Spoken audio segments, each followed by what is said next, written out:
Audiobook title Cosmic Retribution, Chapter 01 to 523, Part 05. This was the first time Khalid Zaman had spoken to his superior like this, causing Margaret to roll her eyes to the side. Finally, the woman stood with her hands on her hips, looking at him expressionlessly. Even without speaking, her aura suppressed Khalid Zaman's. Fine. Tell me what the requirement is. As long as it doesn't harm anyone, I can agree to it. Anger was anger, but benefits were still to be taken. This could be considered a form of compensation. He wouldn't offend someone to death out of spite, especially since he had thrown a boomerang yesterday and could only blame himself if it hit him back. Margaret folded her arms across her chest and said with a smile, Carol, Kelly, Grace, and Gingliuo, you are to marry 5 women today. That is my requirement. Khalid Zaman frowned. Are you sure about 5? Of course, and the last one is me. Were you joking? This joke isn't funny at all. This wasn't some historical drama where seeing a body meant you had to marry the person. He didn't believe this 80-year-old admiral had such a pure-hearted personality. Margaret shed her admiral uniform, revealing a sexy black wedding dress underneath. I don't like joking around, especially with you. Khalid Zaman was stunned. It seemed this woman was serious. He never expected such a thing to happen. It was too crazy. After becoming your wife, I will no longer hide anything from you, including all intelligence from the Naval Intelligence Office. This includes deals with various alien factions, contraband on various planets, and various secret experiments. Perhaps there's a way to save King Leo. I deeply apologize for what happened to her, but I cannot freely grant you these permissions. If you become my husband, I will certainly open this door for you. This was a reason one could not refuse. Khalid Zaman was about to speak when he was interrupted again. And you've already seen everything and touched my entire body. How can I face other men? You still have to take responsibility for that. Margaret put on a resentful look. Anyone who didn't know better would think she was an innocent young girl. Khalid Zaman was so angry he laughed. Search your conscience. Are you really that kind of person? Margaret smiled faintly. What? Are you angry? Don't you want to punish me just a little bit? She bit her lip with a smile on her face, looking both pitiable and irritating. Yes. Inducements, coercion, and seduction. This woman was using every trick in the book. Khalid Zaman could see how hard she was trying, leaving him no chance to refuse. You said it. I agreed, let's get on with it. The authority of the Office of Naval Intelligence was higher than that of the UNSC, while the United Earth government ranked 3rd. As the saying goes, a higher rank crushes those below. Now that the Intelligence Office, which held more actual power than both combined, had issued an order, the efficiency of all departments reached an unprecedented high. When Khalid Zaman finished the call and stepped out of the room, a staff member was already there to greet him. The young clerk, who was 28 and still single, said half-jokingly, I've read many novels and watched many TV shows. I know a lot of cliched plots, but I've never seen a single phone call get a united government law amended. Then she looked at the 4 beauties waiting nearby, especially King Leo, who was completely off the charts and impossible to rate. For a moment, she didn't know who she should be more envious of. 10 minutes later, Khalid Zaman had finished his vows with each of his 4 wives. The staff member brought a stack of marriage certificates. Each wife got 1, while Khalid Zaman received 5. Meanwhile, in Margaret's office of the Naval Intelligence Office, she said to her adjutant, add another regulation.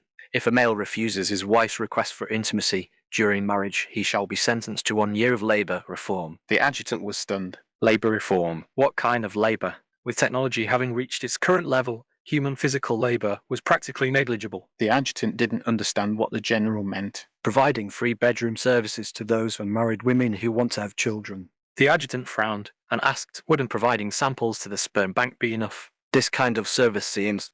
Margaret gave a contemptuous smile. Could that still be called a punishment? Punishment. The adjutant swallowed hard, cold sweat breaking out on his forehead. Chapter 260 Friends on Vacation. Khalid Zaman spent the day eating, drinking, and having fun with his wives, while King Leo occupied the center spot, held in his arms almost everywhere they went. This behavior made passers-by quite angry, and even some women felt hostile toward Khalid Zaman.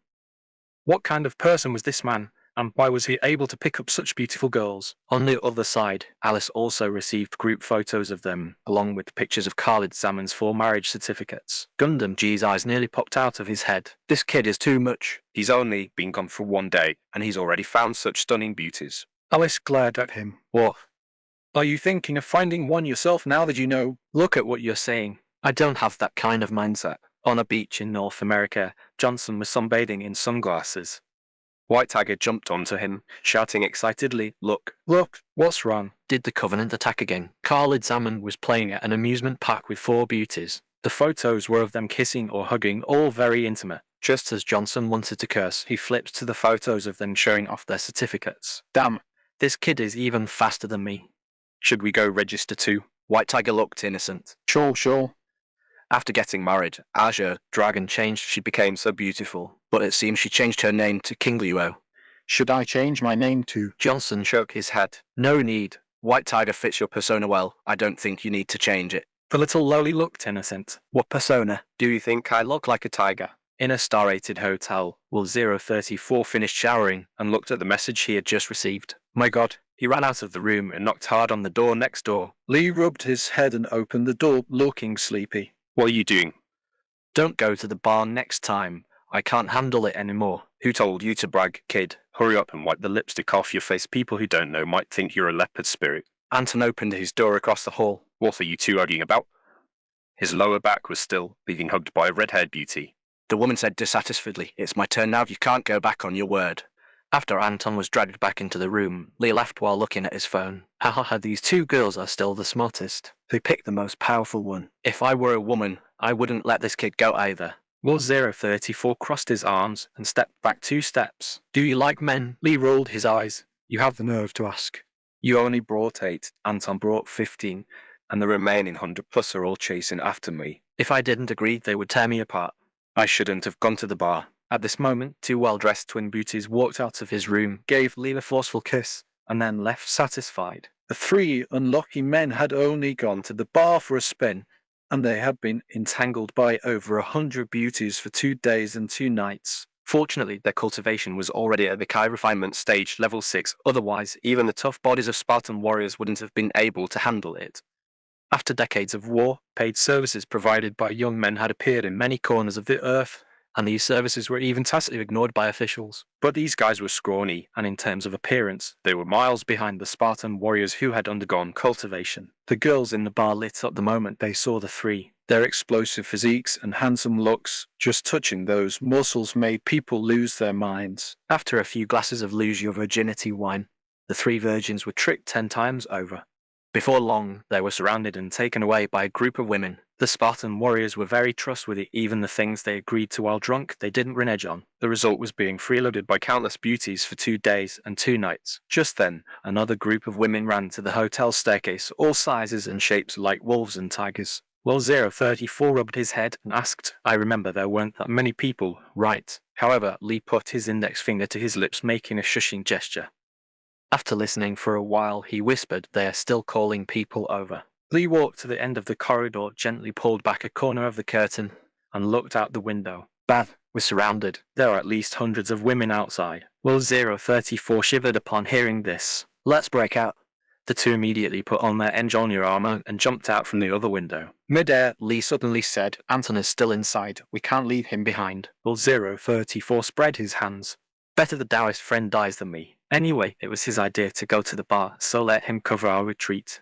The women heard the sound of breaking glass and felt something was wrong, so they rushed to the end of the corridor. Seeing the shadows of the 2 leaving from the window, they all shouted in frustration. Damn, how did they let them run away? These are Spartan warriors. Even just letting me kiss one would have been enough. I spent 100,000 to cut in line. I didn't even get to touch their hands. This is a huge loss. These women were all outstanding in appearance and wore name brand goods. Those without money, the ugly ones, or those already married had been automatically filtered out by this temporary group. Spartan warriors were like heroes. The women who wanted to get a taste of them could line up outside the city. The women were chattering and making noise, and several of them started crying. Anton frowned and opened the door. What is it again? It never ends. What do you want? The corridor became very quiet.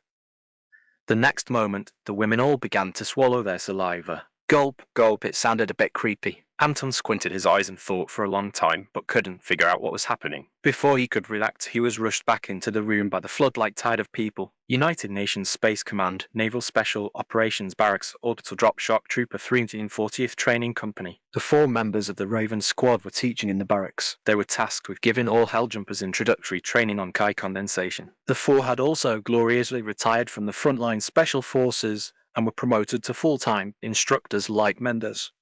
After 2 days of training, out of over 100 students, over a dozen had developed a sense of Kai. Alva was speechless. The 4 members of the Raven Squad were all at Kai refinement stage, level 4, and she didn't expect it to be so difficult just to get these comrades to develop a sense of Kai. In fact, these Helljumpers could already be considered rare geniuses. When Khalid Zaman followed his master, it took him a month to develop a sense of Kai. Everyone who participated in the mission previously had been nourished by Khalid Zaman to strengthen their bodies and clear their meridians, and they were also next to the top-grade spiritual veins created by high-level energy boxes, which was equivalent to being carried by a big shot.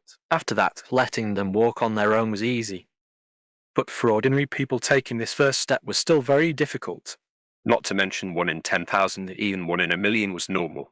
Marcus was still patiently explaining the feeling of Kai condensation when Ethan ran over hurriedly. He everyone take a 10-minute break. Raven squad assemble. I have some good news to announce. Hearing this, Victor, who was wiping his weapon on the side, perked up. What?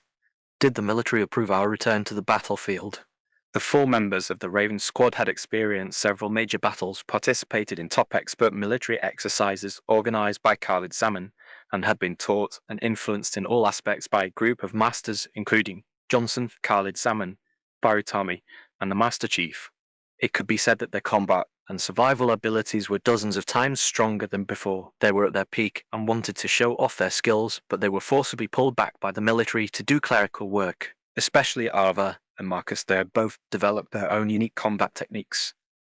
Now both of them were as depressed as repeat offenders in a rehab center, feeling uncomfortable all over. Unfortunately, the order Captain Ethan brought wasn't for killing enemies, but just a few photos. Victor sighed. Noble 6 actually got married. Is he not going to the battlefield anymore? Arva gave him a punch in the chest, making the big guy stagger. Are you stupid? This guy can turn ordinary soldiers into fierce men capable of killing elites with just a few days of training. If I were the commander, I would worship him like a Buddha too. Who is Buddha? Victor asked, looking confused. Marcus was flipping through the photos with envy. I wish I had such a beautiful bride. Arva glared at him. You want to marry a Spartan warrior too? Even if someone like me took a fancy to you, you'd be lucky to burn incense. Marcus rubbed his head and asked, burn what? Then the 4 commented on the brides. After changing out of her military uniform, Carol looked like a girl next door, and the more they looked, the more beautiful she seemed. The 2 Spartan warriors each had their own merits, and their figures and looks were both outstanding. Only this woman named King Leo was a bit perverted. Ava bit her finger and said, if I could marry her, I wouldn't mind not having a man. Victor looked left and right, then pointed to the photo and asked, do you think this could be the delusion that Noble 6 talked about? Are there really such beautiful women in the world? Just as the few were excited, the big boss of the Office of Naval Intelligence, Admiral Parangoski, came to the barracks with people to check on the training situation.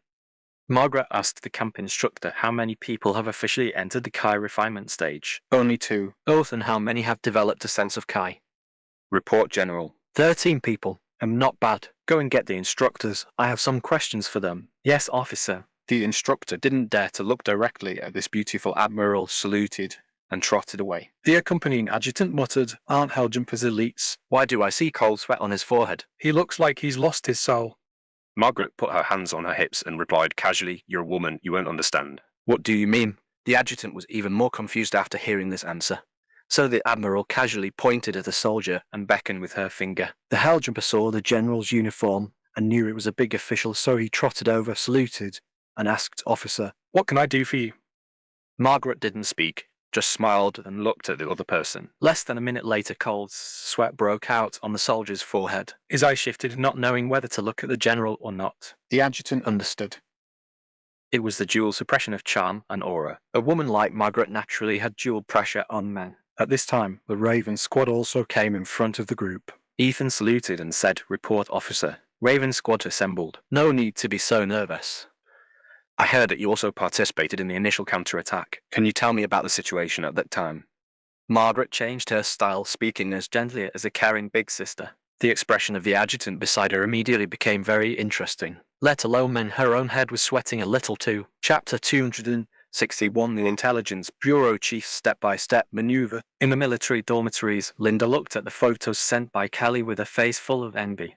Both were Spartan warriors, yet this girl had just fallen for a man, and already had her wishes fulfilled, while she herself didn't even dare to express her love. The girl hesitated for a long while before finally getting dressed and walking out of the room. The dormitory building was empty. On every planet, there were dedicated dormitory buildings for Spartan warriors. Even if they were temporary, these buildings would have 31 dedicated rooms. This was the total number of second-generation Spartan warriors who had completed training. Although many had gone missing, and many had died in battle, 31 rooms were set aside every time. which made Linda feel somewhat uncomfortable. She reached the ground floor and approached the first room near the entrance. The number 117 was written on the door. John always liked to pick this spot, saying it was to save time. Linda was somewhat speechless. What could he possibly do with those few extra seconds? Knock, knock, knock. No one answered. The building's management AI reminded her the Master Chief is currently at the training grounds. Do you need me to contact him? Linda sighed. She had finally mustered up her courage, only to be met with a closed door. Now, like a deflated balloon, she couldn't take another step forward. Never mind. I'll talk about it after the war ends. The AI replied, understood. I will help you contact the Master Chief after the war ends. Linda rolled her eyes. Not every AI was as smart as Cortana. At the training grounds, the Master Chief was engaged in combat training with Borutami. Neither wore armor, and both held plastic longswords in their hands. In terms of cultivation, Borutami was a whole major realm higher than the Master Chief, but in terms of reaction speed, the two were evenly matched. Since they began cultivating, it had been a long time since they had fought so satisfyingly. Most opponents were insta-killed by them, or they encountered warship-grade shields that they simply couldn't break through. It was rare to find such a well-matched opponent. The Master Chief and Borutami grew more excited as they fought. Finally, Borutami took a hit to the head, while the Master Chief was struck by a horizontal sweep across the waist. In the end, both jumped back simultaneously. The result of this duel was actually a draw. If they had been using energy light swords, they would have both perished. Borutami, still wanting more, asked next time, shall we put on our armor and have a full strength fight? The Master Chief shook his head. I feel it's a bit uncertain. If I go all out, I'm used to using long-range weapons. You need to fix your habit of favoring close combat, or you'll definitely lose. He was an honest man and said whatever was on his mind, even if his words were a bit hurtful. Borutami burst into laughter. Well said. Actually, I can use all of Master's spells. If you count those, the result really isn't certain. Hearing this, John seemed somewhat tempted. How about we try it? Just then, the staff member walked into the training grounds. He waved to Borutami and then shook the documents in his hand. Looking for me? The former Covenant fleet commander was somewhat surprised. Because of his identity, human officers basically had no interaction with him. Even though he was 100% subservient to Khalid Zaman before it was verified, the high-level leaders of various departments were still uneasy. So even the intelligence departments hadn't asked for his assistance, fearing this guy might be a mole. With Borutami's seniority, such things were easy to guess. He didn't care either, being happy for the peace and quiet. Since following Khalid Zaman, this guy hadn't used his schemes in a long time. He was the one who best understood the various internal conflicts of the Covenant. Even if they had more troops, even if Earth was destroyed, Khalid Zaman would surely tear the entire Covenant apart and dismantle it. He was already bound to the strongest path to godhood, so why bother with such schemes? He might as well spar with the Spartan warriors and practice his martial skills. Borutami opened the file envelope, which contained several printed photos. Besides some scenes of them out having fun, there were shockingly 5 marriage certificates. However, 2 of the people were unfamiliar. One was a blonde with blue eyes, and the other had long black hair and wore a black formal dress. So he pulled John over. Who are these 2 women? Do you know them? I don't know them. I have no impression of them at all. They have very distinctive features. If I had seen them, I certainly wouldn't forget. That's strange then. Borutami was quite depressed. He had interacted with Carol, Kelly, and Grace. They were comrades who had experienced life and death together, so marrying those 3 women was understandable. But Master had actually found 2 unknown women in just 2 short days. At this point, the staff member received another call and then said to John, Master Chief Admiral Parangoski of the Office of Naval Intelligence has come to visit the Spartan warriors. She says she wants to see you and Borutami alone. The 2 sweaty men looked at each other. They certainly couldn't meet a superior looking so disheveled, so they went back to the dorms to wash up.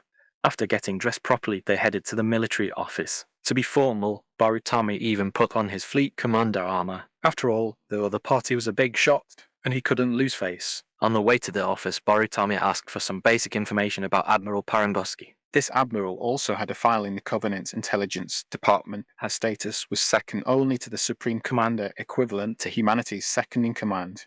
As a qualified careerist, even if he no longer used political means, he still had the basic instincts. It was a habit to understand more information before making contact. However, the Master Chief's understanding of the Admiral was even less than his. After asking for a long time, John only knew the other party's age and rank. He hadn't even seen her face, let alone other information.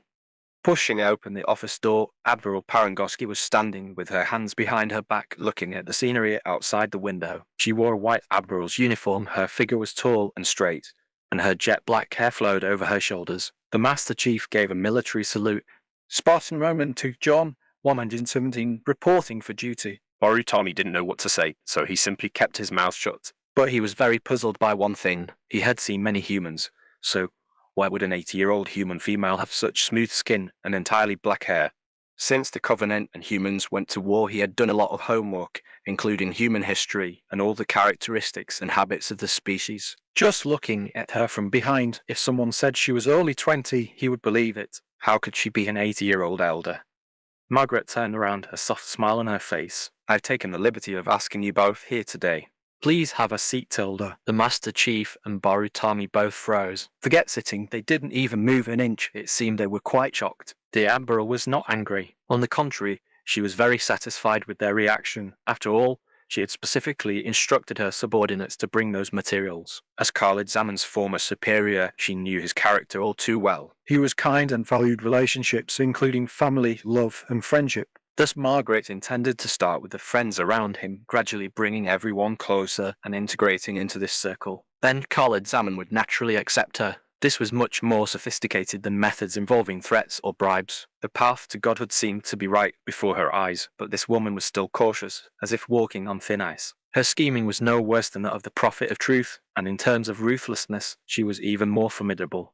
The reason she was so careful was simply because the individual she faced was too powerful and too tempting.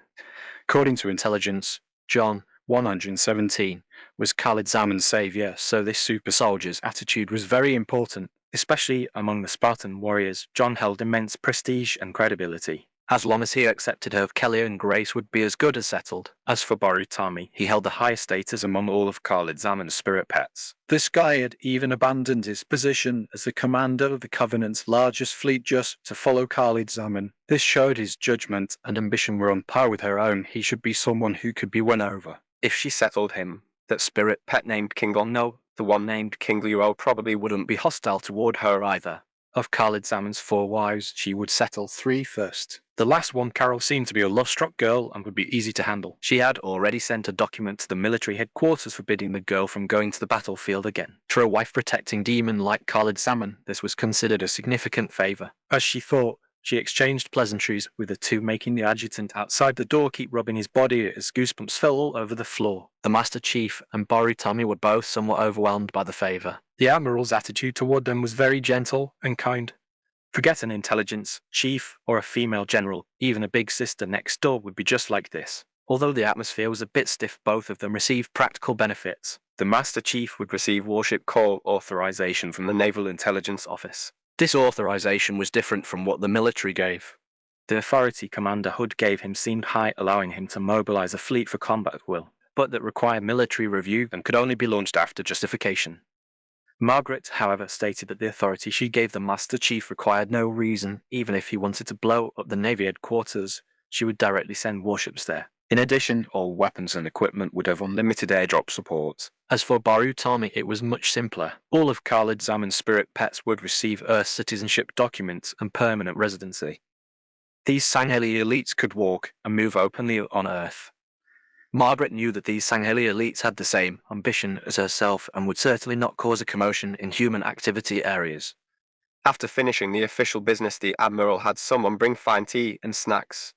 While eating, she thanked the two for their combat achievements, especially the processes of fighting alongside Khalid Zaman. She recounted them one by one as if she knew them by heart, possessing the air of a housewife thanking her husband's colleagues for taking care of him. Borutami secretly praised her, feeling that Master's taste was good. Having such a wife was a man's luck. Sangheli people all had severe male chauvinism, so there would not be a single female in their army. In their view, women had to be gentle, pleasant, and family-oriented. This woman perfectly matched the Sangheli people's impression of a good wife. Moreover, this female general's spirit was not at all inferior to his own. The two felt a sense of mutual appreciation. Therefore, his conversation with the Admiral was very harmonious. The Master Chief, however, was very unaccustomed to it. Margaret's attitude in and out of her words had already placed her status below his. This made John feel uncomfortable all over, not knowing what attitude to use when interacting with her. After a brief 10-minute meeting, the Master Chief and Borutami left the office. Margaret was very satisfied, believing it wouldn't be long before the news of the marriage between Khalid Zaman and the director of the Office of Naval Intelligence would spread. At this time, the adjutant came forward to remind her Avery Johnson has returned to the military camp and some conflict seems to have occurred. The corner of Margaret's mouth curled up. Let's send a wedding gift to that stinky old man. Let me see this war hero who can suppress Spartan warriors and Sangheili elites. Chapter 262. The kidnapped female general. Johnson felt a wave of frustration. He had wanted to bring his new bride back to the camp to show her off to his brothers, feed them a healthy dose of dog food, and receive their blessings. He had promised Behu a lively wedding, but they were kicked out as soon as they reached the military camp. His appearance had changed drastically, and his identification had long been lost. After reporting his work to the military headquarters, he hadn't bothered to get a new one, instead taking Behu everywhere to eat, drink, and have fun. Now wanting to find some friends in the camp, he was barred at the gates. A young man who looked to be about 20, wearing a colourful short-sleeved shirt and beach shorts, accompanied by a white-haired lolly in a small camisole dress. No matter how you looked at it, they didn't fit the military camp vibe. The guards at the gate thought they were just idle loafers and refused to let them in. So Johnson really did look like a rebellious youth squatting by the roadside with a cigarette in his mouth, just short of having a mop of yellow, smart style hair. Behu followed his lead, curiously puffing on a cigarette. Honey, why are you unhappy? If they won't let us in, let's go find the master. After saying that, the girl blew a smoke ring. The white smoke formed the shape of a heart and drifted right into Johnson's forehead. If I'd known, I would have grabbed my combat hero medal first like the girl Carol. Let's see who dare stop me then. The more Johnson thought about it, the angrier he got. The formal decoration ceremony was tomorrow, and then he'd have to return to the front lines. Behu didn't have a military rank and could only be considered a family member. He didn't know when they'd see each other again. He was determined to give his wife a grand wedding this time. You wait here. I'll go in and call the brothers out.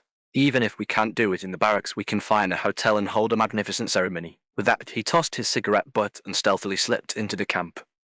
The two guards at the gate saw the young man running back and immediately put on a fierce look, trying to scare him away. Then both of them were knocked out, falling into a deep sleep like babies. Johnson dragged them into the guard room. An old man inside was drinking tea just as he was about to shout. He was also slapped unconscious. He cast a healing spell on the few of them to ensure nothing went wrong before slipping further into the camp. Meanwhile, Margaret had arrived at the camp with her adjutant. To make a good impression on this veteran who only held the rank of sergeant, she wasn't even wearing her uniform. Instead, she wore a one-tone pencil skirt professional outfit, looking like an office lady.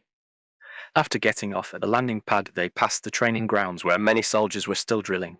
Past the residential buildings was a main road leading to the camp gate. This was a bottleneck for entering and exiting the camp. Even if no one was passing through, there should have been sentries on guard, yet they hadn't seen a soul for a while. Margaret was the first to notice the problem.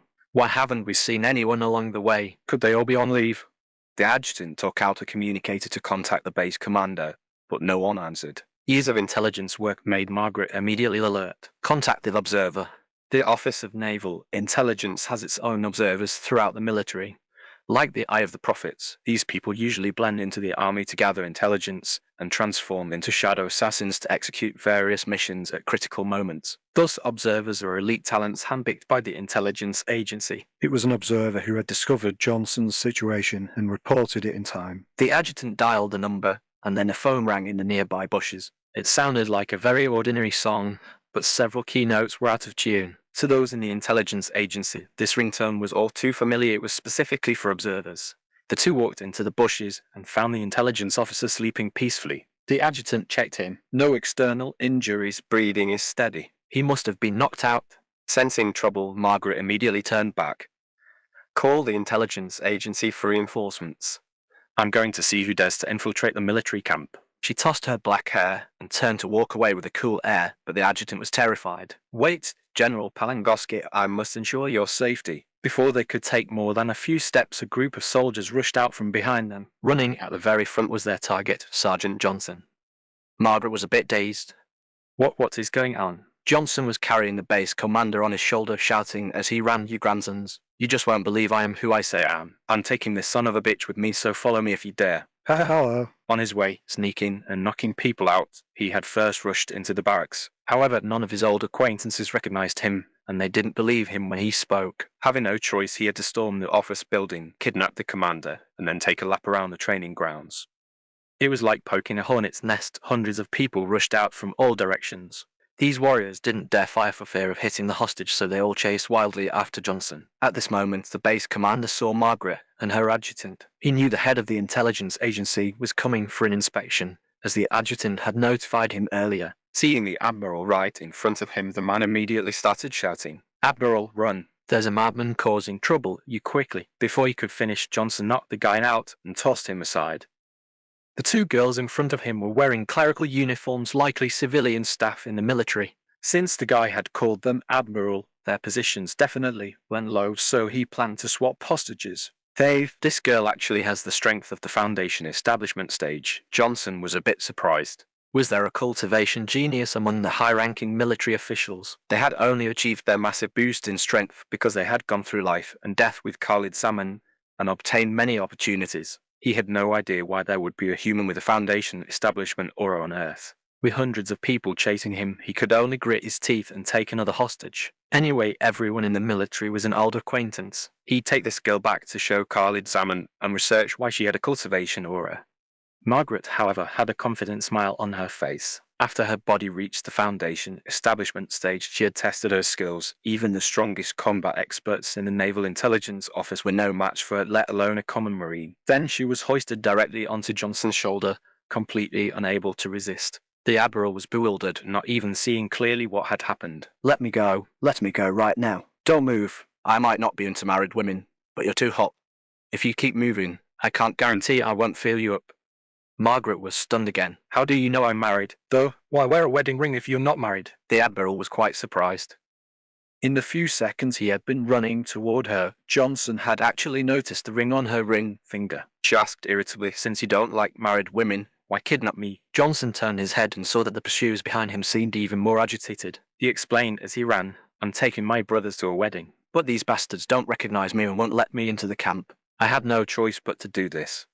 Margaret was taken aback. The wedding? I've never been to a wedding either. Then your man is too casual. If I were to marry such a beautiful wife, I'd definitely make sure the whole world knew. Yeah. Now it was Johnson's turn to be a bit dazed. This girl actually agreed with him. Is your venue ready? Though, What's on the wedding banquet menu? is there an MC or a host? No.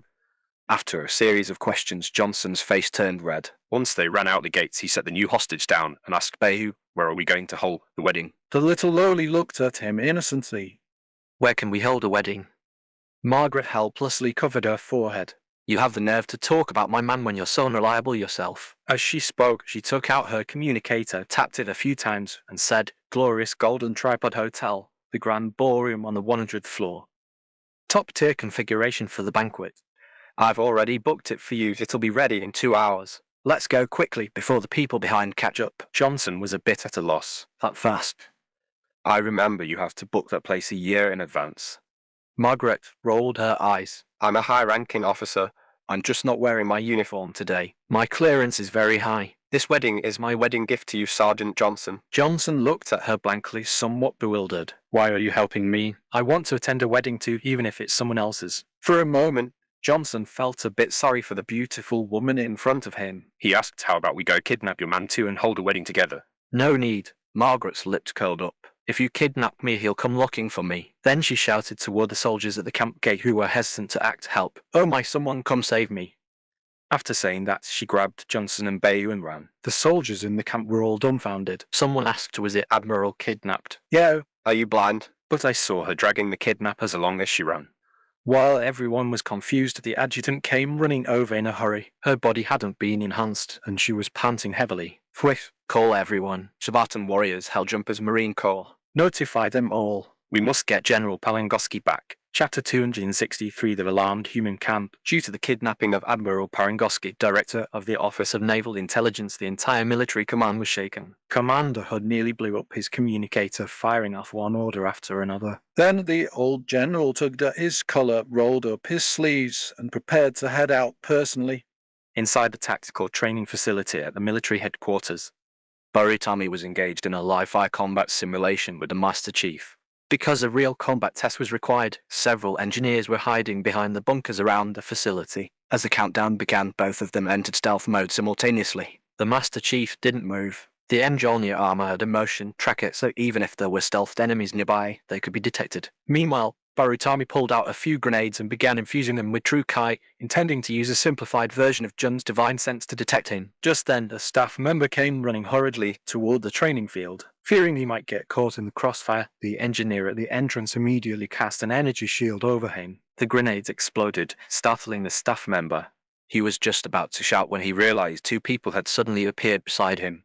Both the Master Chief and Barutami spotted the reckless staff member. Fortunately, they had also spotted each other at the same time, otherwise the man would have been torn to shreds. It's bad, Master Chief. Lady Margaret has been kidnapped by thugs. The Commander-in-Chief has issued a mobilization order. All special combat units on Earth must head to the rescue. John and Barutami deactivated their stealth modes simultaneously. They exchanged a look, both wearing grim expressions. The Master Chief asked, has the enemy's identity been confirmed? Are they rebels or the Covenant? Barutami remained silent. The identities of them, the Sangheili elite, were already sensitive enough. Now, just after arriving on Earth, a high-ranking official had been kidnapped. It was like getting mud in one's pants, even if it wasn't poop, it looked like it was. The staff member took out a mission briefing and said, the perpetrators are a young man and a young girl, both appearing to be under 20 years old. Lady Parangolsky also said to please have the Sangheili elite warriors assist as well. Everyone must come together. Barutami was full of question marks. Isn't she kidnapped? Yes. The staff member handed over the briefing and said, the general gave the order while she was being taken away. The Master Chief took the briefing and tucked it into his chest plate. Let's go. We must hurry, otherwise we might not be of any use. Barutami shrugged. How is that possible? With so many Spartan warriors and over 100 Sangheili elite, why wouldn't we be of use? Have you forgotten General Palangosky's status? Director of the Office of Naval Intelligence. No, that's not important. She is the legal wife of that person. Barutami frowned and grabbed the Master Chief, quickly running off. Hurry, hurry! If the Master goes, we won't even get to see the show. In the Naval Special Operations Barracks, Raven Squad also received the assembly order. The four of them were a bit frustrated. They had agreed to be instructors and no longer participate in operations, yet this time they were ordered to lead the team. They even had to take all the trainees from the barracks. Fortunately, this mission didn't require a space drop. It was just a Pelican flight altitude, which was like child's play. They just didn't know which unlucky bastard had gone and kidnapped the director of the Office of Naval Intelligence. On the Pelican, Marcus whispered mysteriously, I just heard a rumor. Don't be shocked when you hear it. Arlo was very gossipy. She leaned in and asked, what's the tea? Is it fresh? PA General Palangosky just got married. Do you know who her husband is? Ethan asked. It wouldn't be some 80-year-old geezer, would it? She just started cultivation and regained her youth. I wonder which guy is lucky enough to marry such a beauty. Victor shook his head. You're overthinking it. Except for Lady Parangosky, all those old generals are already married. The person she married must be the young man. I've kicked Marcus in the butt. Hurry up and say it. Don't keep us in suspense. Noble 6. Our human's top war god. The other three fell silent. After a long while, Arva said resentfully, with the two of them married, I don't even know who to envy. At the same time, John, who had just gotten off the plane, also received a mobilization order from command. After meeting with Kurt on Alstar, he had brought out the entire cultivation system.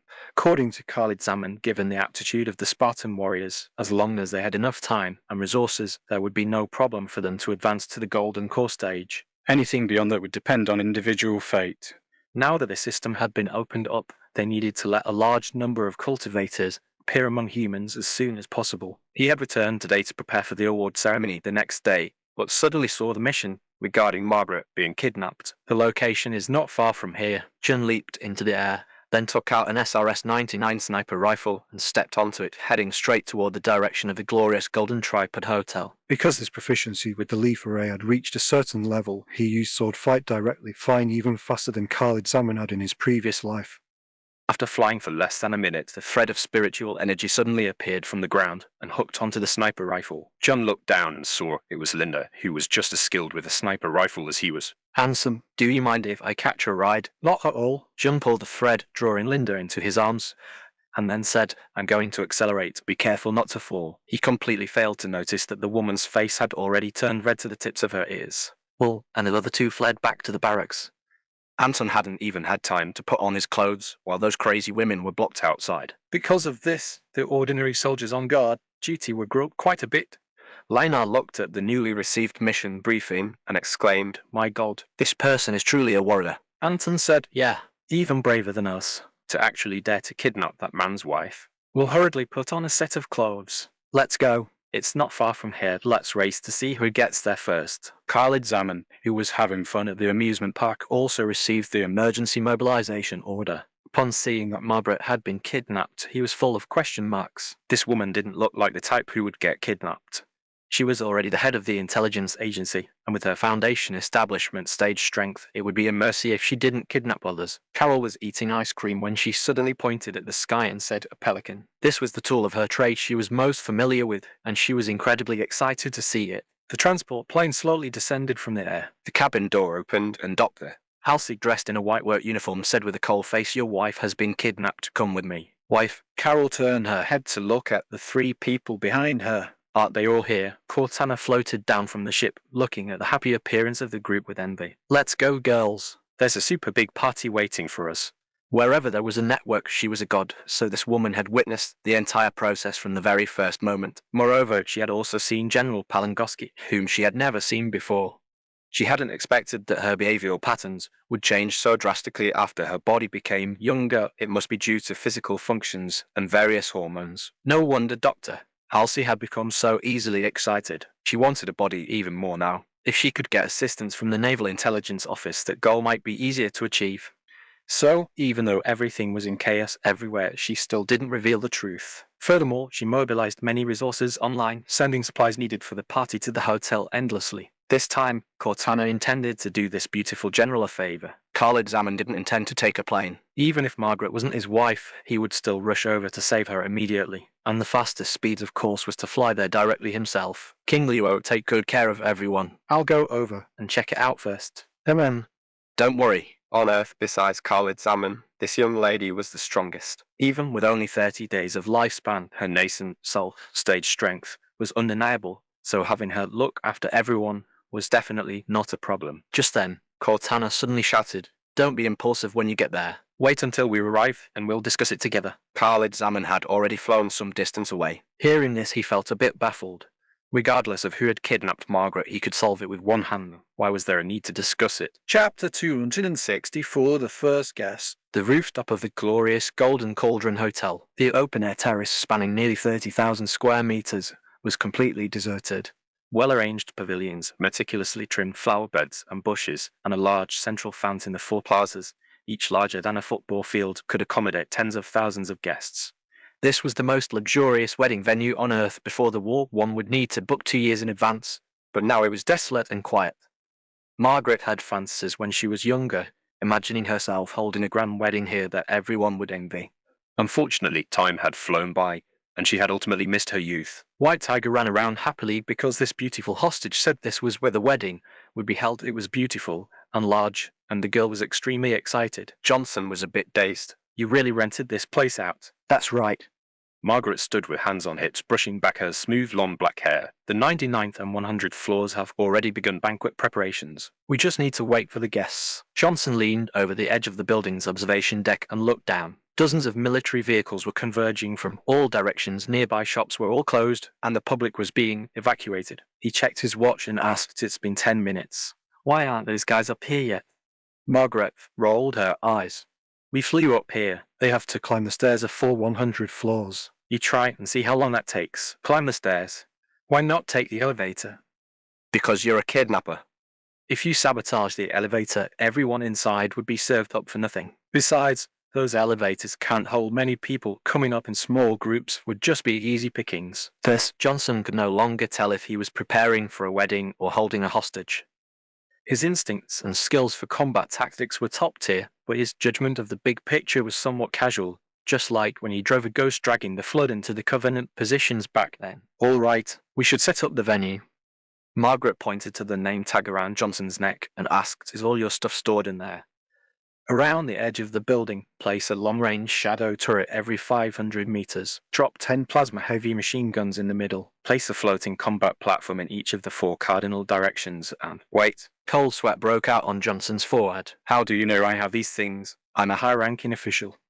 Margaret's lips curled into a wicked smile. "Setting that aside, are you planning to build a Covenant military base here?" "Didn't you say we're here for a wedding? Once my brothers climb up and I explain everything to them, we can start the party." My goodness. The Admiral rolled her eyes again. She pointed to herself and said, "I'm a high-ranking official. Right now, every special military force on Earth is rushing here, including Helljumpers and Spartan warriors. If you don't make some preparations, they'll probably smash this whole place to pieces with drop pods." As she spoke, over a dozen Pelican transports appeared in the distant sky. Johnson shaded his eyes with his hand, realizing something was wrong seeing such a massive commotion. He had thought this gal was joking about being a high official. So beautiful and dressed in professional attire, she looked like a little secretary, no matter how you looked at it. But this formation seemed a bit large, not something triggered by losing a secretary. Could it be that the Helljumpers and Spartan warriors she mentioned are really coming? Exactly what kind of official are you? I'm starting to feel like something's not right. Civilian personnel. Hurry up and prepare. I guarantee you'll have a grand wedding. Margaret patted her chest like an innocent young girl, but the smile on her face was a bit frightening. The Pelican carrying Raven's squad was flying at the very front. Suddenly, the Pelican jolted, and everyone inside the transport was thrown off balance. What's going on? Which bastard is flying the plane? Did we hit a wall? Ethan shouted frantically over the comms channel. All transports stop advancing. I repeat, all transports leave. Everyone get at least 5 kilometers away from the target location. The enemy has long-range shadow turrets. Everyone retreat. Retreat. Satellite images appeared on the Pelican's console, showing those long-range shadow turrets standing tall on the rooftop. These things were the nightmare of the Helljumpers. The reason they had a casualty rate of over 50% was largely due to these turrets. Firing horizontally, they were like land plows firing into the air. They were anti-aircraft guns. One such turret could take out at least 3 to 5 Helljumper drop pods. Now that the turrets were appearing near the target location, Ethan's hair stood on end. All the Pelicans turned around at once and flew into the distance. Just then, a figure brushed past these transports. John was flying in at high speed, standing on a sniper rifle. Save. Why are there Covenant turrets here? As a super sniper, he quickly noticed that there was no one on these turrets, and there were several familiar figures on the rooftop of that building. John stowed his sniper rifle and flipped down beside Johnson. What's going on? Where's the kidnapper? Where is the general? Then he looked Margaret up and down, his eyes full of surprise and admiration. Johnson shrugged. And the kidnapper? Then he asked with a face full of confusion, which general are you looking for? Admiral Margaret Orlando Parangoski, Director of the Office of Naval Intelligence, wife of Khalid Zaman. It's a pleasure to meet you, Janae 266. White Tiger jumped up. Khalid Zaman's wife. Master's wife. Well, the pretty woman is Master's wife. Johnson pointed at Margaret, trembling. Black, didn't you say you were civilian personnel? The beautiful woman smiled. That's right. I was the Black Lily of those years. The Director of the Office of Naval Intelligence is indeed a civilian post. Smelly old dad was of the same era as Hood and Margaret, so he had naturally heard of the Black Lily, who outshone all the men back then. He had just randomly kidnapped a civilian.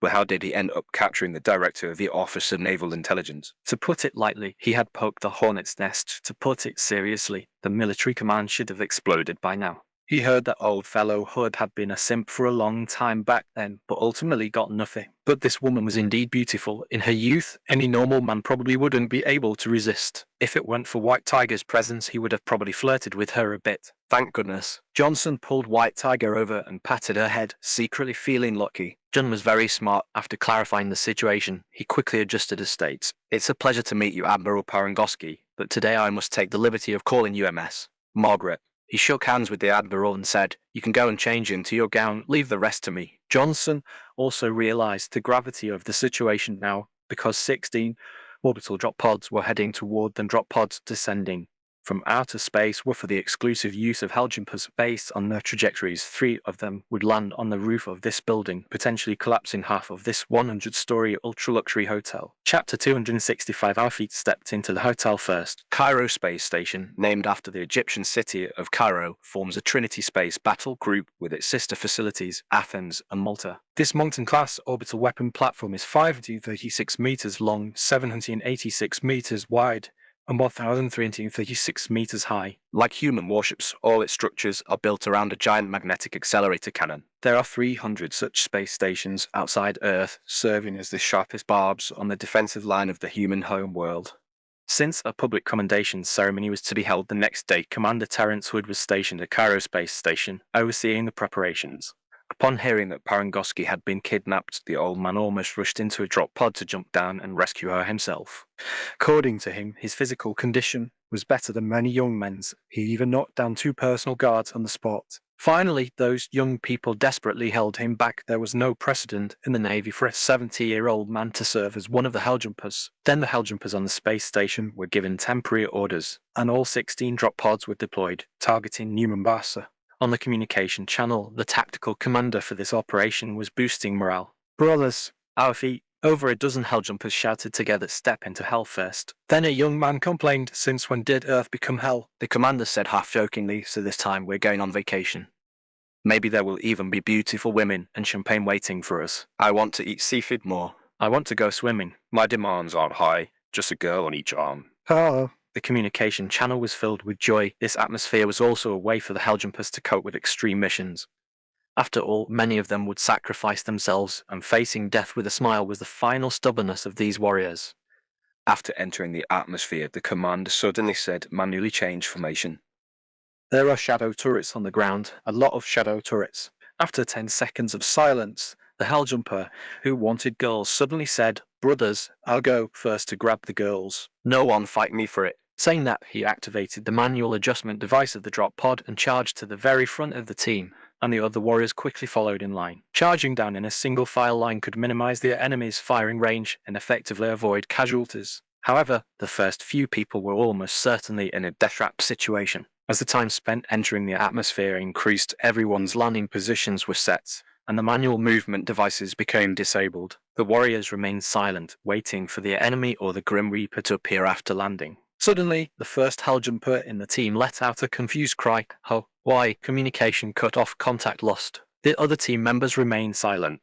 At this moment, the drop pods were shaking violently, and they could see and hear nothing except for the communication channel. Then the second person voiced a doubt. "What's going on?" Soon, this person also lost contact. The commander had a bad premonition in his heart. He asked what happened. "What's going on?" "I don't know." "God knows." What are these guys shouting about? "Wait, Then this person also lost contact. Suddenly, an ominous atmosphere appeared in the team. They didn't even see the sky full of gunfire, yet their teammates were losing contact one by one. The commander suddenly shouted, "Don't just say ho, you idiots. Report the situation. Quickly report the situation." Oh.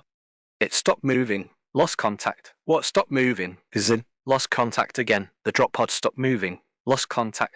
This time, the remaining warriors' mental states completely collapsed. "Damn it, these idiots. What do they mean the drop pod stopped moving? Motherfucker, I haven't died yet, but they've scared half the life out of me." Yeah. They don't even know how to speak. Oh. This guy only let out a hub before losing contact. The commander was about to cry. It wasn't their first time on a mission, but nothing this bizarre had ever happened.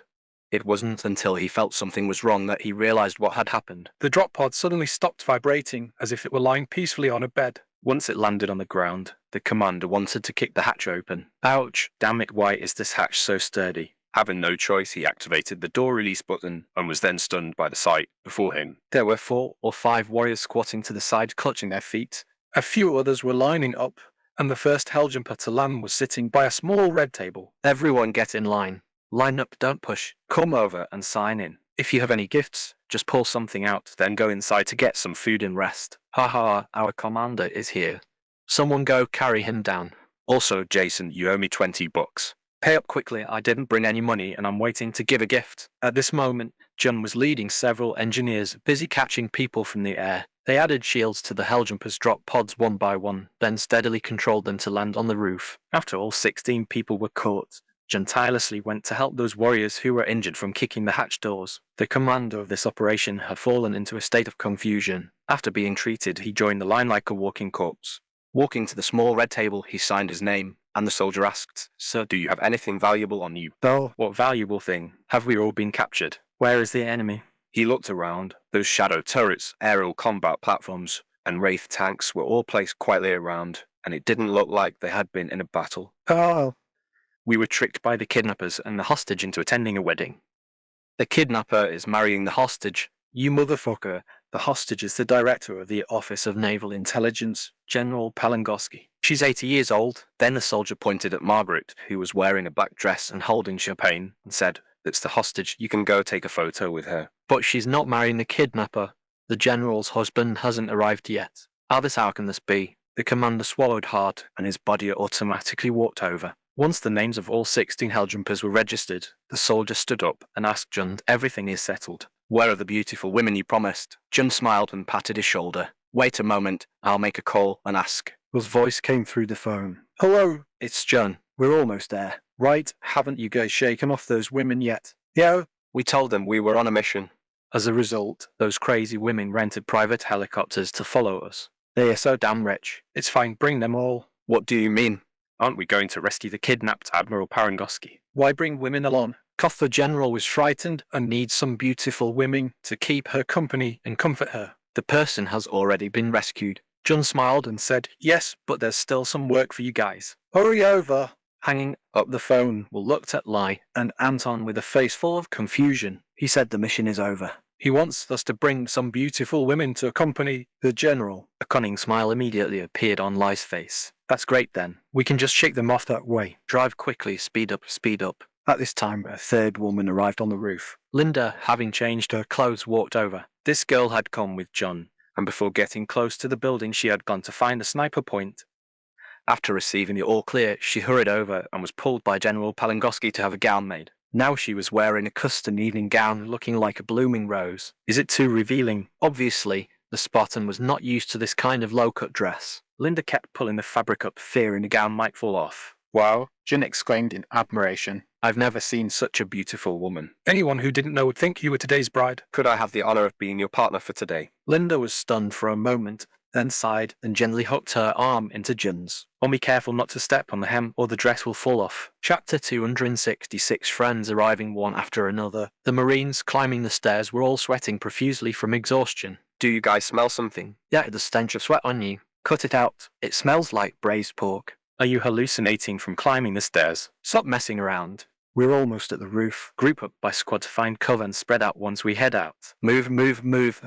When the soldiers rushed out, Johnson, who had been waiting for a long time, instantly confiscated their weapons and threw them one by one into the middle of the area. Ouch. Oh, good heavens. The helljumpers who were eating snacks said with a laugh, why is there a fireworks show? The Marines are way too slow. Then the Marines watched in confusion as a group of helljumpers feasted with plates in hand. I told you there was braised pork.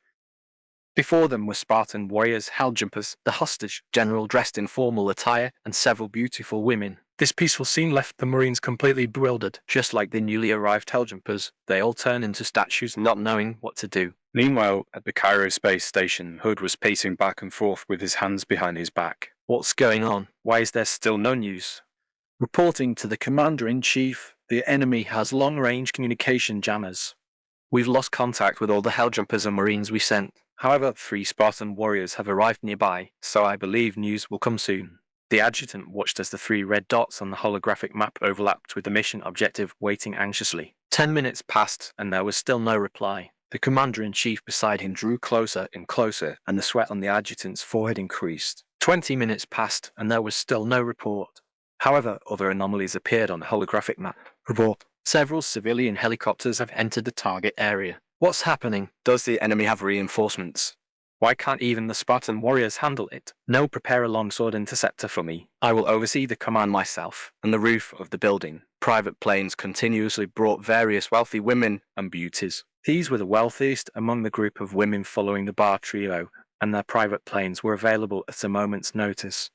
After landing on the roof, they were all called before Margaret for photos and then told they could each find a male companion today, but no fooling around until the banquet ended. The wealthy women, who were almost in despair, were now like mice that had fallen into a rice bin, not knowing where to start. Previously, when they saw handsome men, they would be jealous of each other. Today, there were more handsome men than women, allowing the wealthy beauties to regain their mature composure. A helljumper registering names was targeted by 2 wealthy women at the same time because he was so handsome. His dream of having a woman on each arm was instantly realized. The bar trio hid to the side, laughing happily. They took off their Enjolnir armor, changed into ordinary casual clothes, and hid in the distant bar area to continue drinking. The beauties were so overwhelmed by the choices that no one could even make it to them. Music began to play, and the melodious sounds of blues floated through the air. Everyone became incredibly relaxed. Linda and John sat in a small pavilion drinking tea. Why did General Palangoski make such a big fuss? If I had known, I would have worn my own clothes. This outfit. John interrupted her, saying, "This outfit is very beautiful. I like it very much. That's not what I meant. It's supposed to be a vacation. There's no need to make it so tense. Jun took a sip of tea and said, "Only a few of us are on vacation. It's wartime now. It's almost impossible to hold such a lively wedding. Even I only rush back because of tomorrow's commendation ceremony. Many soldiers are still busy. As long as the Covenant isn't destroyed, we won't have peace." Destroy the Covenant, is it really that easy? Linda was used to the flames of war and having the Master Chief by her side. Now, with neither John nor enemies around, everything was so peaceful it felt surreal. Of course, how about we make a bet? John looked full of confidence, and that confident smile had an indescribable attraction. Linda sighed. What bet? I don't have any money. Jun took her hand and said, the Covenant will collapse within 3 years. When that day comes, I want to hold a wedding like this and you have to attend. Of course. How could I not come to your wedding? Who is the bride? Jun smiled and didn't speak. Linda felt a bit flustered. A wedding needs a bride. Who do you want to marry? Jun still smiled in silence. You're not talking about me, are you? Jun still didn't speak. Linda saw an emotion in this man's eyes that she had never seen before. Longing, a man's longing for a woman. Those eyes seemed capable of devouring someone, swallowing her up bit by bit. However, the light in Jun's eyes gradually dimmed as the woman remained silent. No woman could refuse such a gaze, especially since this man was almost as powerful as the Master Chief. Linda just didn't understand what he meant and was afraid of misinterpreting it, which would be too embarrassing. But Jun still didn't speak. Seeing his smile about to disappear, the woman panicked a little. Linda, disregarding her clothes, stood tall and said, I'll bet with you. If you win, I'll agree to your request. Jun asked what request? To marry you. After saying this, Linda's face turned beet red and she felt like she was steaming. In fact, the two had already taken a liking to each other during previous battles. They had the same habits, the same preferences, and were both master snipers. It was hard for these two not to notice each other. Today the time was right, the place was right, and the atmosphere was perfect. So Jun took a risk and tried the method Johnson had taught him, and it actually worked. Then Jun pulled the great beauty toward him, wrapped his arm around her waist, and kissed her. On the other side, the Raven squad who were making bets were enjoying the gossip immensely. When they saw the two kissing, Arva cheered and jumped up. You guys lost. Hurry up! Quick, $3,000 each. Betting against me. Did you forget I'm a woman? Victor rolled his eyes and said, You kid-cough, you guy don't even hide from the brothers when you shower. We've long considered you one of the guys, okay. Does it look good? Arva narrowed her eyes, putting her arm around the big guy's neck aggressively. Answer me, does it look good? Victor was being choked so hard his eyes almost rolled back. He quickly patted her arm and said, It looks good, it looks good. Let go. I'm seeing my great-grandmother. Don't say I'm not helping you brothers today. I'll let you guys get a taste of some action. Oh, the three teammates all looked at Arva in shock. This woman was boisterous all day long. Could she be thinking of before they could banish the spicy images from their minds? The three members of Raven's squad were kicked far away by Arva one by one. You beauties over there, come here. These three are yours. A group of tall, fair-skinned, wealthy women were looking for prey. Because the word spread so quickly, there soon weren't enough helljumpers and marines to go around. Now that 3 pieces of meat had suddenly appeared, the pack of wolves rushed over excitedly. Arva watched her teammates being dragged away and shook her head helplessly. She walked up to Margaret and asked cautiously, May I? Of course. The Admiral pulled the girl into her arms, and the photographer said, A little closer. A little closer. Arva took the opportunity to lean her head against Margaret's chest, greedily breathing in the sweet scent unique to the woman. Chapter 267, My Bridegroom. Commander Hood stormed onto the roof with a group of guards in tow. The old general's body had been enhanced, making him no less capable than his younger subordinates. The soldiers following behind were struggling to keep up, terrified of losing him. In the end, only the legendary Black Lily could extinguish the old man's fury. I was just afraid you wouldn't come, Tilda. The woman gave Hood a light kiss on the cheek and patted the old man's chest. The commander-in-chief immediately deflated like a punctured ball, and all the reprimands he had prepared died in his throat. Margaret called over an adjutant. Take the old general to the VIP lounge. Watch out for those women on the way. The commander's wife is arriving soon, so don't let any trouble break out. Though the old man was advanced in years, his heroic aura was truly irresistible. Years of military life combined with the air of a high-ranking official drew the gazes of many women. Some were even ready to make a move. Fortunately, the guards were there. Otherwise, some scandals would have certainly broken out. Everyone on the roof had relaxed and entered leisure mode, forgetting that the outside world still didn't know the situation here. To attract more people, Margaret had Johnson install several long-range signal jammers. These were Covenant technology, and their quality was well guaranteed. Thus, after Commander Hood of the Earth Navy Command also lost contact, the entire military department truly exploded. Hundreds of Marine Corps personnel had lost contact, over a dozen Helljumper squads had vanished, and Spartan warriors were disappearing one by one with none returning. Finally, even the Commander-in-Chief was lost. This situation was no better than the Covenant invasion of Reach in some ways. It was even more serious, as Reach hadn't seen high-level personnel of this caliber go missing. Khalid Zaman had already received the military's emergency support order. Just as he led Arva's family out of Mombasa, he saw several human frigates flying toward the city centre. It seemed the situation was extremely dire. After settling the nurse and her family, he flew into the air. He contacted several people, but none replied. Master Chief, Borutami, and the others had reached the location 10 minutes ago, but there was still no news. Except for the few wives by his side, almost all the comrades who participated in the initial counterattack mission to bomb the indomitable priest had gone. And yet they were disappearing one after another. He immediately thought of the man in black. Only a Mahayana stage cultivator could possess such strength. If that were the case, his comrades were definitely no match. Even Jumbisi's confusion, the rage in Khalid Zaman's heart grew stronger. If things were as he predicted, all his efforts would have been in vain. To lose so many friends and be deceived by that so-called time traveler Carol, Kelly, and Grace, you three protect sisters, family, and wait for me here. King Luo, come with me, let's go see who exactly has such great capability. The only one by his side who could be considered to have some combat power was King Luo, who had just been promoted to the nascent soul stage. His other three wives were fine for dealing with the Covenant, but fighting a Mahayana stage opponent would be suicide. The three women refused to leave alone. They could tell from Khalid Zaman's expression that this was definitely not simple. Even Carol stated that if they were to die, they would die together anyway. They had enjoyed themselves these past few days, so even dying wouldn't be a loss. Thus the three didn't listen to Khalid Zaman and continued to follow him. But unfortunately, their strength was too weak and their flight speed was too slow to keep up. Khalid Zaman flew faster and faster, the spiritual energy around him becoming increasingly violent. A long low-pressure vacuum zone appeared wherever he passed. Gradually, the clouds in the sky were caught up by the spiritual energy, and more moisture mixed with spiritual energy was compressed. Soon, this moisture turned into thunder clouds, as patches of black clouds spread across the sky, covering everything for 100 miles.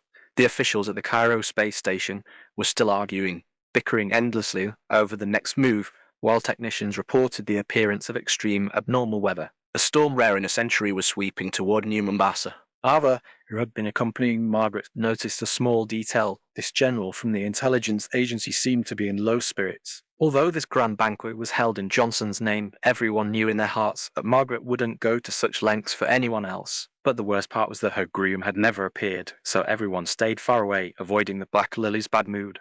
Ava asked curiously, "Aren't you already married?" "You should be able to call him here with just one phone call." "I thought that if I were captured by bad people, he would come to save me regardless of everything, just like he does for his other wives. But he hasn't come until now. Perhaps my charm isn't enough." Margaret touched her own face. Even though she was 80 years old, her appearance definitely didn't lose to any woman. Even Halsey was a step behind her.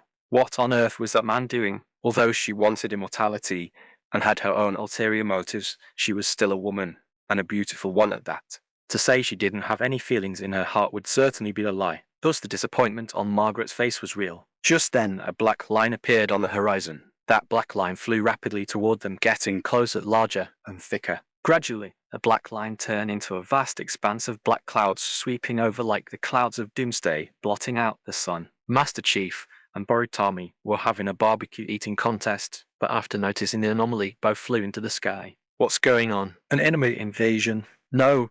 Borutami was certain this wasn't an enemy. There was only one person in this world who could do such a thing, and that was Khalid Zaman. The soul transformation stage cultivator, in a fit of rage, had transformed into a world-destroying heavenly tribulation, flying toward New Mombasa with full force. He couldn't afford to lose anymore. The music at the party was drowned out by bursts of thunder. The Marines and Helljumpers all looked up at the sky, while the girls beside them hugged the men tightly in fear. The Spartan warriors had never seen such a spectacle either. In terms of destructive power, the phenomenon before them certainly couldn't match the main cannon of a Covenant warship, but in terms of shock value, it far exceeded a plasma spear. Linda was walking in the garden holding John's hand when both noticed the anomaly on the horizon. John thought for a moment and said, "It seems the greeting work isn't over yet." "I'm afraid this might be a bit hard to settle." Linda blinked, somewhat confused by the situation. Who else is coming? The next moment, she was pulled onto the flying sniper rifle by the little bald head. Let's go. We need to make a trip, or I'm afraid this kid will tear this place apart. Oh, the bewildered woman was taken into the sky, her skirt instantly fluttering wildly in the wind. She simply reached out and tore off the excess fabric, turning the long-tail formal dress into a sexy miniskirt. The two were very fast and soon flew 10 kilometers away. But Khalid Zaman was even faster. Not only was he fast, but he also made a huge commotion to the point that he missed the two small figures in the air in an instant. The spiritual pressure in the air swept him with the dark clouds, nearly causing John to crash. He held Linda and barely managed to stabilize his form, while the sniper rifle had already flown off to who knows where. Not good. Something's going to happen. This kid has gone mad.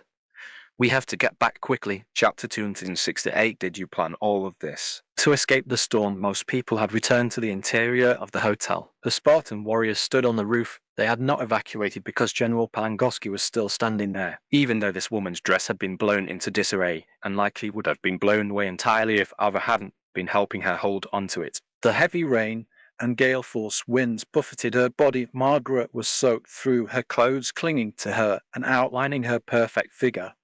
Ava no longer had the luxury of admiring the beauty. She wanted to pull the Admiral away, but the woman remained standing there, refusing to leave no matter what was said. In such extreme weather, even helljumpers were finding it a bit hard to bear, yet Margaret stood ramrod straight. There was no panic or fear on her face. She couldn't even hide the smile that filled her expression. Ava really couldn't take it anymore. General, let's go inside first. There's no need to wait here. It wouldn't be good if you got hurt. It's fine. You go back, I'll be fine here alone. No one else but me can appease his wrath. What wrath? Oh? Ava was blown away by a gust of wind, rolling once on the ground before Victor caught her. Let's go, we'll wait inside. The Spartan warriors are all here. At the entrance to the rooftop terrace, Hud stood with his hands behind his back, looking at the wind and rain in the sky, unable to help but remark, if this is the kind of man she wants, then my loss is not in vain. What do you mean loss is not in vain? The commander's wife was standing beside her husband, her face full of questions. That it's nothing. Let's go inside. We'll leave the outside to these young people. We haven't seen each other in a long time. We should have a good drink today. MHM told her. Aside from them, the other high-ranking generals hadn't left either. These people had spent their lives in the military and had seen all sorts of battlefields. A little wind and rain were not within the scope of their fears. It was just that these guys were currently possessed by the spirit of gossip. The Black Lily of yesteryear had now returned to her youthful appearance, and the man she had set her sights on was about to appear. The old generals were terrified of missing this dramatic scene, each craning their necks like hungry little chicks waiting to be fed. Khalid Zaman had caused such a huge commotion to startle the snake. If the enemy were a master at the Mahayana stage, he would have almost no chance of winning. The only thing he could do was draw the battlefield out. The several warships parked nearby were all intact, with no signs of combat. There seemed to be some Covenant anti-aircraft facilities on the rooftop terrace shadow turrets. Even though there was no one on these turrets, Khalid Zaman still felt a bit uncomfortable. He raised his hand, and dozens of thick bolts of lightning crashed down from the dark clouds. Those turrets, floating combat platforms, signal jammers, and wraith tanks were all blown apart. The explosions were loud, but they were masked by the sound of thunder, so no one heard them at all. Those generals all shrank their necks. They weren't afraid of rain or thunder. But these lightning strikes were far too purposeful. Those turrets and such were the real deal. They were all destroyed in just a second. Did Margaret really find a human to marry? Johnson was still huddled in a gazebo with White Tiger, eating snacks and watching the show. When he saw those things get smashed to pieces, he immediately jumped up. Mother of my equipment, the Office of Naval Intelligence better reimburse me for these losses. Margaret stood alone at the very front, looking so tiny in the wind and rain. She hugged her arms, trying to keep her clothes from being blown away. Her soaked body was shivering uncontrollably, though it was unclear if it was from the cold or fear. Even with the cultivation level at the Foundation establishment stage, she was finding it a bit hard to hold on. As Khalid Zaman approached the building, he immediately released his divine sense to scan. In an instant, he discovered everyone. These guys were all crowded at the terrace entrance watching the show, and there were even a few brave ones hiding up on the terrace. And the person closest to him was his kidnapped old superior. Without hesitation, he blurred forward and pulled Margaret into his embrace, instantly taking her into the air. Are you all right? Why is your body shaking? Where is the enemy? How many of them? Entering that warm embrace, the Admiral finally couldn't hold it in anymore. With a loud wah, she began to wail and sob. completely disregarding her image. Khalid Zaman held her, isolating all the surrounding wind and rain, and then separated the nearby water elements. I'm sorry I came late. He gently hooked his arm around the woman's slender waist, then split his divine sense to manifest 10 external avatars. These 10 people rushed into the hotel in an instant, simultaneously launching divine sense searches. These avatars weren't strong in combat, almost all of them only had the strength of the Foundation establishment stage, but their divine sense range was not small at all. The Spartan warriors on the terrace had looks of helplessness on their faces. Will complained, why is Admiral Parangoski just crying and not explaining things to this kid? We don't want any trouble starting. Daisy 023 asked, what on earth did you guys go through? The general is already 80, so why has she become like a young girl? Is no one going to explain? Vin 030 shrugged. They say it's cultivation, Just like in the novels. Look, they are even flying. Robert 025 clapped his hands. Looks like we'll be able to fly in the future too. Fred said to the dozen or so Spartans present, all right. The main character is here, it's time for us to leave. Don't be curious. Once the commissioning ceremony is over tomorrow, everyone can officially begin learning cultivation. Daisy suddenly asked, I heard Kelly and Grace got married. They actually have those kinds of needs. Yes. Fred knew what Daisy was asking. The Spartan warriors had all been Augmented, and their hormones had been modified. It could be said they had absolutely no normal sexual desires, but all of that had been repaired. although there would be more emotional fluctuations compared to the increase in strength. These things were no longer important. You will all turn back into normal people and your bodily functions have been restored. I said this before. Wow. Daisy's eyes sparkled. I want to ask the Master Chief out on a date. You guys don't have a problem with that, do you? No one answered. The Spartan warriors all turned and left silently. After a brief 5-minute search, Khalid Zaman seemed to have guessed something. Everyone was there, and they were all dressed very formally. There was no trace of fear in their expressions, only some surprise. There were many chefs in the hotel preparing various foods, the variety of dishes so rich he had never seen anything like it before. Besides that, tailors, bands, and servers, people of all professions were busy, clearly preparing for a grand banquet. In addition to the Marines, Helljumpers, and Spartan warriors, those high-ranking officials were also there, including Commander Hood. There were also those beautiful women dressed in expensive clothes, all of them beaming. None of them looked like they had been taken hostage. What these people were talking about were weddings, grand feasts, and envy for Margaret. Especially those Marines. When they spoke of Johnson kidnapping Margaret, they were all animated. From the snippets he heard, this woman had cooperated quite a bit. And how could Johnson have booked this kind of venue and arranged it so grandly and thoroughly? Then he looked at those long-range signal jammers on the roof. Which meant, was this all your plan? Khalid Zaman looked down at the woman in his arms, his tone somewhat unfriendly. Margaret didn't speak, she just curled up in his arms, her body trembling slightly. This woman was truly afraid now. If Khalid Zaman's previous achievements were things of the Spartan warriors could also accomplish, the report Cortana brought back had completely shattered her understanding. After being healed, Margaret had personally felt the benefits of cultivation, and today she had also personally experienced the terror of a cultivator. If such a being were to become dissatisfied with her, the consequences would be unimaginable. Tears welled up in the woman's eyes, and they weren't faked. The Admiral's ambition and methods had been thoroughly crushed by the world-destroying imagery. Her tough personality had also become weak and helpless, with none of the Black Lily's former elegance remaining. On the roof of a distant building, a Pelican transport was parked where Dr. Halsey and Cortana were discussing. You think he'll do it? How should I know? Artificial intelligence can calculate data, but it can't guess the human heart. However, I can give you a suggestion. Halsey was taken aback.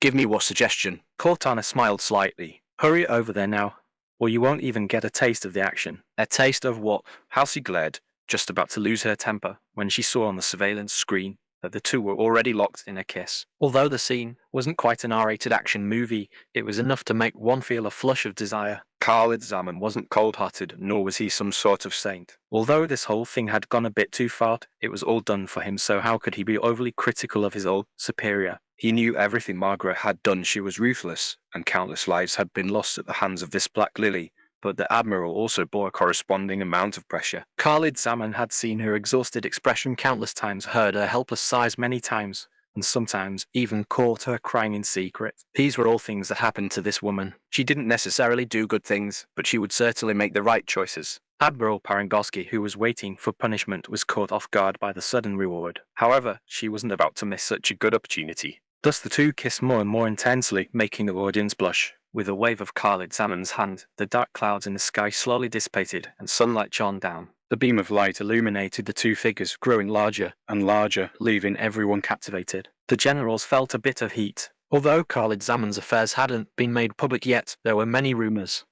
Such godlike methods, even if he weren't a madman, they would still find it hard to take. The commander's wife covered her face and said shyly, if there were a man like that, I would marry him too. It's so romantic. Hood quickly stepped forward to interrupt. Don't start, you're already married. At the moment, John flew back holding Linda. Seeing Khalid Zaman, he wanted to say hello, but found the other party wasn't paying him any attention at all. In a fit of pique, he also pulled Linda into a kiss. MMBH, Linda was kissed until her eyes rolled back, and in the next moment, she also launched a counterattack. Chapter 260, named Pranks and the Wedding Night. Commander Hood was forced to grant everyone a 3-hour leave, after which everyone had to return to their posts. Although the incident had a massive impact, the final cleanup was handled beautifully. Margaret was meticulous and had arranged everything in advance.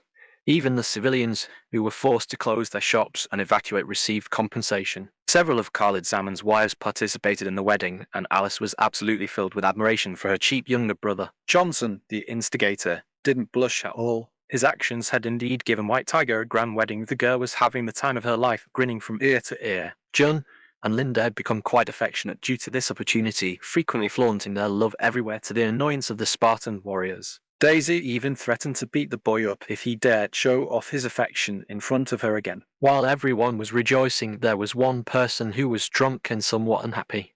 Looking at Margaret, who was dressed up and radiant, an inexplicable fire burned within Halsey's heart. Cortana was very curious about the doctor's behaviour, even she didn't know if this woman actually liked Khalid Zaman, even though they were technically the same person. After the feast, everyone returned home. Since most soldiers had to return to camp, the wealthy ladies were very reluctant to let them go. However, with the high-ranking military officials present, they didn't dare do anything out of line, eventually leaving their contact information and tearfully saying goodbye to the warriors. Still, this banquet was enough for these women to brag about for a lifetime. After seeing off most of the guests, Khalid Zaman realised how easy life was with a capable wife. The Admiral had not only arranged everything perfectly, but had also mastered the art of social etiquette. Even though they had been tricked into coming, no one complained. Everyone was incredibly envious of Khalid Zaman. Commander Hood even told him to take good care of the Navy's #1 beauty, and he even gave Margaret and Khalid Zaman an extra day off as a wedding gift. The banquet ended. Kelly and Grace returned to the military headquarters with the Spartan warriors. Carol was dead drunk and had long since been helped back by King Luo to be looked after. Johnson had taken White Tiger off to have fun somewhere. Thus Khalid Zaman only had his lovely wife Margaret by his side. Alice, as the only representative of his family, also stayed with them. At that moment, Cortana suddenly floated in front of him and said, I'm sorry. I couldn't hold her back. Oh, hold back who? Then Doctor. Halsey walked over angrily. The woman reeked of alcohol, which actually made her look even more vivid and moving. Seeing her expression, Khalid Zaman thought she was going to take her anger out on him, but unexpectedly Halsey only said softly, I'm preparing to leave too. Happy wedding. Thank you. Because he had shared a moment of intimacy with the doctor, Khalid Zaman was truly afraid she would suddenly lash out. At that time, he was still single, Had just won a great war, regained his body, and found hope for time travel. In his relaxed state of mind, he had simply followed the flow. Thinking back now, perhaps it was because he had admired this woman since he was a child. The party should have ended there. Margaret suddenly curled her lips and said with ill intent, is Doctor. How's he going back to the lab again? Having finally regained a second youth, you actually want to be married to your work. I really feel it's not worth it for Case. This sentence clearly touched a sore spot for Halsey. She turned back and took off her glasses, the expression on her face becoming quite terrifying. It was the first time Khalid Zaman had seen Halsey glare at someone like that. After a moment of inner turmoil, Halsey's chest heaved violently, but she eventually suppressed her temper and said softly, I also wish you a happy wedding, Margaret. I hope you are no longer a virgin tomorrow. After saying that, the doctor put her glasses in her pocket and, under the watchful eyes of everyone, gave Khalid Zaman a deep kiss. Without waiting for anyone to say anything, she turned and left without any hesitation. Cortana was stunned. She didn't expect the doctor to be so patient. If it were her, she would have taken Khalid Zaman away for 300 rounds of battle just to spite this black lily. Alice was also stunned. Where did her brother provoke another beauty? She whispered, should we marry this girl into the family too? She seems very capable. Margaret stamped her feet in anger. What girl? She's 60 years old. Hearing this, the doctor turned back and walked up to the two of them, saying aggressively, You're 80, you old virgin. The Admiral was almost moved to tears by anger. She was indeed 80, and indeed still a virgin. Khalid Zaman coughed lightly and said, "Cough well in the world of cultivation. Anyone under 100 is considered a newcomer, and those 500 or 600 years old aren't considered old. There are also 50-year-olds who are with those over 1,000. It's not a problem." Hearing this, all three women fell silent. After finally seeing off Halsey, Khalid Zaman took the nurse sister back to her hotel room. Gundam G and the children were already asleep. In the end, only the glamorous director of naval intelligence was left by his side. All right, next is punishment time. Oh, what punishment? Margaret was both afraid and excited. Fortunately, the man had a smile on his face. On their wedding night, Khalid Zaman had originally intended to teach this woman a lesson, but he discovered that Margaret actually knew nothing. Furthermore, the woman seemed to have a sensitive constitution. In less than 5 minutes, she began to beg for mercy. 10 minutes later, General Palangorski curled up under the covers, as exhausted as a kitten that had run 100 kilometers, panting and covered in sweat. Khalid Zaman felt it was a bit strange. The old ox hadn't even started, and the field was already ploughed. He scanned her with his divine sense and found that Margaret's physical state was fine and she wasn't fatigued. Her spirit was also good. Are you pretending because you're afraid of being punished? I'm not. I didn't. Don't talk nonsense. Hey, wait, let me rest for a bit. 2 hours later, after several rounds of punishment, the new bride finally fell into a deep sleep. Her face was flushed, and she seemed to be sleeping very soundly. Khalid Zaman took a shower and wanted to get something to eat. Just as he stepped out of the room, he saw a group of people crouching by the door. Crap. What are you guys doing? Because he was afraid of actually hurting Margaret's body, Khalid Zaman had been monitoring her with his divine sense and hadn't noticed a group of people eavesdropping outside the door at all. Alice whispered, "What were you two doing in there?" What else could I be doing? Khalid Zaman also saw Dr. Halsey was this woman hiding outside eavesdropping too. And the Commander-in-Chief of Navy Command and his wife, this was too much. Hood whispered a reminder. General Palangorski is an important talent for the Navy. You must not use this for personal revenge. How could I? Besides, how could I possibly have a grudge against her? The commander's wife said with a face full of concern. Young people should know moderation. Be gentler with your new bride. Halsey said irritably, "Someone said you were abusing a woman inside." If Cortana hadn't guaranteed that wasn't the case, we would have almost rushed in. Margaret is excessive sometimes, but you can't treat her like that. Khalid Zaman was stunned. What did I do to her? Cortana popped out from somewhere and said, "I can testify. They were just doing what a newlywed couple should do, nothing out of bounds." That's enough. What out of bounds? There are no cameras in this room. How did you know? Well, I went in through the crack in the door and watched for half an hour. You were too focused and didn't see me. I'll be damned. Khalid Zaman was speechless. Johnson said with an air of righteousness, "I heard someone inside crying for help, so I called everyone over." Don't look at me like that. These are the only people who can keep you in check. Khalid Zaman opened the door. Go in and ask her yourselves. You can't wrong me. 2 minutes later, all the women entered the room. Margaret was woken up by Khalid Zaman and saw a group of people in front of her. Her expression changed slightly, and she said with a blush, "I didn't expect you to have this kind of fetish." "I don't mind, but I don't know if they can take it." Then all the women fled outside. Khalid Zaman wanted to go out and explain, but he was pulled back by the Admiral. I never knew love felt like this. "Thank you, darling." With that came a lingering, passionate kiss. Khalid Zaman hadn't had enough to eat anyway, and now his desire was stirred again. He waved his hand to close the door. 5 minutes later, the people outside heard screams and cries for help again. Halsey said, "How about Cortana? You go in and check again." "Okay, doctor." "Then should I record it?" The women all blushed while the men looked serious. If Palangorski found out about this, they'd probably be killed, right? Halsey rolled her eyes. "I'm done. I'm going back to rest." Chapter 270, A Considerate Wife. Today was the day of the public commendation ceremony, and everyone had left early. But Khalid Zaman didn't need to attend. Hood had joked that the military had already given him the Director of Intelligence as a wife, so other rewards didn't matter. In reality, this was a protection policy set by the military and the intelligence agency. They couldn't let this guy appear publicly before everyone, even if he was already invincible in the world. After a night of tossing and turning, Margaret had developed a taste for it, and her clinginess was something Khalid Zaman simply couldn't refuse. This was also the biggest trouble with marrying a woman who practiced cultivation.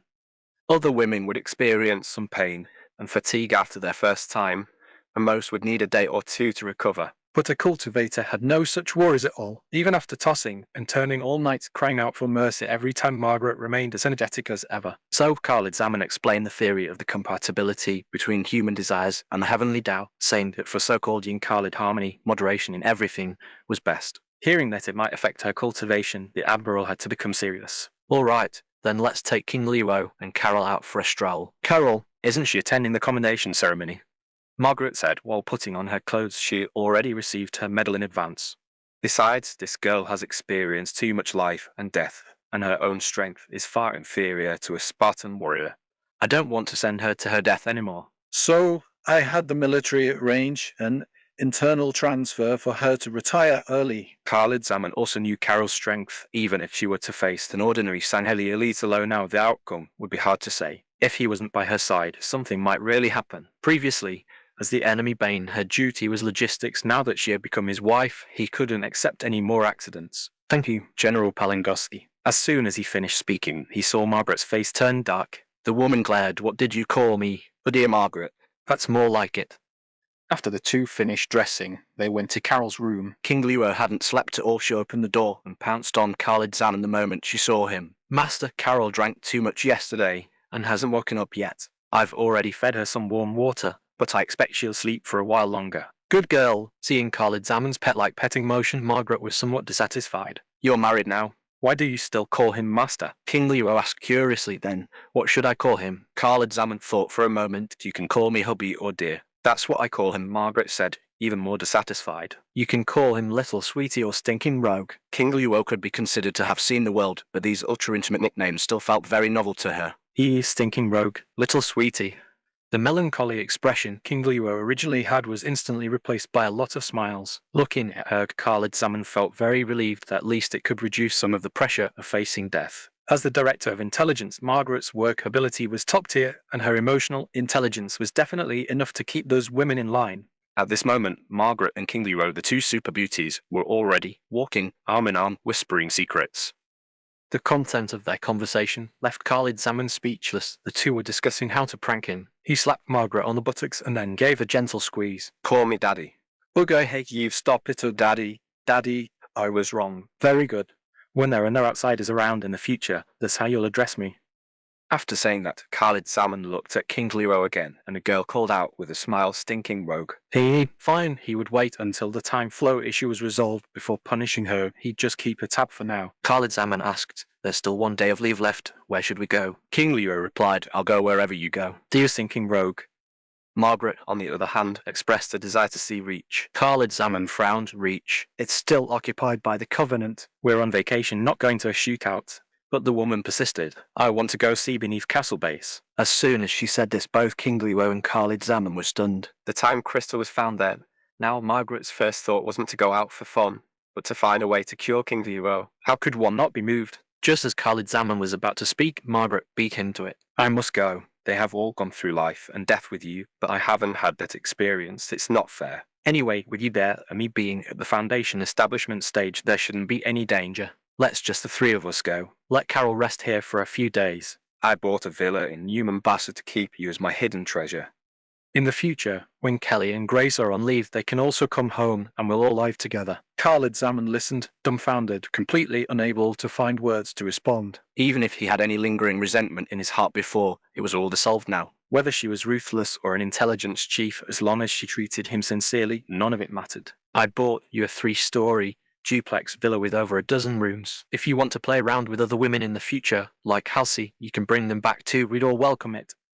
After Margaret finished, King Leo also nodded along. Khalid Zaman's expression changed as he reached out with a mischievous hand, and the woman quickly jumped away, shouting, Daddy, I was wrong. An hour later, the three arrived at the secret laboratory in the basement of the Office of Naval Intelligence. Looking at the various instruments in the lab, Khalid Zaman was somewhat puzzled. Aren't we supposed to go to the airport? Margaret asked him, how do you plan to enter Reach? It would be best to find a small transport capable of slit-space jumps, otherwise it'll be hard to sneak in. I can try using spells to put the transport into a stealth mode. A Covenant doesn't have radar, so they shouldn't be able to detect it. No, it's too dangerous. That's why I brought you two here. With that, Margaret opened a mechanism in the lab, and a hidden entrance appeared on the wall. Inside the entrance was a corridor with very bright lighting, but the corridor was so long that it was unclear where it led. The scene before him reminded Khalid Zaman of Halsey's secret laboratory. Sure enough, after a while, in the corridor, a single-car monorail train was parked there. This isn't the way to Halsey's lab, is it? Do you miss her that much? Margaret's eyes held a hint of playfulness, and Khalid Zaman could only turn his head away.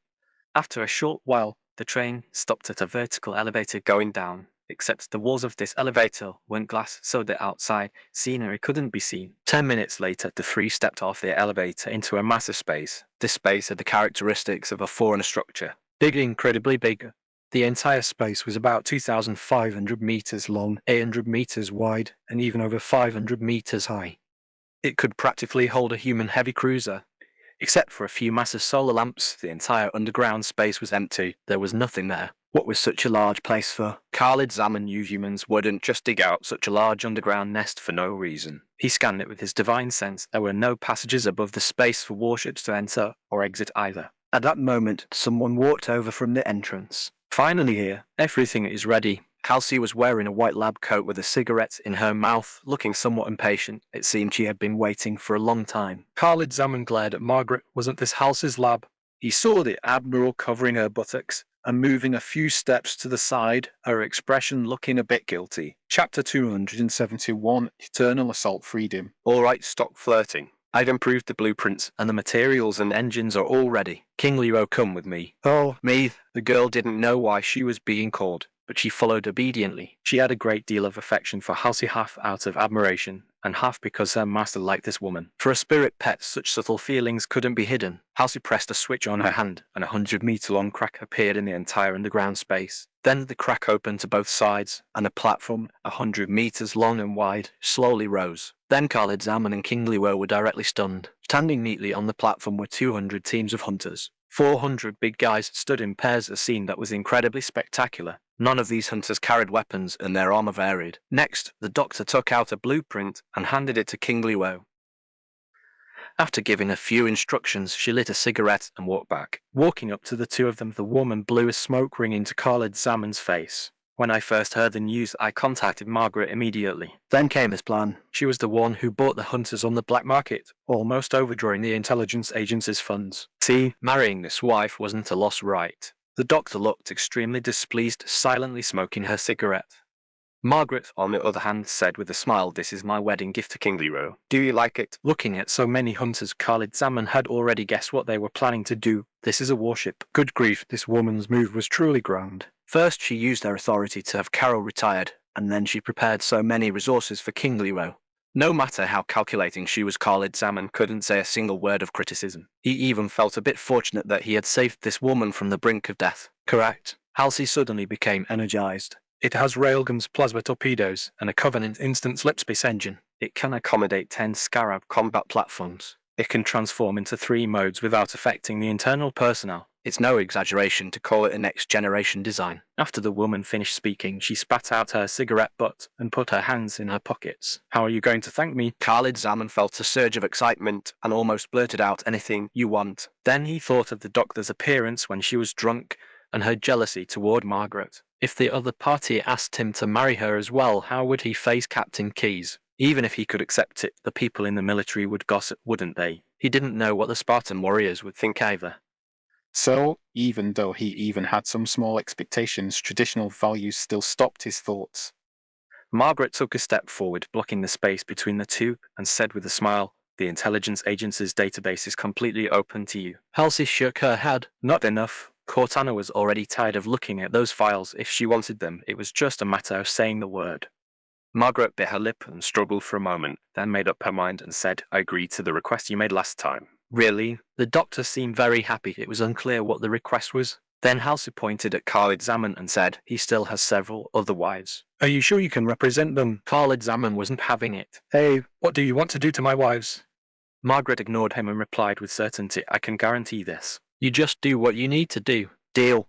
The two women shook hands, both seemingly very satisfied, completely ignoring Khalid Zaman's unfriendly expression. Half an hour later, all the hunters had been absorbed, including their armor on their bodies. King Leo sat cross-legged on the ground, using her mind to familiarize herself with the various forms of her true body. "It's about ready. Do you want to see what I look like now?" "Master, you pervert." These 3 words were shouted very loudly, echoing continuously throughout the underground space. "Pervert, pervert, pervert." Halsey adjusted her glasses and asked, "What did you do to her?" Even if they are 200 years old, their actual mental age is only around 10 years old for a human. Don't you think it's a bit much to do this? Khalid Zaman turned around. Margaret had already run 10 meters away, whistling as if nothing had happened. HMPH, let you this pervert see my masterpiece. Do you have the nerve to call me that? In terms of being a pervert, Halsey was the real one, wasn't she? That time was her being indecent, right? However, Khalid Zaman had gained actual benefits, so he wouldn't engage in a war of words. It was better not to offend women if possible. Show your first form, honey. Halsey put her left hand on her hip and pointed her right fist straight at the sky. King Luo jumped up with a grin mimicking her. In the next moment, Khalid Zaman's pupils constricted, and he got goosebumps all over his body. Eternal strike freedom. Even though he wasn't a Gundam fan, he still greatly appreciated the design of this mecha. He hadn't expected a thought in his head to be recreated so realistically. Over 400 meters tall, 3 pairs of V-shaped wings were folded behind its back, with 3 wings on the left and right stacked together. Khalid Zaman noticed that the wings were not actually connected to the main body and subconsciously asked, is this foreigner technology? Yes. Halsey adjusted her glasses. Cortana read a lot of data in the Halo, including the manufacturing processes of precursor warships. However, it couldn't be achieved with Earth's original technology, so I added some cultivation magic circles inside. These arrays have been verified by Cortana, and their actual efficiency is even higher than foreigner technology. At this moment, King Luo took a step forward and half knelt, fully extending the 3 pairs of wings behind her. The 6 massive V-shaped wings formed an extremely exaggerated set of back wings, looking just like a 6-winged angel, with the sense of pressure hitting him right in the face. Khalid Zaman shouted, "Why strike such a cool pose? Are you trying to take a photo shoot?" He was in a great mood and even started joking. But King Luo took it seriously. She stood up straight, and the tips of her back wings poked directly into the ceiling. Whoa, don't scratch the paint. Then the 2 women looked at Khalid Zaman as if he were an idiot.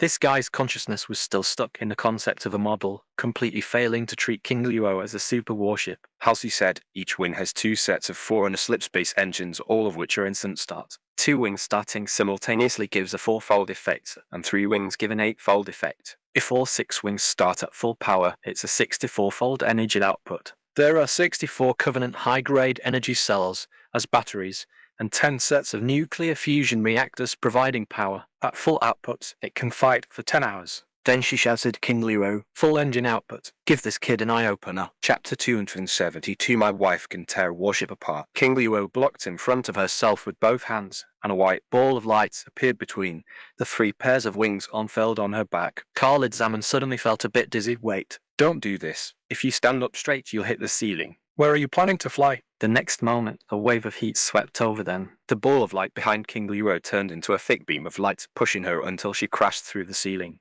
The surrounding tremors lasted less than 3 seconds, followed by a gale that swept through the entire space. Khalid Zaman grabbed the 2 women, one in each hand, fearing they would be blown away by the wind. After the gale passed, he looked up and saw a large hole with a diameter of 500 meters had been smashed into the ceiling, with some sand falling in from outside. The 3 of them flew out of the hole, and outside was an uninhabited desert. King Luo was like a free bird, performing all kinds of flight maneuvers in the air. Dolphin dives, hummingbird hovers, cobra maneuvers, and she even used the wings on her back to throw a combo. Her movements just like a normal human, completely lacking the sense of lag one would expect from a 500-meter giant. A 50-meter scarab was already as sluggish as an old ox and couldn't possibly move normally like a human. But King Luo raised her hands and feet just like a normal person, performing all sorts of high-difficulty maneuvers with ease. The most exaggerated part was the propulsion capability of the 6 wings on her back, making her as agile as a hummingbird. As she moved continuously, several miniature tornadoes appeared around her, whipping up the sand in the sky like a sandstorm. Khalid Zaman squinted his eyes and shouted, "Good grief. Put away your magic."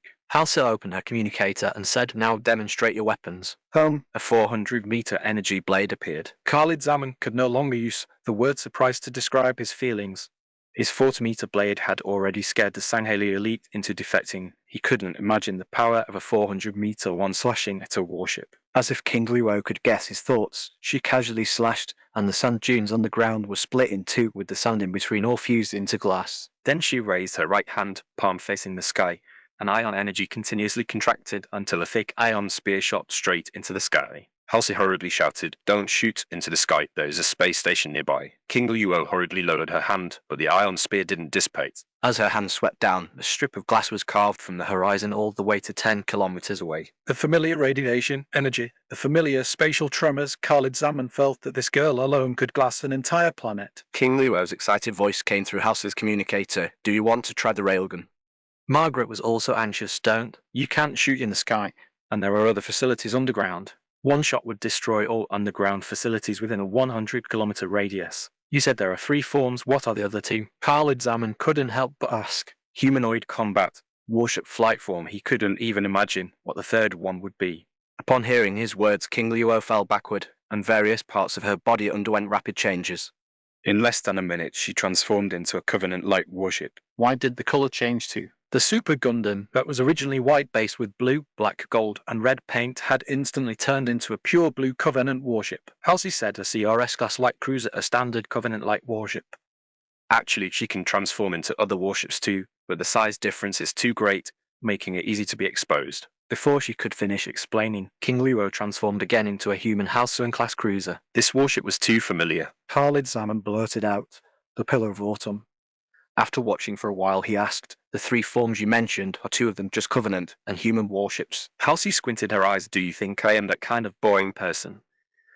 Khalid Zaman didn't dare to answer. This woman wasn't boring, she was simply too good at playing games. She was like a humanoid python compared to her. Margaret was just a chick that had just broken out of its eggshell. While he was distracted, the warship in the air suddenly exploded violently. Rumble. After a series of secondary explosions, the Pillar of Autumn was blown into 2 halves. The 2 massive sections of the body fell toward the ground. The hair on Khalid Zaman's body stood on end, and he exploded like a cat whose tail had been stepped on. Just as he was about to lose his temper, King Luo's playful voice came through the communicator. He. This is the 3rd form, Doctor. Halsey calls this the wreckage form. Hiss. Khalid Zaman sucked in a sharp breath. The 2 pieces of warship wreckage on the ground floated up and joined together, while other fragments slowly gathered toward the center. In 5 minutes, it had transformed into another Covenant warship. Is this the Long Night? Yes, Halsey said with a proud smile. This is the Long Night, just 100 times smaller. How about it? Want to go up and take a look? King Luo flew above their heads, and a gravity lift tracked the beam shot down. The 3 of them entered the beam and arrived inside the warship via the gravity lift. Halsey introduced her 3 forms do not affect the work of the personnel inside. In a wreckage form, the 2 halves of the body can each transform into a small warship, both possessing jump capabilities. Oh right. I also added a small energy shield spiral tower inside the warship. As she spoke, King Luo's body turned transparent, and Khalid Zaman realized that even the wild geese flying overhead could be seen from the bottom. Optical refraction combined with dynamic projection ensures that it is 100% visually indistinguishable. It was all improved by Cortana. The more Halsey spoke, the prouder she became, and the smile on her face never stopped. Entering the interior of the warship, the 3 arrived at the bridge. The design here was similar to a Covenant warship, with a spacious area and ion energy control consoles floating in midair everywhere. King Luo's holographic projection floated in the center, with streams of light flowing across her body, just like Cortana's body. Does it look good? It looks good, Tilda. Hearing Khalid Zaman's praise, King Luo's projection spun around happily. Artificial intelligence, King Luo reporting to you. Mr. Sinky Pervert, what service do you need now? Just as the 2 were playing around, Margaret's phone suddenly rang. Answering the phone, Hood shouted and questioned, I told you to take a vacation, not to blow up a space station. What the hell are you doing? You almost blew up Cairo Station. You missed by less than 1 kilometer. Do you know who's here? Khalid Zaman could hear from a few meters away that the commander-in-chief was furious. If it were him, he would also be angry. Inside the Cairo space station, besides the Admiral, there were a group of Spartan warriors and helljumpers, and most importantly, his group of friends were all inside. Margaret rolled her eyes, held it in for a long time, and then said in a delicate voice, "Oh my, I didn't mean to. I really didn't know this would happen. You are a magnanimous person. Please don't hold it against a little girl like me, okay, Tilda?" That voice was more affected and delicate than a white tiger, and Khalid Zaman felt goosebumps all over his body.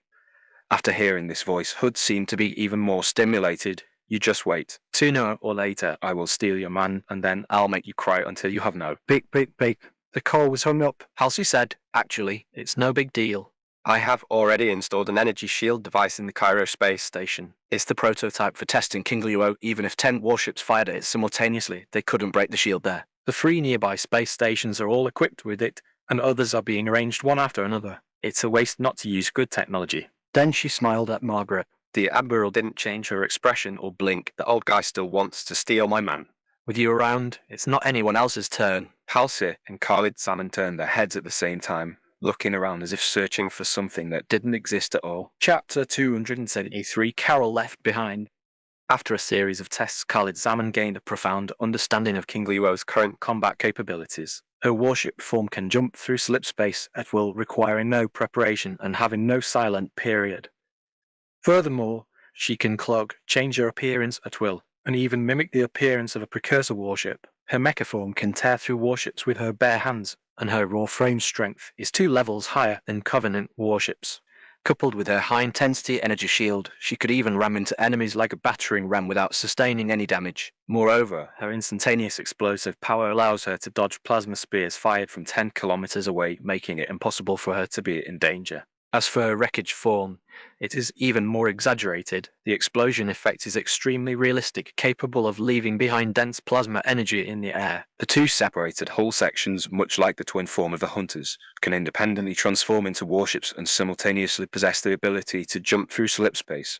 One dare not imagine what kind of casualties the Covenant fleet would suffer if they encountered King Leo. Khalid Zaman asked Halsey, can White Tiger or other broodmothers also be modified this way? No, unless they also swallow fragments of the time crystal, but doing so would drastically shorten their lifespans. Halsey sighed.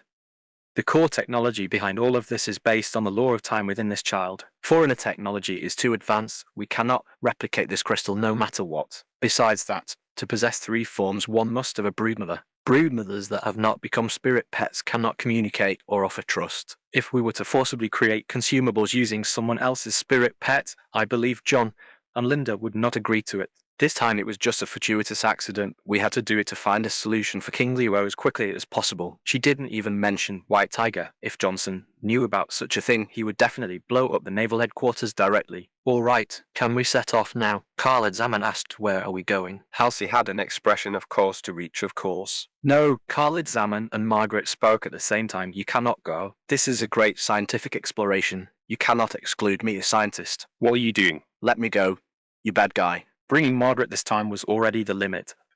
After all, she was his superior and had arranged the entire plan. Khalid Zaman would protect her even if it cost him his life. But Halsey was different. Her scientific research was too important to humanity. Moreover, if he took this woman to such a dangerous place, the Spartan warriors would likely turn against him. Therefore, Khalid Zaman tied Halsey up and threw her back into the Office of Naval Intelligence.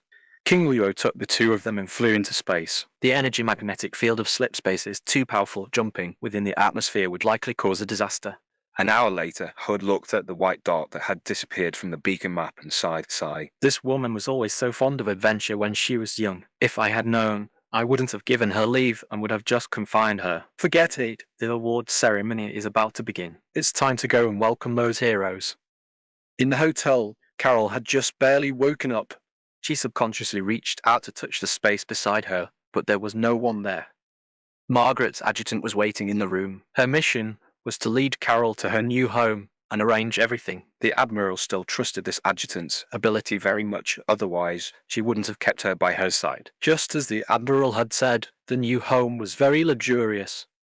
It was a 3-story villa with a garden, a swimming pool, a garage, a lawn, and even a children's playground. There were 2 sports cars in the garage, one black and one pink. The lawn was trimmed very neatly, and the edges were planted with small flowers that looked like baby's breath, making it look very cozy. In the corner of the lawn, there was a brand new barbecue grill and a box of charcoal. There were several fruit trees in the garden, with vines from the shrubs winding around the trees dotted with unknown flowers. The well-arranged pruning, combined with a small gazebo in the garden, made it feel very comfortable for drinking tea and chatting here. The water in the swimming pool was warm, and there was a row of lounge chairs and 3 large parasols on the side. 10 lounge chairs. Just how many wives does this guy want to marry?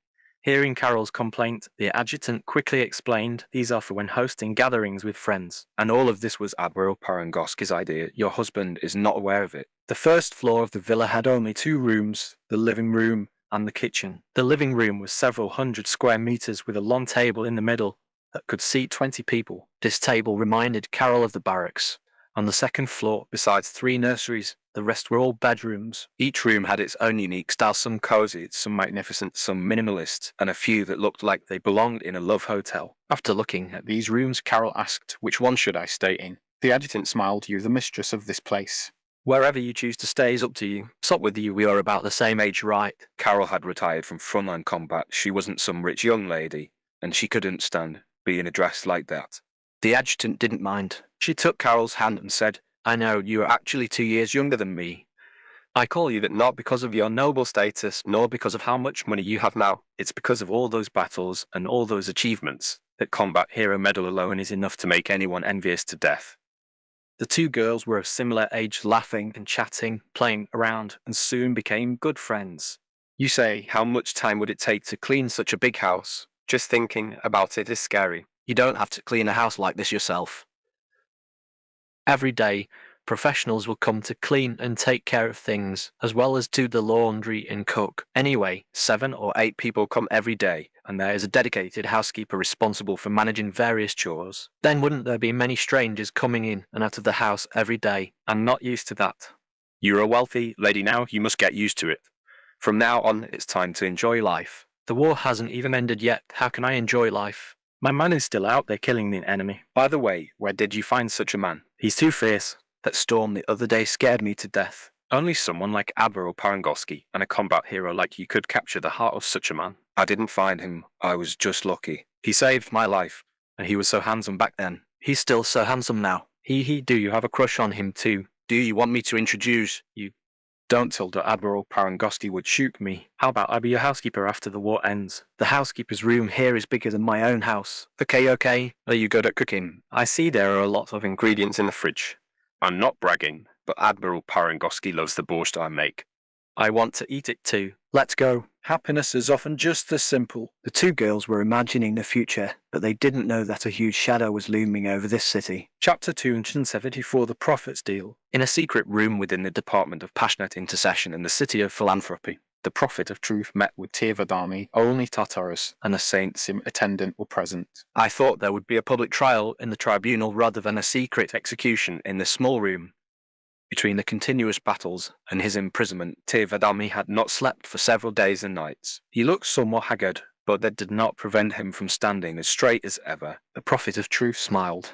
"I have no wish to die here, dear Tyr. Even if you are bound in chains, and even with Tartarus present, no one could stop you from slaughtering everyone here. You and I both know this very well." Tyr remained silent. Since his promotion to fleet commander, he had rarely fought in person. He hadn't expected the Prophet of Truth to hold him in such high regard. The Covenant's hearts are drifting apart, and it is currently in a precarious state, and you are the one least willing to see a civil war break out. I know you well, Tirvadami. You have a happy family, a beautiful and virtuous wife, a clever and lovely daughter. Tyr suddenly interrupted the Prophet. Are you trying to threaten me with my family? His tone carried a hint of anger, and his gaze grew increasingly unfriendly. Beside them, Tartarus grew tense, the brute placing his hand on the gun at his waist. The Prophet of Truth extended his right hand in a calming gesture. Don't be nervous. Your family has already been taken away. They should all be your subordinates.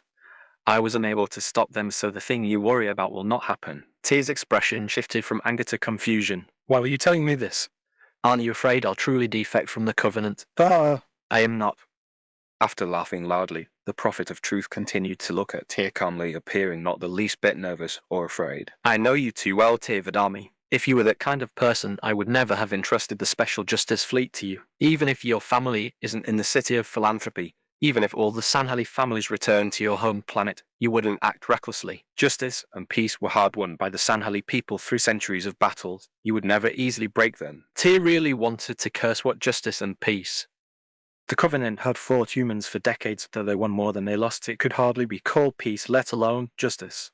But the old thing before him was indeed right. He didn't want the Covenant to split, nor did he want the Sanhali people to go to war with the Saint Sim race again. He sighed and asked, "Speak, what is it you actually want?" The Prophet of Truth spoke with earnest gravity. "Stability. The pilgrimage is about to begin, and I need internal stability within the Covenant." This is consistent with what you have been working toward. We are essentially allies, but to maintain the unity of the Covenant, I need to give everyone an explanation. The destruction of the Sacred Ring can be said to be your inescapable responsibility, but I don't want the Covenant to split because of how this is handled. Thus, a reasonable deal is our best option. These words were logical and direct, surprising Tyr.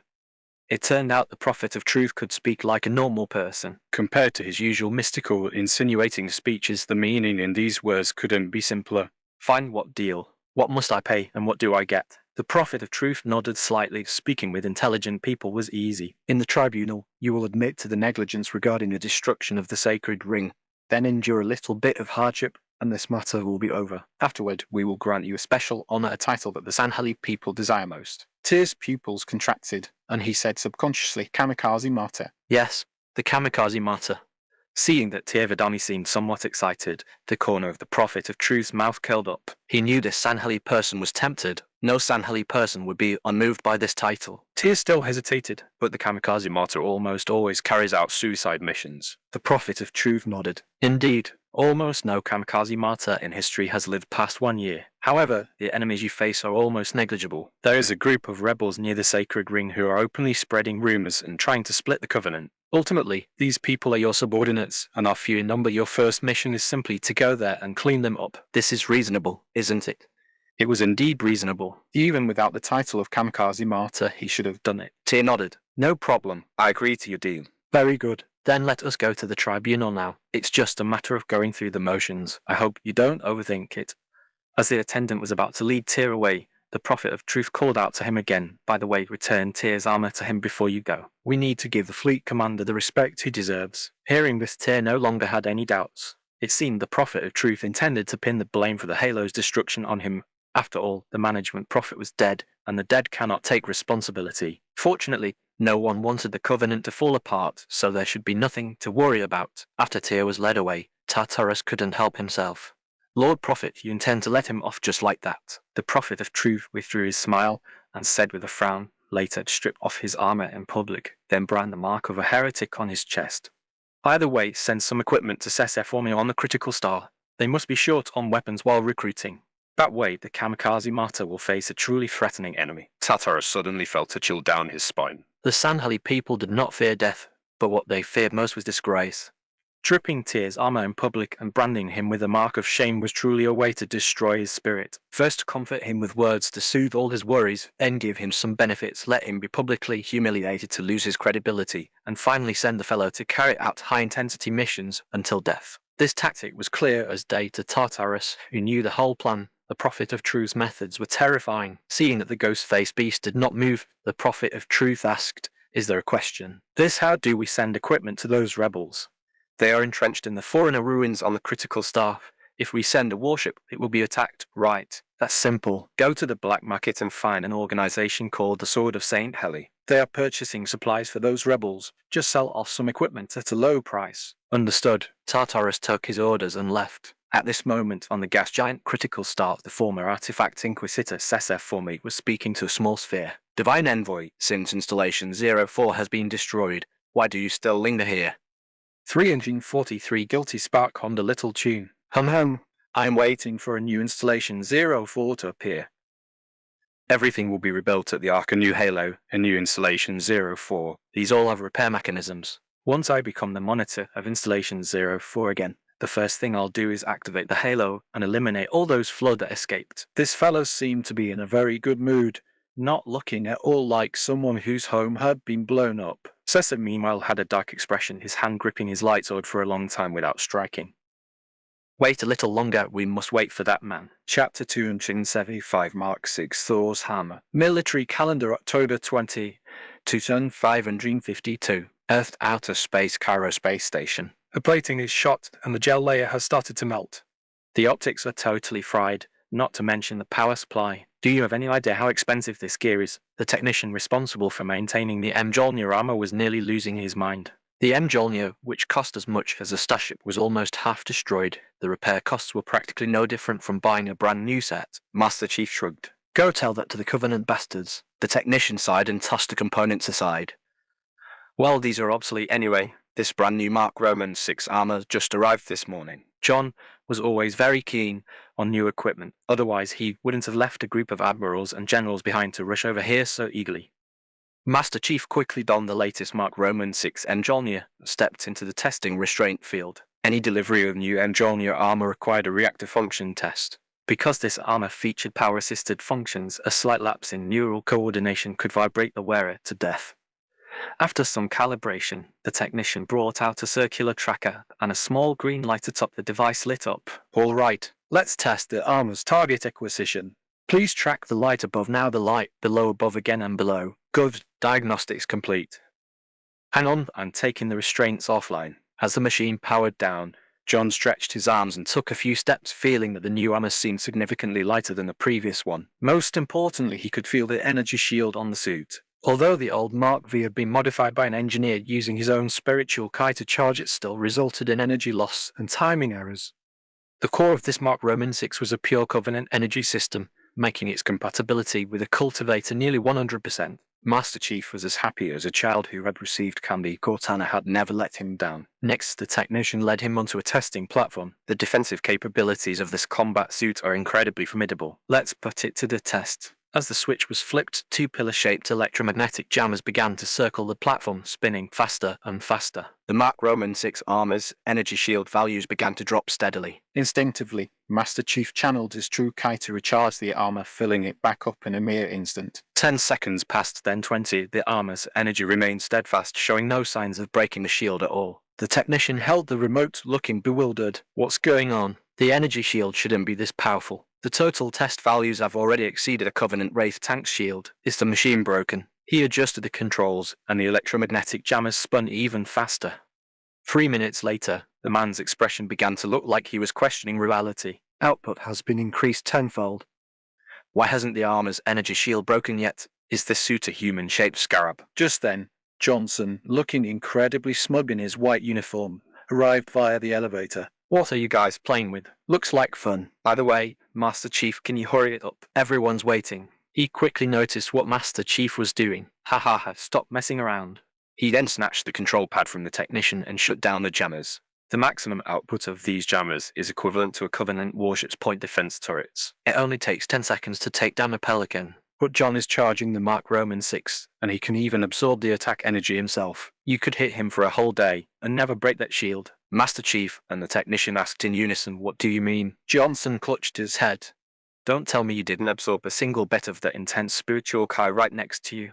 Well, Master Chief's face flushed. He had been so focused on outputting energy that he completely forgot he could absorb spiritual Kai. Heck, if they want to hit the Mark Roman 6, the Covenant will have to steal our weapons. Human gear is just better. Johnson was quite proud of himself. The technician looked dazed. Where did you come from? How do you know so much? Damn, You don't even recognize me. I'm your old man, and you still owe me $50. Johnson didn't hold back, giving the young man a sharp flick to the forehead. The technician was speechless. The mannerisms, the tone, and the debt were indeed identical, but the face looked barely 20. Forget the flick. Even if he got a real beating, he couldn't possibly believe it. He turned to ask Master Chief, only to find that the 2-meter-tall war hero in the Mark Roman 6 had vanished. Oh, Where'd he go? Master Chief's voice drifted from beside him. With this armor, cloaking is much more convenient. I won't be knocked out of stealth until the shield breaks, and I don't even need extra assistance from an engineer anymore. The technician was stunned and blurted out, the stealth module hasn't even been installed yet. How can you be invisible? It's nothing. You really need to get out more, kid. After speaking, Johnson vanished right before the man's eyes. Holy crap! The scene before him had completely transcended his understanding. The higher-ups had originally intended for Master Chief to be decorated before testing the armor, but Cortana suggested John should look sharper, resulting in Master Chief's strong request to wear the Enjolnir. Thus, the technician had struggled to move the latest Mark Roman 6 to the armory. The stealth and other modules were still in crates nearby, unopened. Before the man could regain his senses, the two sneaky veterans revealed themselves and stepped into the elevator. The armory was located on the bottom level of the space station. From here, the elevator led to the central platform. As a Mountain-class orbital weapons platform, the entire Cairo station was essentially a supermagnetic railgun turret with some living quarters attached. In the heart of this turret lay the command center of the entire space station. The elevator stopped, and the two stepped into a single car orbital transit pod. Aside from its frame and floor, the pod was made of transparent material on all sides, providing a clear view of the scene outside the station. Johnson remarked with emotion, Earth still as beautiful as ever. When I last left, the Earth orbital defense grid was just a theory and a political ideal. Now there are 300 orbital stations in geosynchronous orbit. A single shot from the MAC electromagnetic cannons here can pierce a Covenant capital ship. Master Chief sighed. Reach had stations like these two, but they still couldn't stop the Covenant's invasion. Johnson laughed loudly. Don't be so gloomy, old friend. Reach had them, but only 20 were deployed. Earth has a full 300. No matter how many fleets the Covenant brings, they're just giving themselves away. Besides, we just performed hemorrhoid surgery on them and kicked their asses. I hope so. Master Chief didn't comment further. Before the battle of Reach, the place had also been rated as humanity's most fortified military base. Johnson continues to talk animatedly. The Athens and Malta stations, together with Cairo station, form a triple-point defense array. We wouldn't even fear another supercarrier. As soon as the enemy enters range, they'll be turned into Swiss cheese. What if the enemy launches a boarding action? Johnson rolled his eyes at him. You mean they'd be so desperate they'd rush inside? To do what? Master Chief thought for a moment and replied, to die. The two of them burst into laughter together. 27 case. Inside this aerospace base, surrounded by stars, a solemn and dignified atmosphere currently prevailed. The commendation ceremony about to be held at the Cairo space station was undoubtedly a grand celebration for all of humanity. This event was personally hosted by Admiral Terence Hood, the Commander-in-Chief of the Earth United Space Force. Since the Dream Team led by Khalid Zaman had eliminated the indomitable priest along with nearly 500 Covenant warships, this battle was defined by the military as Operation First Counterattack, signaling that the scales had begun to tip and humanity's counteroffensive against the Covenant had begun. Thus, the military swept away its usual gloomy atmosphere, and the mountain weighing on everyone's hearts was at least halved.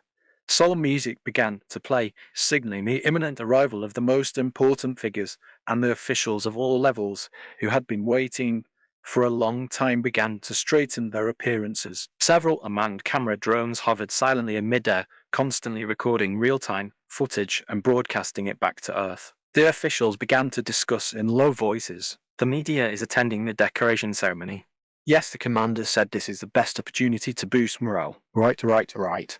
We will make the first counterattack operation the focus of our propaganda. It's a pity Noble Six isn't here. I wanted to make his acquaintance. Didn't the intelligence department say he's not allowed to appear in public? All of that guy's files have become SSS-level classified information. That woman, Parangoski, is too cunning. She kept it a secret from everyone, yet she married that man herself. It infuriates me. What? You old man want to marry Noble Six too? No. I have a granddaughter who's 25 this year and just graduated from university. I wanted to set them up. Hasn't Earth's marriage law been changed? The old general speaking didn't blush at all as he took out a photo from his pocket. The girl in the photo was youthful and beautiful, indeed quite attractive. An old man nearby immediately threw cold water on him. Forget it. Your granddaughter can't compare to that woman Parangoski. Besides, someone has already booked a spot on a matchmaking show. It definitely won't be your turn. Nonsense. I'm a major general. Which bastard dares to cut in on me?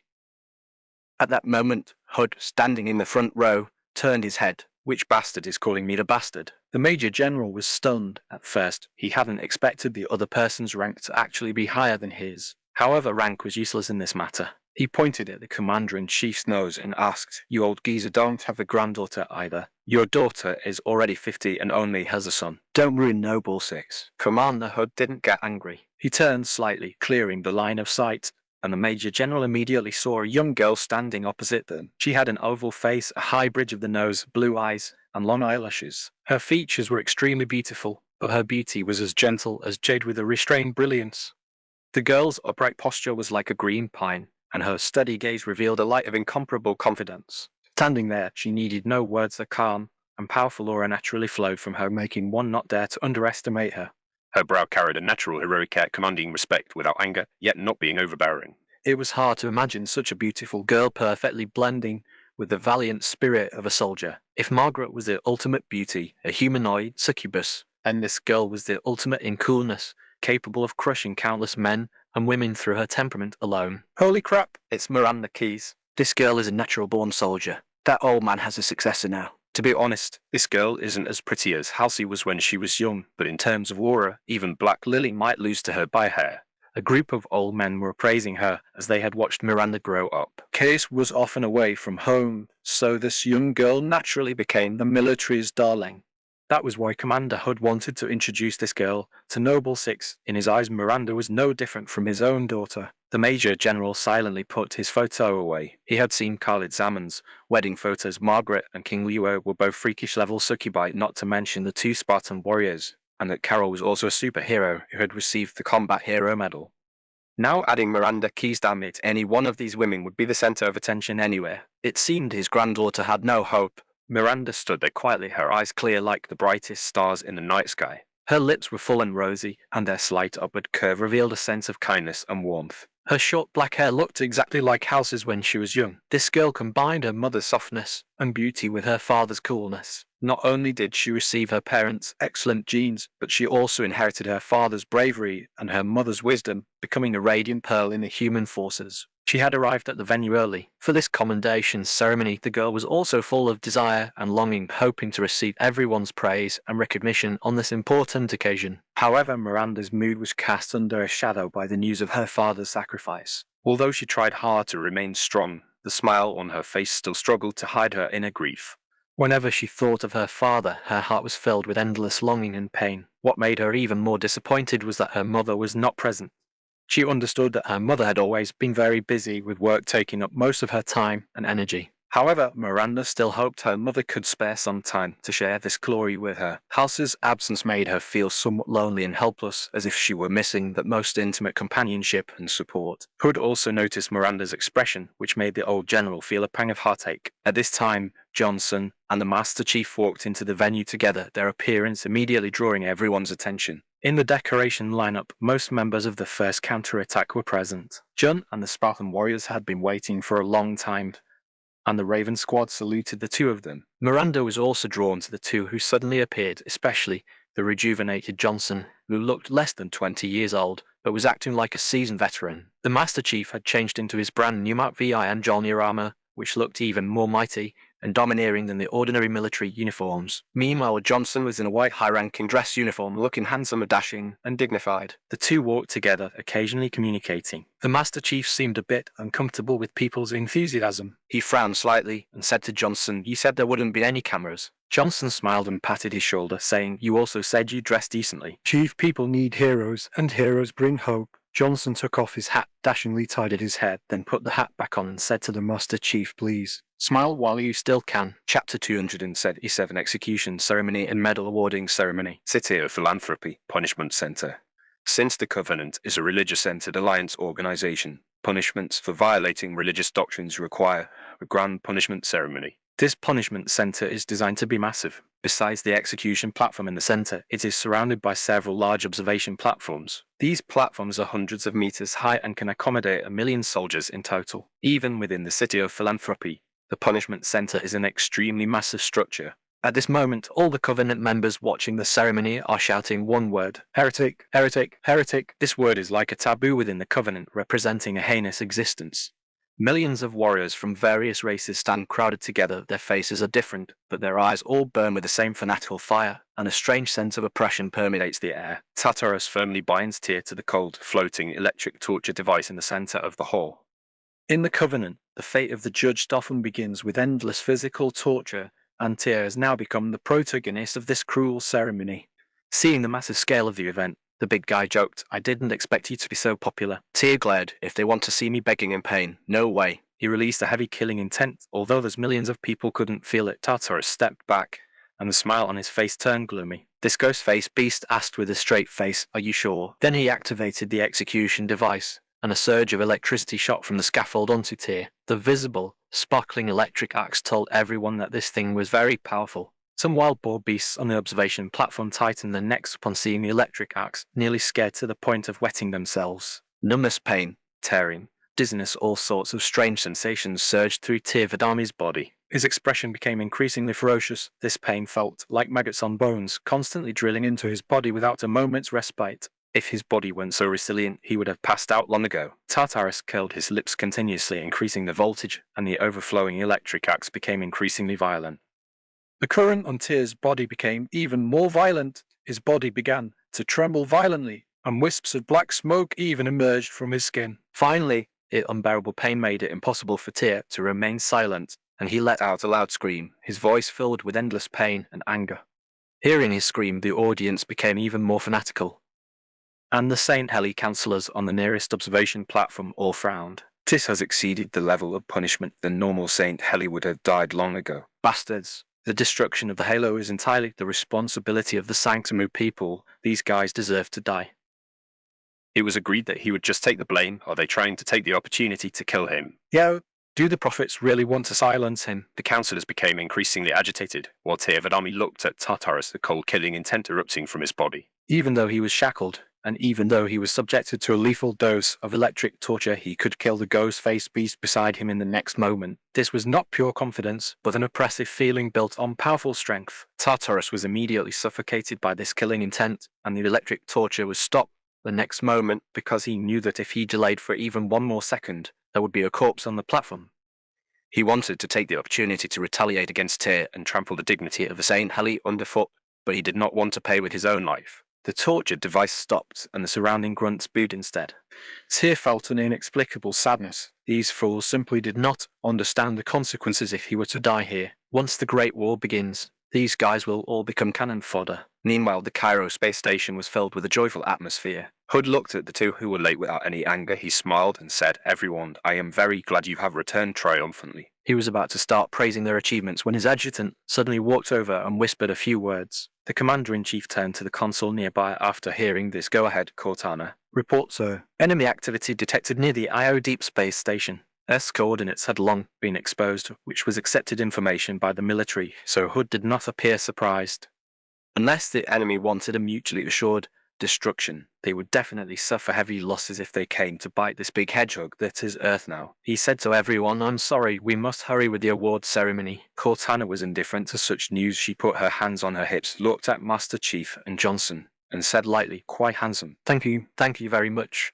Both of them replied, then looked at each other, both thinking in their hearts, Cortana was complimenting me. Hood smiled and took out a medal saying the Colonial Cross awarded only to soldiers who fight bravely and perform excellently. "And you're the model of the Earth Federation Space Force." Saying this, he pinned the medal on Johnson. "Although this thing is not as good as the Combat Hero Medal, it is a high-value honor award. Fewer than 20 people in the Earth United Combat Forces possess it."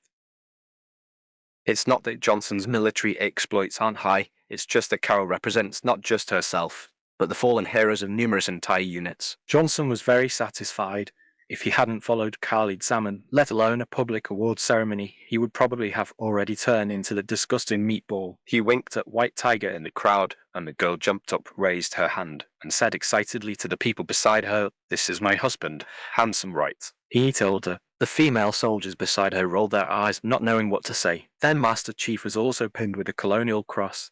He already had the Combat Hero Medal. Then Hood beckoned to Miranda. Although this girl was only 19 years old, her steps were steady, her gaze firm, and facing so many old generals and combat heroes, she didn't show any signs of stage fright. "Commander Miranda Case, your father's sacrifice represents the highest example of a soldier.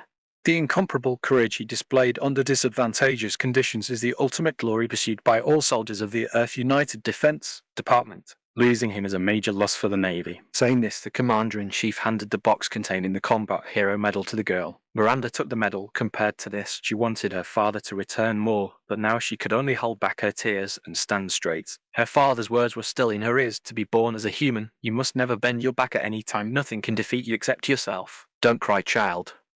In a couple of days, I'll introduce a young man for you to meet." "I guarantee you'll be satisfied." Hood winked at the girl after finishing. Even though Miranda was not yet 20, she felt that the old marshal was a bit unserious at this moment, and the sadness she had just brewed was completely interrupted. Chapter 278, Edrony. Inside the City of Philanthropy, the Prophet of Truth was watching Tyr on the execution platform with great interest. This Sanheli, who was most likely to thwart his plans, had already been shocked until smoke was rising from him.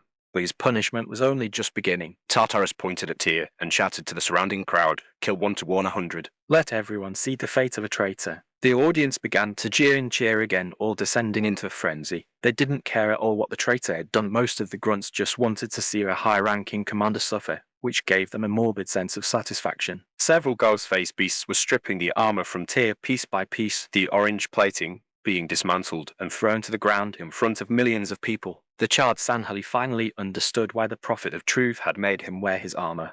In every respect, this spectacle was a deliberately arranged humiliation. However, this was only the beginning. A small platform rose from the ground. On this platform was a handle. Tartarus grasped it and pulled out a red-hot iron rod, the tip of which was engraved with the mark of a heretic. Tyr had not expected that the slight punishment mentioned by the Prophet of Truth would include being branded as a heretic.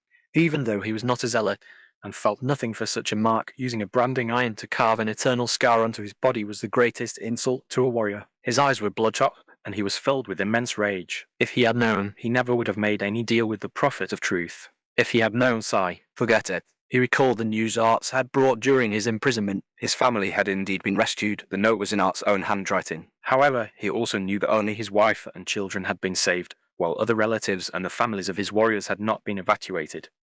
Otherwise, Arts would not have used such ambiguous wording. The guy was too simple-minded, had no schemes, and was too easy to see through. Tyr could let his family down, but he could not let his brothers down. As an extreme embodiment of machismo, all Sanheli were this stubborn. Moreover, even if he didn't know about this, it was already too late for him to resist now.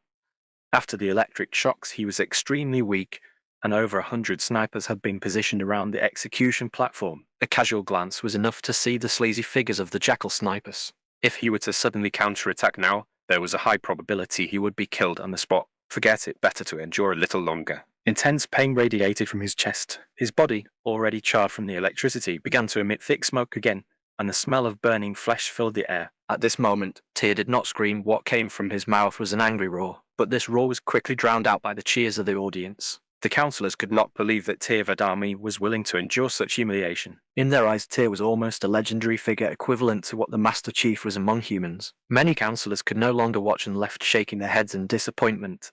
In their eyes, a Sanheli should not have to endure such disgrace, even in death. In the entire execution ground, only Tyr Vadami had made a choice like a human to bear the burden of humiliation. The execution was completed smoothly. Tyr's reputation was suppressed again and again, and the obedience test was also very successful. This Sanheli hero had finally lowered his proud head to the Sanctumu people. The Prophet of Truth was very satisfied, sipping a drink with a look of smugness on his face. Just then, the attendant walked up to him and whispered a few words. The cunning Prophet was stunned. You're saying that idiot went to Edtruni? Yes, the Eye of the Prophets did report exactly that. The Prophet of Sorrow claimed he was going on vacation, yet he took the sacred consecration fleet with him. The intelligence transmitted back states he is going to a planet called Edtruni, which has a forerunner portal that can transport one to a place called the Ark. The expression on the Prophet of Truth's face was very strange. Matters seemed to have exceeded his expectations to the point where he spent a long time contemplating the issue, so focused that the cup in his hand fell to the ground. Taking 15 warships just to run off to Edtruni, that idiot truly doesn't know that it is actually Earth. It seems our old friend, the Prophet of Sorrow, is about to have a miserable time. The attendant asked, "Are you saying that the Prophet of Sorrow also already knows the coordinates of Earth?" No, Tilda, the Prophet of Truth was full of mockery. He knows the coordinates of Edtruni, not Earth. Otherwise, even if you gave him 100 times the courage, he wouldn't dare to run to the human lair with only 15 warships. The attendant had followed the Prophet of Truth for many years and knew that while this old thing appeared magnanimous, he was actually extremely arrogant at his core. Yet this time he was so wary of the humans. Thus, he asked in confusion, the humans have already been utterly defeated, and only Earth has any remaining garrisons. Why do you hold them in such high regard? You are wrong. The Prophet of Truth picked up the cup from the ground and placed it gently on the table. I do not hold the Earthlings in high regard. I simply think that fool Sorrow is about to die. Even if he doesn't die, I can give him a helping hand. Meanwhile, that fool Sorrow was fantasizing about being the first to embark on a pilgrimage soon to become a godlike existence. The moment the fleet jumped out of slip space, the Prophet of Sorrow could no longer hide the joy on his face. In the end, it is still me, it is me. Not those two idiots. Fortunately, I held back a card and obtained information about Edtruni from the relic fragments. You go ahead and fight the humans to the death. I will become the only true god in this world and achieve eternal life. Prophet of Sorrow, hundreds of heat signatures have appeared ahead. There is a fleet less than 1,000 kilometers away from us. Upon hearing the report from the attendant, Sorrow was stunned at first, then flew into a rage. Who is it? Who dared to hide this from me and find this place first? It is the humans. It is the human fleet. Prophet, it is bad. They have already occupied all of Edtruni. Looking at the blue planet on the screen, as well as the warships and space stations outside the planets, even if Sorrow were an idiot, he realized something was wrong. Image after image was transmitted back. Space stations equipped with MAC cannons appeared before his eyes, looking dense and numbering in the hundreds. There had only been 20 of these things orbiting Reach, and even with just 20, they had caused significant casualties to the brave and cautious fleet. As for why Tyr's Special Justice Fleet had such low casualties, a large part of the reason was that the orbital cannons outside Reach had all been destroyed by Barutami. Report, Prophet.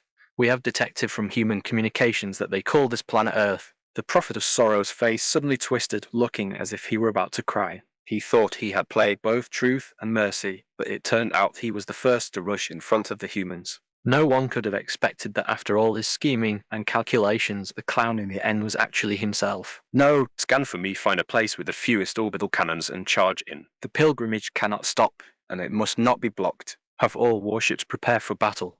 Since he had taken this step, there was no turning back. If he went back directly, the matter would surely be exposed. Thinking of the prophet of truth's gloomy old face made his liver tremble. Now there was only one path to choose: charge into Earth, find the portal, enter the Ark, and fight to the death to embark on the pilgrimage. Chapter 269, an enemy who doesn't take the conventional path. On Cairo Space Station, Miranda hadn't yet recovered from the Commander-in-Chief's stroke when the entire station's alarms blared. Everyone looked around in surprise as Cortana reported the situation first.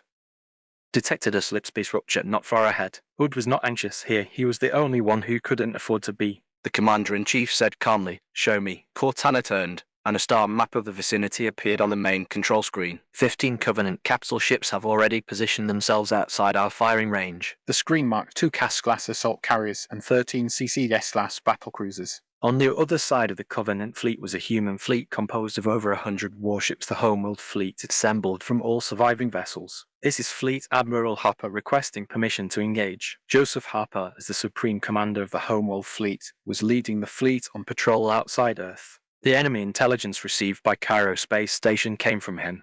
So after the Covenant fleet appeared, he had already assembled most of the warships and was prepared. Hood replied calmly, engagement request denied. Please establish a defensive perimeter on the outskirts. He then turned to Miranda and said, Commander, return to your ship and establish contact with the fleet. The girl saluted. Yes, sir. Cortana, Take control of all MAC guns. do not fire until the enemy is within range. Aye. The Commander-in-Chief calmly and efficiently issued tasks, delivering clear orders one by one to everyone present. He had simulated a Covenant invasion of Earth countless times in his mind. And this time it seemed quite different from what he had imagined. Hood walked to the tactical map, frowning. Something's off. The fleet that attacked Reach last time was 50 times larger than this one. A nearby adjutant suddenly shouted, "Report." New enemy activity. Landing craft, countless landing craft are approaching. On the screen, countless small dots flew out from the Covenant fleet formation, dense and innumerable thousands upon thousands. This was precisely the terrifying aspect of Covenant carriers. Hood did not hesitate for a moment. They want to disable the space station's MAC guns. Fire. Target their capital ships directly. The old general was very composed. Since the enemy wanted to board, he would let them see just how formidable human ground forces could be. Master Chief Johnson, defend this space station. Understood. Lieutenant Fred, deploy the remaining Spartan warriors to Malta and Athens space stations to assist in the defense. Yes, sir. After issuing the orders, Hood stood before the screen, staring intently at the tactical map. He was worried not about the 15 ships before him, but because he felt the Covenant must have more moves planned. An attack with an unclear intent was a most frightening. Originally, over 20 people were in the command center awaiting commendation. Besides the 3 who had already received their medals, most of the remaining were members of the Dream Team who participated in the initial counterattack. This included Kelly, Grace, and White Tiger all standing among the crowd. Now, with the Covenant attack, everyone entered combat status. Kelly, Grace, and the 2 legendary snipers were dispatched to Athens Space Station. Raven Squad, the Bar Trio, And the remaining Spartan warriors were sent to Malta Space Station. Johnson and the Master Chief, the 2 ace veterans, were assigned to guard this very space station. Hood knew very well that with these 2 here, Cairo Space Station would be as solid as a rock. As long as No more enemy ships appeared, the 3 space stations could easily hold off these attackers. Therefore, until the situation changed, he couldn't afford to make a mistake. He asked the adjutant beside him, can we contact Admiral Parangoski? Or Noble 6. The adjutant shook his head, unable to establish contact. They didn't leave slitspace coordinates when they departed. I'm afraid we'll have to wait for the Admiral to return on her own. Very well. I hope we receive word from them before any new enemies arrive. The Commander-in-Chief was acutely aware of these warriors' combat capabilities. According to the data Cortana provided, if Khalid Zaman was rated at 100, then Johnson plus the Master Chief were at 50. The 2 snipers combined were at 30. The other Spartan warriors who practiced cultivation were each at 5, while those who did not practice cultivation were only at 1. And all of this didn't even factor in King Leo's new form, something only Halsey and Margaret knew about. If Khalid Zaman hadn't left at this moment, those 15 Covenant warships probably wouldn't be enough for him alone to handle. Sometimes fate plays tricks like this. The Prophet of Truth, the Prophet of Sorrow, Tir-Vidami, the Sanhali people, Ghostface Beasts, humans, cultivators, all were being swept into a maelstrom. This vortex was growing larger and stronger, powerful enough to destroy entire species. The Master Chief and Johnson split up, heading towards the two sides of the space station. Alarms continued to blare within the space station, and faint explosions could already be heard. The Covenant landing forces were highly efficient. Once they got close, any warship or space station would be instantly attached to, with a passage drilled out for soldiers to enter. By now, Cairo Space Station had already been attached to over a dozen Covenant landing pods. No matter how fiercely the outer fleet fired, these Covenant warriors fearlessly clung to the station, drilling their way inside. The Master Chief rushed with a group of Marines and station personnel towards the nearest objective point. Running through a corridor, they entered a large storage bay. Through the glass windows, they could see the next compartment had already been attached by a landing pod, and Covenant forces were dismantling the iron door of this bay. The soldiers picked up their weapons and took cover behind barricades. The Master Chief had no time for words. He charged straight towards the iron door from which sparks were flying. What's the Master Chief doing? He's probably planning to ambush the Covenant forces when they breach. Wait, that's not right. Why is he kicking the iron door? Everyone prepare to provide covering fire. Except for John, everyone grew somewhat tense. They weren't worried about the Master Chief's lack of combat prowess, but rather feared their own covering fire might accidentally hit their own man. However, the Covenant forces they expected did not appear. Before the iron door was fully breached, the Master Chief kicked it open and charged into the opposite compartment. The sound of gunfire lasted only 3 seconds, followed by an eerie silence, as if everyone had fallen asleep. What happened? Where's the Master Chief? Go check quickly. He can't be in trouble. The soldiers were frantic. If this war hero died here, they'd feel like shooting themselves. When these soldiers jumped through the doorway into the opposite compartment, they saw the bodies of Covenant forces strewn across the floor. 4 grey-armoured elites and 16 wild boar beasts, the standard for Covenant combat squads, all lay neatly on the ground. Moreover, their deaths were bizarre. There were no wounds from thermal weapons on their bodies. Each had a twisted neck seemingly snapped. There were no weapons or shell casings on the floor either, and the Master Chief was nowhere to be seen. What happened here? Don't ask. The Master Chief must have moved on. Let's hurry to the next objective. Quickly, catch up to the Master Chief. Opportunities to fight alongside a hero don't come often. Charge. Chapter 280, The Wrathful Demon. On the other side of the space station, Johnson donned the newly issued SBI Special Operations armor, which was prepared by Cortana for non-Spartan cultivators. This armor weighed only 100 kilograms, making it much lighter than the half-ton Mjolnir.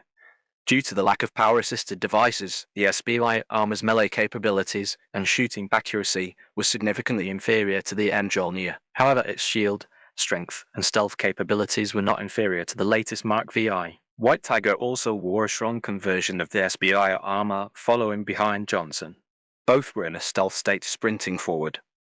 In the corridor, the Marines were exchanging fire with 2 Covenant squads. The human soldiers were only barely holding off the enemy's offensive despite having a 3-fold numerical advantage. Although the wild boar beasts were a bit stupid, their shooting skills were no worse than the Marines, otherwise they wouldn't have been accepted by the Covenant. As for the elite, they were trying every possible way to close in for melee combat. Their role at long range was no greater than 2 wild boar beasts, but once they got close, they would become invincible existences. A dozen Marines fired desperately, sealing off the elite's advance route. The space station corridor was bare with no cover, making it very difficult for the elite to charge. They were forced back several times after their shields were broken. Although the Marines were protected by cover, they were having a hard time. They needed to constantly find opportunities to counterattack under the wild boar beast's fire, while simultaneously sealing off the elite's charges. Soon, injured soldiers began to appear. Johnson and White Tiger rushed here without notifying the Marines. The battle was intense now, and there was no time to explain. 2 blurred spatial fluctuations brushed past the human soldiers and whooshed directly toward the Covenant squad. Doing this required enduring gunfire from both sides. In the past, even Master Chief wouldn't have dared to play like this.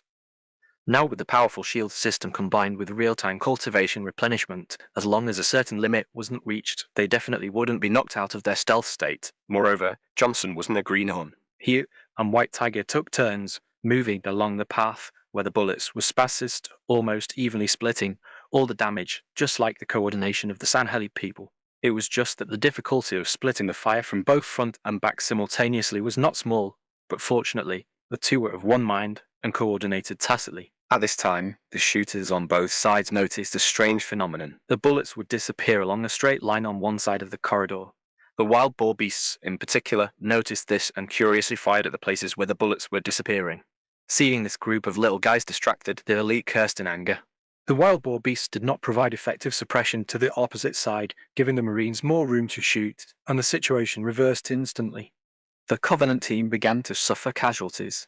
This made Johnson's side even more relaxed. Then Johnson rushed into the enemy formation. He didn't open fire or hit anyone, he simply confiscated all their weapons along the way. The plasma rifles in the elite's hands suddenly disappeared. Subconsciously reaching back to touch their energy swords, they found nothing. Then this elite stood there as if possessed, completely unaware of what had happened, until he was hit by a few bullets and remembered to jump to the side. The result was that he was grabbed by a white tiger, beaten up, and sent to his death. When the wild boar beasts lost their weapons, they immediately ran backward, holding their heads and shouting. Then, in less than 3 minutes, the two sides which had been fighting back and forth turned into a farce.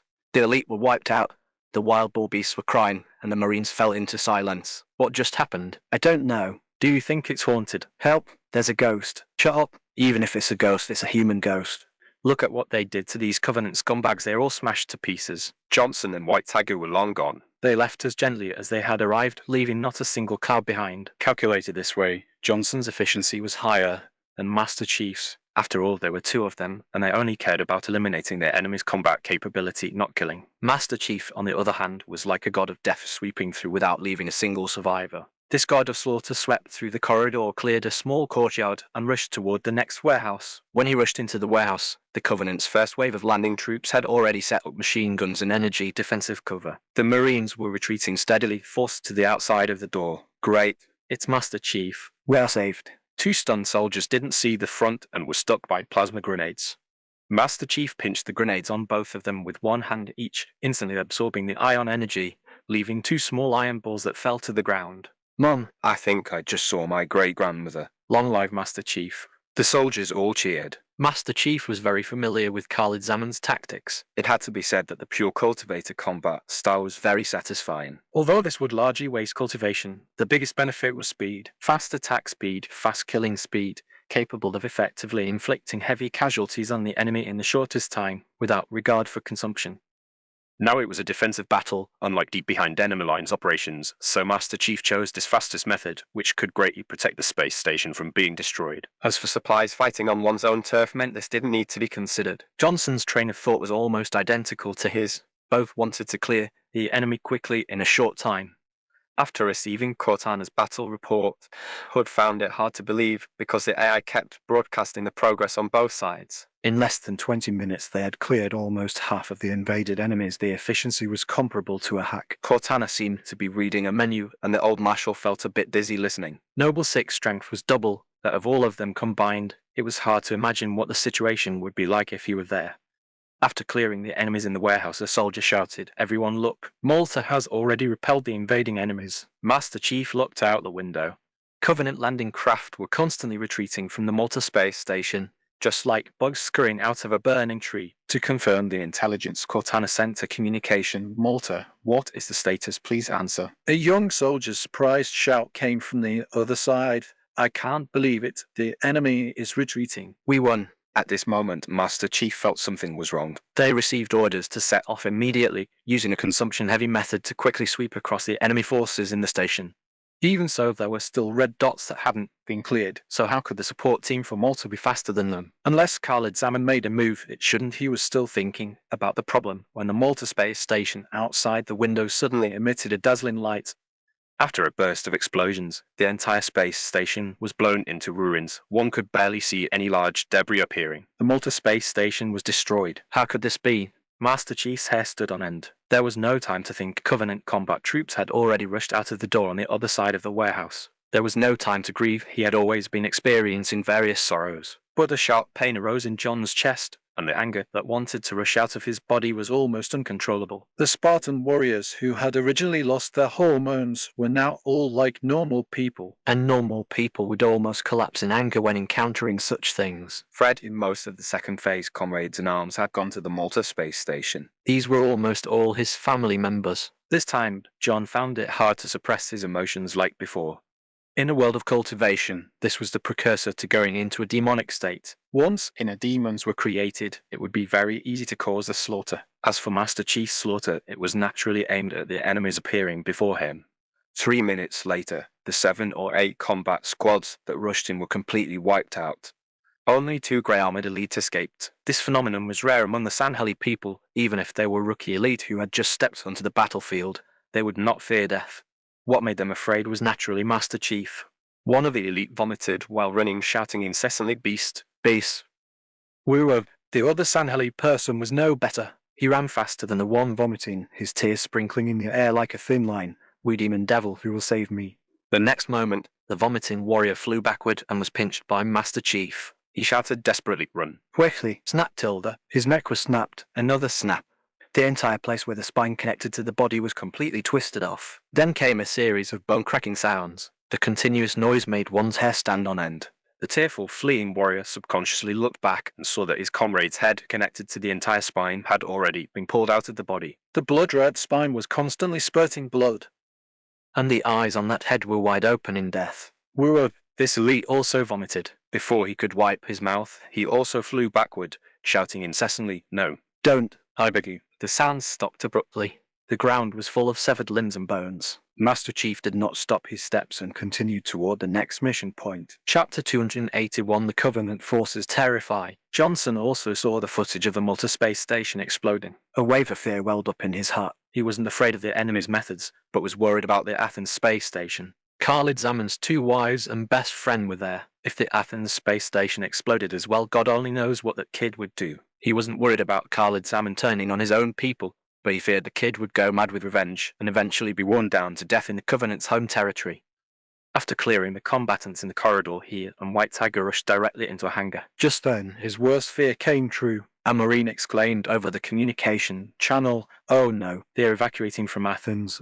Then, after a tremor, the Athens space station outside the window also exploded. Since the Athens station was relatively close, the aftershocks of the explosion affected the Cairo space station. Johnson crouched on the ground, clutching his head, his mind racing with what to do. But his thoughts were in a mess, and he couldn't think of a solution. Of the comrades who had initially counterattacked, only the 3 of them and Carol back on Earth remained. Everyone was dead. He was a veteran used to life and death and wouldn't sink too deep into darkness. But Khalid Zaman was still young. If that guy went crazy, how could he be stopped? When White Tiger saw her man crouching on the ground, clutching his head, she rushed over to pull him up. "Honey, are you hurt? What's wrong? Say something." Well, the girl burst into tears out of fear, truly believing Johnson had been seriously injured. The enemies in the hangar were still firing at them. As soon as the door opened, the elite warriors kept shooting regardless of whether anyone was there. After all, they had no reinforcements, and there would definitely be no friendly forces coming from the hangar side. And then this human scarab got angry. White Tiger placed Johnson in a corner, rushed into the hangar, grabbed a pelican, and started swinging it around.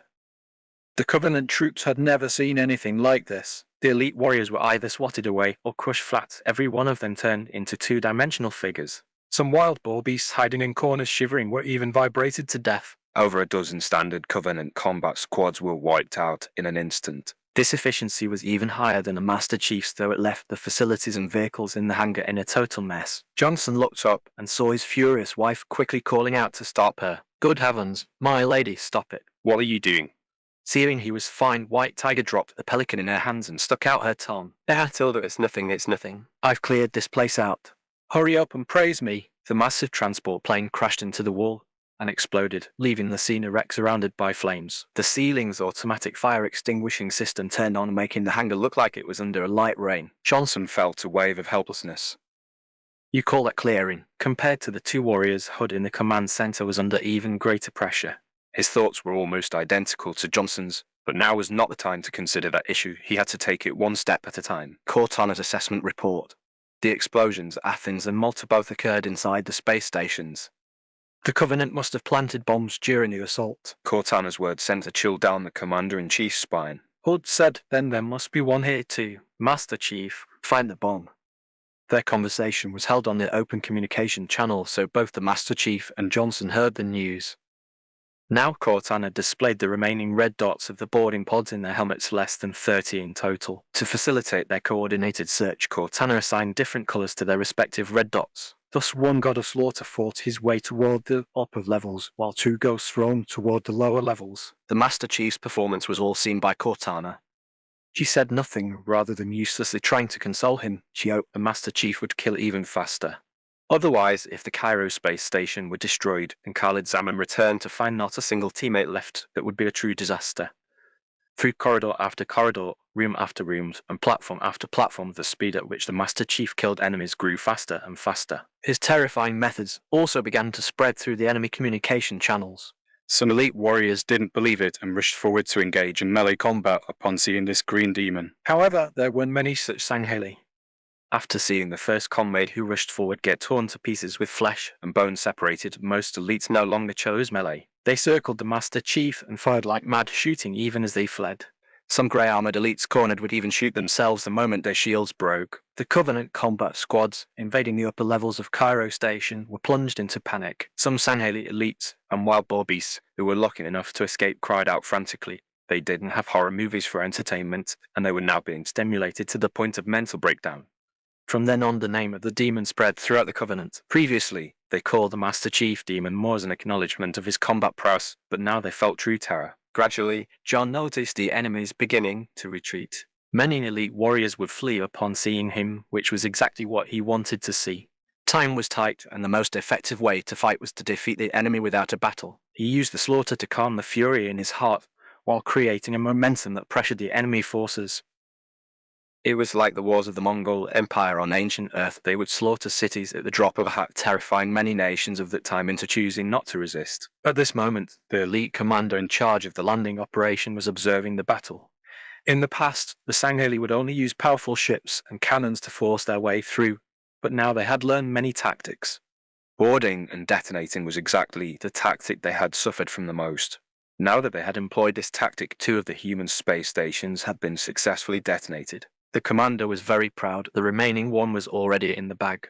So far, the entire fleet had not suffered any substantial damage. The human warships were all hiding far away and firing at them, completely unable to land effective shots. As long as these 3 electromagnetic cannons were destroyed, the Covenant warships would have a gap to enter Earth. After completing the Prophet of Sorrow's mission, he would also be chosen as one of the first to embark on the pilgrimage. The more the commander thought, the happier and prouder he became. But as time passed, an anomaly appeared on the bridge's real-time combat map. Many small green dots were leaving the Cairo space station. He opened the communicator and asked, "The bomb was only just delivered to this space station and hasn't reached the designated position yet.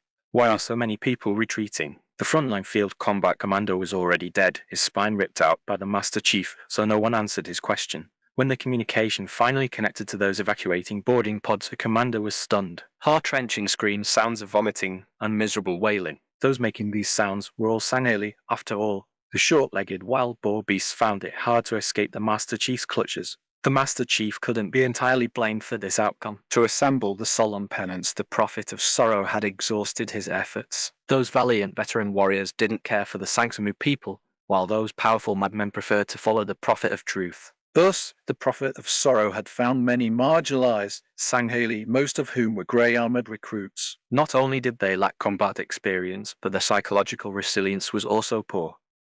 It was fine if they were winning, but once they encountered a losing situation, a large-scale collapse could easily occur. Chapter 282, The Tragic Prophet Who Flew to Earth. Master Chief quickly fought his way through the Cairo space station to the top level, where a group of researchers was resisting several squads of Covenant soldiers in the corridor. "Master Chief, over here, follow me." A female researcher tried to lead Master Chief forward, only to find the big man had passed her in an instant. She had to whisper to herself, "I suppose I can follow you instead."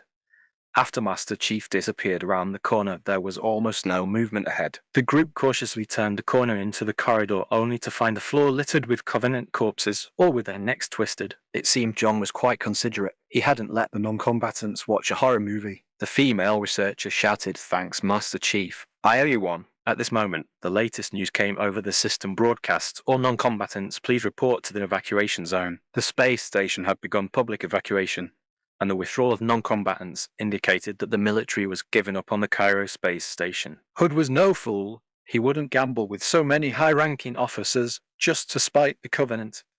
After Cortana discovered the enemy's operational intent, he immediately issued the evacuation order. However, the old man himself did not leave He wanted to see if the two individuals possessing half the strength of Noble Six could salvage the situation. Having cleared out the enemies, Master Chief suddenly noticed shadows of Sanheli people outside the window. He saw several elite soldiers wearing full coverage armor with jetpacks on their backs drifting along the outer layer of the space station. His instinct told him these guys were definitely up to something. Perhaps these people were the ones who brought the bomb in. Master Chief closed the hatch behind him, arrived at the end of the corridor, and opened the airlock. The two elite soldiers outside also noticed the valve had been opened and flew into the corridor together. The next moment, both were sent flying backwards simultaneously in the same direction, never to move again. Cortana suddenly said over the communication channel, the boarders have breached the control center and found the enemy bomb. Master Chief, you can reach the target location quickly from the exterior of the space station. I have sent you the planned route. Hurry, John. We have almost no time left. At this moment, a prophet of sorrow who was watching the situation was becoming impatient. We cannot wait any longer. Who knows if the humans have other reinforcements? Charge all of you. They only have one magnetic railgun. Charge them. Order all capital ships to advance. Although the fleet commander was not very willing, there was only one enemy space station left before them. Even if they swarmed it, they could destroy the opponent with minimal losses, so he ordered the entire fleet to attack.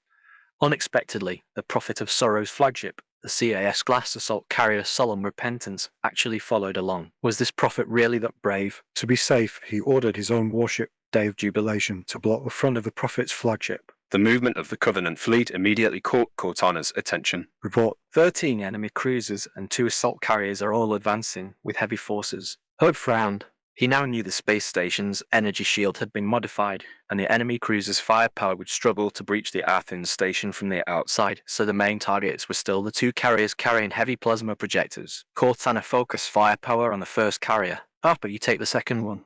Upon receiving the order, Commander Harper led hundreds of human warships to charge forward from behind the space station. At this point, everyone had entered the other side's firing range.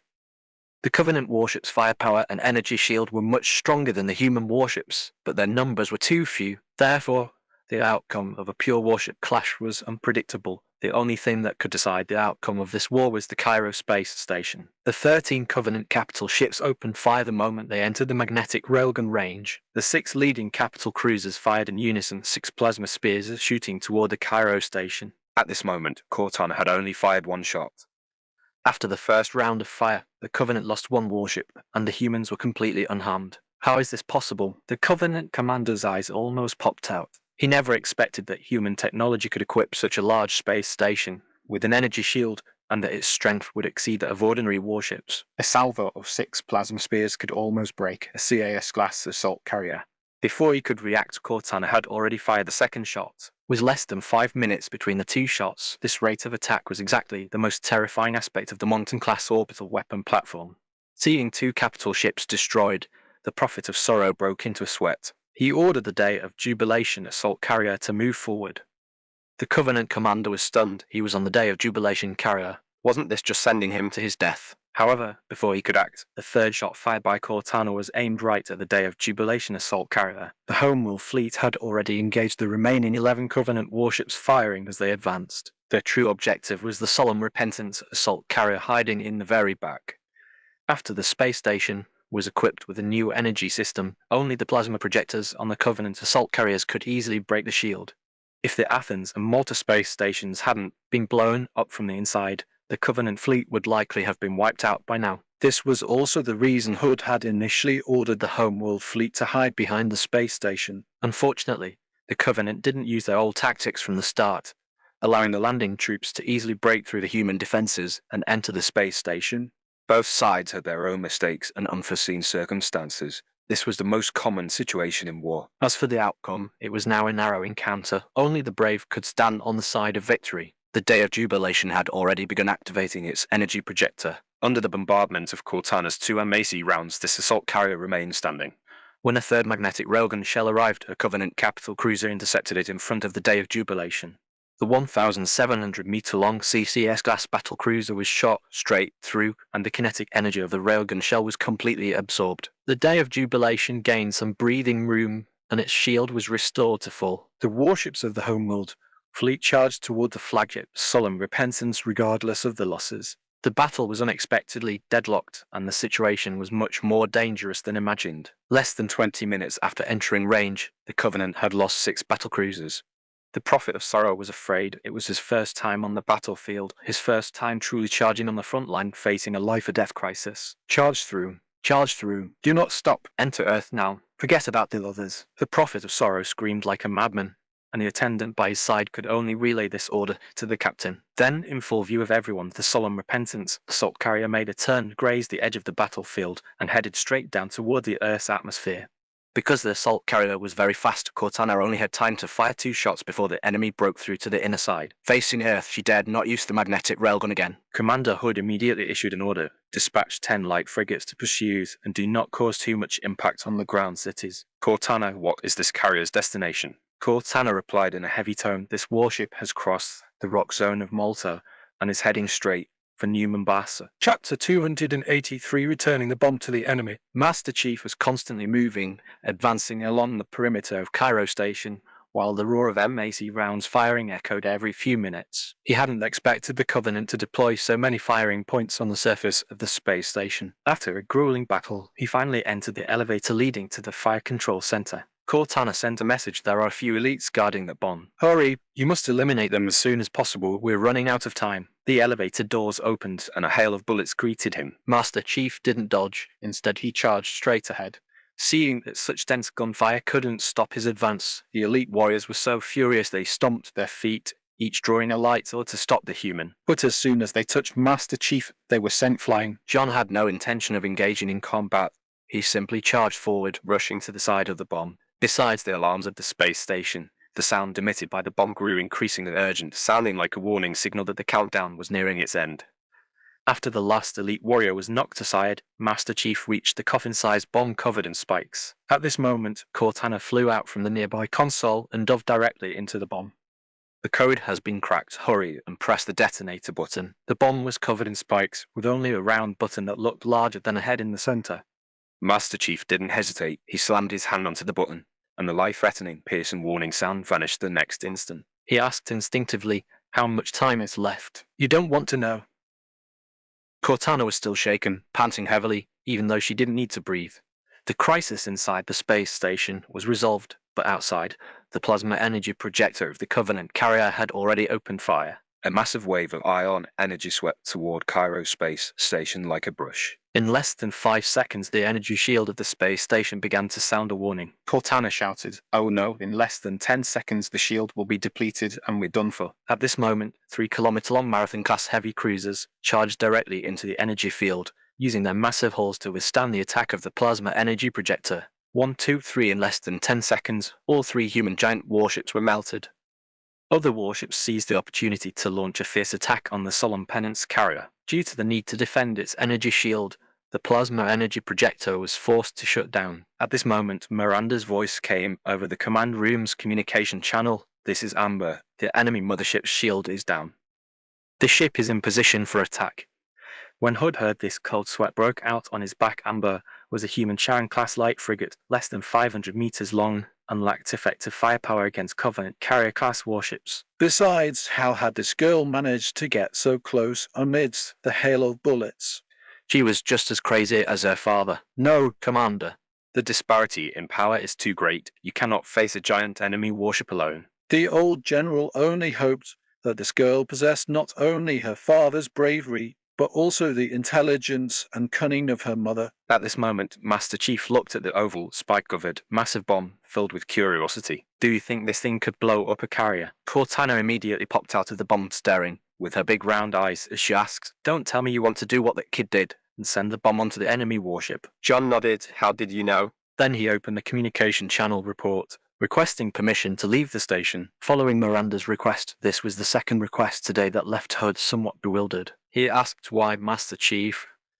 "Returning the Covenant's bomb." Commander-in-Chief looked up, considered for only 1 second, and replied, "Request granted." Master Chief carried the multi-ton bomb, finding an airlock exit facing the enemy's formation. Cortana said, "Are you crazy? Then are you staying here?" John seemed to be in a good mood, even cracking a joke with Cortana. "No, you can't succeed without me. Let's just go crazy together." When it came to craziness, this AI, modelled after Halsey, was no less than Master Chief. Cortana conducted a rapid scan and calculation of the battlefield where both sides were engaged, quickly simulating a perfect route. Now, Master Chief saw the route indicator on his helmet's display immediately open the airlock, and the bomb was ejected from the chamber by air pressure. Then he threw himself onto the bomb and flew out with it. One man, one bomb, traveling through the battlefield, where both sides were exchanging fire, passing through exploding warships and drifting through the debris scattered in space. 5 minutes later, Master Chief had arrived directly beneath the Solemn Penance carrier. The cast-class assault carrier was about 5,300 meters long, more than 10 times the size of a Charon-class light frigate. This behemoth was focusing all its efforts on defending against the long-range attacks of the Homeworld fleet, completely unaware that a very, very small object was approaching. Once the bomb moved to the designated position, Master Chief slammed the detonator button again, then kicked off and flew in the opposite direction. Cortana laughed, haha, perfect. At this moment, the entire Solemn Penance fleet had only 4 heavy cruisers left, which were quickly wiped out under the siege of MAC cannons and the Homeworld fleet. This battle happened very suddenly, and neither side was prepared. This led to all sorts of problems. The human side's losses didn't look large, but the fate of those Spartan warriors was unknown, and there wasn't a trace of joy over victory on Commander Hood's face. Dispatch search teams immediately. Search for survivors near Malta and Athens space station. At this moment, Miranda sent another request wanting to pursue the enemy warship that had entered Earth's surface. Hood knew this child couldn't sit still for a moment, so he had to agree, but with one condition. Return to Cairo space station first and pick up Johnson.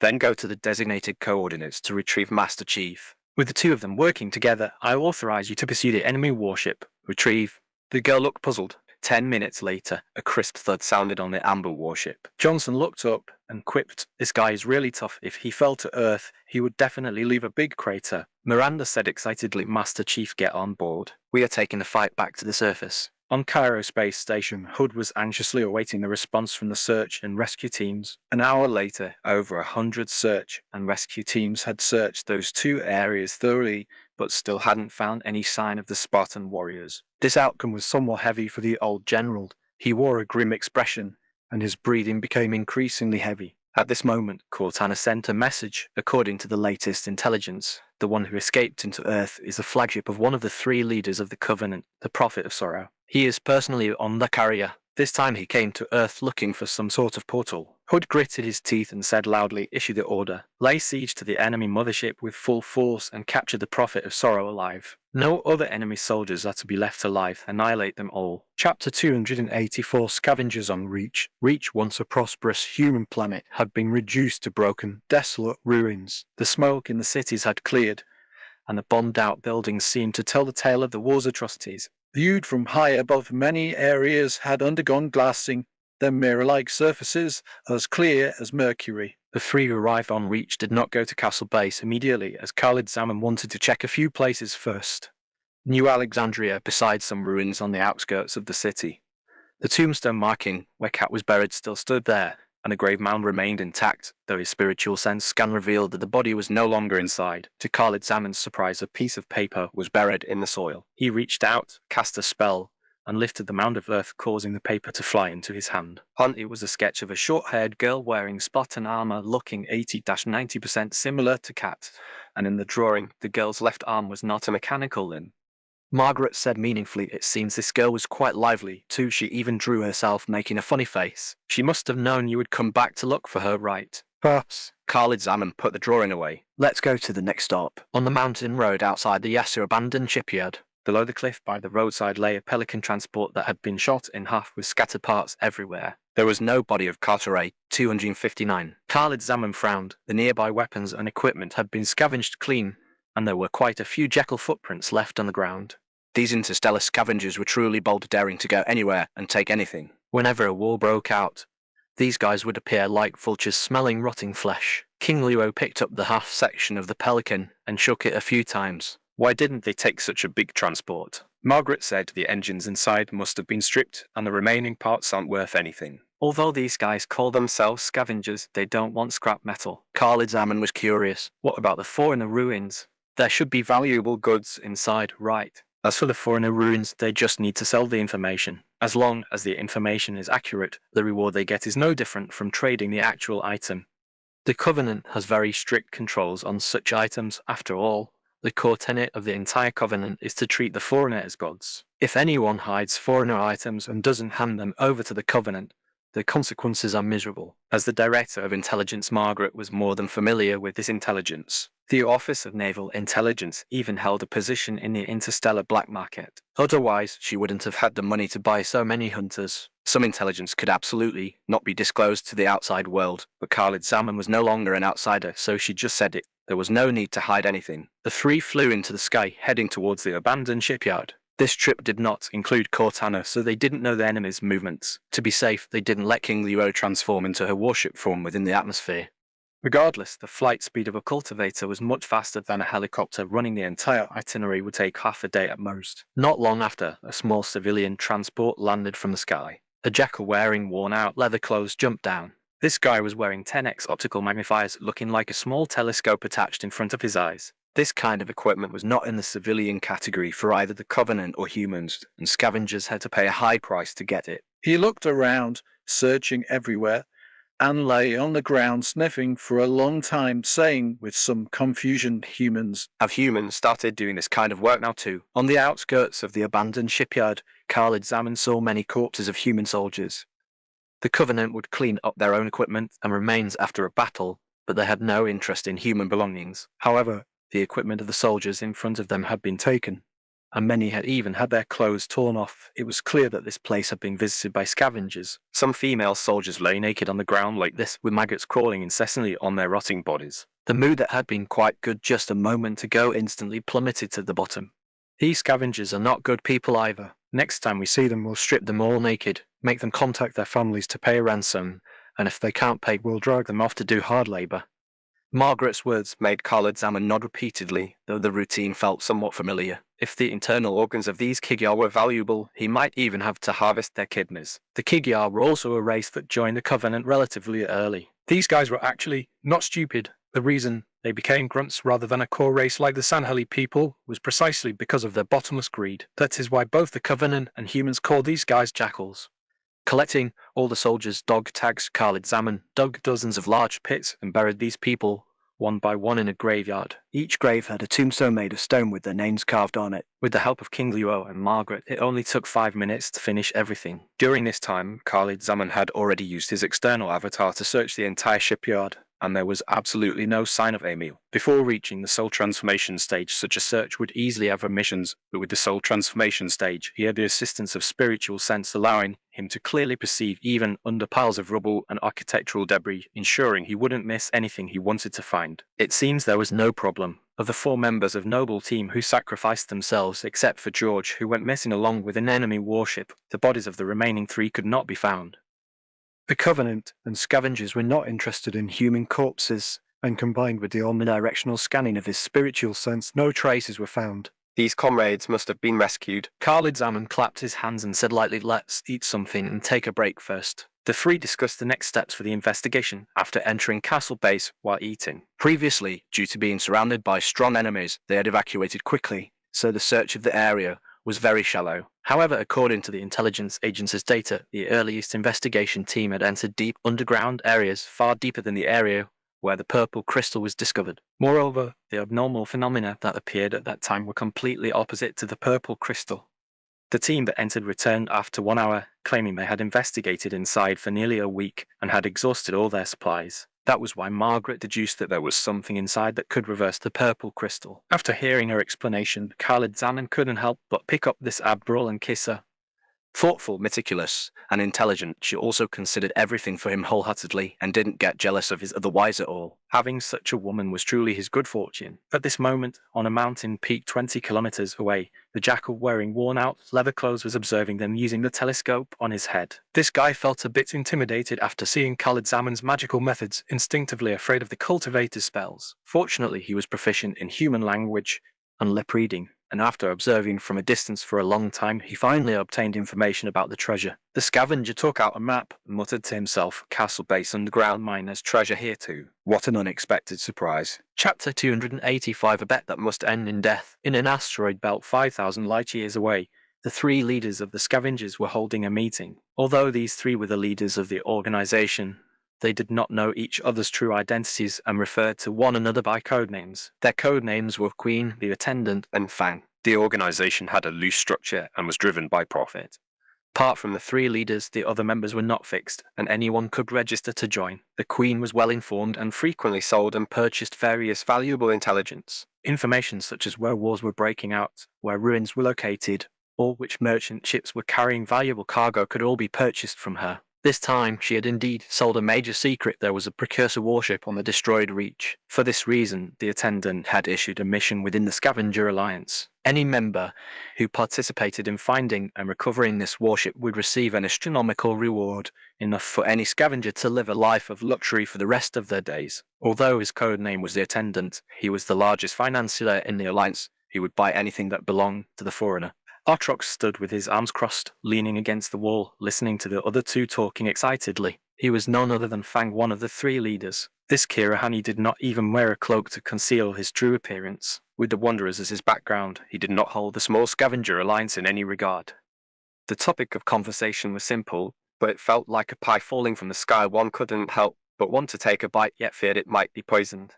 Artrox couldn't help but ask, "Are you saying this warship has already been found?" As long as we send people to transport the warship back, we can each get 500 billion Covenant credits. Yes. According to the footage sent back, besides the warship, there is also a foreigner relic. As long as we recover these two items, the Scavenger Alliance can be disbanded. The money will be more than enough for us to achieve our own goals. There will be no need to work ourselves to death, or even to hide in the shadows anymore. As the Queen spoke, she pulled back the black cloth covering her body and looked down at Artrox with a smile. Even though her voice was sweet and magnetic, her insect-like body made Artrox feel a hint of danger. Just as a nickname suggested, the Queen was the Insect Queen of the Imoi, the supreme ruler of the soldier bees within the Covenant.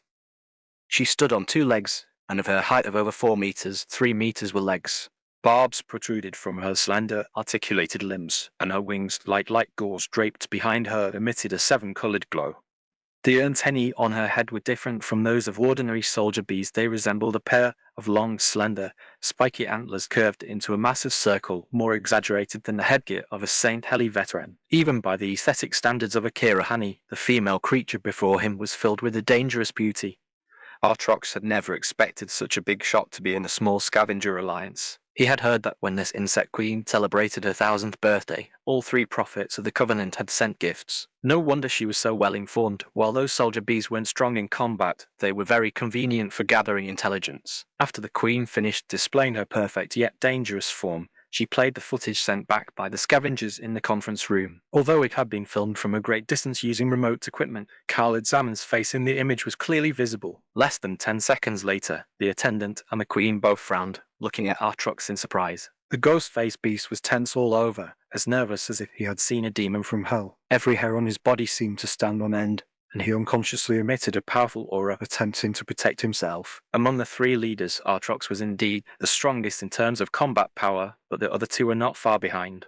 The soldier bee queen had lived for 1,000 years and was of the insect race. Her physical constitution crushed other mammalian aliens. The other one was a martial arts master with a monk's staff strapped to his back. After a long while, Artrox finally calmed down. Khalid Zaman's battle on the indomitable priest had made his scalp tingle. He had heard some accounts from the ghost-faced beasts he had recruited, and had seen some things with his own eyes, especially that destructive golden dragon at the end. It wasn't just like a god, it was truly a celestial being descending to the world. Besides, this guy should be dead. If he wasn't dead, then what could possibly kill him? The attendant was very confused. What is wrong with you? Why would the famous Fang be afraid of a human? No, he is not human. Artrox wanted to explain further, but he didn't know where to start. He didn't want to make public the fact that he had taken advantage of the prophet of truth. After all, the Covenant was still the largest force in the Milky Way. After thinking for a while, he said, "I advise you to leave that planet now, and not provoke that human. Whatever you're looking for, wait until he leaves." The attendant shook his head, unimpressed. Humanity is on the verge of extinction. Even Earth is being attacked right now. Their last home is about to be destroyed. I really don't know what you're worried about. Artrox didn't want to say anything more to these 2, and he turned to leave. If the scavengers angered that human, he would have to leave this organization. He absolutely could not get dragged into it. Seeing the helpless expression on the ghost-faced beast's face, the attendant knew he didn't believe him. Finally, he had no choice but to pull off his mask and take off his black robe. Whatever you are worried about, the forces behind me can resolve it. Do not worry. This person was shockingly a Sang Smu person. The attendant straightened his chest, his muscles as hard as cold iron, and his whole body exuded the aura of a powerhouse. This action startled both Artrox and the Queen. Haha, do not be surprised, my friends. Lord Prophet said at this time, as long as we get that precursor warship, you can have whatever you want. Even if it is a resource planet with the strength of the Covenant, it can absolutely be done. Good grief. Artrox thought that Queen Yamui was surprising enough, but he hadn't expected one of the three leaders to have the backing of a Covenant prophet. In that case, he, a wanderer, really didn't have much to show for himself. He had been feeling smug just a moment ago now. It seemed rather ridiculous. However, one thing was one thing, and status was status. When you encounter the demon god, no matter how much background you have, it's useless. Even the incredibly powerful prophet of truth lost a space station, and his troops' 500 warships vanished just like that, and in the end, he didn't gain a single benefit. Ever since he offended Cortana in Slipspace, Artrox didn't want to have any more dealings with humans. At this moment, he didn't know what had happened to King Luo. He only thought he had stolen some of Cortana's supplies. The Queen was not surprised at all to see the attendant had a prophet backing him. What left her speechless was the attitude of this powerful ghost-faced beast. I have never seen you so cautious. We are just going to take away the warship that has already been found and search for foreigner ruins along the way. Artrox looked at the two people before him and couldn't help but snare HMPH. It is hard to save a damned soul with kind words. If you really want to provoke the human, I cannot stop you, but before that, I will officially withdraw from the Scavenger Alliance. Don't say you know me. The Queen's face darkened, and she flashed in front of him, blocking his path. Explain yourself. What? Do you want to fight me? Artrox was not afraid of her. Queen Yamui was indeed strong, but she was not yet at the level of the Silent Shadow. The Prophet has personally stepped in, yet you want to withdraw. Let me remind you again, we are taking men and flying large transport planes to reach. Then we load the precursor warship and run. We only need to finish this, and we will. The attendant interjected, we will have endless wealth and glory. As long as it is not foreigner property, you can have whatever you want. The muscles on Artrox's face twitched. I can provide support from the outside. If that man is there, I will absolutely not set foot on that planet. The Queen was furious, but she didn't dare to truly break ties with Fang. She said irritably, how about I make a bet with you? If I can defeat this man, you will give me half of the warships in your possession. Artrox shook his head. The Queen burst into laughter. Ha ha ha, the legendary Fang is nothing more than this lacking the metal. It's enough to make one laugh until their teeth fall out. If you can provoke him and still come back alive, I will give you all the warships in my possession. We can draw up a contract. After Artrox finished speaking, the Queen stopped laughing. The attendant's eyes lit up. Among the three leaders, Fang was a man of his word, and never joked. Moreover, drawing up a contract meant dragging oneself into the fray. If anyone in the alliance reneged after a contract was signed, the three leaders would have to act together. Was this guy serious? The Queen was very happy. He told her sweetheart, I will gladly accept that. If you win and want something, you can bring it up. I can satisfy you. You know I possess super strong hallucinogenic abilities. Artrox rolled his eyes. By then you will be dead, and I will gladly accept all of Yamui's territories and resources. These don't need to be written in the contract anyway. Once you encounter that man, you will know. Chapter 286, Ambush in the Ruins. Since the initial counterattack, many things have happened within the Covenant. Among these was the rise of a rebel faction among the San Heli people. This rebel army called themselves the Sword of Saint Heli. They had a very dramatic characteristic. These individuals would all have a cigarette dangling from their mouths when contacting one another. This trendy item had quietly risen in popularity everywhere at some unknown point. It wasn't just the San Heli people and the races of the Covenant. Among all other kinds of alien creatures, basically any that had lungs and needed to breathe oxygen had developed a keen interest in cigarettes. Then, under the manipulation of the Office of Naval Intelligence, human cigarettes suddenly became a hit on the black market. The price of a pack of cigarettes directly rivaled that of a Covenant military energy pistol. Don't be fooled by the fact that these guns could be picked up anywhere on the battlefield. They were also military weapons controlled by the Covenant and were worth a fortune on the black market, equivalent to the entire annual income of an ordinary human worker. Tobacco was plentiful on Earth, but the export and smuggling business was entirely monopolized by the Office of Naval Intelligence. No one cared if you sold weapons outside of Earth, but selling cigarettes would get you targeted by intelligence agency agents. All of this was personally planned and laid out by Margaret with the goal of making Earth's money a universal currency in interstellar space. This way, through economics, humans could gain more benefits and become a dominant race. Listening to his wife's description, Khalid Zaman was utterly impressed. Creating a demand market, hoarding for speculation, economic warfare, monopolies, currency wars, no wonder she could buy so many hunters in such a short time. This woman was too terrifying. Fortunately, she was one of his own. The three had already entered the castle base. Almost everything of value here had been stripped bare. Aside from the ruins on the ground, the place was riddled with scars. They walked toward the underground along the familiar mine shaft. The path was clean with nothing left. There had been scattered corpses the last time they came, but they had all disappeared now it seemed the Covenant had cleaned up this route. But why were the bodies of the human soldiers gone as well? Despite some slight anomalies, Khalid Zaman didn't take it to heart. After all, he was a cultivator at the soul transformation stage, with his divine sense leading the way. No abnormal phenomenon could escape his eyes. After passing the room where they had obtained the purple crystal last time, they walked for about another 10 minutes and found a secret door at the edge of the corridor. They opened the secret door and continued downward. The path grew wider and the light became brighter. The terrain here wasn't complex, it was just a few circular downward slopes leading to a large hall similar to the scene in The Silent Cartographer on the Halo. Margaret said the most unfathomable part of Forerunner technology is their lighting technology. Clearly, there's no electricity, yet they can make the light sources on the walls last for hundreds or even thousands of years. According to Halsey's research, most Forerunner facilities have existed for tens of thousands of years. What's so difficult about that? Khalid Zaman took out a piece of paper and drew a pattern on it using True Kai. This is the simplest lighting formation. If carved onto a spirit vein, let alone tens of thousands of years, it can exist forever as long as the spirit vein doesn't run dry. Then he stuck the paper onto the wall. The paper instantly produced light not at all weaker than the light sources on the wall. Margaret touched the paper. It didn't have a bit of heat, which she found very novel. It seems your cultivation system and Forerunner technology have many similarities. Have you mentioned this formation to Halsey? No, there are too many branches of the cultivation system. Besides formations, there are talismans, alchemy, beast taming, artifact refining, sword kinesis, and so on. I've only dabbled in them. Most things were already lost by my master's generation.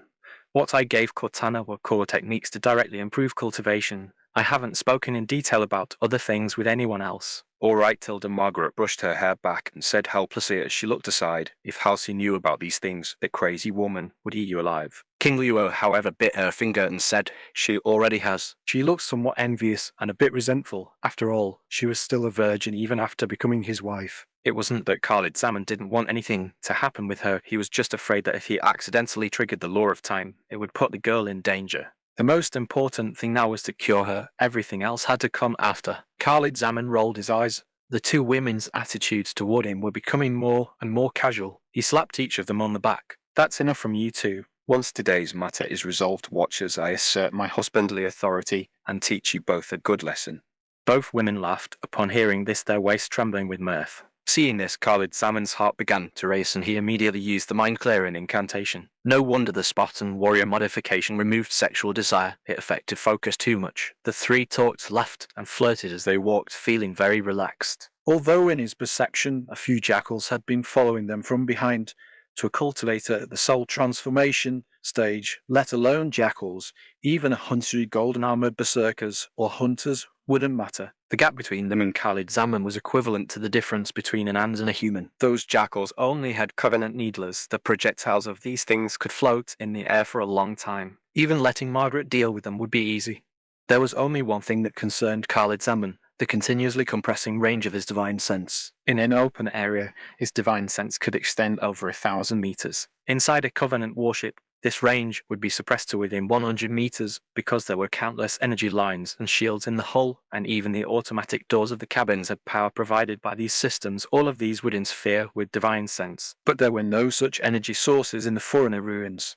The only thing that could compress his divine sense was one thing: the law of time. If the law in the purple crystal could slow down time, what he felt, this time, was the exact opposite law energy. Just as Margaret said, there was a chance to reverse King Luo's problem. To be safe, all three put on the latest SBI protective armor. Battle armor with an energy shield could effectively block the influence brought by the law of time. The further they went, the stronger the law of time became, and the smaller the range his divine sense could probe, until finally it was compressed to within 20 meters. This distance was already an exaggerated detection range for an ordinary person, but for a cultivator it was very uncomfortable, feeling like having cataracts. He couldn't even detect those jackals following behind anymore. Then this range suddenly became larger, then suddenly smaller. Without him moving, the distance between the target item and himself changed. Could it be just as Khalid Zaman was wondering? Several jackals suddenly lunged out from behind, raising their guns and firing at the three. What the hell? He pointed his finger, and all those needle bullets flew backward, embedding themselves directly into the attackers. After a series of explosions, the jackals all fell to the ground, dying with their eyes wide open. Meanwhile, The leather-clad scavenger hiding in the distance broke into a cold sweat. Not participating directly in the ambush was indeed the right choice. he didn't know how these teammates had died, but from the moment they moved until their life monitors went dark, the entire process took less than 3 seconds. Killed in 3 seconds, what kind of monster was this human? In terms of speed, jackals originally had an absolute advantage, and these scavengers were the best among them. Even ordinary Sanheli people were a step below them. In the Covenant, aside from golden-armored berserkers and some white-armored veterans, other combat personnel simply couldn't compare to scavengers. This group of guys were experts at escaping, yet now they were wiped out in 3 seconds after much consideration. This fellow retreated from the mine and ran directly to the mountains on the periphery of the castle base. He was greedy, but he was more afraid of death. Anyway, other team members had already been arranged inside. Although the several of them couldn't be contacted, their life monitors were still green. They were still alive. Chapter 287, Shameless Enemy. Scavengers. These guys are the type to put money above their own lives. They would even dare to touch a scouting party from the Covenant Department of Passionate Intercession. Margaret looked at the corpses of the few jackals and stepped back in disgust. Because they spent all year digging around in ruins and never bathed, the smell on these guys was foul. Khalid Zaman shrugged. Indeed, audacious enough to open fire on me. Margaret rolled her eyes at him. PFF detailed her who was bolder than you. You even dared to spank the director of intelligence. Aye. Just as they were continuing to flirt, a dark shadow suddenly darted out from inside the ruins. The shadow's speed even exceeded Khalid Zaman's reaction. His throat, crotch, and heart were all struck by blades, causing his energy shield to flare brightly. After the attack proved fruitless, the shadow decisively gave up on attacking him and rushed directly toward Margaret and King Luo. Khalid Zaman's hair stood on end. In the blink of an eye, the opponent had slashed him over 30 times. In such a short time, he hadn't had time to use his spiritual Kaya armor. If not for the strength of his new battle armor shield, he might have suffered a humiliating defeat today. What on earth was that? Before he could counterattack, the shadow attacked Margaret repeatedly. After several strikes to her vitals proved ineffective, the shadow actually began to strike fiercely and repeatedly at the director of intelligence's chest. The frightened Margaret clutched her chest and shrieked. Even though the attacks were completely blocked by her spy armor, she was scared half to death. Such attacks were too tricky, and since she wasn't a Spartan warrior and not a frontline combatant, she had never experienced anything like this. Then King Luo also suffered the same fate. She didn't have much of a concept of what was happening, she just wanted to reach out and grab the opponent, but was easily dodged. What the hell? Khalid Zaman was enraged. This guy really knew how to pick weak points to strike. Having his wives taken advantage of caused Khalid Zaman's rage to skyrocket. Khalid Zaman bit the tip of his tongue and spat out a mouthful of essence blood, instantly casting his gravity technique. With him at the center, cracks appeared on the floor within a 20-meter radius, and the 10-fold wide-range gravity technique caused half of the ruins' walls to collapse. It wasn't until the shadow was pinned to the ground that he saw clearly it was a jackal. It was dressed the same as the ones he had just killed. But how could a jackal have such speed? That wasn't scientific. What shocked him even more was that the jackal didn't die under the 10-fold gravity technique. In less than 2 seconds, it crawled out of his line of sight on the ground. As the opponent left, his own range of spiritual sense detection kept increasing. Not good. Khalid Zaman immediately deployed 4 external avatars to rush into the ruins. There were still a few jackals hiding in the shadows inside, and the avatars rushed in to instantly kill the enemies. As for him, he channeled his mana with full force and shot outward like a meteor. The law of time suppressing his spiritual sense was rapidly fading. The bastard must have taken something from the ruins. If last time Halsey touching the purple crystal would have caused her to enter eternity, this guy should have had his life instantly consumed like plankton.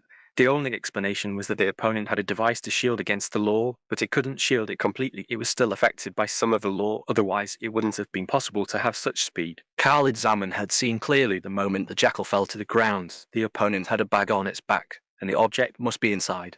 If it escaped reach, then the law on King Luo would be almost impossible to solve. Khalid Zaman flew out of the ruins and entered the mine tunnel, feeling that his spiritual sense could already extend beyond 100 meters. This meant the opponent had already escaped the underground area and might even have left the vicinity of Castle Base. Bastard. Khalid Zaman opened the communication channel. King Luo, take Margaret and leave the ruins. Search a radius of 100 kilometers. Destroy all flight vehicles without identification. Without waiting for King Luo's reply, he formed hand seals and punched upward several times in succession. Sharp true energy fluctuations kept bursting out, and the next moment he surged upward along with the fluctuations, drilling directly out of the ground. So, hand over the item, or I will wipe out your entire race. This voice used extremely powerful true energy. At least every living creature within 100 kilometers could hear it clearly.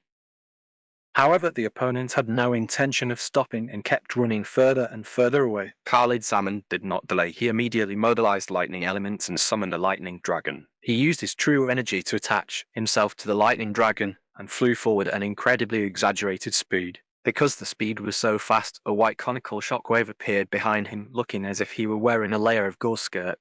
This was because after breaking the sound barrier, the immense pressure compressed the invisible water vapor into tiny water droplets, finally forming a patch of white mist. This sonic boom cloud, mixed with lightning elements, kept flashing with electric light as it flew into the distance. Even so, his speed was only barely on par with the escaping jackal. The scavenger hiding in the distance heard his threat and saw the anomaly in the sky, causing him to scramble into the grass and tremble in fear. Opening his life monitor again, he saw that besides him, there was only one person left from this operation's members.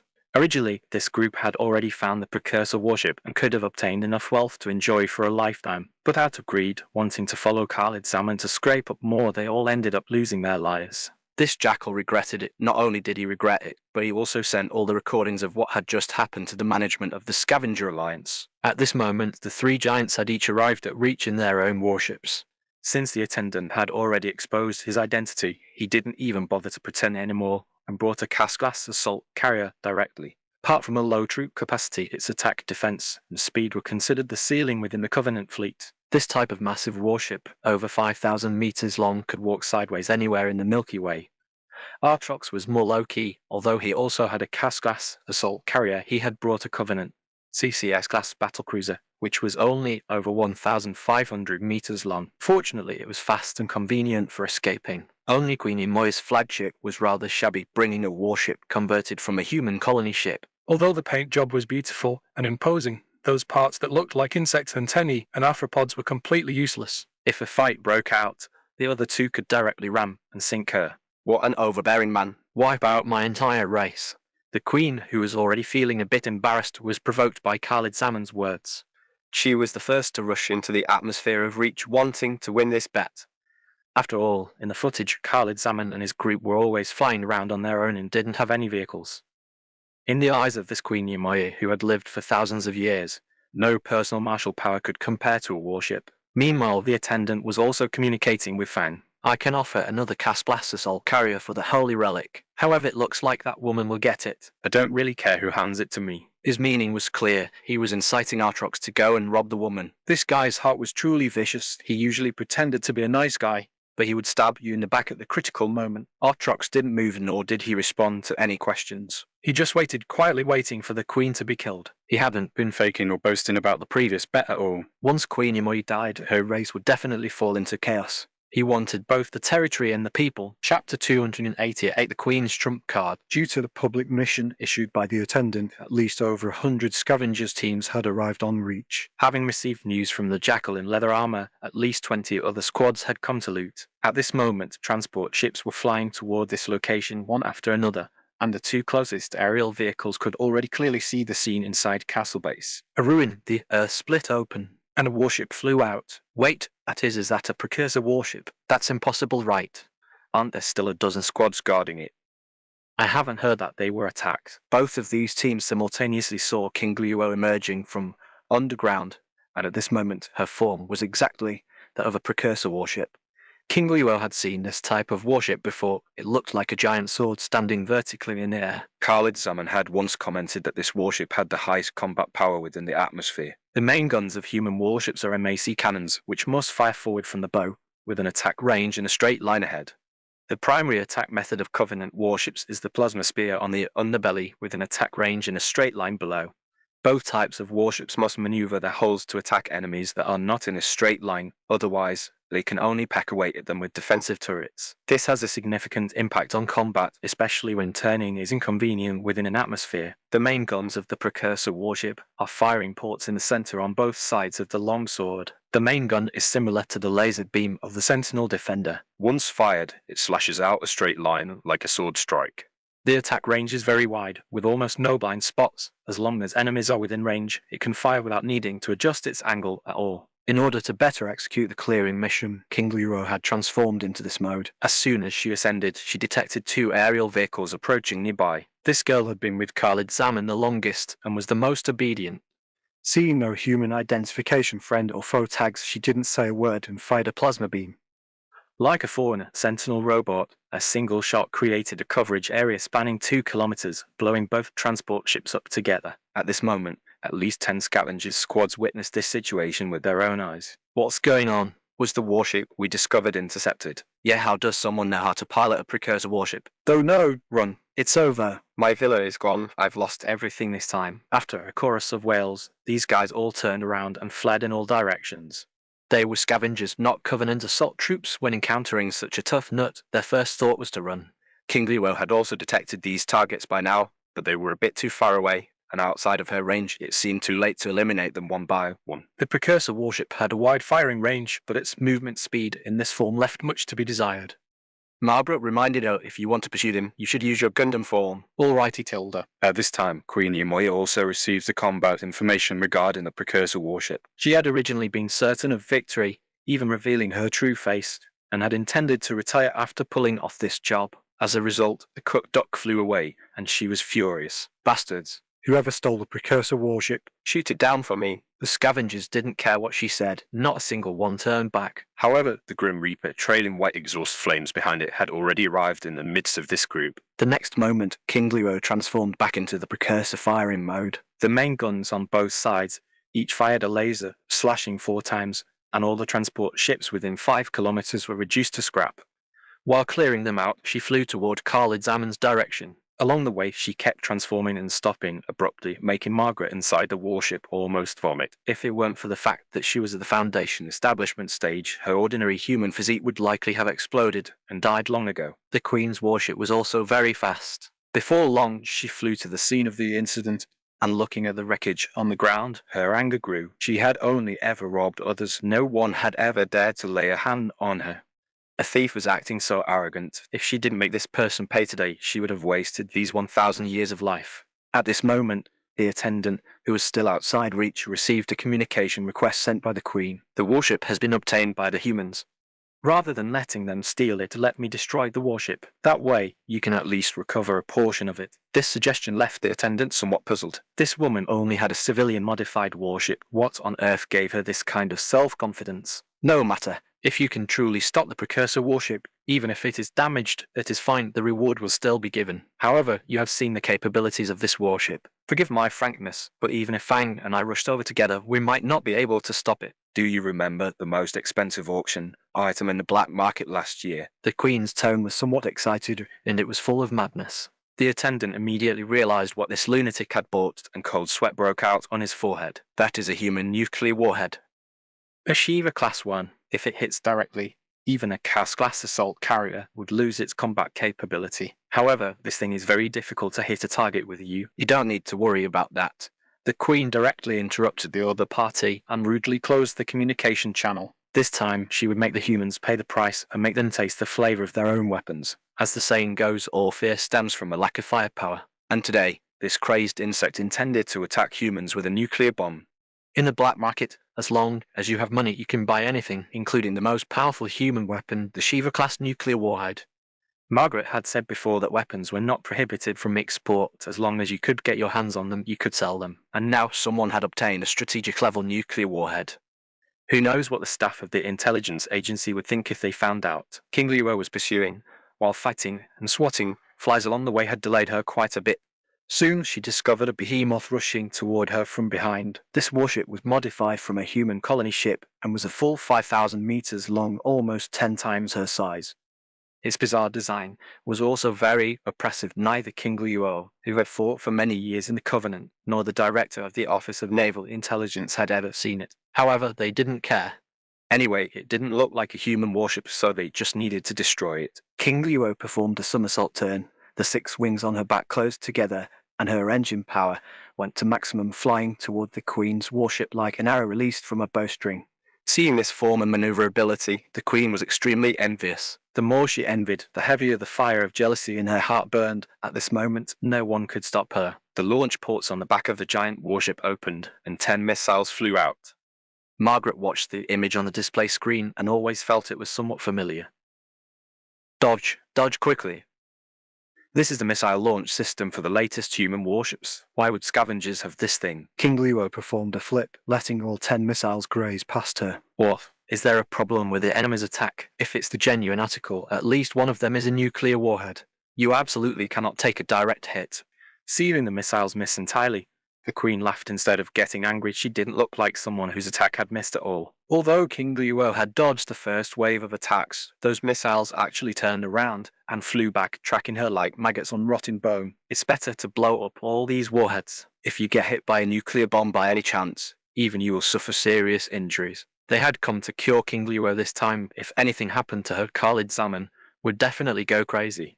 Margaret was a bit depressed. She had publicly stated that the intelligence agency would not interfere with arms smuggling, but who on earth had the capability to obtain a Shiva-class nuclear bomb and the latest launch system with decoy flares to boot? This system had a total capacity of 100 missiles. As long as one of them carried a Shiva, the enemy would be in for a world of trouble. The intelligence agency director cursed inwardly. If she found out which fool was selling nuclear bombs, she would definitely skin that guy alive. At this moment, in the swimming pool of a luxury villa in New Mombasa, an adjutant wearing a bikini sneezed loudly. Carol asked with a giggle, which handsome guy is thinking of you? The adjutant rubbed her nose, feeling a bit embarrassed. I don't have it as good as you. Only General Palangowski would think of me, especially when the intelligence agency has no money. Last year, she even made me scrounge up billions in military funding. It almost forced me to resign. Wow, you're that amazing. You can even earn billions. I'm not bragging, but I sold a set of the latest missile systems to the black market. I even detonated the only nuclear warhead inside right in front of those guys blowing up an asteroid belt. It completely bluffed those idiots. It was hilarious. Carol's eyes lit up immediately. Wow. I couldn't tell, but you really are a big liar. Here, you the big liar. They're clearly so big, yet you say you don't have a good figure. Hate you, Tilda. The two women were giggling and playing in the pool, completely unaware that a small black dot in the sky in the distance was slowly getting larger. Chapter 289, Subduing the Queen. King Luo had already transformed into her Gundam form with the highest mobility, and the dozen or so lattice defense turrets on her body were firing at full power. She dared not transform into the precursor warship, which had the slowest movement speed, because the enemy's missiles were becoming more and more numerous. After another round of a dozen or so missiles were blown up, the Queen was not anxious in the slightest. That's enough. Load the nuclear warhead. Yes. Inside the launch bay, several soldier bees were moving a missile warhead marked with the nuclear weapon symbol. One of them suddenly shouted, "Hey, who's been scribbling on this missile?" The other soldier bees leaned in to look and saw a ghost face sticking out, its tongue drawn on the missile with pink lines. It actually looked quite cute. No idea. Should we wipe this thing off? Stop messing around. Hurry up, unload the missile. If the Queen gets angry, we'll all be chopped up and fed to the larvae. After a flurry of activity, the final batch of 20 missiles all entered the launch bay. King Luo was maneuvering on the perimeter, trying to find an opportunity to approach the enemy warship. The plasma broadsword in her hand had been ready for a long time. Just then, she saw the giant warship tremble, and over 100 missiles emerged from its back, each with a golden exhaust trail at its tail. What's going on? Wasn't it said there were only 100 decoy missiles in total? King Luo was a bit stunned. How could the Director of Intelligence's intel have errors? She was too close now and was instantly surrounded by missiles from all directions. Trying to escape based on speed alone was definitely not going to work. She had no choice but to transform into the precursor warship form, with ion beams sweeping wildly like laser lights in a nightclub. Margaret was also puzzled, but she quickly discovered the problem. That's not right. Many missiles can't be destroyed. Those are illusions. How is that possible? On the giant warship, the Queen stood with her arms crossed, watching her struggling enemy with great satisfaction. If she didn't have a few tricks up her sleeve, how could she have casually bought these exorbitantly priced missiles? Although her warship's defense and attack capabilities were not strong, it possessed something other warships lacked: powerful long-range holographic projection technology. This technology was developed based on her own special talent. Illusions were precisely the ability Queen Yamoy excelled at. Having lived for 1,000 years, her illusions could almost pass for the real thing. If one got close to those missiles, one could even feel the gust of wind and heat generated by their flight. But the most terrifying part wasn't these visible illusions because the actual missile equipped with the nuclear warhead had been hidden by her using illusions. In other words, the missiles King Luo was desperately shooting at were either decoys or illusions, while the real missile had already drifted above her head. If Cortana were here, she could have marked the target after each hit on an illusion, avoiding repeated shots and wasted opportunities. But King Luo was not an AI and could not perform such precise operations. After a flurry of panic, some decoy missiles still struck her body. 1, 2, 3 missiles exploded one by one. Although the power wasn't great, they kicked up an exaggerated amount of dust and smoke, obscuring her vision like smoke grenades. Just as King Luo was secretly breathing a sigh of relief for stimulating, bright light suddenly erupted at close range above her head. That light was as dazzling as the sun, seeming capable of piercing through the sky. The Queen stood with her hands on her hips, laughing maniacally. The soldier bees on the bridge were so scared they retreated. If anyone stood too close at this moment, they would likely be eaten alive by the excited Queen. Margaret and King Luo were in despair. A nuclear bomb at this distance was enough to blast them both into ash. However, the anticipated destruction did not arrive. After the bright light dissipated, a pink cloud floated in the air. The massive cloud enveloped King Luo's body. It looked as if a ghost face had stuck out its tongue and licked the top of her head. King Luo's 6 wings retracted, and her body curled up as she channeled her energy shield at full power. As a result, she didn't suffer any damage. Instead, she looked like a lollipop being licked. She couldn't help but retort, "What the hell is this?" Margaret watched the scene, patting her ample chest and panting. The feeling of walking into the gates of hell and jumping back out was just too stimulating, putting the Admiral in a mood to crack a joke. Maybe the opponent is just a friendly prankster. A prankster. Scared half to death, King Luo drew her 500-meter-long broadsword and rushed straight to the giant warship hacking away. Take that for pranking. Take that for pranking.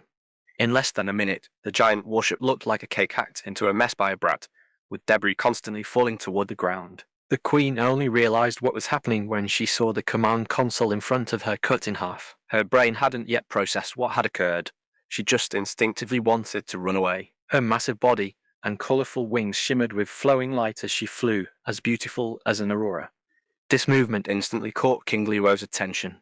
A large hand grabbed the beautiful Queen Yimoi, just like a human holding an ant. King Luo asked, "This bug is pretty. Should we catch it and keep it as a pet?" Margaret laughed very happily. No need to take it back. I'll subdue her right now." The Gundam's massive hand curled into a fist with the once arrogant Queen slumped inside. She wasn't injured, but she had lost the will to resist. That once haughty head hung low, her eyes filled with despair. No wonder. No wonder. At this moment, the Queen recalled Artrox's words. "You'll be dead by then. If you touch that man, you'll find out." This damn ghost-faced beast hadn't said anything, letting her come here to die. The Queen's heart was filled with resentment, which then turned into the sorrow of impending death. Yo, isn't this Lady Yanjai? How did you end up in such a sorry state?" Margaret stood with her arms crossed, looking down at the Queen Yimoi before her. The Queen was stunned. Her woman. Wasn't it said to be the man? She had been planning to transform into a human woman to seduce the target. Now that a female had appeared, the last shred of desire to resist vanished from her heart. Moreover, this woman actually Knew her name, Yanjai. How many years had it been since someone addressed her like that?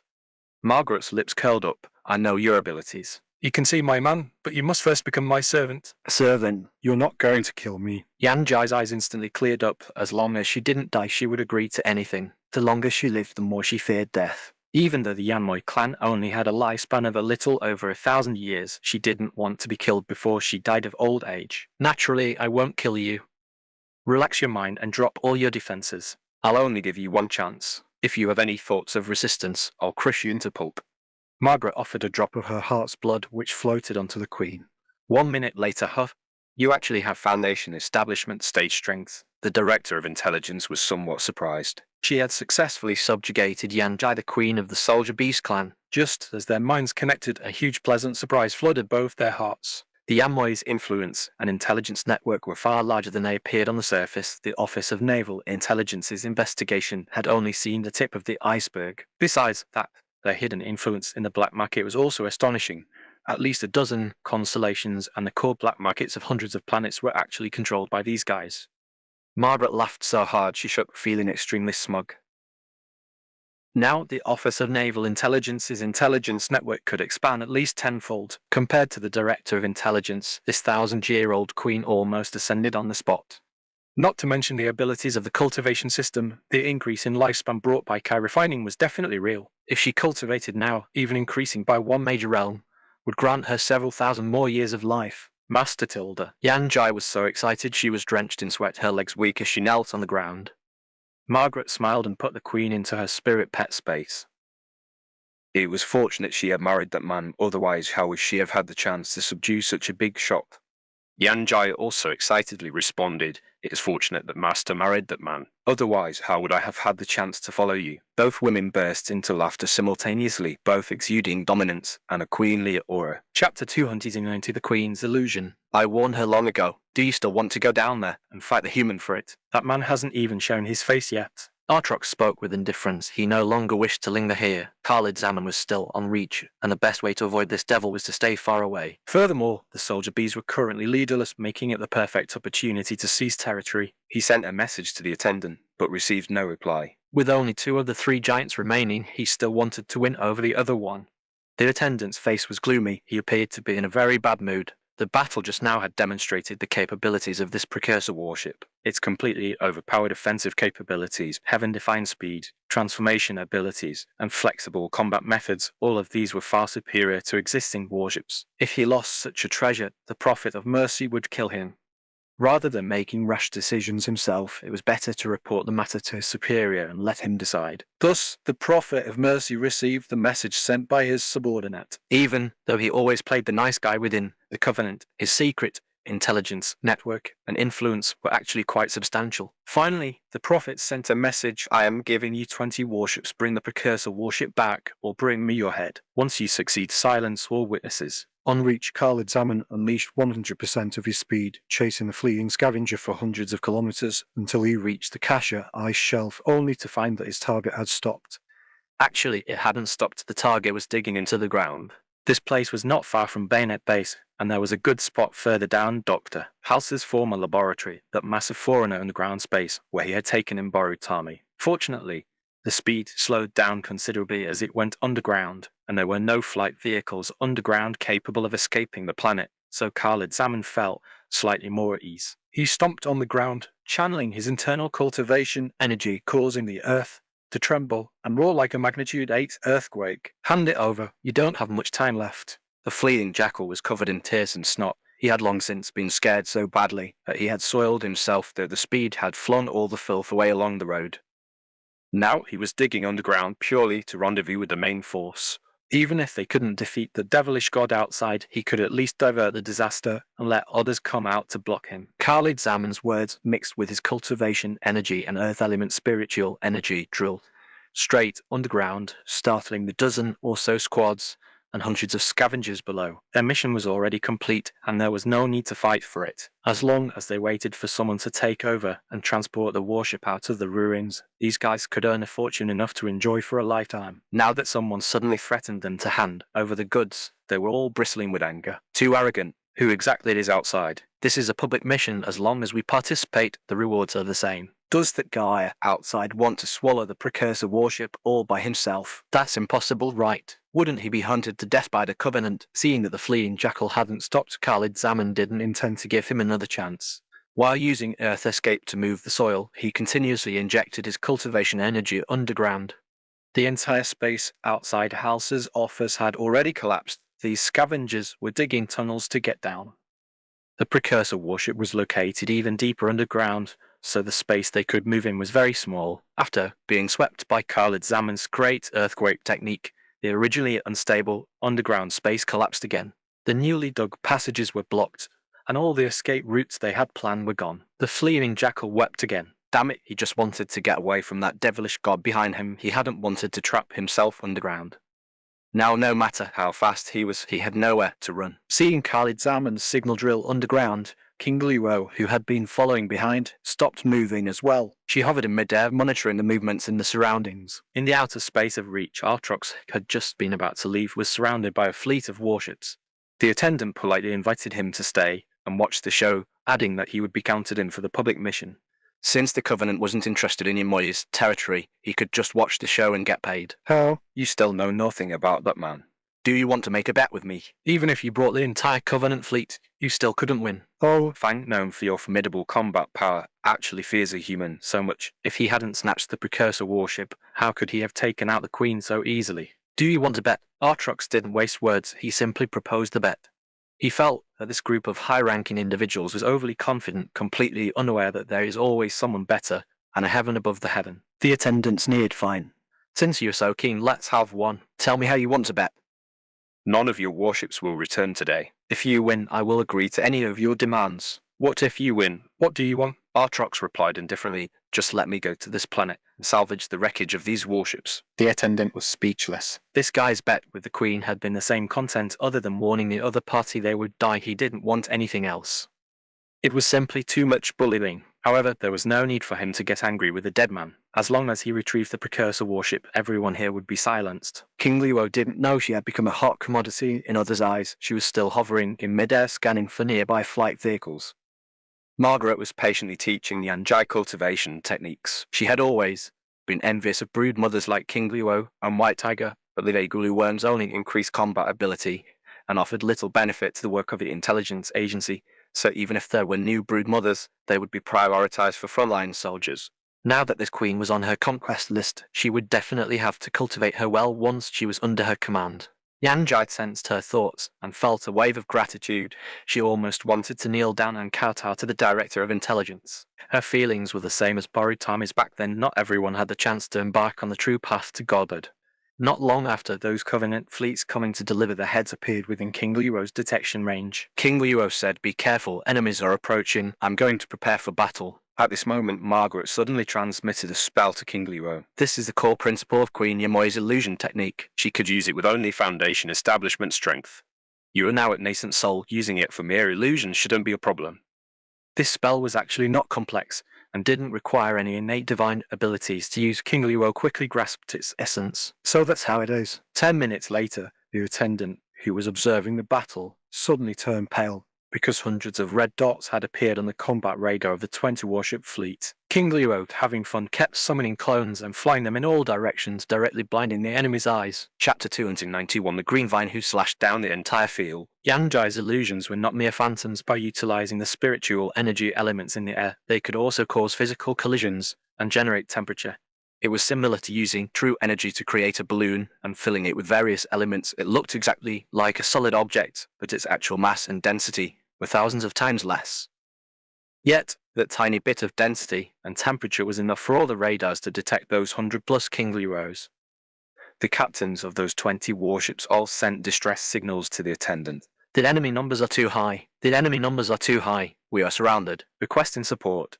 Which bastard said they only had one warship? After a flurry of panic, they opened fire in all directions. The firepower of ordinary point defense cannons was insufficient to destroy these illusions, and the warship's main guns, the plasma spear, were too slow. By the time they were ready to fire, the illusions had already flown far away. Meanwhile, King Luo herself had entered stealth mode, wielding a 500-meter-long machete, stabbing people everywhere, stabbing warships everywhere. With one thrust, the shield of a CCS-class cruiser would be shattered, and the second thrust would turn the target into a sliced cake. The fires of war filling the sky were even more tragic than what had happened on Reach previously, with fragments of various warships falling toward the ground. At this moment, even the usually calm Artrox began to feel suspicious. That man hadn't even made a move yet, so why were there so many warships? Could it be that the foreigners had collectively travelled back in time? He wanted to ask the attendant if there were any other reinforcements, only to see the latter's assault carrier already entering slipspace. Damn it, running faster than me. After hesitating for a long time, Artrox still didn't leave immediately. Running away was no longer enough to avoid humanity. The war between the Covenant and humanity would surely be reversed, and the future masters of the Milky Way would undoubtedly be these freaks. For the future development of the Wanderers, this ghost phase beast decided to show goodwill toward humanity. Just now, his scouts had transmitted the battle report from Earth. Although humanity had won, their losses were not insignificant. Furthermore, an assault carrier had fled into Earth. If these precursor warships or Khalid Zaman were on Earth, there would likely be no need to even fight. The Covenant would be wiped out instantly. Therefore, these humans on Reach must not know that Earth was being attacked. If he told them this news, it might count as a significant favor. Thinking of this, Artrox sent a public communication request to King Luo. By now, the battlefield had quieted down with only the smoking debris of warships covering the ground. King Luo remained directly above Khalid Zaman, monitoring the surrounding flying vehicles. After the screen, opened, Margaret asked in confusion, "It's you." Then, upon seeing his familiar ghost-faced beast, King Lew also let out an angry shout, "It's you." Artrox was stunned. "You know me." The screen displayed Margaret, and he was unfamiliar with King Leo's voice, so he didn't know that he had also been recorded in the files of Khalid Salmon's wives and concubines. If it weren't for his temporary betrayal, today's events wouldn't have happened. "Since you already know me, I won't introduce myself. I just wanted to remind you." At this moment, his warship's radar began to sound continuous alarms. Hundreds of precursor warships were flying toward him. "Wait, what do you want to do?" "I have no intention of opposing you." Margaret shrugged. "It's already too late." "Just sit tight and wait to get whipped." "Damn it. Earth is being attacked by the Covenant fleet. There shouldn't be any powerful warships defending it, and they have already suffered significant losses." "I hope you remember today's intelligence. As for the stolen items, I will find an opportunity to compensate you."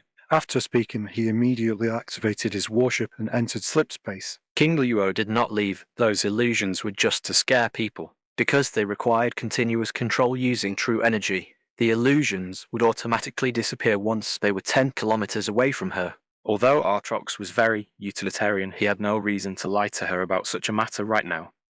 Margaret instantly judged that this information was true. She activated the communication channel to call Khalid Zaman, but there was no response at all, and the two had to wait anxiously. At this moment, Khalid Zaman was busy playing whack-a-mole, sealing various passages downward with earth elements, finally arriving in front of that damned jackal, where the available space to move around was less than 10 square meters. The scavengers that appeared along the way were all buried in the soil, some still crying and shouting within the layers of earth behind him. No matter how bold the scavengers were, they were scared half to death upon encountering such a scene. This jackal's attacks were ineffective, and then he desperately dug into the soil, trying to escape. But how could his digging speed compare to the spells of a soul transformation stage cultivator? By now, Khalid Zaman had reached out and grabbed the jackal's arm. There was no way the opponent could break free. Finally, this guy actually opened his backpack and took out a green crystal stored in an iron canister. The moment his hand touched the crystal, his entire body, along with his bones, turned into powder and scattered on the ground. HMPH, "You got off easy." Khalid Salmon put away the crystal, and a law of time in the surroundings instantly vanished, while Margaret's communication call rang at the same time. On the return path, all the layers of earth condensed by spells were undone, and those scavengers who hadn't fully died escaped death, begging for mercy one after another. Among them, some spilled the beans about the precursor warships. To save their lives, they couldn't care about anything else.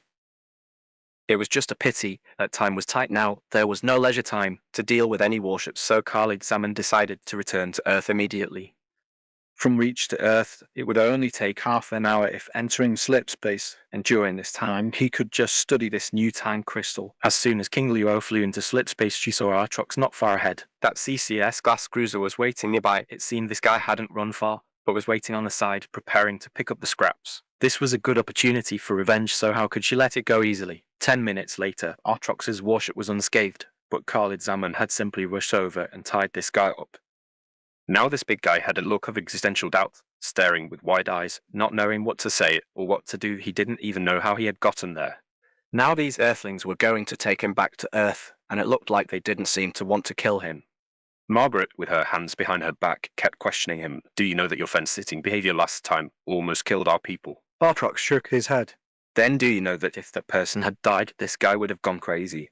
The woman pointed at Khalid Zaman with a serious expression, as if saying that he had made a mistake, a very serious mistake. Artrox continued to shake his head. He couldn't resist now, nor could he, as Khalid Zaman only pointed a finger, and he floated up, being led away like a balloon a child would play with, without any ability to resist. He had once imagined a world-shaking battle with this man. It wouldn't have mattered even if he had died in a blaze of glory. But this frustrating talisman method had completely crushed the spirit of this ghost-faced beast.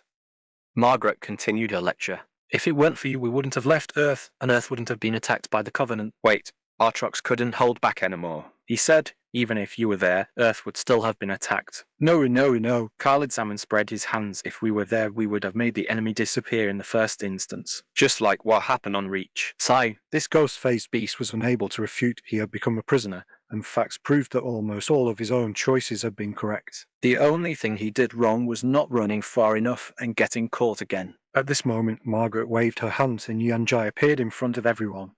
"Oh my poor Fang, how did you get caught by someone?" Artrox looked at the Queen Yimui before him. and the expression on his face became even more colourful. The flesh on his face twitched twice as he retorted, "Even if you didn't die, aren't you caught just like me?" Khalid Zaman pulled Margaret and asked in a low voice, "Who is this?" A future chambermaid. Chapter 292, Baru Tami's romantic encounter. 2 hours ago, Earth Malta. This was an island nation that had been very prosperous in the old era, but now young people had all gone to the new cities, and only the elderly were willing to stay in this old world where nothing was convenient. Baru Tami was currently smoking and drinking in a bar with a dozen golden-armored berserkers. Today was a big day for human awards, and since the important figures had gone to the space station and Khalid Zaman was away, these Sanhali people had nothing to do. After coming to Earth, Khalid Zaman had taught them the transformation spell. They had also chosen a place with few people to enjoy a peaceful vacation. In the past, men didn't have vacations. Even when they had no missions, they had to study doctrines and pray. They were a group of people who dedicated everything to their god. Now, following the true god, they were living a much more relaxed and comfortable life. Baru Tami puffed on his cigarette and chased away a woman who came over to flirt for the second time. Earth women are too ugly. They have hair on their heads, and their waists are so thin that it feels like they would snap if they turned around, yet those 2 lumps of meat on their chests are so huge. Yeah, I almost threw up just looking at them. They also put so much paint on their faces, only a ghost-faced beast would like doing that. I'd rather marry an Earth man to take back with me, preferably a Spartan warrior, strong and powerful. A group of men were tipsy and started making lewd jokes. The women who had failed to flirt with them rolled their eyes and cursed them as dead homos. Actually, after reaching the golden core stage, these guys could transform. It was just that they couldn't let go of the beautiful female Sanhali people from their own planet. They couldn't get over that psychological hurdle. It was like if a human obtained a powerful cultivation spell that required them to transform into a slimy squid. You certainly wouldn't give up beautiful women with curves for a group of mollusks. That was exactly how the elite felt. The bar owner was a typical beautiful European woman with red lips, white teeth, a slim waist, wide hips, and wavy brown hair. To keep these few handsome guys, she had brought out her best wine stored for years. Then she found a group of super beautiful women, but she didn't hook a single one. The woman angrily placed a plate of bar snacks in front of Baru Tami and looked at him with resentment. Don't even think about it. You're not hot enough. Baru Tami was already frightened, drunk. If there had been a Saint Heli woman, even if she were a bit ugly, he would have pulled her over to get intimate. But facing a human, he really couldn't muster any interest. The landlady crossed her arms and asked helplessly, "Are you warriors?" "Yes. We are very powerful, invincible existences on the battlefield. You can call us war gods." The madmen began to brag. Even if the women were ugly, there were still women, so they couldn't help but show off. "Then have you killed an elite?" Looking at the serious landlady, the madmen fell silent. Only Baru Tami answered indifferently, we've killed many. Elite ghost-faced beast hunter. We've killed the most powerful warriors in the Covenant. The landlady took a cigarette from the table, lit it, took a puff, and then sat on Baru Tami's lap. My husband was killed by an elite. How can I thank you? This time, even Baru Tami couldn't answer. They had killed many Covenant warriors, but they had killed even more humans. He believed that if he removed his transformation spell now, this woman wouldn't be sitting on his lap, but would instead be stabbing him in the head with a knife. The landlady was sensitive and easily saw the resistance on his face. She didn't pester him further, gave Baru Tami a light kiss on the face and stood up. Today's expenses are on me. You can come and play off and you're always welcome here. Saying this, she walked away, leaving only a red lipstick mark. The madmen burst into laughter and Baru Tami looked extremely embarrassed. The transformation spell was different from shapeshifting. Although they had become human-like, it was only on the surface. Can you imagine being kissed on the face by a squid? Stop laughing. I'm going to wash up. You guys drink less. It'll be a disaster if the spell wears off later. After saying this, Baru Tami staggered away. Just then, an air raid siren suddenly sounded in the city. The huge siren startled everyone. The madmen frowned as they walked out of the bar and saw the CAS assault carrier in the sky at a glance. Am I drunk? Did you guys see the carrier in the sky? Fuck, how did it get to Earth? To avoid human artillery fire, the warship swept over the city at an altitude of less than 1,000 meters, and many old buildings were destroyed by the shockwave. This bar did not escape the disaster. With a boom, the 2-story bar collapsed, and an entire second-floor ceiling fell down. Baru Tami raised his hand and released a spiritual energy shockwave, knocking away everything falling from above. Fortunately, the second floor was a warehouse, so only some wine barrels fell. People ran out amidst the noise and screams. Only the landlady didn't run, but instead rushed into the men's restroom. Are you okay? Hurry up and leave. It's too dangerous here. The woman's concerned gaze felt like a sharp thorn in Baru Tami's chest, and it felt somewhat uncomfortable. I'm fine. What about you? You still run inside when you encounter something like this. Do you not want your life? He glared, deliberately pretending to be fierce. The landlady laughed. Are you still a virgin? Don't talk nonsense, hurry up and leave. This place is about to collapse. Then Barutami felt even more uncomfortable. He was not a virgin, but he had started to like the woman in front of him, even if this woman was just a strange alien with smooth skin and long brown hair. The entire bar was a wooden structure because the second floor and ceiling were all blown away. The surrounding walls also collapsed with a creaking sound. The woman let out a terrified scream and tripped just as she was about to turn and run, spraining her ankle. Barutami had no choice but to use the object control technique to fix everything around them. When he carried the landlady out of the bar, the madmen were all dumbfounded. Boss, stop playing. Look at that assault carrier. Did the Covenant attack? Should we go find our master? Barutami looked at the familiar warship above his head, the Solemn Repentance. How could it be on Earth? At this moment, Master Chief sent a communication. See it. Saw it. The two spoke concisely, with no communication barriers at all. Follow him, find an opportunity to capture the Prophet of Sorrow alive. Received. Barutami laughed out loud. Ha ha ha. We have work to do, brothers. This time we're going to catch a prophet to play with. Only after he finished laughing did he realize he was still holding someone. He wanted to put the landlady down, but the woman had her hands wrapped tightly around his neck, and her body was still trembling slightly. Tight held her. Even though he had been an unscrupulous villain before, Barutami felt a touch of emotion at this moment. When the war is over, I will come back here to drink. Now I have to go. The landlady asked with teary eyes, what if you die? A teardrop fell, and Barutami felt his hand itching. Damn it, but bad luck. Even if I die, I'll come back to find you. As long as you keep treating me to free drinks. Is that a promise? It's a promise. 5 minutes later, a Pelican transport flew out of the town. The man in the pilot's seat had black hair, was smoking a cigarette, and looked full of existential doubt. In the cabin, the golden-armored berserkers all looked like they had seen a ghost. Boss, did you actually shapeshift? How does it feel to be a human? God, you look like a Spartan warrior. Nonsense, humans all look the same. Can you tell them apart? Barutami had actually shapeshifted. He almost wanted to slap himself twice, because at this moment he felt that both St. Heli women and Earth women were quite cute. Chapter 293, The Bar Trio's Anger. The Solemn Repentance was very fast, even within the atmosphere. Nothing could catch up to the Covenant assault carrier.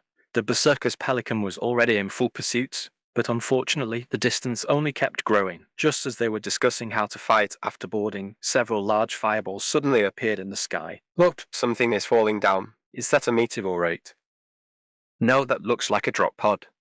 Since when do drop pods catch fire? The nearest fireball landed not far ahead, smashing a crater into the ground 10 meters in diameter and 3 meters deep. Inside the crater was a human in a semi-crouch position. A berserker who had just watched some early Earth movies pointed at the person and asked, "Is this a Terminator? Why is he wearing clothes?" "Terminator, my ass. That's a Spartan warrior. Lie-008, he fought alongside us." Holy shit, it really is. What are these guys playing at? Helljumpers cosplay. The elites looked up at the sky. There were at least 3 more fireballs falling nearby. They flew to the edge of the crater and picked up Light, bringing him onto the transport ship. This Spartan warrior looked like he was still smoking, so Barutami brought him a canteen of water. After drinking the whole canteen in one go, Light finally caught his breath. Malta exploded. Barutami was startled. What? How could Malta explode? We were just drinking there a moment ago. Not the Malta on the ground, but the Malta space station. We went to support them, and then the space station exploded. Everyone else got separated. An elite pointed at the sky and said, "Not necessarily." Look up there. Lai looked up, and 3 large fireballs were falling through the air. It might be Fred and the others. Let's hurry over and check. Barutami grumbled, "Your armor is so strong. Do you really have to drop from outer space?" Lai felt a bit awkward. It's not really that. It's just that we don't know what kind of energy the Covenant bomb used. After the explosion, all communications were cut off, and we couldn't contact anyone at all. I don't know about the others, but I was just pulled back by Earth's gravity. The first fireball landed in the sea.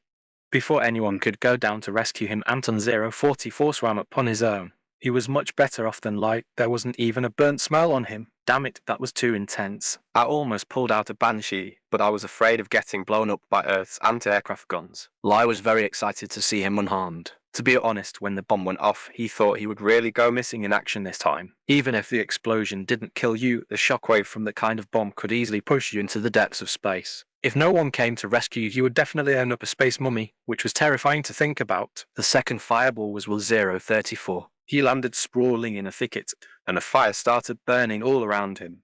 By the time they rescued him, the Berserker's golden armor was stained pitch black. The third fireball was Fred 104. As soon as this man landed, he started contacting the command center to report the situation. Upon hearing the news, Hood had tears falling down his face. He had once thought he had lost his children, but now he had found all 4 of them at once. Send people to support them immediately. Search for other survivors near Malta and report back immediately if there is any news. The old man's breathing was a bit rapid.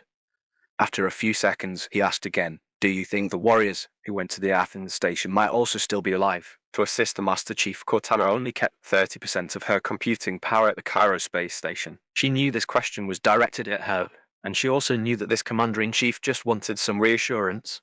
But lying to the highest Commander-in-Chief of humanity was not easy. The Athens station is relatively close to us. Before the explosion, those supporting warriors should have already reached the core area. If they're still alive, they should contact us very soon. This was as tactful as she could be, and perhaps it could provide some small comfort. Cortana also hoped that the warriors who went to support the Athens station were all alive. She didn't want to see Khalid Zaman go crazy. She could even calculate what the guy would do if these people died. In that case, she would definitely be the unluckiest one.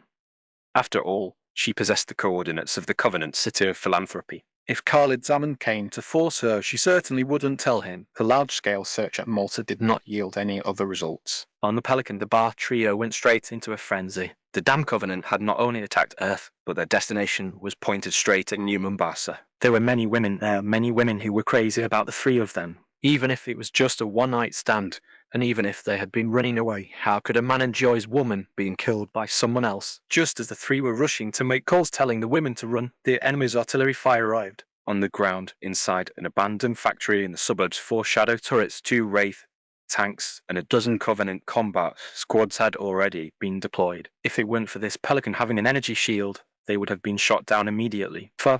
Lai let out a roar, jumped straight off the transport ship, and slammed hard into the ground. He pulled out a Ghost personal vehicle and charged into the factory. A burst of ion cannon shells exploded in front of the Ghost, blowing Lai off the vehicle. Taking advantage of the momentum from the explosion, he jumped onto the Wraith, grabbed the wild boar beast from the machine gun position, and smashed it against the cockpit door.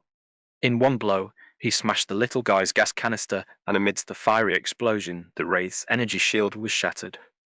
The cockpit hatch was also dented inward by Lai's hammering. He didn't pull the hatch open. Instead, he continued to smash inside 1 blow, 2 blows, 3 blows. He only stopped when the pilot inside had turned into a pulp of flesh. Barutami's eyelids twitched. What's wrong with this guy? Did he eat gunpowder? Was sighing. He just made a call. It seems he said one of the twin sisters was killed in the bombing.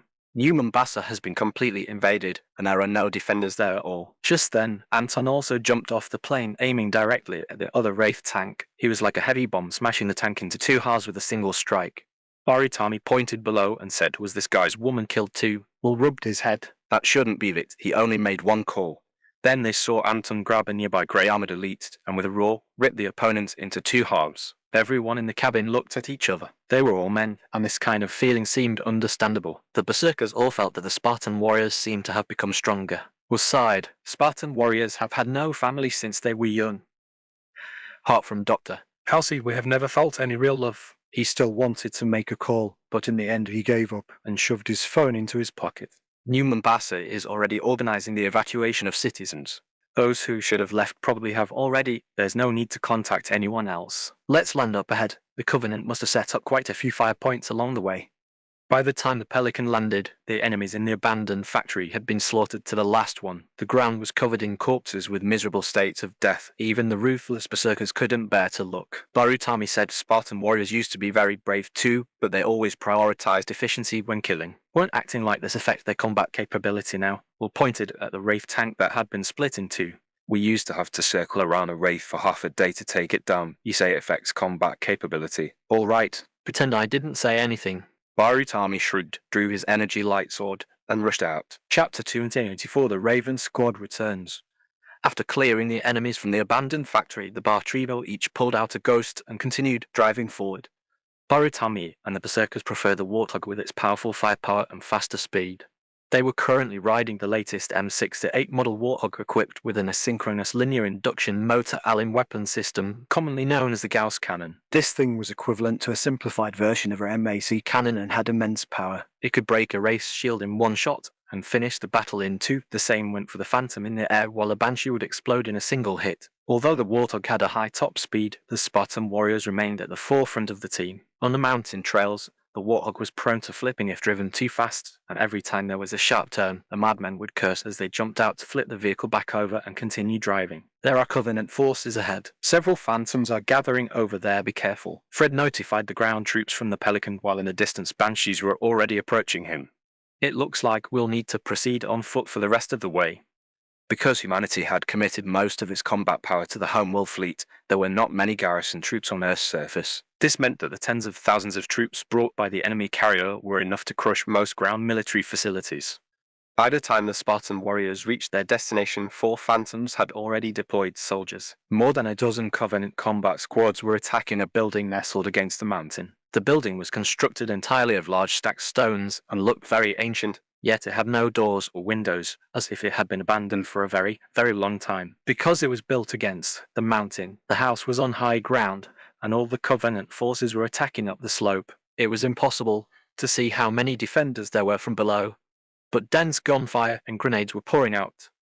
The Covenant forces were pinned down, unable to lift their heads as if it were raining heavily, except every drop of rain was a bullet. Lai, who was charging in the front, felt a bit frustrated. The stone building only had 3 floors, totaling less than 6 rooms, yet judging by the firepower, there were at least 50 people crammed inside. The firepower raining down from above was too fierce, and Lai had to abandon close quarters combat, pulling out his gun to fire at the enemies.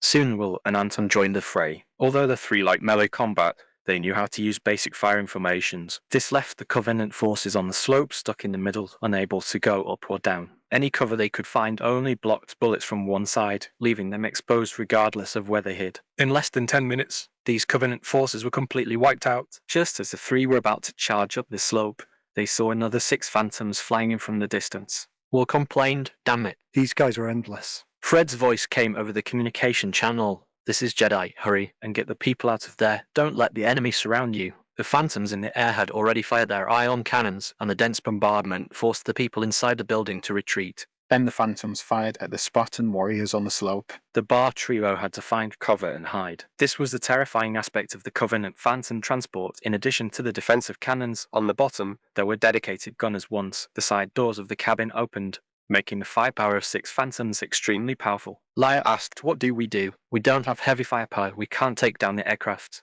Will suggested, "Shall we try the lightning technique?" No, Anton directly rejected his suggestion. "Our cultivation level is too low. The lightning technique won't break their shields. Did any of you bring heavy weapons?" The other 2 shook their heads in unison.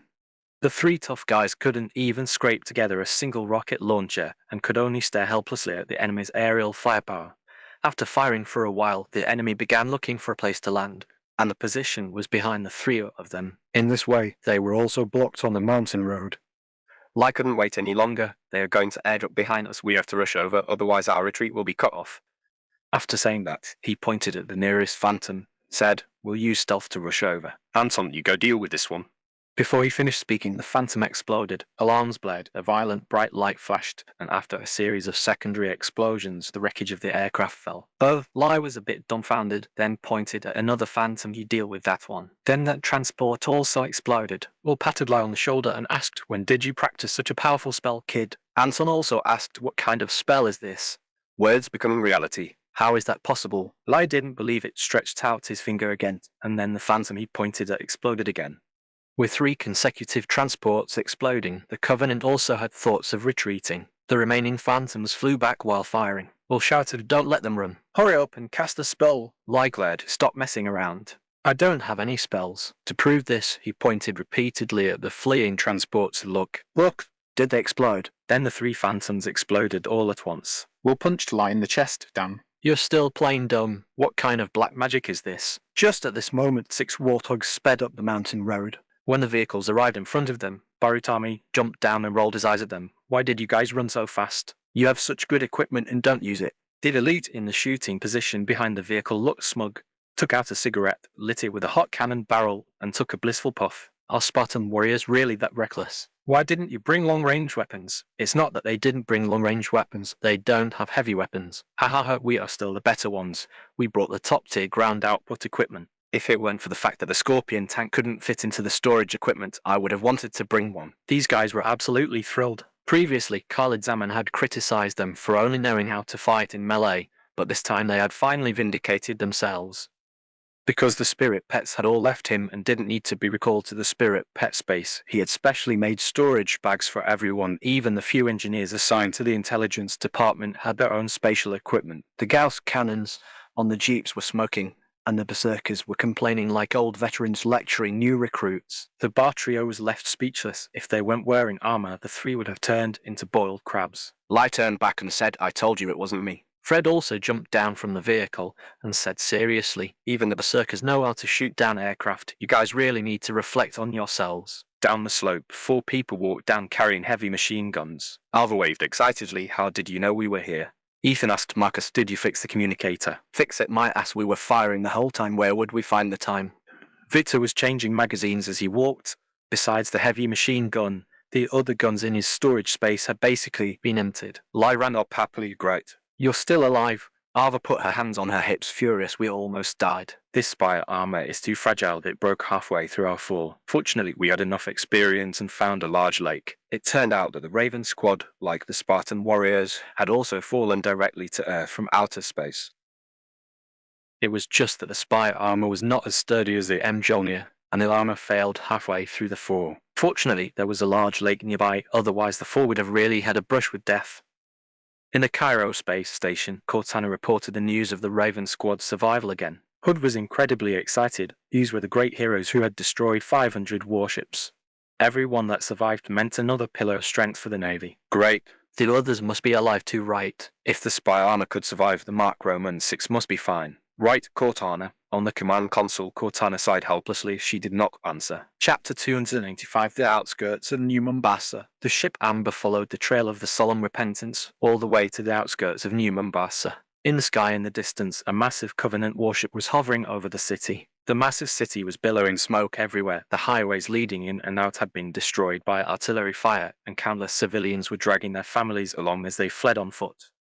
The city was too large. How could a population of nearly 100 million evacuate in such a short time? Cortana accessed the city's network surveillance, and the situation was even worse than imagined. The warship is flying toward the city center. I don't know what they are looking for. To block us, the enemy has blown up the highways leading in and out of the city, and they have deployed at least 10,000 troops along the way, with a Scarab combat platform wandering nearby. I do not recommend that the Amber get too close, otherwise the crossfire will cause too many civilian casualties. In fact, the best combat plan would be to use the Amber's main cannon to take out the Scarab, then chase the enemy's tail, constantly bombarding and suppressing the enemy's ground firepower points, and finally find an opportunity to airdrop the Master Chief.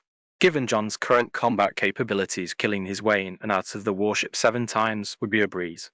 Unfortunately, this tactic had a major flaw. There were still too many people in the city who hadn't evacuated. If they did this, civilians along the route would suffer massive casualties. Although Cortana wasn't a saint, neither Commander Hood nor the Master Chief would agree to such a course of action. So she chose the next best tactical plan. Follow the enemy carrier at low altitude, take out that Scarab, Clear the ground firepower points, and keep applying pressure. A large number of Marine Corps will arrive within an hour. We cannot lose the enemy warship during this time. Who knows what they are planning? If they activate the plasma energy projector within the city, the consequences would be unimaginable. We must find a way to drive them out. She didn't use the word glassing directly, as everyone present knew what the plasma energy projector was. Even the latest shields on the Cairo space station couldn't withstand such an attack. If the enemy went crazy, it would be another tragedy. The current situation was very strange. The enemy certainly didn't rush into Earth for a vacation. Before figuring out the Covenant's goal, the best method was to chase them and fight. At the very least, as long as there were enemies nearby, the carrier wouldn't dare to activate the energy projector.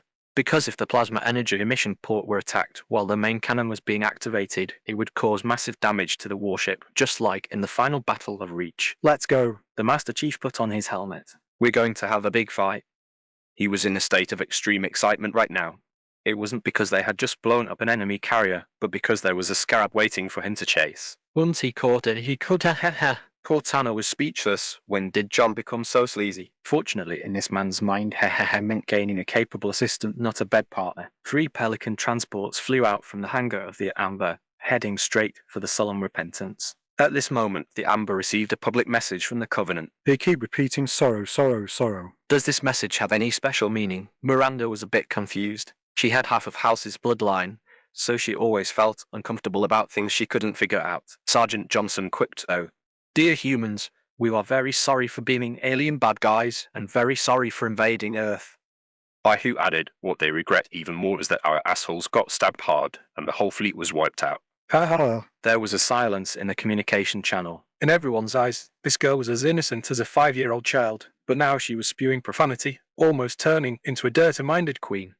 By who remained oblivious and asked curiously, "Dear, what does asshole mean?" Sergeant Johnson coughed awkwardly. Turn off the communication channel first, and I'll explain it to you slowly. Miranda looked confused. It seemed she didn't know what the word meant either. To prevent the child from being too curious, Cortana interjected, "Sorrow is the name of a Covenant religious leader, the Prophet of Sorrow. He is continuously calling for help from that starship. Calling for help." Miranda rolled her beautiful eyes. He's the one who rushed to Earth. How does he have the face to call for help? By the way, what does asshole actually mean? There was silence again in the communication channel. Commander Hood, who had been monitoring the situation, took off his hat and wiped the sweat from his forehead. If this child were corrupted, he would definitely give that old black man a major demerit. At this time, the ground troops on the outskirts of the city center communication. Report. Situation at coordinate K2-3. There is danger. There is. The communication was suddenly cut off. It seemed the reporter had already encountered danger. Sergeant Johnson looked down and saw that K2-3 was exactly where they were, and there was no sign of large-scale combat. He opened the communicator and said, "Give me the coordinates where the signal came from. We'll go over and take a look." A Marine on the transport plane asked, "Sir, they said there was danger. Are we really going over there?" This kid was chubby, and his expression was a bit fearful. He looked like a recruit who had joined halfway. There were many such soldiers in the Navy now. It wasn't that they were cowardly, but that the casualties among the veterans were too heavy. To help this kid successfully become a veteran, Sergeant Johnson laughed. "Is there anything more dangerous than us on the ground?" He winked at Baihu, and the girl showed a sweet smile. The two shouted together, "Screw him." Miranda also excitedly shouted, "Screw him to death." Commander Hood clutched his chest in distress. He had to interrupt this hooligan-style pep rally again. "Master Chief, after you catch the Prophet of Sorrow, help me ask why they are so interested in New Mombasa." You can use any means as long as you don't kill him. Miranda interjected, "Master Chief, you can stab him in the ass." There was silence again. It seemed this girl was too smart. She already knew what the word meant. Just at this moment, a sudden change occurred. A Scarab combat platform suddenly burst out from behind the high-rise building in front.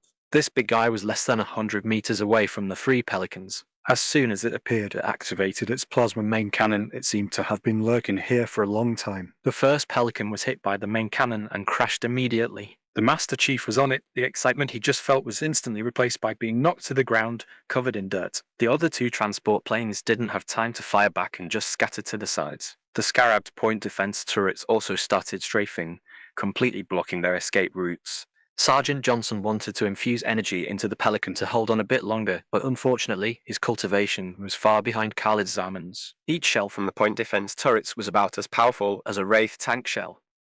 Now, with these shells flying everywhere, the 2 Pelicans were hit by at least 3 shells each, and both plummeted toward the ground, billowing smoke. There was no way to survive a plane crash. The recruit was shaking all over from fear, almost dying on the spot. The next moment, another behemoth appeared from the ground. Baihu transformed directly into a 50-meter tall Scarab form. Moreover, after being modified, she seemed to be covered in barbs, with gun barrels all over her body. The Pelican landed on her back without exploding, and the recruit's tears fell out. The Covenant Scarab can even turn invisible. "We're caught now. What should we do?" Sergeant Johnson ignored him and shouted directly, "Dear, let those sons of bitches see what terror is." "All right." The Scarab emitted a soft, beautiful girl's voice. Although pleasant, it was very loud. Including the recruit, all the soldiers on the Pelican were stunned. Just a moment ago, they were wondering why Sergeant Johnson had to bring his wife to the battlefield, a little girl who looked like a doll. They certainly couldn't bear to do that. Now they were even more depressed. Why could that doll control the Scarab? And judging by the firepower, this one was clearly much more fierce. They saw point defense turrets with 6 times the firepower of the previous ones firing toward the front. This was only because the enemy was only in front if there were enemies on all sides by who could activate another 10 turrets of the same power. The Master Chief suddenly shouted in the channel, "Go easy, don't break it." Chapter 296, a 9 firepower team. On the outskirts of New Mombasa, a massive scarab was fleeing in a panic. The other one slowly crouched down, and the pelican behind White Tiger was almost shaken off by the previous barrage.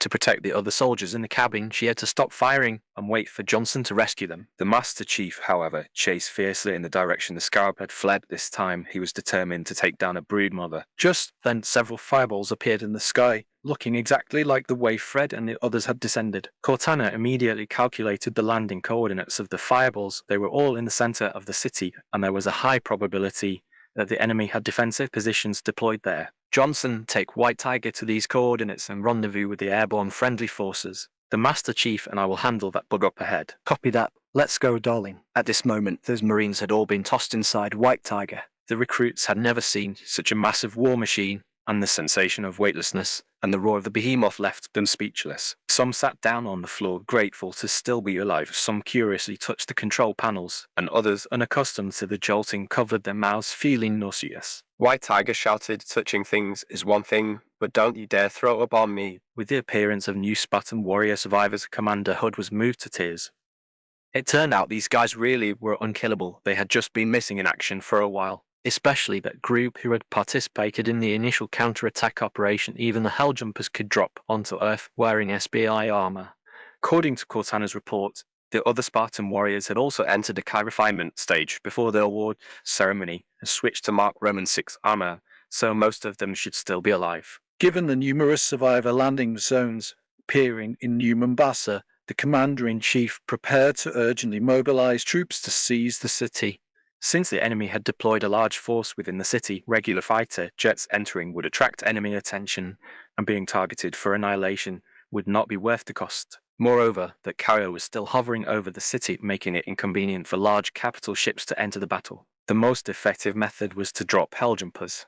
Rapidly deploying sufficient ground troops in the city would at least provide a certain level of self-preservation capability for the Spartan warriors after they landed, ensuring they wouldn't end up fighting alone. In less than 10 minutes, over a dozen warships stopped in synchronous orbit above New Mombasa. Nearly 300 Helljumpers were ready for deployment on these ships. There was no time for pre-battle briefings, no time to organize equipment, and not even time to check the drop pods.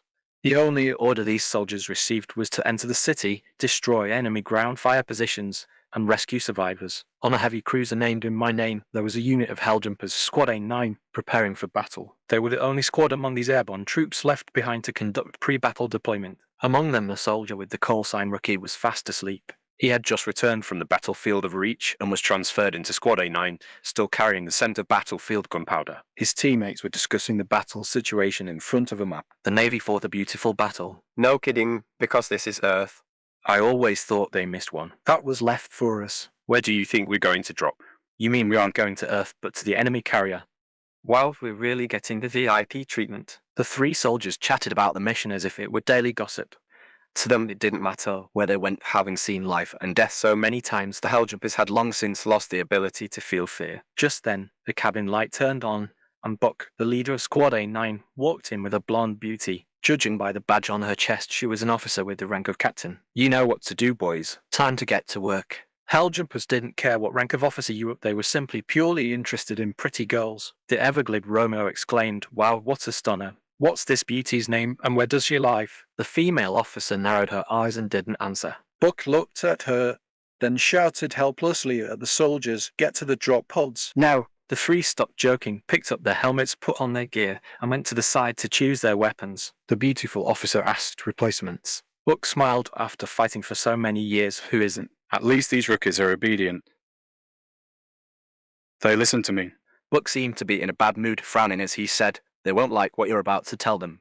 The female officer said seriously, "It's an order, after all." Buck sighed and walked over to her. "Come on, Veronica. What could be more important than that carrier?"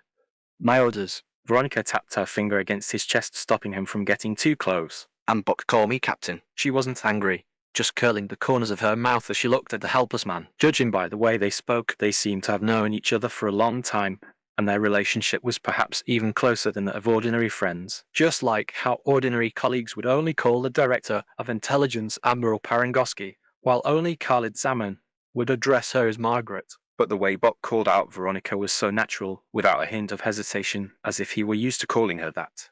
Save your breath. Just tell me which seat I can take. It seemed Veronica hadn't just come to issue orders, but was going to execute the drop mission with Squad A9. On the side, the 3 team members were choosing their weapons. Mickey asked Romeo, why is that rookie still sleeping? What kind of gear is that on him? I've never seen it before. Don't know, Romeo shrugged. I didn't pick him for his gear. For these replacements, Romeo, as the most senior member of Squad A9, had picked the toughest one. When he first saw this newbie, he discovered 2 terrifying scars on the guy running from his back through to his chest. It was impossible to imagine how anyone could survive such injuries. Unfortunately, the kid had amnesia and his vocal cords had been damaged, leaving him unable to speak. Romeo picked up an M7 submachine gun and asked, "Is this close quarters combat?" Yes. Dutch was of Dutch descent, and because of his good temper, his teammates jokingly called him Dutch. He picked up an N90 shotgun and handed it over, swapping it for the submachine gun in Romeo's hand. At this moment, Buck walked over and shouted to Veronica, the second to last drop pod, next to me. Romeo smiled and said, "How lucky." Sergeant, care to introduce us? Buck walked over aggressively, took the shotgun from his hand, threw it aside, and then grabbed an SRS-99 sniper rifle from the weapon rack and handed it to him. He said irritably, "Naval Intelligence Officer." Our new boss. "Shut up, all of you, and get to the drop pods now." Romeo looked at the big gun in his hand and complained, "Why take this gun? Can it even be used on a Covenant ship?" The 3 were preparing to follow the intelligence officer and the captain when they realized the rookie was still sleeping. Romeo used the stock of the sniper rifle to knock the newbie awake. "Miss Wakey Wakey Tilda."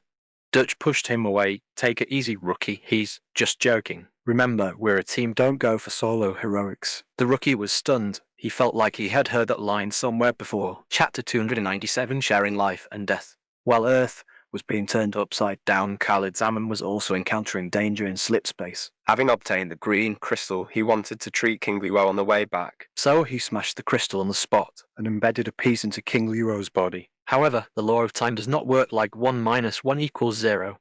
Therefore, simply having King Lewo consume a green crystal could not neutralize the effects of the purple crystal on her. Due to the conflict of laws, the entire warship shook violently, and varying degrees of time discrepancies appeared in different parts of King Leo's body, which caused gaps to form in the fusion of the Liegulu worm. Individual worms were constantly dying, the warship as a whole was in jeopardy, and it looked like it was about to disintegrate in slip space. Khalid Zaman regretted it. He should have done some research instead of being so hasty. But there is no regret medicine in this world, and if he didn't do something, King Leo would soon vanish into thin air. And he and Margaret would also be swallowed by the turbulence of slip space. This crisis was exceptionally dangerous, and rather than dying here together, it was better to give it everything he had. Whether for his 2 wives or for himself, he decided to go all out. He released his divine sense, expanding it further and further, until gradually, Khalid Zaman's divine sense fused with King Leo's entire body. This was to stabilize the aura on King Leo and neutralize the turbulence of the law of time appearing in various parts. It was equivalent to when someone is about to freeze to death, one strips off their own clothes to hold the other in their arms, using their own body to provide warmth. At this moment, King Leo's condition improved slightly, and the worm bodies inside the warship stopped falling off. However, the situation only improved, it did not stop completely. Then Khalid Zaman's body underwent changes. His hair began to turn white from the roots, and wrinkles appeared on his forehead. Atrox, who was tied up like a dumpling and tossed to the side, frowned deeply, completely unable to understand what was happening.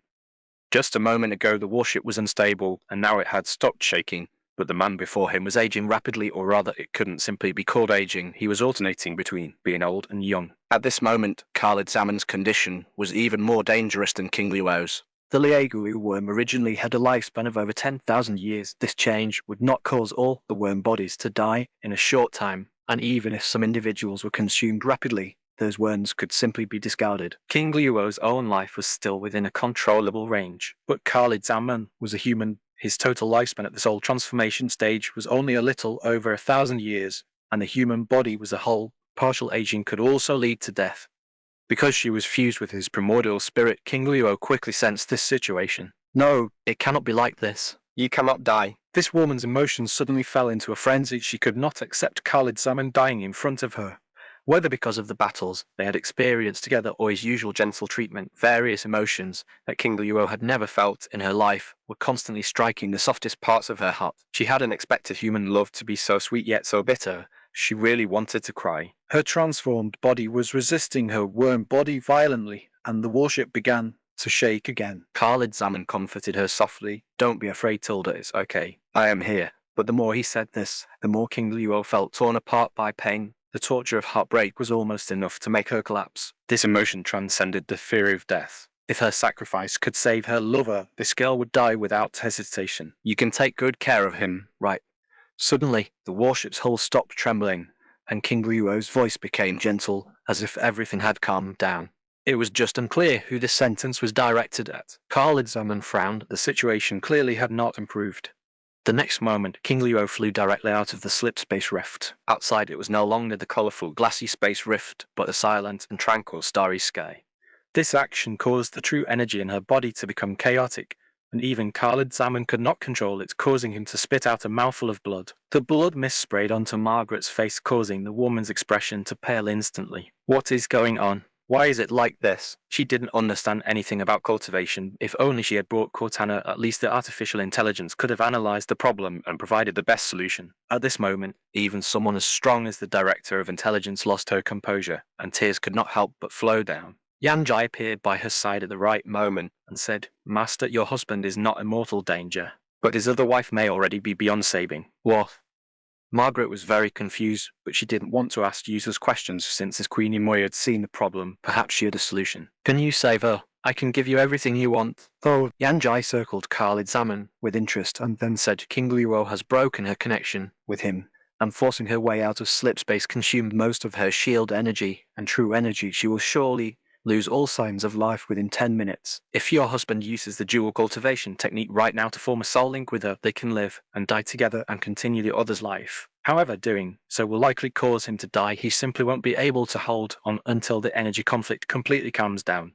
If you don't think of another way within 1 hour, both of them will die. I see. Khalid Zaman had underestimated this 1,000-year-old alien queen since she could use true energy to create illusions. She naturally had some understanding of cultivation. Even without systematic knowledge, she could understand the flow of energy. It seemed this was indeed a good method. King Luo did this because she didn't want him to be buried with her, but this silly girl had directly cut off her own path to survival. At this moment, using divine sense alone could no longer repair her body, so Khalid Zaman did not hesitate and immediately activated the dual cultivation technique to establish the connection. At this moment, unless Khalid Zaman unlocked it himself, nothing King Luo did would be of any use. No, the girl's shrill cries stung everyone. Artrox, who was pretending to rest with his eyes closed to the side, frowned. He was also a shrewd person and understood some things. He hadn't expected this human and his wife to be such passionate people. It was a pity that his own abilities were limited, otherwise he would have been willing to help, and perhaps he could have obtained some benefits from the humans. Yanjai's words were like a thunderbolt to Margaret. Wasn't this asking Khalid Zaman to die? At this moment,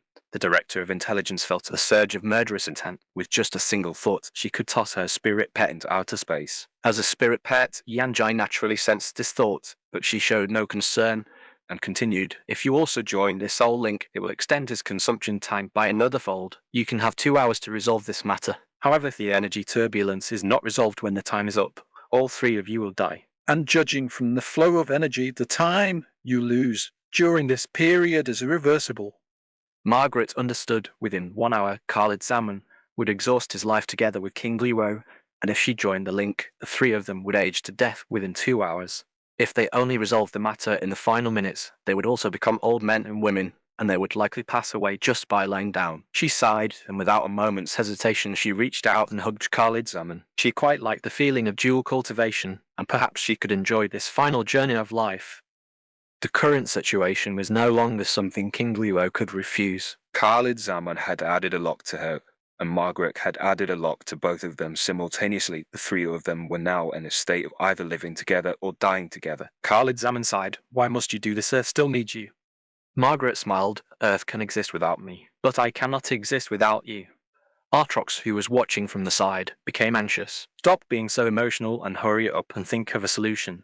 If you die, I will have to be buried with you too. Chapter 298, Eliminating the Root Cause. Khalid Zaman's state of mind had finally calmed down. The connection of dual cultivation allowed them to feel each other's hearts. Now that two women were willing to die for him, it was impossible for him to let their devotion go to waste. Since the law of time couldn't be fully absorbed, there was only one path left. Just like when he first arrived in this world and a plasma grenade was about to explode, he could only absorb it desperately. If his cultivation was insufficient and the absorption speed was slow, then he would cultivate while absorbing. He didn't know if 2 hours would be enough, but he would do his best and leave the rest to fate. He immediately took out a high-grade energy box and circulated his cultivation technique, leading the two women to cultivate together. Since the two women's cultivation levels were much lower than his, they felt excessive stimulation as the technique was forced into operation. King Liuo was alright, she wasn't in her human form at the moment, and her massive battleship body dispersed much of the sensation. However, Margaret couldn't quite take it. Her whole body trembled, and beads of sweat broke out on her forehead, making her look quite pained. Yanjai, standing to the side, couldn't help but swallow hard. She and Margaret shared a mental connection. She knew this wasn't pain, this was an incredible pleasure, a sensation so intense it was almost unbearable. She had never experienced this feeling before. Even as the queen of the Imoi race, her reproductive ritual consisted of laying eggs and then having the drone kings fertilize them. She had only given birth to a few broodmothers when she was young, and the population's reproduction was mostly left to those broodmothers. The Imoi race had no concept of lovemaking. They knew absolutely nothing about the reproduction of primates. Yanjai was extremely curious about what this dual cultivation technique actually felt like. She hesitated for a full 10 minutes before finally stepping forward, wrapping Margaret and Khalid Zaman in her iridescent wings, while simultaneously activating the dual cultivation technique. What Margaret knew, she now knew as well, and she was even more proficient in the manipulation of Trukai. Khalid Zaman suddenly realized that a fourth person had joined the dual cultivation link. The violent nature of the law of time grew weaker, with 4 people sharing the burden. The final time remaining was extended to 4 hours. A smile tugged at the corner of Margaret's mouth. She didn't mind sharing her man with someone else, even if it was an alien insect. As long as it could save Khalid Zaman, she was willing to do anything. Yanjai was now connected in heart and soul with the 3 of them, experiencing all their emotions. Human feelings washed over her soul, which had endured 1,000 years of wind and frost. She had never felt anything like this, and the queen couldn't help but let out a soft moan. The uncontrollable sensation of pleasure and the erupting joy were, one could say, 1,000 times better than the day she became queen, no 10,000 times better. MMR, that irrepressible murmuring left Artrox stunned. He was no virgin, he had plenty of mistresses back in his tribe, and he was all too familiar with that sound. What on earth are you doing?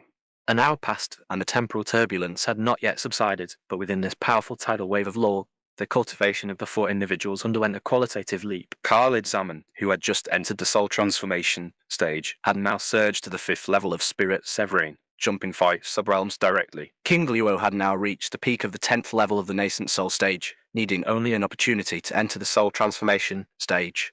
With Khalid Zaman's help, Margaret successfully formed her core, and her cultivation soared to the 8th level of the golden core stage. Yanjai's original body was already very sensitive to spiritual energy, and now, driven by a soul transformation stage cultivator, she surged directly into the golden core stage. Her foundation, establishment, and core formation were both completed smoothly with Khalid Zaman's assistance.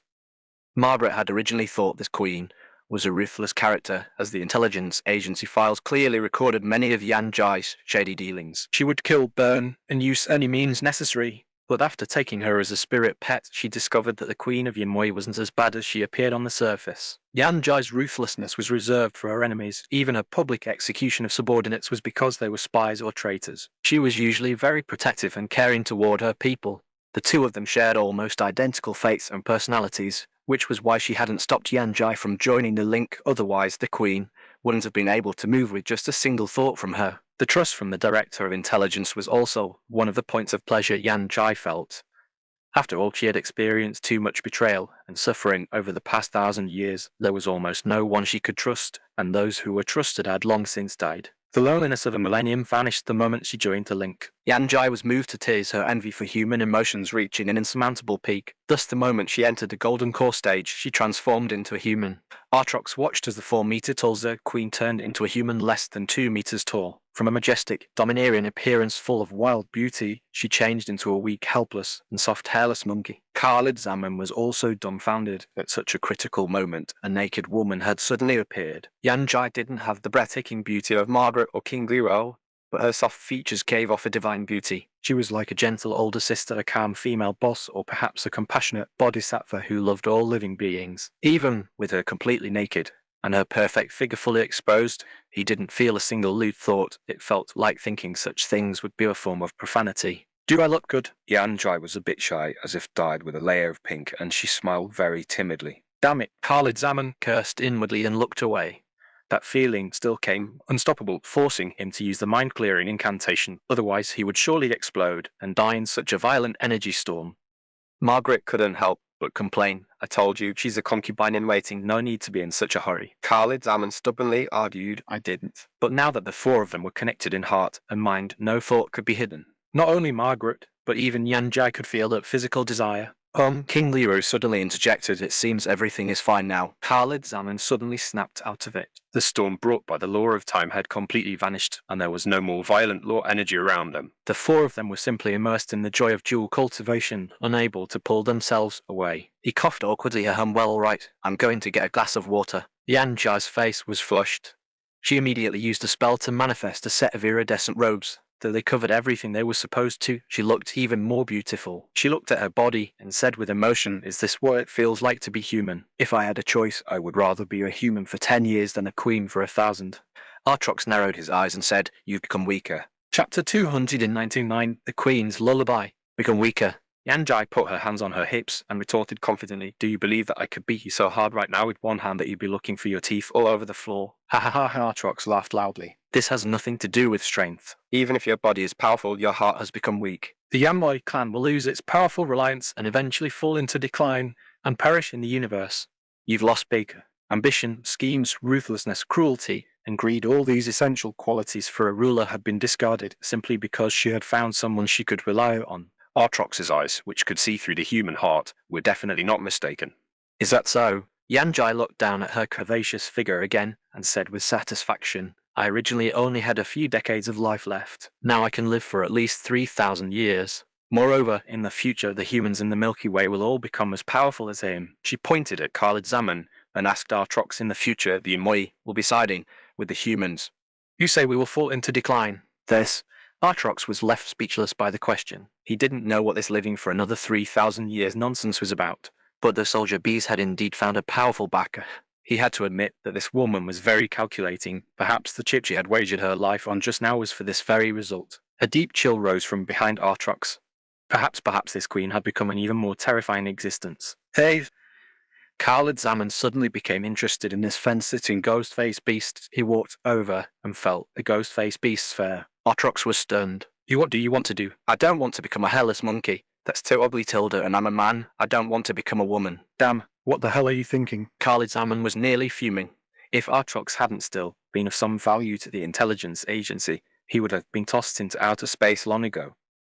His interest was piqued because this ghost-faced beast's body had also undergone some kind of change. Artrox now possessed cultivation as well, but what he emitted wasn't the aura of Kai refining, but rather the spiritual energy fluctuations of body refining. Every trace of spiritual energy radiated from his muscles, skin, and even his fur, which was completely different from the meridian storage of Kai refining. By a stroke of luck, this guy had actually become a body refiner. It seemed that the energy crystal storm was indeed a massive opportunity. Although the matter had been perfectly resolved, several of them had genuinely lost over 100 years of their lifespan. This culprit, instead of being punished, seemed to have gained quite a few benefits. Do you know that you almost killed King Liu last time? Looking at Khalid Zaman's calm face, Artrox felt like a frog being stared down by a venomous snake, unable to even conceive the thought of resistance. He sighed and replied, I have to be responsible for my clansmen. If I had known last time that she was your woman, and that she was so stubborn, I definitely wouldn't have tried to seize those fragments. It's useless to say anything now. As long as you don't kill me, the Wanderers will be at your woman's disposal. The Covenant is not scary to us. In just a few sentences, this guy clearly analysed his own helplessness, his fear of the cultivator, and the value of the Wanderers' organization to the intelligence agency. To put it bluntly, he had already begun to side with the humans.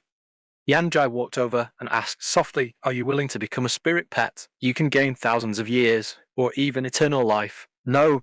If I were willing to be enslaved, I'd still be flying planes in the Covenant. Artrox refused calmly, giving a sufficient reason. I am unwilling to lose my freedom. Even if I die, my body must be my own. Khalid Zaman smiled. This ghost-faced beast was quite a tough nut. He seemed like a fence-sitter who only cared about interests, yet he had his own bottom line and scales that shouldn't be touched.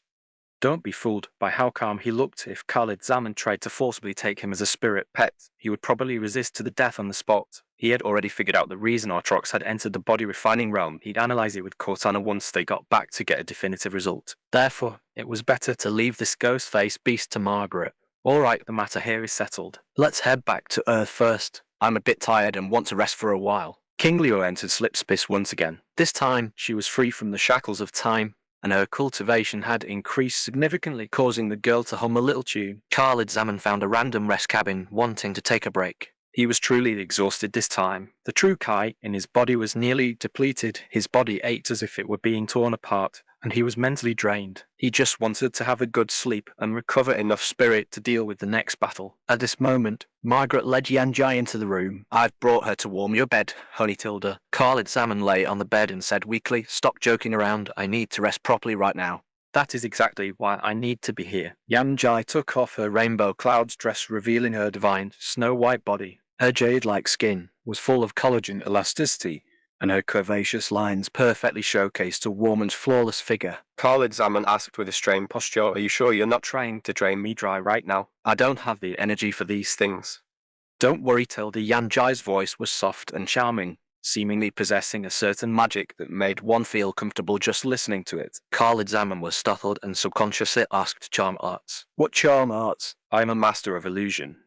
And through our dual cultivation early on, I already know the softest part of your heart." "What do you mean?" Khalid Zaman sat up. This woman was making him feel a bit parched, making it impossible to rest properly. Just as he was about to sternly tell her to leave, Yanjai pulled him into her embrace. That warm and soft feeling, the familiar scent, the peaceful harbour. It was as if he had returned to his infancy, so warm, so safe, so relaxed. Yanjai kissed his forehead gently and began to sing the lullaby his mother used to sing when he was a child. An indescribable feeling welled up from the bottom of his heart. Khalid Zaman's tears couldn't stop falling. He thought of his mother in this life, all the years of persistence and hard work turned into a sense of grievance, and this grievance could be released in this warm harbour. While any beautiful woman could provide physical pleasure, such extreme mental relaxation was something only Yanjai could achieve. At this moment, Khalid Zaman let down all his defences, stopped all thinking, and simply fell into a deep sleep in that warm harbour. Half an hour later, Yanjai walked out of the room fully dressed. She was still a virgin, but her face was flushed with happiness. Margaret asked, "How was it?" "He's asleep, sleeping very deeply like a baby," Yanjai said, rubbing her chest, her face turning even redder. This time she had secured an opportunity for herself, an opportunity to become Khalid Zaman's wife.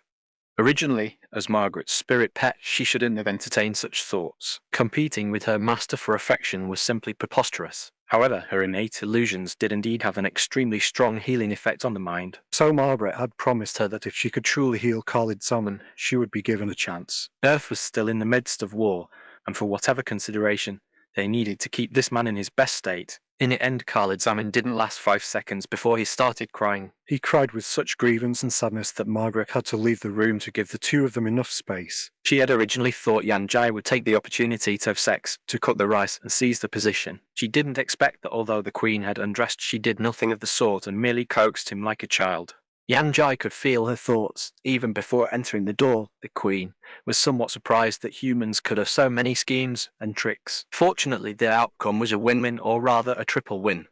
Margaret gained a more stable position and safety for Earth. Yanjai gained an unshakable backer and trust, and Khalid Zaman's years of accumulated resentment, anger, and obsession were all vented. The Director of Intelligence had already decided that once the matters on Earth were resolved, she would let Yanjai and King Luo go on a honeymoon with Khalid Zaman to relax. As for herself, she still had to return to work. Even if she left for just one day, countless tasks would already be piled up. Chapter 300 Relentless Pursuit. On the outskirts of New Mombasa, a Scarab combat platform was speeding toward the city centre. The Prophet of Sorrow received information that the humans also possessed a Scarab combat platform. He watched the video sent by the Scarab commander. The opponent's firepower was even fiercer than a light warship, which was simply mind-boggling. If he had known, he wouldn't have snuck out alone. Who the hell knew that Ed Truney was actually Earth? And who the hell knew that the Earthlings also had a Scarab? The Prophet of Sorrow was at a dead end. His fleet was almost completely destroyed. The massive sunk costs meant he could not turn back, and he had to go all in.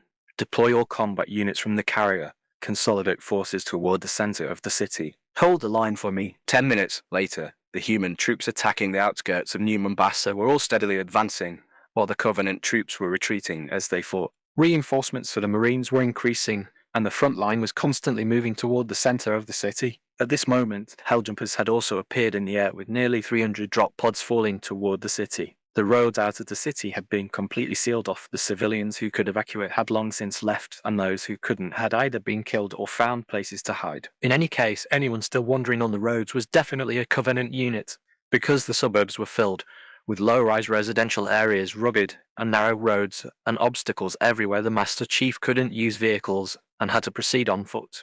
The 50-meter tall scarab had 40-meter long legs and had already run out of sight, so John was not in a good mood.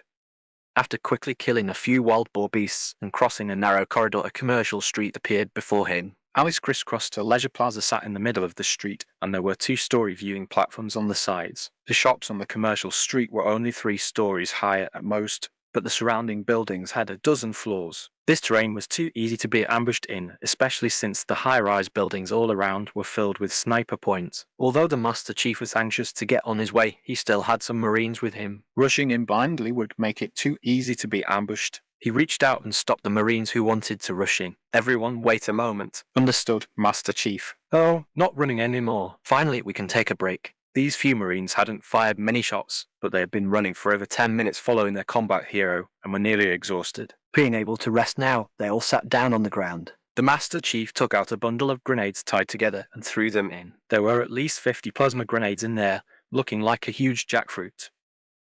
The Marines couldn't understand it. The Navy didn't have this kind of standard weapon. The next moment, an explosion sounded, followed by 10 seconds of continuous secondary explosions. The soldiers were all terrified and lay on the ground. Master Chief, did you call for air support? That's not right.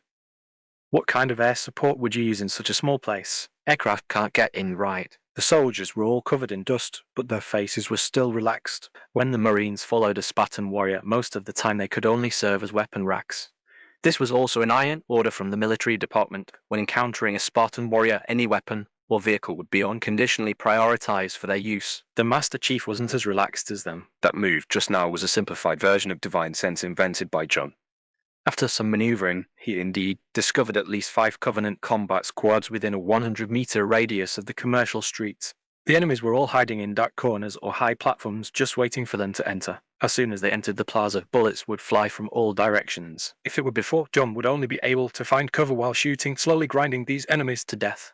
But now he didn't plan to waste too much time here. There was a big treasure waiting for him ahead. Cortana reminded him at the right time, there are at least 3 snipers on the surrounding buildings, be careful, don't. Before she finished speaking, another explosion sounded outside. The 3 snipers on the roof were blown to death simultaneously, and the few Covenant squads ambushing in the alley were also blown up, leaving only 2 wild boar beasts crying. So that's it. Cortana reacted immediately. The supersized cluster bomb just now didn't seem to have exploded completely. There were a few wrapped in iron shells and injected with protective energy. After the simplified Divine Sense was released, these unexploded grenades were controlled to fly to the enemies for a secondary attack. The Master Chief was indeed still the Master Chief, meticulous, tactically thorough, and precise in his strikes. This man had never let anyone down. The soldiers rushed into the commercial street and quickly cleaned out the alley. The Master Chief looked around, intending to climb over these roofs. After all, there were too many alleys here, and detouring would take too much time. Just then, a few Covenant squads walked into the small road they had entered from. Jackals holding energy shields walked in the forefront, followed by elite and wild boar beasts. A phantom transport flew over their heads,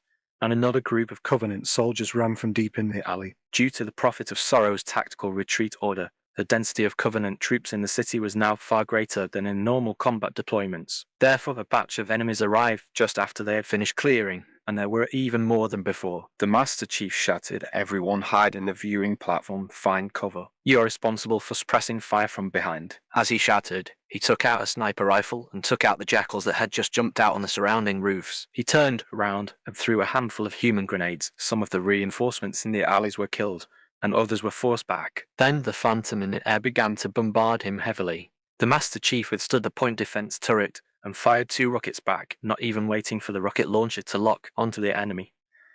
After dealing with the reinforcements in front and in the air, the Marines behind him began to exchange fire with the enemies behind them. The Master Chief threw a large handful of firearms into the sky, half energy pistols, half marksman rifles. Charging and point firing precision kills in pairs, the 5 Covenant combat squads behind him were completely wiped out within 10 seconds. A Marine whistled and said, "I've been on this mission for almost an hour, and I haven't even fired a full magazine of ammo." Other soldiers laughed out loud. The Master Chief said, "You guys be careful, I'm going ahead." He jumped off the viewing platform and cleaned out all the reinforcements in the alley ahead. At this moment, Cortana suddenly said, "Watch out for soldier bees." The Marines also heard the sound of flapping wings and shouted one after another.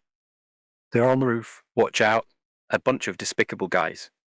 The combat effectiveness of the Yanmoi clan was about the same as wild boar beasts, and because they had to fly, they couldn't even use heavy weapons. However, their numbers were even greater than wild boar beasts. The brood mothers didn't need to mate with males to lay eggs. As long as the unfertilized eggs remained, the worker bees would take care of them. In this regard, wild boar beasts were far inferior. A combat squad consisting of 30 soldier bees flew in from the air, and the overwhelming needle energy projectiles made the Marines howl, and several people were injured immediately. The Master Chief was also losing his temper. Wave after wave, there was no way to advance quickly. He had used all his skills, but he was still being dragged here. Cortana advised, "Don't be anxious. Wait until later when we get a Star Destroyer for you to play with. We don't care about the Scarab." John was speechless and directly controlled 10 marksman rifles to shoot precisely at the enemy. His current cultivation level was at the 6th layer of Foundation establishment, and theoretically, he could control 10 times the number of firearms he currently had. However, Linda had encountered similar problems during the exercise before. Spell control could not achieve rapid, precise shooting. These soldier bees were very fast, and their reactions were almost no different from an elite. If he controlled too many guns, the hit rate would drop significantly. Even with only 10 guns, John could only guarantee a 30% hit rate. This was the fastest way he calculated to kill these soldier bees. Cortana teased, "For the sake of your big treasure, the famous Master Chief has started firing bullets without regard for consumption." After eliminating the soldier bees, another Phantom transport flew over. The Master Chief took a deep breath, trying to suppress his impulse, and took out 6 grenades, throwing them toward the gravity lift at the bottom of the Phantom. This time, a transport was not blown up, but the Covenant combat squad inside that intended to reinforce were all dead. The pilot of the Phantom saw the Master Chief's green armor. He had escaped from Cairo Station, and from the cockpit he could see the green-skinned demon standing not far away. This scene was too terrifying. "Damn it, the hatch is open, jump, you idiots. Why is no one answering? Are they all dead?" He turned his head. There was a pile of corpses in the cabin, and they were indeed all dead. The Phantom pilot didn't even notice how these guys died, thinking that the demon had boarded the transport. This guy cried and closed the transport hatch, shouting as he flew straight into the sky. They saw a Phantom transport getting higher and higher, slowly flying toward outer space. "I will perish with you. I will take you to the universe." "Die, demon, I won't run away again." On the ground, a Marine holding a sniper rifle looked at the sky. Does the enemy still have warships in space? While fighting here, the ground troops had already advanced to the vicinity, and the supporting Pelican had flown over. The pilot sent a communication, "I can't land here. There is a better place on the other side of these buildings. "I will rendezvous with you there." After speaking, the Pelican flew to the other side. Then a thick laser hit it, and the entire transport fell down smoking. "Hunter!" Before the Master Chief could rush over, 2 hunters rushed out from the door of a shop. The steel door was slapped away by the hunter and bounced directly onto the opposite wall. Enduring the heart-take, he killed the hunters and ran through the shop toward the place where the plane crashed. "Second squad, I am Cortana. How is your situation over there?" Report, our situation is barely okay. But the pilot was killed in action. "Find a place to hide, we'll be there soon." After Cortana finished contacting, the Master Chief had already run to the crash site. This was a parking lot of a large business center surrounded by buildings a dozen stories high. The Pelican stopped in the middle, emitting thick smoke. The crash plane attracted a group of jackals. 7 or 8 jackals holding energy shields were running over, and snipers on the roof opposite were shooting at the Master Chief again. Cortana said, "This Pelican is delivering ordnance and supplies to the city. It needs an escort team." The troops in the rear were very efficient, and in less than 2 minutes more than a dozen Marines rushed here. The Master Chief had already eliminated all the enemies nearby. Cortana knew that if she didn't find someone to guard these injured soldiers, the Master Chief wouldn't be able to continue the pursuit. Even if he wanted to capture the Scarab, he wouldn't leave his own people behind. This was the tacit understanding between her and this man. There was no need to say much, not even a look. to get the result the other party wanted. With the support of the escort team, the Master Chief had more reasons to attack forward because Covenant troops were still coming this way, and he had to clear out the local reinforcements in front to open a relatively clean road for the escort team. Just like John's battles always have been, he was facing the most difficult path. Chapter 301, the Saviour who arrived from the sky. The Covenant Scarab fled in panic after being pummeled by Baihu. The commander had originally intended to lead Baihu toward the city centre, planning to eliminate the human scarab after setting up an ambush point there. However, after making a huge detour, no one paid him any attention at all. Meanwhile, Master Chief, trailing behind, was being led on a massive wild goose chase, causing the Covenant firing positions along the way to suffer terrible luck. There were 3 scarab combat platforms on Solemn Repentance. Besides the one Master Chief encountered, 2 others had been dropped into the outer suburbs of New Mombasa for defense. One of the commanders was somewhat dismissive after receiving the order to retreat. He had just repelled a human support combat squad, 10 Hornets, 2 Pelicans, 2 Scorpion tanks, 4 Warthogs, and over 100 Marines had all been killed in action. Wreckage of human vehicles and the corpses of soldiers were scattered everywhere. The Marines, who had just reached the edge of the city in the distance, were terrified. Anyone with eyes could see how powerful this big guy was. Someone complained, why doesn't the Space Force send warships to deal with this thing? Our warships are all we have left, and they're still guarding against an attack from the enemy fleet. How could they find the time?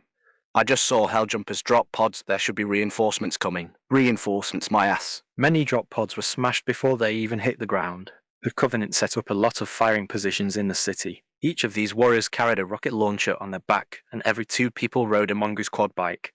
One could tell from their youthful faces that this was a group of green rookies. This was a newly established Special Operations Squad from the Naval Warfare Department, specifically formed to combat the Covenant Scarab combat platform. The mongoose had high mobility, great flexibility, and a small size, allowing it to effectively avoid the scarab's fire and stomps. The rocket launchers they carried could blow apart the scarab's perverse shields within minutes. It could be said that this 50-man team was equivalent to a regular Marine Corps of over 1,000 people. What should we do? Do we go in? Go in. We didn't train so hard just to avoid this thing. The scarab is so huge, much bigger than the models during training. No kidding. Look at the wreckage of those Scorpion tanks, weren't they all just stepped on and crushed? I want to go home. I want to go home too, but my home is in New Mombasa. My wife and kids are inside there still. As the target drew closer, the team's morale dipped, and the Marines fell silent. Only last month they were office clerks, maintenance workers, bartenders, and cleaners, but now they had to face the most terrifying war machine on the ground. The Covenant commander watched the group of little ants crawling toward him from afar, a cruel smile appearing on his face. The humans' combat intentions were far too obvious. He wasn't going to give them such an opportunity. Move forward 500 meters and wait for them there. The Scarab combat platform soon arrived at the previous battlefield.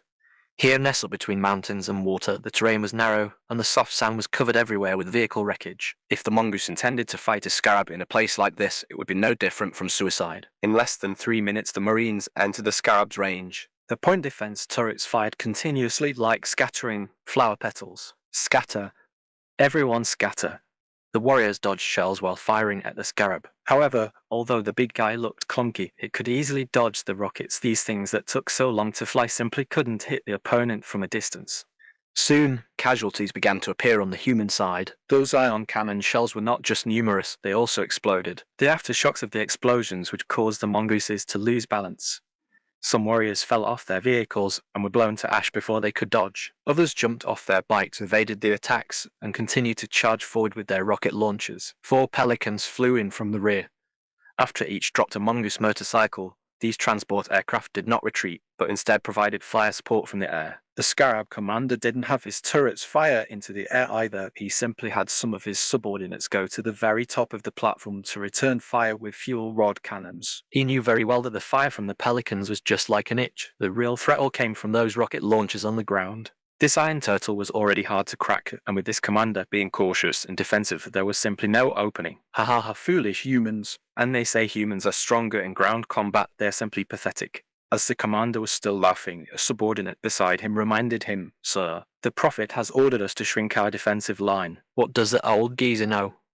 Such good terrain must be utilized. Once we enter the city, the Scarab's movement will be inconvenient, and there are many large obstacles we'll fall into a passive position." The Marine warriors suffered heavy casualties, and the wreckage and corpses on the battlefield grew more numerous. Right at this moment, the person who would turn the tide of battle appeared. Kelly was lying inside a massive hunter-specialized shield falling toward the battlefield. No flames erupted around her because Khalid Zaman had taught her how to use spiritual energy and the 5 elements to reinforce the shield. Thus, while this woman absorbed the scorching fire element, she also enchanted her own shield. Soon, this cycle became second nature. The heat generated by friction was completely absorbed by the shield, and not even a spark appeared. As she neared the ground, the scarab's massive footsteps and the sound of its cannons caught Kelly's attention. What a coincidence. Looking at the little bug directly below, Kelly was very happy. She had been worried about smashing into civilian houses or friendly forces. Now that there was an enemy to act as a cushion, it couldn't be better. At this point, fewer than 30 people remained of the 50-man Special Operations Squad, but 5 mongooses had managed to rush under the scarab's belly. The warriors grew more alarmed as they fought. Over a dozen rockets had already directly hit the enemy, yet this big guy's shield seemed like a bottomless pit. Boom! A violent impact caused the scarab to stumble, nearly making it sit flat on the ground. The massive thing that blotted out the sky suddenly drew near. The Marines below turned pale with fright. They usually joked about this, saying if they crawled under the enemy, would they be sacked to death. It had almost just happened. Good grief, that scared me to death. Even this bug gets weak in the knees. Could it be it was sucked dry by a female bug yesterday? Oh. Despite comrades falling from time to time, these guys continued to joke, showing no sign of tension. Having seen life and death and experienced the fires of war at this moment, they had transformed from rookies into veterans.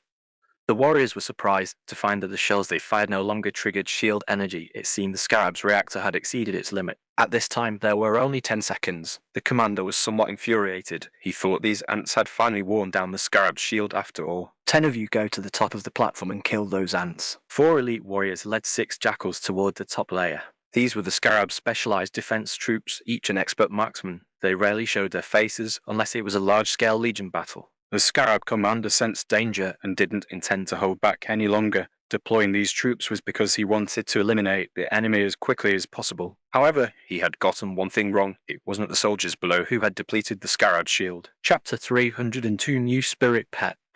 The defense forces charged up the internal ramps of the scarab to the upper deck. The first elite let out a blood-curdling scream the moment he appeared. The Marines below were astonished to see enemies jumping off the scarab.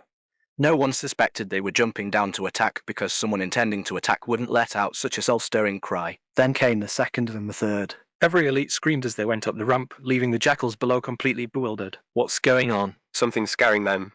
Why are the Sanali people so cowardly? 2 jackals at the rear of the defense force exchanged a glance, crouched down, and leaped straight up. Then these 2 fellows were smashed into meat paste by Kelly's shield. The elites weren't cowardly, but anyone would scream if they saw a wolf flying toward them at high speed. In front of Kelly's shield, anyone who could manage a scream was considered a master. Of the 4 elites, only 3 were able to cry out. The last one, like the jackals, was killed by a shield-breaking blow before he could make a sound. Watching the enemies leap off the scarab one by one, the Marines were all stunned. Why are they all jumping off? Are they that desperate? Whoa, Tilda, I bet this scarab is female. Now that she's been broken, those damn elites want to die with her. Another wave of laughter erupted. Instead of slowing down, the soldiers' firing rate actually increased. Soon beeping alarms sounded from above. Having lost his shields, the scarab's legs had taken too much damage, and the Liegulu worms inside were undergoing structural adjustments and healing. This process only lasted 20 seconds. After 20 seconds, the scarab would be restored to its original state, so the real battle had only just begun. Whish, whish, whish. Go, go. Don't block me. I've got 10 grenades on me. Get out of the way, let me go first. Over a dozen soldiers jumped off their vehicles and noisily scrambled up from the rear of the scarab. The position where the machine gunner should have been was left unguarded. The first soldier to charge up pulled out 2 grenades and shouted, "Quick, take these big guys. Brothers, charge with me." The second soldier dropped his rocket launcher, picked up an energy machine gun, and followed close behind. The third picked up a rocket launcher from the ground, loaded it, and continued following with 2 rocket launchers in hand. 7 men climbed up and ran noisily up the ramp. The scarab's alarm had stopped, and its massive body slowly stood up. Some soldiers below who wanted to come up could no longer reach it. Damn, wait for me. These men cursed as they jumped back onto the mongoose, planning for the next round of attack. They knew those who had entered would face enemies several times their number. The standard scarab combat platform had no fewer than 10 elite. Thus, none of the boarding soldiers expected to return alive. The 7 who made it up shouted excitedly as they ran. This would be the final highlight of their lives.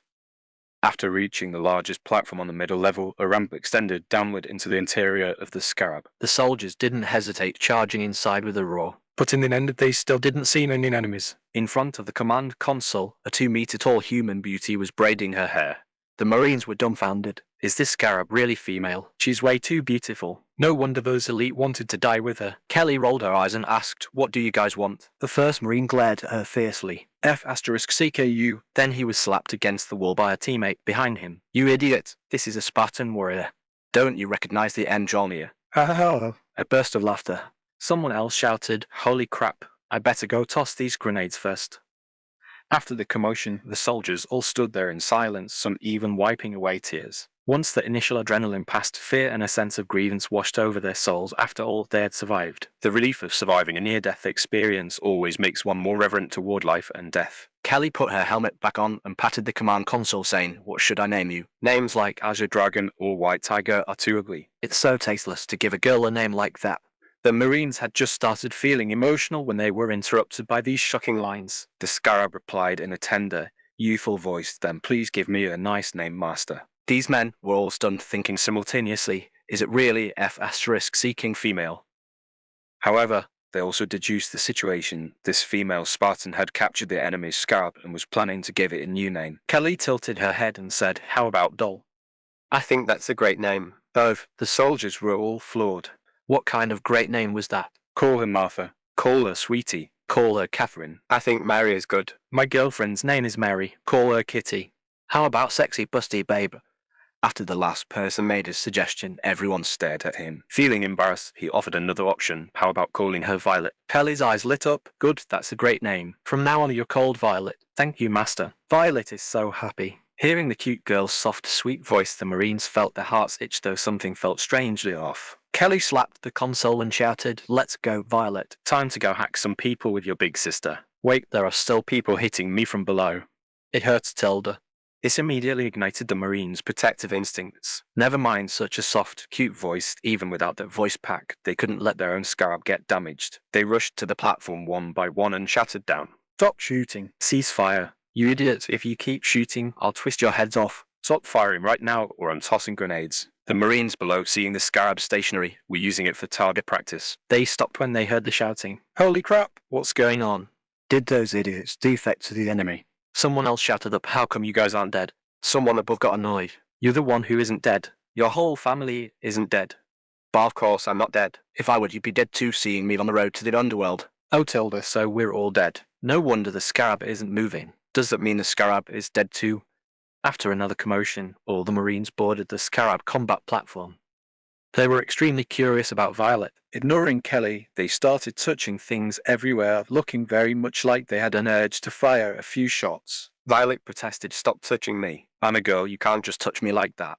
The newly arrived soldiers were dumbfounded once again. Chapter 303, Carol's Battle. Khalid Zaman's new home was in the northern suburbs of New Mombasa. However, this expensive luxury villa had now been reduced to ruins. Carol was currently bandaging Anna, the intelligence agency adjutant who had already fallen unconscious. Covenant ground forces didn't have the habit of searching private residences, so the two hiding in the basement were lucky at first. Unfortunately, they didn't wait long enough for reinforcements before a 50-meter-tall behemoth arrived. Caught completely off guard, Khalid Zaman's luxury home was crushed into rubble by a scarab, and both women in the basement were injured. Carol was relatively fine due to her robust constitution, but Anna was in bad shape. Her legs were crushed, and her broken ribs had punctured her lungs. If Carol hadn't used True Kai to protect her heart, she likely would have died on the spot from excessive blood loss. After the two finally managed to crawl out of the basement, Anna passed out from blood loss. Carol had no choice but to hide in the ruins to bandage her, apply medicine, and then use the healing spells Khalid Zaman had taught her. The fractured bones had already been reset. The scarab was still wandering nearby, seemingly with no intention of leaving. The heavy sound of footsteps echoed continuously. Carol was furious. She had never been this angry before, not even when she was shot down by a banshee on Halo. This was her home. Her sweet life with Khalid Zaman hadn't even begun before it was destroyed. The backyard, BBQ parties, the pink wallpaper in the nursery, sweet kisses by the pool, and game time after dinner, all those fantasies had vanished like literal bubbles. Tears fell uncontrollably down her face, dripping onto Anna's brow. The young woman slowly opened her eyes and touched her chest, her face filled with surprise. Did you bring Bio home? No, the fractures in my chest have been reset. Biofoam can't do that. Of course, Carol said proudly, wiping away her tears. When fighting on the front lines, resetting fractures is basic operation. Don't worry about scarring on your chest either. I'll heal it all perfectly for you. Her congested, nasally voice sounded a bit funny, yet it also evoked pity. To comfort Carol, Anna joked, "Don't worry, this house was insured. After the war, you can rebuild an even bigger and more beautiful one." Really? Carol looked surprised, and a happy smile immediately broke across her face. Anna's eyelids twitched. So this woman really was crying over the house. She clearly had no idea how wealthy General Palengoski was. Now, the entire Office of Naval Intelligence was practically Khalid Zaman's backyard. He could have whatever he wanted. Money was just the most basic thing. To think such a man existed in this world. Anna touched her chest. Although it still hurt, it was much better than before. Even the most advanced medical pods weren't that fast. She really didn't know what kind of thing this spell was. At that moment, dust rose in the distance as a group of Marines on mongoose bikes appeared. This was another special ops team targeting the Scarab, also consisting of 50 people, and mostly recruits. Anna said excitedly, "Great. Reinforcements are here. As long as we drive that Scarab away, we can break out." Carol said, "I do have a few sets of spy armor, but since you're injured, I can't just leave you behind." If there was one major benefit to participating in the first counterattack operation, it was that it had elevated this woman's horizons and combat capabilities. After fighting alongside those monsters for so long, Carol had grown accustomed to various tactics and methods that could crush Covenant forces.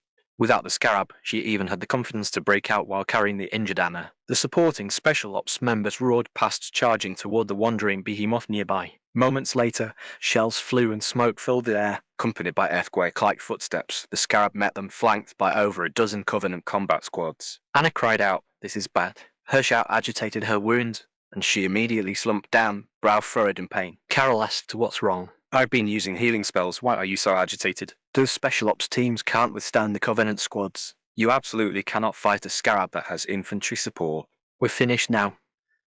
Due to the intense pain, beads of sweat formed on Anna's forehead. She was anxious but helpless, forced to watch those young people in their 20s go to their deaths. Carol asked in confusion, "So we just need to take out those infantry?" "Can they beat the Scarab then?" "Yes, although the sacrifice would be great.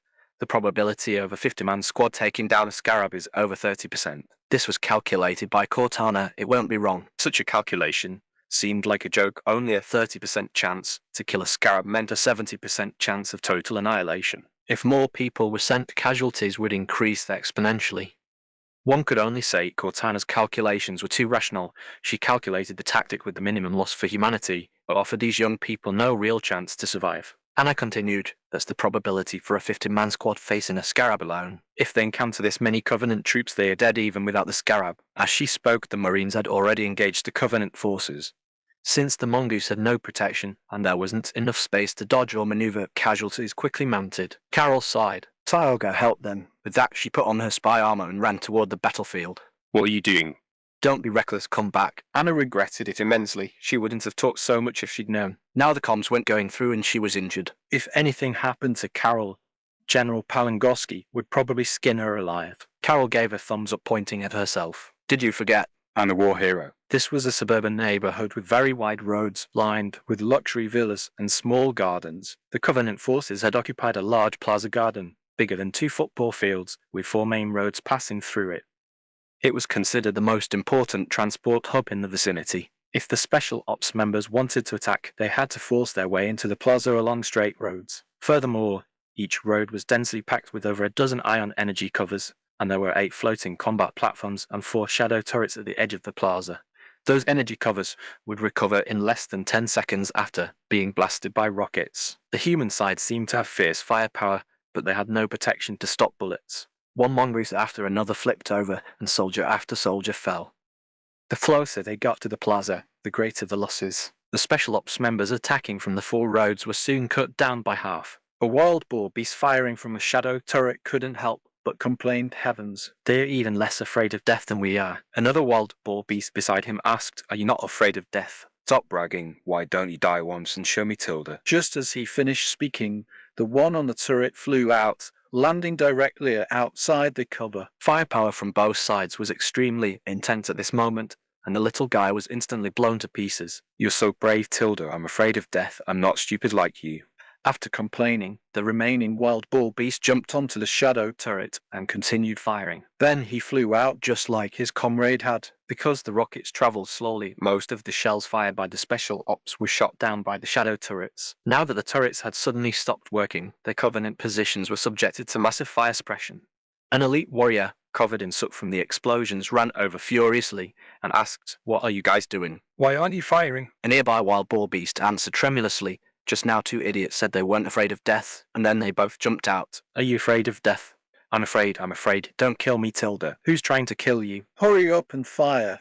The elite warrior almost wanted to throw this little guy out too, but he eventually restrained his temper. If this turret failed, this road would be very difficult to defend. Although the position's defense seemed airtight now, once there was nothing to suppress the human rockets, their end would be more miserable than being bombed by a Wraith tank. Just as he was thinking this, the wild boar beasts on the shadow turret flew out again. In midair, the little guy suddenly screamed, Turns out, I'm not afraid of death after all." The elite warrior really wanted to shoot that wild boar beast down himself, but he didn't have time for extra movements and had to climb onto the turret himself. Because the shadow turret's fire had been interrupted several times, several special ops rockets flew in, leaving the Covenant position in a state of wailing and misery. Carol was currently standing behind the turret. She hadn't attacked from the front. After being influenced by the old schemer duo, this girl's tactical thinking had completely evolved. If their strength were equal, even Khalid Zaman might not be able to defeat her. At this moment, Carol didn't continue throwing people. If she accidentally touched the opponent's body and got countered, it would be over. She didn't have the ability to face an elite warrior in close combat. Using firearms wouldn't work either, as it would expose her and lose the chance to take out this fire point. In this situation, what should she do? The girl suddenly thought of her man's classic tactics, which perfectly aligned with the core philosophy of an old schemer. The elite warrior had finally brought the situation under control, only to find a wild boar beast beside him charging up an energy pistol aimed right at him. "Bastard, what were you doing?" The little guy was startled by the roar. He didn't know what was happening either. His body was just out of control. It had felt quite fun at first, but by the time he was shouted awake, it was too late. Asterisk said that exclamation asterisk, a large energy bolt completely shattered the elite warrior's shields. "You bastard, I'll slaughter you." The elite warrior was about to jump out of the turret when he took a shot to the head and fell over unwillingly. Another wild boar beast looked at his own hand in confusion, while the other little guys around all stared at him. "What do you want to do? You killed the leader." "You're a bad person." The little guy couldn't take it and cried out, "I'm not, you guys are the bad ones." Then he discovered he had somehow taken out a plasma grenade, and it had already been primed. This I guess I am a bad person. After a roar of an explosion, the defensive fire point on this road was completely eliminated, while Carol stood to the side, having barely lifted a finger. Chapter 304, Carol's Capture. This place wasn't too far from the villa. From a corner of the ruins, one could clearly see the situation on the battlefield. Anna held a pair of binoculars, speechless. She knew everything that had just happened was Carol's doing, but she couldn't figure out how it could be played like that. In this girl's mind, a battle hero should be like the Master Chief, shooting, brawling and charging, all the way breaking through positions like a storm. But just now, Carol hadn't even shown her face, fired a shot, or fought, yet she had destroyed a position that dozens of Special Ops team members couldn't breach. Those Special Ops team members were even carrying rocket launchers. The warriors on the mongooses were even more bewildered. Things were going fine when the shadow turret gunners suddenly jumped out to commit suicide one after another. They were all discussing whether the shadow turrets were leaking electricity, shocking the wild boar beasts so much that they flew out. As the defensive points were destroyed along the way, gaps appeared in several other directions simultaneously. Energy covers couldn't block rockets coming from the sides and rear, and the Covenant forces were instantly blown to bits by the rockets. At this moment, the Scarab commander in the center of the plaza couldn't sit still any longer. "Let all ground troops retreat, I will provide cover." Although he stayed inside the Scarab, he wasn't resting with his eyes closed. He was constantly monitoring the situation on the battlefield. Those flying wild boar beasts quickly caught this elite's attention. This was something they, as elites, could do since it only required cloaking. And among the humans, there was a group of super soldiers who could also cloak. This meant a very formidable opponent had arrived at this position. If he could capture or kill this earthling, it would be a great achievement. To take all the credit for himself, the commander even withdrew the ground troops. "Do you want me to take action?" This side, the commander was an invisible elite. This person was a former member of the Silent Shadow Combat Unit. Since the explosion of the Indomitable Priest, the Prophet of Truth had abolished the unit's designation to cover up the truth. The remaining dozen or so Silent Shadow members lost their official status and all went their separate ways. The Shadow Warrior speaking was the Scarab Commander's brother, so he naturally stayed by his side. Act as the situation dictates. I'll deal with those ants you find at Shadow. Capture them alive if you have the chance, if not, kill them directly. Leave it to me. The Covenant forces quickly retreated, while the Scarab continued to prowl the plaza. Only 8 mongooses and 21 warriors remained of the 50-man Special Ops Squad. These people hadn't forgotten their objective. Even though they had suffered heavy losses, they still charged toward the Scarab. Watching the warriors brush past her, Carol was somewhat speechless. Even with a full squad of 50, there was a 70% chance of total annihilation against a Scarab. Why hadn't these remaining people retreated yet? As a former Marine, and a lucky survivor of 2 full-strength units being wiped out, Carol couldn't just let the warriors go to their deaths. She knew her abilities were limited, but Johnson had said that in any desperate situation, there was always a glimmer of hope. Moreover, she had her Spire armor. If things really went south, she could just cloak and escape. Having made up her mind, Carol found a mongoose and followed behind the Special Ops team. Then Anna was stunned. She couldn't see the cloaked Carol, but an unmanned mongoose was too obvious. This girl had won such a big victory, yet instead of running, she was going to challenge a Scarab. Are all special grade battle heroes this reckless? At this moment, besides the humans, the Sanheli people were also observing the battlefield. The Silent Shadow Warrior found the target in an instant. An unmanned mongoose had to be that super soldier. He stood quietly beneath the Scarab, not moving even as a mongoose brushed past him. Like a lurking venomous snake, he stared fixedly at the unmanned 4-wheel motorcycle. 10 meters, 5 meters, 3 meters, the mongoose drew closer and closer. The corner of the Sanheli people's mouth curled up slightly. The prey was too foolish. At this time, Carol was also very puzzled as she looked at the enemy shimmering with light. What was wrong with this elite standing there motionless? It had almost been hit by the motorcycle several times, yet it still stood there like a wooden stake. Since performing dual cultivation with Khalid Zaman, the way Carol's true Kai circulated had changed. Although her realm hadn't improved much, her perception based on spiritual energy had been vastly enhanced, making it roughly equivalent to Khalid Zaman's at the nascent soul stage. Right now, she couldn't quite figure out the opponent's tactics, so she drove the mongoose straight at him, while she jumped off early to hide to the side. Seeing the motorcycle crashing straight toward him, this Silent Shadow was also a bit puzzled, but he wouldn't let the prey in front of him go easily. He drew his red light sword and sliced the motorcycle in half from the middle. The 2 pieces of the motorcycle rolled past him and tumbled behind. No one. It felt different whether a strike hit someone or not. By now, this shadow assassin knew the opponent had discovered him. However, he didn't panic. He crouched low and began to move around. Then Carol watched as this guy scurried around like a blind man. The Scarab was rampaging, and the Special Ops team members were constantly bombarding it with rocket launchers. Meanwhile, the 2 people in the middle of the battlefield were both in a cloaked state. The only difference was that Carol could see her opponent.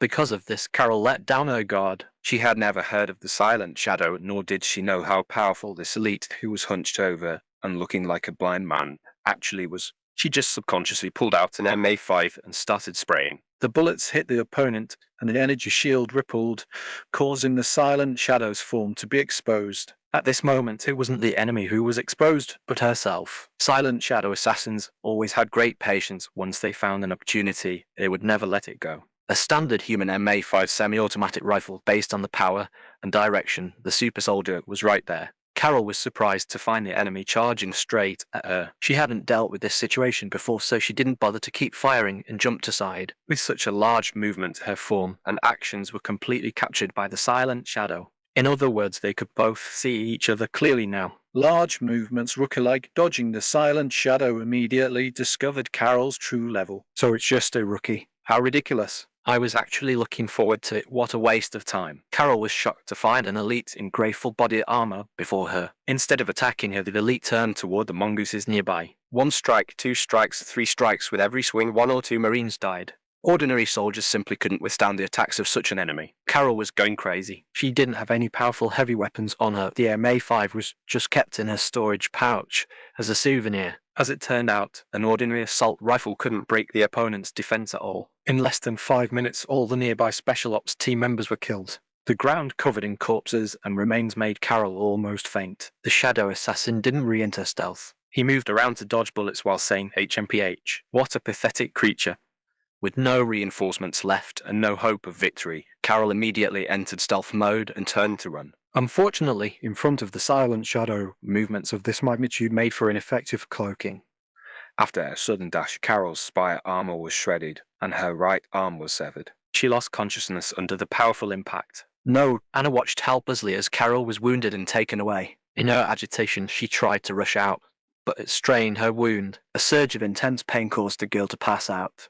As her consciousness faded, she was still calling out Carol's name. Chapter 3 and Scene 5 The King Returns. In the outer space of Earth, the ripple appeared in the void. The Unsk, which was on high alert, immediately received the signal. Report of a slip space rupture has appeared less than 10 kilometers away from us. Cortana's voice left Hood stunned for a full 3 seconds. Less than 10 kilometers. Do the enemies want to ram us with their warships? The Commander-in-Chief had already witnessed the Covenant's combat capabilities. First, they boarded and detonated like Spartan warriors, then bypassed outer defenses to strike Earth directly. He was caught off guard every time. This time, they jumped right under his nose. If humans didn't lack super warships, he really wanted to crash a giant carrier into the city of philanthropy. Cortana said half-jokingly, "I don't think he wants to crash into us. He probably wants to visit the space station. You should be prepared." Hood frowned. He had already picked up some information from the woman's tone. This isn't an enemy ship. Contact them and send a video communication link. When the communication opened, Hood was indeed a bit caught off guard. He wasn't ready to face Khalid Zaman. Although the Covenant caused everything, the Commander-in-Chief always felt he owed the young man. "Reporting for duty, sir." Noble 6 reporting in. What's the battle situation on Earth?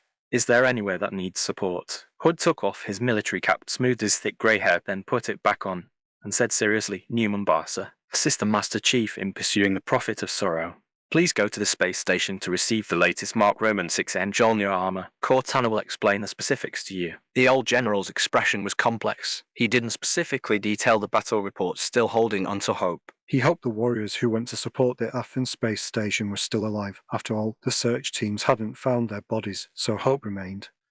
After closing the communication, he added, "Cortana, tell that kid not to be impulsive. Nothing is certain yet." Understood, sir. As a smart AI, Cortana understood Hood's meaning. The Commander-in-Chief mainly wanted to tell Khalid Zaman about the situation, and secondly to advise him to stay calm. Sometimes humans overthink things based on our understanding of Khalid Zaman. Even if Grace and the others were truly dead, he wouldn't do anything excessive. After all, the kid himself had died twice. Khalid Zaman arrived at the maintenance bay, where Cortana had been waiting for a long time. He tested the latest armor. If other Spartan warriors wore it, they could use Trukai to directly replenish the energy shield, making its defensive capabilities much better than the old Mark V. But for Khalid Zaman, this thing was a bit redundant. The total strength of the shield was much smaller than the one condensed by the flood body before, and it was much heavier. He couldn't fly while wearing it. Fortunately, it had a stealth attachment, so he wouldn't be revealed until the energy shield was depleted. This was modified based on Borutami's armor, wasn't it? Yes. Limited by materials, our technology can produce the same effects, but the weight couldn't be reduced. After saying this, Cortana smiled softly and transformed into a ball of ionic energy, diving into the armor's helmet. Khalid Zaman was speechless. Did this woman make this armor just to see his thoughts? Exactly. You're very clever. Time is short. Let's set off now. We're going to New Mombasa. I'll brief you on the recent battle situation on the way. Cortana used 1/3 of her computing power on the Master Chief, left 1/3 at the space station, and the rest was with Khalid Zaman. To bring out the maximum potential of this ultra-super soldier, the military high command insisted she participate in all of Khalid Zaman's battles and provide assistance. Meanwhile, Margaret brought her newly acquired spirit pet to the command center of the Cairo space station. As the two women walked in, all the men's eyes fell on Yan Jai. It wasn't because she was more beautiful than Margaret, but because she was wearing a white ancient costume in the Zhangxia style. Her hair was styled in a very retro and complex Lingsu bun, looking like a flowing Mobius strip, which was very stylish. This look was drawn by Khalid Zaman based on his memory of Zhangxia dramas. With a few adjustments by the woman herself, it exuded immense charm and 100-fold elegance. Just as Khalid Zaman saw, she was dignified, beautiful, and filled with divine kindness, making one immediately think of the word virtuous. Come meet our Commander Hood. From now on, you're part of my intelligence agency. You need to get to know the people in the military. Yan Jai leaned forward, hands placed in front of her lower abdomen, knees slightly bent, performing an ancient bowing salute. The movement was gentle and dignified, even without knowing the meaning of the etiquettes. Hood could see the immense respect. This is Yan Jai, the Queen Yamui.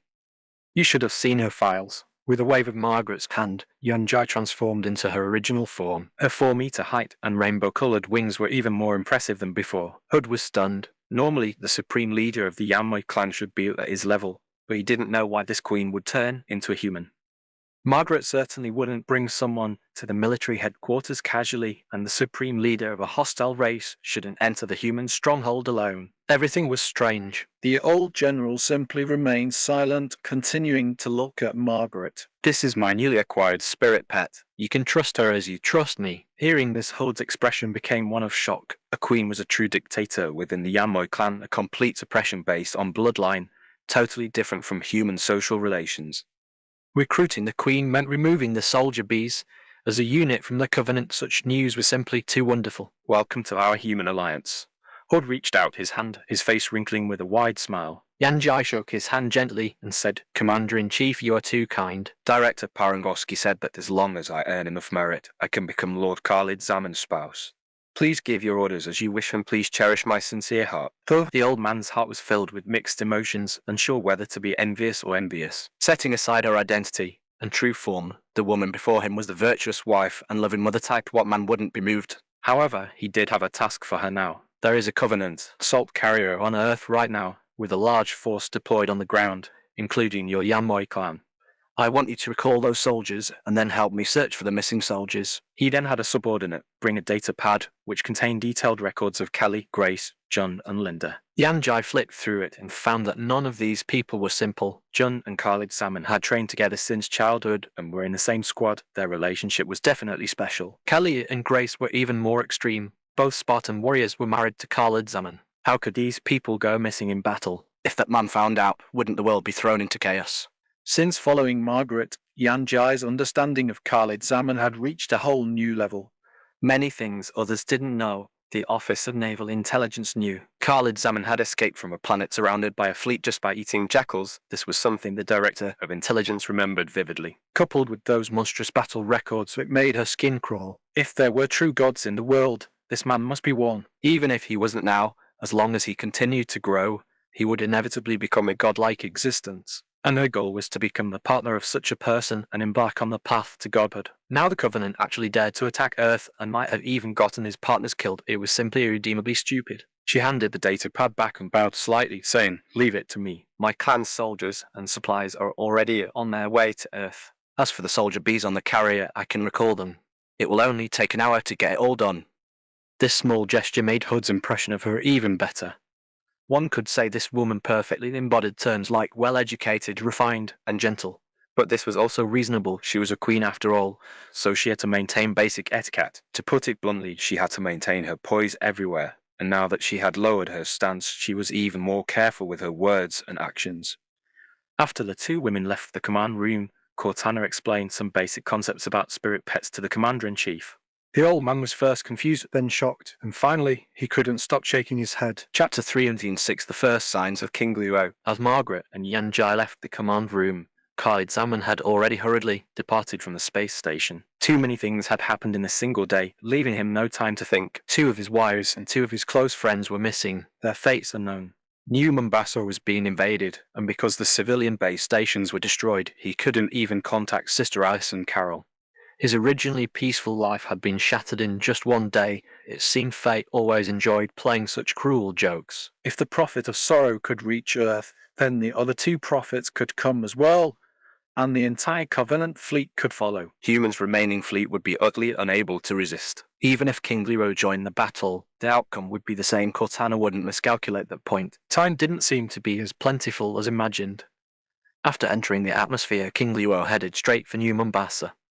In her Gundam form, she sprinted at full power, leaving a long trail of water vapor clouds behind her. In less than 10 minutes, Khalid Zaman arrived at the location of his villa. Khalid Zaman had never seen the original appearance of this house, but the ruins before him looked nothing like a luxury mansion. The entire community looked as if it had undergone a magnitude 10 earthquake. There were almost no intact houses, and some places bore the marks of explosions. An ominous premonition welled up from the depths of his heart. He spread out his divine sense and discovered a woman in the ruins. He had seen this person before. She was Margaret's adjutant. She appeared to be unconscious but not dead. Khalid Zaman moved the stones around Anna and used a spell to treat her. In less than 3 minutes, her injuries were healed, but she still hadn't woken up. Cortana asked, "Why isn't Carol here?" She wouldn't leave this girl behind and run away. on her own. Khalid Salmon nodded. He knew this as well. So, he continued to expand the range of his divine sense. Soon he discovered a group of corpses belonging to the Marines. Upon reaching the battlefield, Khalid Zaman found the thing he least wanted to see, a woman's arm with a ring still on the ring finger. It was a ring made of a rare gemstone called Starlock. Every piece was unique, and this one was definitely Carol's. The wound on the severed arm had been charred black, clearly caused by an energy light sword. Carol, an unspeakable rage surged from his heart, just like when his mother was eaten. The people close to him were facing danger time and time again. The Covenant was truly relentless. These bullshit prophets all deserved to die. The surrounding air became somewhat viscous, as if the entire world was filled with majestic energy, and the source of this energy was Khalid Zaman. Cortana didn't know how to comfort him. They were just talking about Kelly and the others being missing, and now Carol had been taken away. After being out for just one day, the wives he had just married were all gone. No one could stay calm in such a situation. At that moment, Khalid Zaman heard King Luo's voice. That girl is awake. She said Carol isn't dead, but was taken onto a scarab. Cortana accessed the local network and immediately found the enemy. I found the trail of that scarab. It's heading south into the new Mombasa city centre. The most important thing now is to rescue Carol. Since the enemy didn't kill her, there's still room to fix this. I understand. Khalid Zaman carefully put away Carol's arm. Send the specific coordinates to King Luo. We're moving out now. In the sky, a massive white figure advanced rapidly, its 3 pairs of V-shaped wings fully extended, like a paintbrush applying white ink onto a blue canvas. Anna recounted the entire process of Carol being captured in full detail. Khalid Zaman frowned. An invisible enemy who could easily defeat Carol, who had already reached the Foundation establishment stage. He quickly guessed the answer. Only the speed and power of the silent shadow could compare to a Foundation establishment cultivator. Ordinary Sanheli people, even a golden-armored berserker, couldn't have achieved this result against Carol. Although this girl's cultivation strength wasn't weak, she had almost no combat experience. Dealing with ordinary Covenant soldiers wasn't a big problem, but the Silent Shadow were all battle maniacs. He himself had almost fallen into their trap back on reach. Damn it! Sensing Khalid Zaman's fury, King Luo pushed her engine power to the maximum. The sonic booms from supersonic flight exploded in the air like thunder, and the conical shockwave beside her occupied a range of several kilometers like a long skirt. This image was captured by both humans and the Covenant simultaneously. Hood looked at the screen, unable to believe his eyes. In this era, many planes could exceed the sound barrier, but warships could not. Even in space without air resistance, a warship needed to accelerate for a certain period to reach such speeds. In the atmosphere, a warship reaching this speed would inevitably shatter. It was a law of physics, and no matter how strong the shields were, they would be useless. The commander-in-chief thought this form might help with acceleration, but common sense told him such a thing was irrational, so he asked, "It's a 500-meter-long warship. Why does it look like a person? Is there some special reason for this form?" Cortana replied, "It is indeed a 500-meter-long warship. Because Liaigulu worms are driving it, if it were a normal metal-structured craft, a body size over 100 meters wouldn't be able to fly this fast." Does that mean this kind of warship is replicable? As the supreme commander of humanity, Hood knew very well what such speed meant for a 500-meter warship. If fighting in space, King Luo would be the enemy's nightmare. Yes, it can be replicated. Johnson's wife can also do this as long as there is enough funding. You can build it as long as you have the money. Hood had originally thought such a warship would have special requirements, like being a unique individual like King Luo, who had devoured a purple crystal. He hadn't expected it Only required money. if they could build 10 more, no, 5. Just 5 of them could easily handle a fleet of over a dozen Covenant warships. Just 5 could easily resolve an attack like today's. Cortana sides it really just takes money, but the cost is not small. It's roughly equivalent to the cost of 10 Marathon-class heavy cruisers. Asterisk yes exclamation asterisk. Hood sucked in a breath of cold air. A Marathon-class warship was 1,000 meters long and served as the main core of the human fleet. The flagships of almost all fleets were Marathon-class heavy cruisers. Furthermore, there were currently only 7 warships of this class in the entire Homeworld fleet. After the shock passed, the old general smiled slightly here. Since the Covenant War began, our losses have been more than 1,000 or 10,000 times that. In the future, every fleet will need to be equipped with such a warship, ideally as the flagship. Cortana reminded him then the commander would need to be at least at the Golden Core stage in strength. I'm afraid that requirement won't be met in the short term. Hood said with some emotion, "Oh, what we need is still time." Chapter 307, Reclaiming My Lover. The ground receded rapidly below as the fury in Khalid Zaman's heart burned fiercely. If this weren't a human city, he would have let King Luo fly at a low altitude and incinerate everything in her path. The Scarab was already within sight, its 50-meter tall frame rampaging through the city. Helljumpers were constantly losing their lives under the Scarab's bombardment. King Luo caught her engines and landed in front of the Scarab in a graceful parabolic arc. Her battleship glass frame stomped a massive crater 100 meters in diameter and 10 meters deep into the ground. Every Covenant fire point in the square instantly vanished, and massive cracks spiderwebbed across the surrounding streets. Highly mobile, precise in slaughter, and possessing immense power, this was the ultimate terror of a battleship-class humanoid mecha. As King Luo looked at the 50-meter Scarab combat platform, it was as if a tiny kitten were crouching before her. Dust rose everywhere, obscuring everyone's vision. Once the smoke cleared, the Scarab commander finally saw the giant in front of him clearly. He had never seen such a massive humanoid mecha. By comparison, the Scarab was no different from a toy.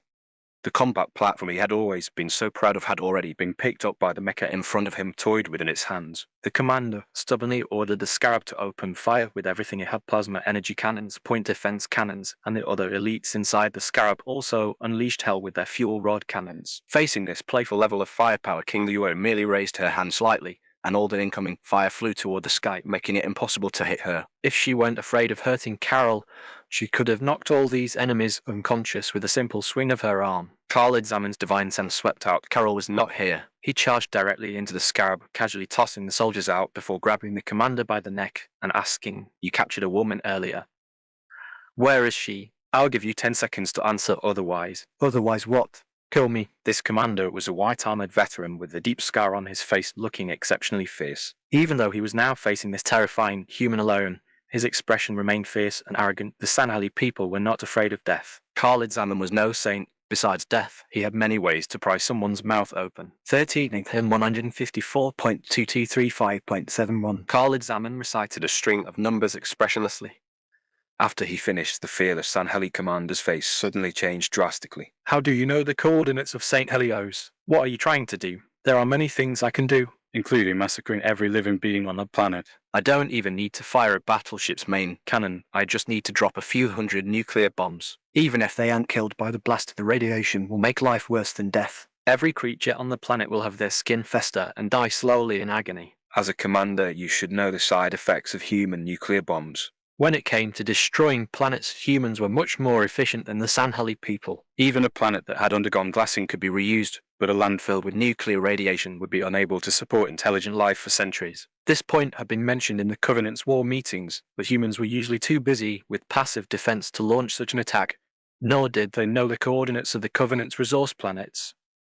Now this human before him had directly stated the coordinates of the elite's homeworld, St. Helios. If a single battleship brought enough nukes, that place would truly become a hell. Bastard. The commander struggled violently, but even though he used all his strength and nearly twisted his own hands off, he still couldn't hit Khalid Zaman. You demon. Bastard. You won't come to a good end. Test. Even your insults are completely harmless. I really don't know why you Sanhali people work yourselves to death for the profits, even at the cost of your entire race's lives. Khalid Zaman remained expressionless, his tone calm, peering like a cold machine. The white-armored veteran felt himself breaking into a cold sweat, as if he were truly being stared down by a demon. King Luo's speed within the atmosphere had already alerted everyone. Nearby Covenant forces and other field commanders had long since posted information on the network. If such a massive mecha entered St. Helios, no matter how many battleships they had, it would be useless. Furthermore, this Earthling's combat power was too exaggerated. He had directly crushed any troops in the Scarab who resisted and tossed those who didn't outside. The equivalent of 10 standard combat squads had been wiped out in seconds without the slightest ability to fight back. Anger, humiliation, and resentment, these emotions constantly battered the Sanhali veteran's body. Khalid Zaman had no intention of giving him time to slowly vent his emotions. He tossed the man down casually. Time's up. Wait. I'll speak, I'll tell you, but you must promise not to attack St. Helios. Fine. Your planet is not comparable to my wife. Even 100 of such planets are not worth a single hair on her head in my eyes. The commander was thrown to the ground, but was not injured. He stretched his limbs and looked the human before him up and down, seemingly intending to make a move. Khalid Zaman frowned. He didn't want to play out some tiresome sneak attack and counter-kill plot, so he reached out and directly ripped off the other's helmet. Because the power wasn't disconnected, the shield reacted violently, and after 2 seconds, the armor's energy was completely drained. Looking at the helmet lying on the ground, the commander began to question his life again. Why was his helmet still ripped off despite him not deactivating the armor? What did you do? Khalid Zaman shrugged. My patience is limited. In the end, the Sanhali man gave up his plan to fight and opened a communication channel to contact his brothers. 10 minutes later, a phantom transport landed beside the Scarab. A silent shadow warrior wearing grey armor jumped onto the Scarab and asked with slight dissatisfaction, "Why did you call me back in such a hurry?" Where are the others? What happened? When the phantom first approached, Khalid Zaman had already detected Carol's presence. He entered the cabin before the transport had even come to a stop. The girl was still unconscious, though the wound on her hand had been bandaged and smelled faintly of herbs. He took out the severed hand and used a healing technique to carefully reattach it to his wife. When Carol woke up and saw the familiar man before her, she immediately burst into tears from the grievance. Wow, she just cried, large tears dripping from her face. "Man, my hand, oh, the hand has been reattached." Khalid Zaman pulled Carol into a distressed embrace and kissed his wife's forehead softly. "Oh, my hand is back." Oh, the girl immediately turned her sorrow into joy, happy as a child who had been given candy. Khalid Zaman was somewhat speechless. Even without cultivation methods, with humanity's current level of technology, reattaching a severed hand wouldn't even leave any side effects. It's all my fault. I shouldn't have left you home alone. Carol wiped her tears and sobbed. Then, will you take me with you wherever you go from now on? No, I'll leave a companion for you. Chapter 308, The Great Balloon Battle. Khalid Zaman planned to have Carol taken a spirit pet so that even if he wasn't around, she would have the ability to protect herself. When they returned to the Scarab combat platform, the two brothers were still arguing. The atmosphere was tense, and it seemed neither could convince the other. It looked as if they might come to blows at any moment. They walked right past the two Sanheli people without even a greeting, treating them as if they were thin air. Having found Carol, Khalid Zaman was in a great mood and couldn't be bothered with those small fries. King Leroy didn't care either. She could tear apart battleships with her bare hands, so she could crush enemies like these at will. An elephant doesn't notice two ants by its side. As Carol passed the two, she stuck out her tongue and made a face at the one in grey armour. As long as Khalid Zaman was by her side, she feared nothing. She'd even dare to pluck a prophet's beard, even though prophets didn't have beards. Khalid Zaman pointed to the console and said, "Use the method I taught you to condense a drop of essence blood." This little guy is ready. Oh, okay, I'll try. The two whispered to each other as they attempted to tame the spirit pet. King Leo crossed her arms and watched the two Sanheli people like a spectator watching a show. The Scarab commander breathed a secret sigh of relief. The woman's arm had been reattached, and that demon-like man didn't seem to care much. He could endure dying in battle, but he absolutely could not allow his compatriots on their home planet to be slaughtered. Now that these humans had no intention of settling scores, the Sanheli man's heart finally settled. As for his own life or death, it no longer mattered. He had seen through it all, but the brother beside him was fuming. Ever since he had received this equipment, he had left a trail of blood wherever he went. He had never been so looked down upon. "You're seeking your own deaths. Die, humans." Unfortunately, just as he was about to strike, the commander kicked him hard, sending him tumbling. Splat! He slammed against the wall and began to question his life. What was going on? Even if his own brother had betrayed the Covenant, he shouldn't have attacked him. What on earth had happened? This silent shadow slid from the wall to the floor and didn't move for several seconds, seemingly unable to wrap his head around things. The Scarab commander scolded in a low voice, "Don't be impulsive. I'm doing this for your own good." It would have been better if he hadn't spoken. Those words infuriated his brother even more. "For my own good. You bastard." The silent shadow were no saints. They possessed ruthless methods and steadfast will. Having become a traitor, even his own brother had to die. A red light sword was unsheathed, its scorching red glow accompanied by the notes of death as it lunged toward the Scarab commander. Khalid Zaman was waiting for Carol to tame the spirit pet, so like King Leo, he stood to the side watching the show. He felt that this commander was very sensible, and since this silent shadow had bandaged Carol's wound, he was considered relatively soft-hearted among the enemies. After all, he had never seen an elite leave a human alive on the battlefield. Since he was free anyway, he might as well give the two a chance. On the way back, Margaret had already been discussing splitting the Covenant with Yanjai. The organization called the Sword of Saint Heli was still too weak. Most members were the group from Castle Base. Supporting them required more than just money. Thus, the director of the intelligence agency formulated a series of plans, including coercion, bribery, framing, and hostage threats, whatever was effective, all to peel the Sanheli people away from the Covenant. If this goal were achieved, the Covenant would no longer be humanity's primary concern. The fires of war would burn within the Covenant itself, and he wouldn't have to worry about his home being raided while he was out. Thinking of this, Khalid Zaman appeared between the two in a flash and directly pinched the energy light sword with his fingers. HMPH, foolish human, actually using your hand to pinch. Before the silent shadow could finish, the red blade turned white and then vanished. In less than 2 seconds, all the light sword's energy was absorbed by Khalid Zaman. Khalid Zaman said nothing, silently walking back to King Luo's side and crossing his arms, still watching the two like a spectator. This kind of intimidation was far more powerful than beating the opponent up.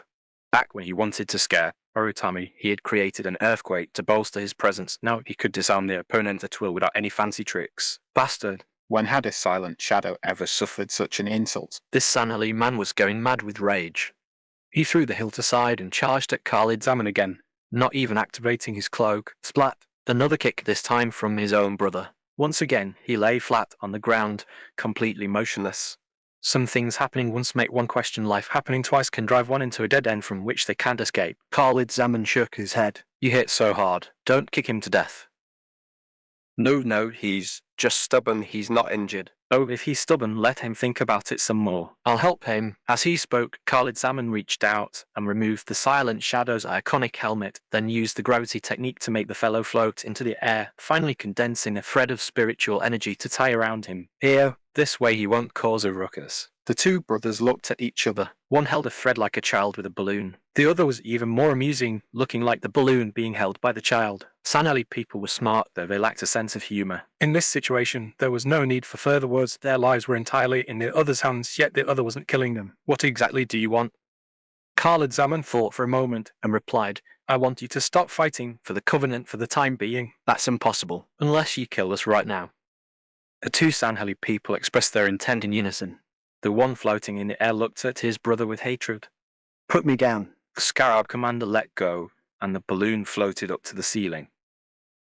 The two fell into silence again, and everyone looked up. Aha, it worked. With a shout from Carol, the entire scarab was taken into her pet space. Then the commander's feet met empty air, and he fell toward the ground. Khalid Zaman was flying in the air, and King Luo, holding Carol, didn't fall either. The balloon, however, was floating upward. Seeing himself break free from gravity with the momentum to potentially breach the atmosphere, the Silent Shadow warrior finally broke down. He shouted, Hey, is anyone going to do something? Bastard, what a hassle. Khalid Zaman snapped his fingers, and the balloon slowly drifted back down. At this time, Cortana offered a suggestion. Hand them over to General Palangoski. She will know how to handle these elites. Good idea. Khalid Zaman landed on the ground, turned both of them into human balloons, and tied them to a tree with spiritual energy threads. Cortana said, I have dispatched nearby troops. They will arrive within 5 minutes. After these people are captured, they will be sent to the Office of Naval Intelligence. Khalid Zaman nodded. I'll clear this area first. As he spoke, his hands formed seals, and he immediately summoned 10 external avatars which ran off in all directions. The two human balloons floated there, watching the clones leave both speechless. Even if the humans had used artillery to wipe out tens of thousands of Covenant troops today, they wouldn't have been this quiet. They could only blame Khalid Zaman's methods for being too inconceivable. Besides that, Carol was excitedly summoning the scarab and then putting it back. A 50-meter behemoth appeared and disappeared at will.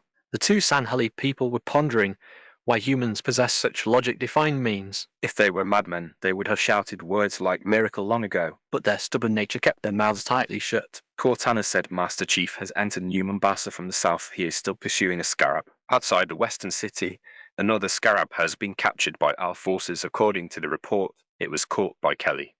To the east, Barutami and Raven Squad have also all fought their way into the city. They are the fastest, and have already reclaimed a large amount of lost territory. It seems everyone is safe and sound. Khalid Zaman felt very relieved. If Kelly and Raven Squad were back then, the rest shouldn't have too many problems. Grace's comprehensive qualities and adaptability were strong, and she had already entered the Foundation establishment stage. There was no need to worry too much about John and Linda either. Their combat power was heaven-defying after cultivation, and they could rank in the top 5 even among Spartans.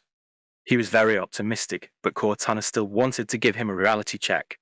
No traces of the others have been found yet. You should still be mentally prepared. Khalid Zaman smiled. It's fine. Even if something happens to them, I'll pull them back from hell. Chapter 309, The Sniper God Returns. While Khalid Zaman was making St. Heli balloons all over the place, two people had already been fighting in the city for a long time. A 5-man Helljumpers squad landed in a vast industrial area. In the center of the football field-sized area were several monitoring platforms connected by wooden bridges, surrounded by a 3-meter-high viewing platform. As the dedicated site for senior heavy industry, this place was used for data testing of the Warthog and the Mongoose. For the Helljumpers, this place was a giant pit, They had just dropped into the area when they were noticed by Covenant forces. In less than a minute, Phantom transport flew in from all directions. At least a dozen Covenant combat squads began their assault on them. To get out, they had to enter another slightly smaller field through a narrow path, but a Wraith tank was guarding it. The Helljumpers were like grasshoppers in a jar, with nowhere to run. Initially, they could use the blind spots of various platforms to evade attacks, but as the enemies increased and Covenant troops appeared in every direction, They had nowhere left to hide. This isn't working. Get on that Warthog and accelerate to max speed. To avoid being wiped out too easily, the group finally decided to drive the Jeep and move quickly, returning fire while on the run. Fortunately, no fuel rod cannon or snipers had appeared among the nearby enemies yet. It had to be said that this idea was very effective. The most prominent feature of Covenant's standard weaponry was high power, but slow speed, whether it was the energy pistol, plasma rifle, or needler. The projectile speeds were very slow. They were fine for hitting people, but they could do nothing against a high-speed Warthog. soon the figures of jackals appeared in the surroundings. There are snipers, what should we do? They are all carrying energy sniper rifles. We're finished. Keep driving, don't give up. We can't stop fighting until we die. The Helljumpers' combat will was incredibly strong. They never abandoned their duty at any time. Even in a certain death situation, the warriors continued to resist tenaciously. The Covenant field commander lowered his binoculars, his face full of mockery and contempt. Ignorant humans. So weak yet refusing to give up, Unable to see their own strength, they can only throw their lives away on the battlefield. By now, 3 snipers were in position. As soon as the moving Warthog turned the corner, it would enter the line of sight of the first jackal. Everyone get down. No, I'm going to fire, I can't give up. fire at those ground chickens. Are you freaking crazy trying to trade shots with snipers using an MA-51 on a Warthog? The soldier did not listen to his teammates' advice, stubbornly firing with a semi-automatic rifle that had an effective range of only 50 meters. In their eyes, The distant snipers looked barely larger than mosquitoes. Trying to kill the opponent with such a weapon was simply a fantasy. the Jeep continued to drive and bullets were sprayed wildly. The young man firing felt like his heart was about to jump out of his body, but the expected sniper bullets did not appear. Instead, The 3 jackal snipers in the distance were shot dead one after another. one of them couldn't even believe he had been hit, staring at his body for a long time before falling over unwillingly. Damn, holy crap! Kid, are you a gun god? What the hell? The group began swearing all at once, even though they were the beneficiaries. The scene before them was too inconceivable. The young man firing knew his shooting angle very well. Because of the bumps, At least half of his bullets were flying toward the sky. But that didn't stop him from acting cool. Wahaha. I'm the gun god. I bet even a Spartan warrior wouldn't get results like this here. What he said was common sense, a common sense that the Covenant field commander also knew. Therefore, after the 3 snipers were taken out, he was also stunned for a long time. This elite warrior completely failed to understand what had happened, why a machine gun with an effective range of only 50 meters could take out snipers 300 meters away. luck, It seemed that was the only explanation. but luck couldn't last forever. On the other side, more snipers climbed onto the high platform. These 2 jackals had also witnessed what had just happened. To prevent accidents, they both shrank behind a pillar, revealing only their heads and a small portion of their shoulders. The Helljumpers on the vehicle didn't even notice the existence of these 2 guys. Only that Sharpshooter Kid was still happily firing, because every time he fired an enemy fell. Wild boar beasts and elite warriors fell one after another, all killed by headshots.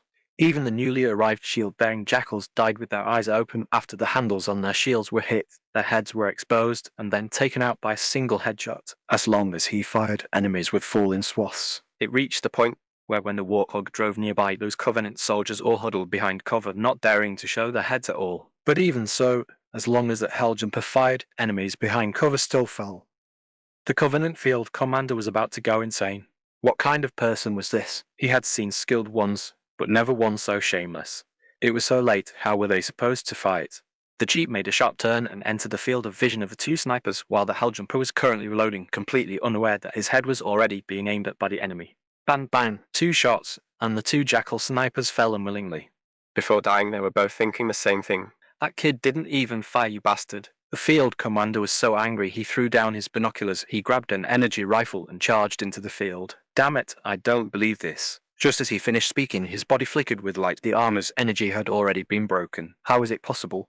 The veteran's white armor shield was powerful. Even a human SRS-99 sniper rifle couldn't break the shield in one shot, so why was it shattered instantly? And he hadn't heard the sound of a heavy sniper rifle either in this instant. Countless thoughts and a bullet passed through his head. Due to the commander's death and the freakish human in the field, These combat squads collapsed, and soon not a single one was left. The Warthog continued to circle. The Helljumper didn't seem satisfied yet and continued to fire aimlessly. Finally, there was silence all around, and not another enemy appeared. Several people got off the jeep and looked at each other in bewilderment. I definitely didn't kill these people, don't look at me. This kid actually had some self-awareness. Many times he had fired into the air, or even hadn't fired at all, yet the enemies kept falling. No matter how stupid he was, he knew there was a friendly sniper nearby. Hello? Where are you? Are you an ally? No one answered, only the echo of his voice kept repeating the question. Finally, The group had to leave. Their mission was to defeat the Covenant ground forces and reclaim the city, with no time to rest or linger. passing through the narrow path, the Wraith tank in the adjacent field was no longer moving. The two Sanheli people at the firing and driving positions had both died on the spot, while the tank remained intact. I know how to drive this thing. Who's going to the machine gun position? I'll go. The originally crowded Warthog finally returned to normal seating, and the warriors were overjoyed as if it were the new year. After they left, someone in the shadow of a nearby wall corner said, "The cleanup here is finished. Let's go, Honey Tilda." The speaker was none other than Linda 058, recognized by the Master Chief as the highest combat power among the Spartans. And beside her was that little bald guy. No problem. There seems to be a scarab nearby. The ground vibrations are becoming more and more obvious. Jun was injecting TrueKite into the ground, sensing those subtle vibrations. Based on the frequency, it was easy to judge that it was the footsteps of a Scarab combat platform. The two of them were actually the first batch to land in New Mombasa. However, facing thousands of Covenant troops, they didn't choose to confront them head-on. They hadn't even fired a single shot Until someone else engaged in combat. Both were master-level sniper experts. Survival was the primary principle when there were no special circumstances. To avoid exposing themselves, they only used marksman rifles to pick off enemies when the Helljumpers were firing. As for the last two Jackal snipers, that was an accident. If they hadn't fired then, those guys who weren't afraid of death would have really died. Jun said, "Let's go. Follow that scarab and see what the enemy's tactical objective really is. Should we contact military headquarters first?" How about we go blow up the long-range communication jammer? Linda wasn't worried about her own safety. She just wasn't quite at ease about Kelly and Grace. Jun said a few blocks ahead is the city center. We can use the terminal there to communicate. Cortana must have left monitoring in New Mombasa's LAN. Blowing up the enemy's jammer would be too easy to expose us. All right, I'll listen to you. Chapter 310, A decisive battle. With the Dream Team's involvement, the battle situation in New Mombasa reversed instantly. in the east. Tami led a group of berserkers transforming into marksmen. Everywhere the Warthog went, they were invincible. No fire point could stop their advance. If there were, they would hop off, turn invisible, and hack away with blades, which was even more terrifying than being hit by a Gauss cannon. Meanwhile, the Raven squad followed behind with no chance to even open fire. Having this group take one route was a waste of firepower. In the western region, Kelly drove a Scarab, leading a group of Marines on a sweep. The suburban areas had been completely reclaimed, and the scattered enemies had retreated into New Mombasa. This girl was playing a bit wild. If it weren't for the reports from the Marines, no one would have known she was still alive. To the north, Khalid Zaman advanced while creating St. Helibrand balloons, while the Marines behind him were responsible for taking them into custody. Carol was no longer flying a Pelican. She was driving a Scarab, becoming a true enemy bane, slaying anything in her path. Khalid Zaman also told her that when the opportunity arose, he'd let her command a warship, making her as formidable as King Luo. This made the retired female soldier feel an urge to return to the military. With 3 fronts collapsing and 2 Scarabs captured and turned against them, the Prophet of Sorrow almost ground his old teeth to dust. Although he issued orders to shrink the defensive lines, the ground forces still suffered heavy losses. The remaining Scarab combat platform had to return to the solemn repentance immediately, or they would lose all ground suppression capabilities. These detestable humans, why couldn't they wait a little longer? As long as he could find the portal, he could become a god. While he was seething with resentment, 3 even more terrifying human warriors in the south had already set their sights on the last Scarab. Master Chief pursued all the way, only to find that the enemies along the path had vanished. Vanish wasn't quite right. Most were lying on the ground, many with their eyes open as if they had died with grievances. Though a bit puzzled, the lack of enemy resistance was a good thing. The Marine Corps line behind him was also advancing rapidly, having already occupied nearly half of New Mombasa. After passing through a factory, he reached a commercial street. The shopping malls on both sides were beautifully built, but unfortunately, there was no one left inside. At this moment, around the bend ahead, a Warthog was engaged in a skirmish with 3 Wraith tanks. This was the first time John had seen such fierce Helljumpers. These boys were as if possessed by the god of war. I knew I should have driven that tank out. Damn, the gates of that factory park were too small. It couldn't fit through at all. Then we should have carried it out. Now we have no firepower to deal with the enemy. Yeah, if you had that kind of strength, you wouldn't even need to drive a tank. You could just crush the enemy to death with rocks. This group was cursing and swearing, firing at the tanks while driving, completely failing to notice that jackal snipers were being picked off one after another on the surrounding buildings. However, this was immediately noticed by Master Chief. Cortana shouted excitedly, "It's John or Linda." Only the two of them have this kind of marksmanship. Besides the snipers, the gunners of the Wraith tanks had also been killed long ago. To cover these helljumpers, the two kept firing, acting like reapers, as they gunned down every enemy that looked toward the warriors. Once all the enemies sticking their heads out were cleared, both received a communication from Cortana simultaneously. "Hello, are you two experts? You're having fun here and didn't even notify headquarters. Don't you know someone was worried to death?" Linda was curious. "Who's worried to death?" "Isn't the person who would worry about me right next to me?" "Wow, you have a man and forget your brother." As Master Chief spoke, he made his way onto a tank. With 3 punches, he reduced both the tank and the driver to scrap. Only then did the other 2 Wraith tanks react and fire at him. By the time those large plasma mortar rounds flew over slowly, the man was already long gone. John and Linda glanced at each other. Since they were already fighting openly, they weren't afraid of exposing their identities. Each took out a Covenant sniper rifle and fired 3 consecutive shots at the Wraith tanks. These 3 shots were infused with the 5 elements of gold, wood, water, fire, and earth, a technique Johnson had developed specifically to deal with large energy shields. Before the Wraith drivers could react, the tank's shields were shattered. Then, the iron plates of the cockpits were pierced in succession by the sniper rounds, with the final bullets piercing the heads of the elites inside. The two moved almost identically, looking like twins. Cortana teased, "No wonder she's had a change of heart." If I were, I'd like the other one too. Master Chief was a bit confused. "What change of heart?" Who do you like? "I like you, of course, you idiot. Stop talking and get ready, the Scarab is coming." After the Covenant forces were cleared, a Pelican soon dropped off a dozen Marines and a pile of equipment. Before the Scarab arrived, these warriors quickly set up a defensive position. The 3 also ran into a nearby building to wait. Hearing that Master Chief wanted to capture a Scarab, John and Linda were very supportive. After all, this thing would be much more helpful for John, who liked to tear through enemy lines. They weren't particularly fond of charging into the middle of a vast army to kill enemies. Even if they had the ability, they wouldn't do it, as it would make them feel uncomfortable. Just as the silent Shadow preferred stealthy melee combat, snipers preferred shooting and picking off targets from the perimeter. John asked, "What's the plan?" "Should we blow up its shield?" Master Chief shook his head. "No need. We'll just jump on." "Don't break the Scarab." Linda realized, no wonder we had to come up to this floor. The footsteps grew heavier and the behemoth appeared before their eyes. At this moment, the Scarab commander had not yet realized the gravity of the situation. Ever since he had been pummeled in the outskirts, he had been running around. He originally wanted to draw the enemy into an encirclement, but unfortunately, the enemy didn't come, and the encirclements vanished one by one. Now the Prophet of Sorrow strictly forbade him from continuing the fight. He had to return to the city centre, where the solemn repentance was waiting for him. Looking from the command console, there were some scattered human troops ahead. The strongest firepower was just the human positions, heavy machine guns. Bullets hitting the Scarab didn't even count as an H, so he didn't pay them any mind. The Scarab didn't even fire, it simply lifted its legs and climbed over the building, leaving the group of Marines staring at each other. Once the behemoth vanished from sight, the Marines were still in a daze. Their frantic firing had hit nothing, the enemy hadn't even looked at them. Less than a minute later, the rumbling footsteps sounded again, and the soldiers' expressions changed. "It's over," this guy ran back. "Get ready." "Oh."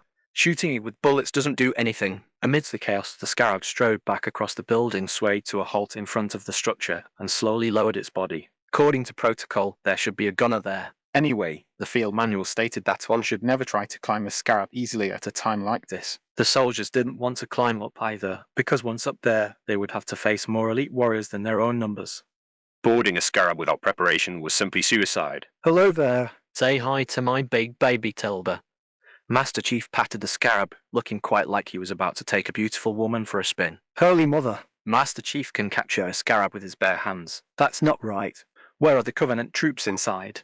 "You idiot, they were obviously executed by Master Chief." But they were wrong, none of those elite warriors were dead. Their helmets had all been removed, and they were tied up like Zongzi. Cortana had already broadcasted orders across the network to transport the captured Sanhedrin people back to the Naval Intelligence Office. Chapter 311, The Prophet Driven to Desperation. On the solemn repentance, the Prophet of Sorrow was singing hymns praying that this operation would go smoothly. Unfortunately, the vanished foreigners wouldn't give him any response. Only the attendant hurriedly brought bad news. Oh no, Lord Prophet. The scarabs have all been captured by the humans. 3 scarabs and those elite warriors. The Prophet of Sorrow froze mid-song, as if his mouth had been stuffed with a toilet plunger, feeling both disgusted and speechless.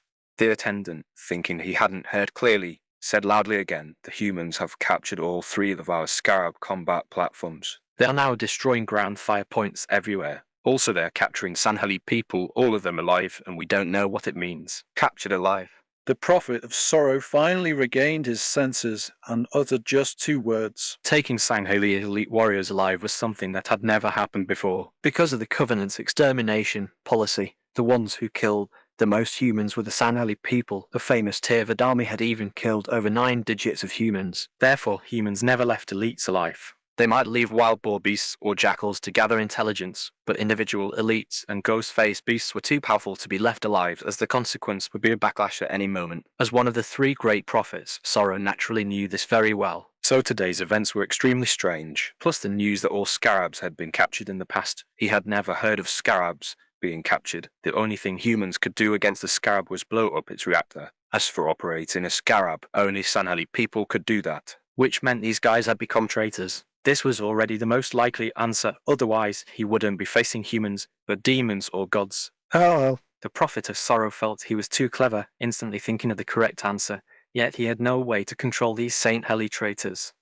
The pilgrimage had already begun, and he was already on the holy path. It could not end now. Even if he fled back to the city of philanthropy, he would be severely punished, and it would be almost impossible to attain godhood thereafter.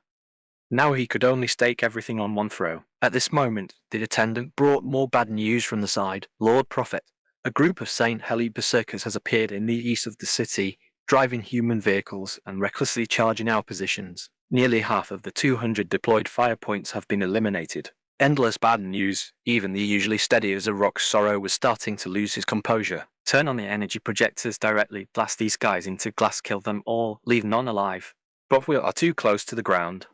If we perform glassing directly, the firing ports are easily attacked by the forces below. If hit while preparing, the ship will suffer irreparable losses.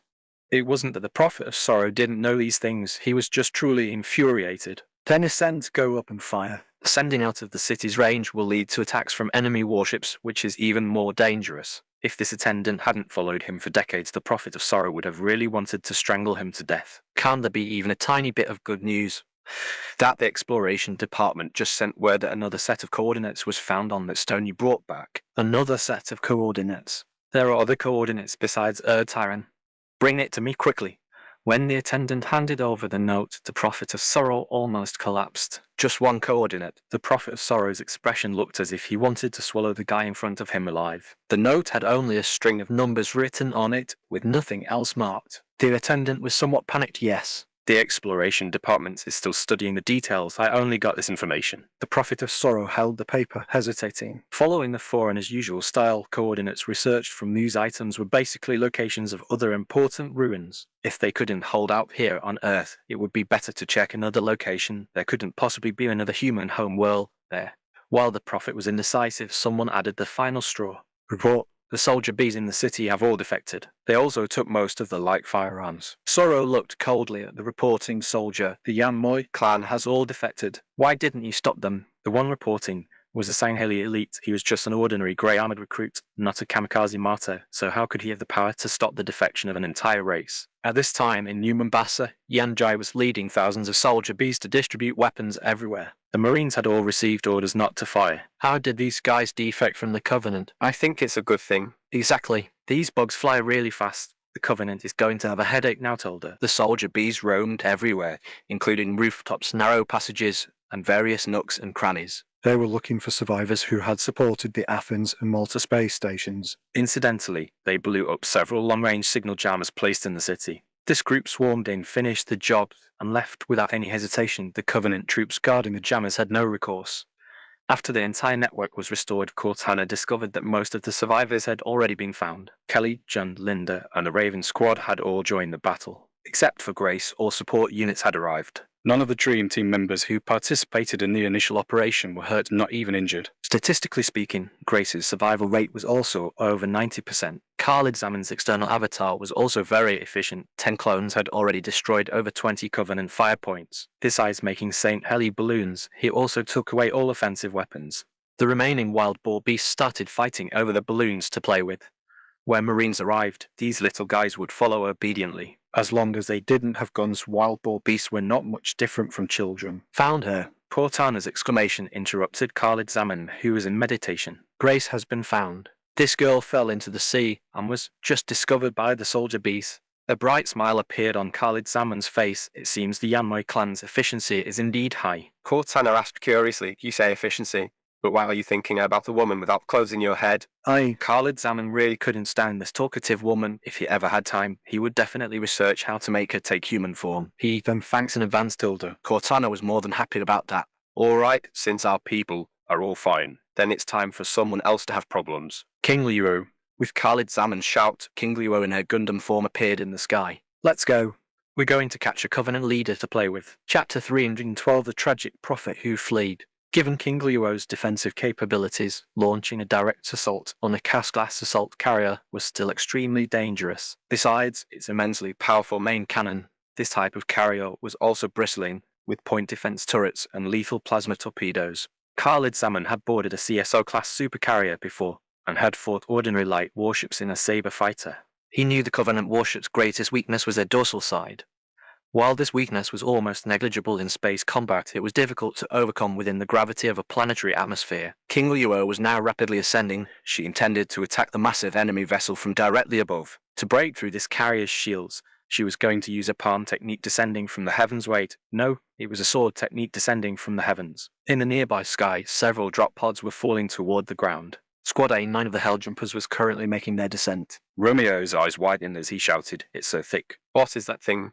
Some new human-invented chrysanthemum exploding device. Buck said irritably, "Watch your language. There's a lady present." Veronica, however, didn't mind. "Stop pretending. You've told me plenty of jokes like that before." The mission involving the beautiful intelligence officer from the Office of Naval Intelligence had Squad A9 very excited. They were Helljumpers who could die in battle at any moment, so they spoke without inhibitions, and their admiration for Veronica was plain to see. Unfortunately, it was obvious that this beauty was their leader, Buck's old flame, so Romeo was already exercising about 80% of his restraint. Mickey looked at the 50-meter energy sword held by the mecha and said enviously, "That sword is just too badass. I really want one. It's basically every man's dream." If you could wield a weapon like that, you wouldn't be a Helljumper, you could go be a Hell's Judge. After Dutch finished his retort, he sent a message to the new rookie. He only felt at ease after receiving an all-okay reply. The rookie, meanwhile, was perfectly fine inside the violently shaking drop pod, even though the high heat and vibrations would make anyone else extremely uncomfortable. This level of sensation was almost negligible compared to the suffering he had endured in the past. At least, that's what the rookie thought, even though he couldn't remember what he had experienced before. King Leo's rapid ascent was also reported to the Prophet of Sorrow. As a veteran Covenant leader, he knew his ship's weaknesses all too well, and there was a 90% chance the enemy was doing this to target that specific vulnerability. The ground forces he had deployed had taken heavy losses, and unstoppable, powerful forces were converging on him from all directions. If these human forces boarded the ship, the remaining shipboard security would have no chance of holding them back. In the sky, King Leo had reached the predetermined position. According to the data provided by Cortana, as long as she dove from this height, the impact force generated by the acceleration would be enough to shatter the assault carrier's shields. On the ground, John, Linda, Kelly, Carol, and Barutami leading over a dozen Golden Core stage berserkers, along with Raven's squad. All these Dream Team members were ready inside a Phantom. The transport hovered quietly in midair. As soon as the enemy carrier's shields broke and its weapon systems were temporarily paralyzed, they would charge into the enemy ship and raise hell. The Master Chief was on Johnson's Pelican. He was pulling White Tiger aside to discuss Scarab tactics at length, his humble attitude resembling a student preparing for a graduate school entrance exam. Both men felt they wouldn't have much of a chance to act. After all, the first one going in was Khalid Zaman, and those enemy troops had just bullied several of his wives. If he didn't settle that ship within 5 minutes, it would be 6 minutes at most. The Prophet of Sorrow didn't know what kind of combat power was waiting for him, but he didn't plan on waiting around either. He stuffed a crumpled slip of paper into the navigator's hand and said regretfully, "It seems we need to change locations. Take the ship to the vicinity of these coordinates." An adjutant immediately reminded him most of our forces are still in the city. Are we leaving them behind? Ignore them. The pilgrimage waits for no one. Having said that, the prophet of sorrow sat back in his gravity throne looking perfectly composed. The slip-space drive of the solemn repentance spun up rapidly, and the massive overflow of energy caused an extremely high concentration of ionic radiation in the vicinity. Cortana was the first to react, shouting over the public comm channel, "The enemy is escaping. He's planning to jump while inside the city. Tell the ground units to take cover immediately." Now, everyone was stunned. They hadn't expected such a maneuver, just as the military high command hadn't expected the enemy to bypass the orbital defense platforms and charge directly into Earth's atmosphere. Miranda, who had been monitoring the battlefield, directly dialed the command center. "Report the prophet ship is attempting to flee. Requesting permission to engage." Hood shook his head. Negative, Commander. I'll divert 2 heavy warships to intercept." At that moment, the slip-space rupture suddenly appeared in front of the solemn repentance, catching even Cortana off guard. Normally, a Covenant ship would need at least 5 minutes of preparation to enter slipspace, and the ground forces hadn't even been retrieved yet. Miranda was anxious. She was the only one in a position to take effective action now. Furthermore, the slip-space rupture had already opened, so attacking now was out of the question. She could only charge through. However, she wasn't trying to be a mantis stopping a carriage. Miranda patched through to Johnson's comms. "Bring the Master Chief back." I'm sure he'll want the ride. She directly ordered her crew to start the ship's engines. While moving forward, she sent a message to Hood. The target's head is already inside. "There's no time, sir." If Case were here, he wouldn't have cared what Hood said and would have charged through long ago. This girl was still a bit green, just a tiny bit. Hood didn't know whether to laugh or cry, but fearing he would lose such a golden opportunity, he could only reply, "Permission granted." Engage the enemy. Johnson and the Master Chief, those 2 old foxes, had already spotted the tactical opportunity. Long before Miranda's transmission, they were flying the Pelican toward the amber. As soon as the transport entered the ship, Miranda ordered full speed ahead. Meanwhile, another group of people was cursing. Due to the ionic radiation, the Phantom's shields failed, and it fell after becoming paralyzed. Although no one was injured, they couldn't catch this last train and could only watch helplessly as the amber flew toward the massive assault carrier like a little dart. Barutami stomped his feet in anger. I knew we should have used a human vehicle. Covenant gear is such poor quality. The rapidly descending King Luo also sheathed her fitometer blade. Khalid Zaman knew that if he attacked now, the entirety of New Mombasa would be buried with them. The only thing he could do was follow the ship. The ship below was also being too impulsive. Human ships needed at least 2 hours to prepare for slipspace, the amber charging in light that would almost certainly suffer severe damage. Out of necessity, Khalid Zaman had to change strategies. After a sharp turn, King Luo flew in front of the amber, moving at a synchronized speed to shield it from the pressure caused by the slipspace rupture.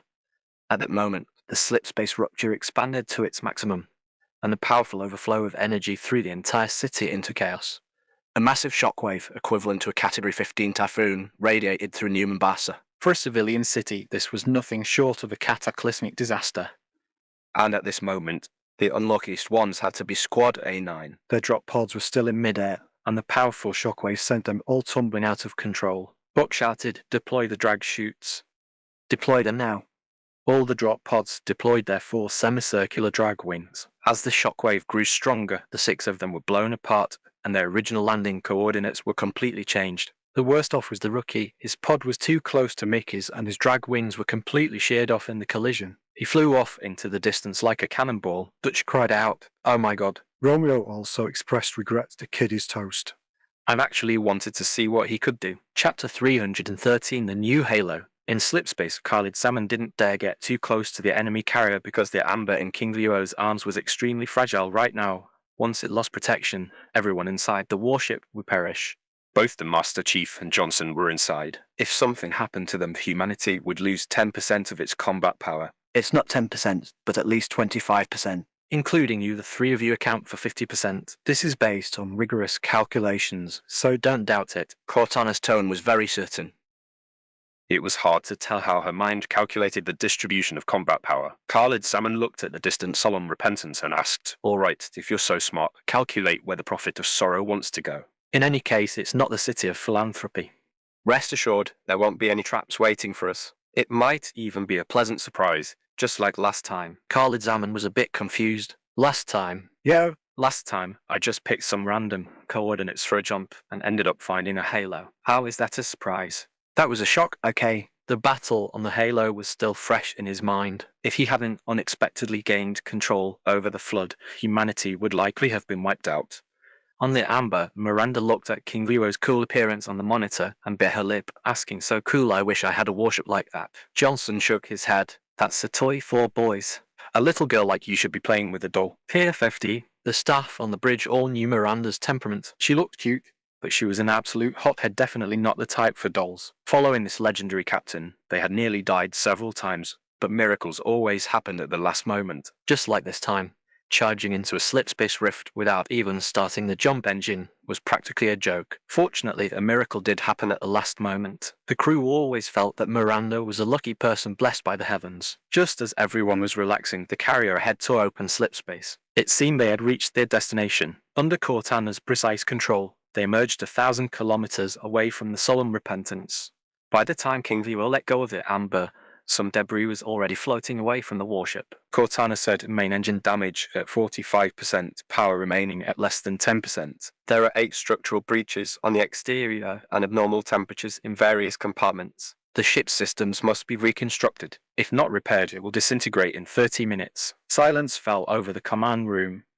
After pressing buttons for a while, a staff member said repairing these things will take at least 2 days. It looks like our mission has to be terminated. Seeing everyone's long faces, Cortana reminded them no need. You've forgotten that the Master Chief and Johnson are here. Miranda asked in surprise. The two of them know how to repair a warship. No, we don't. Johnson grinned with a cigarette in his mouth. But we brought along some guys who do. The next moment, 6 chubby, round engineers appeared on the bridge. As soon as they appeared, they instinctively scanned the warship. Their conclusion, it wouldn't take 2 days, only 2 hours. Thus, the Amber floated quietly in space while undergoing repairs. These engineers didn't even need armor to work in a vacuum. Miranda looked at these miraculous repairmen and said enviously, "I want an engineer too." However, no one answered her, no one spoke.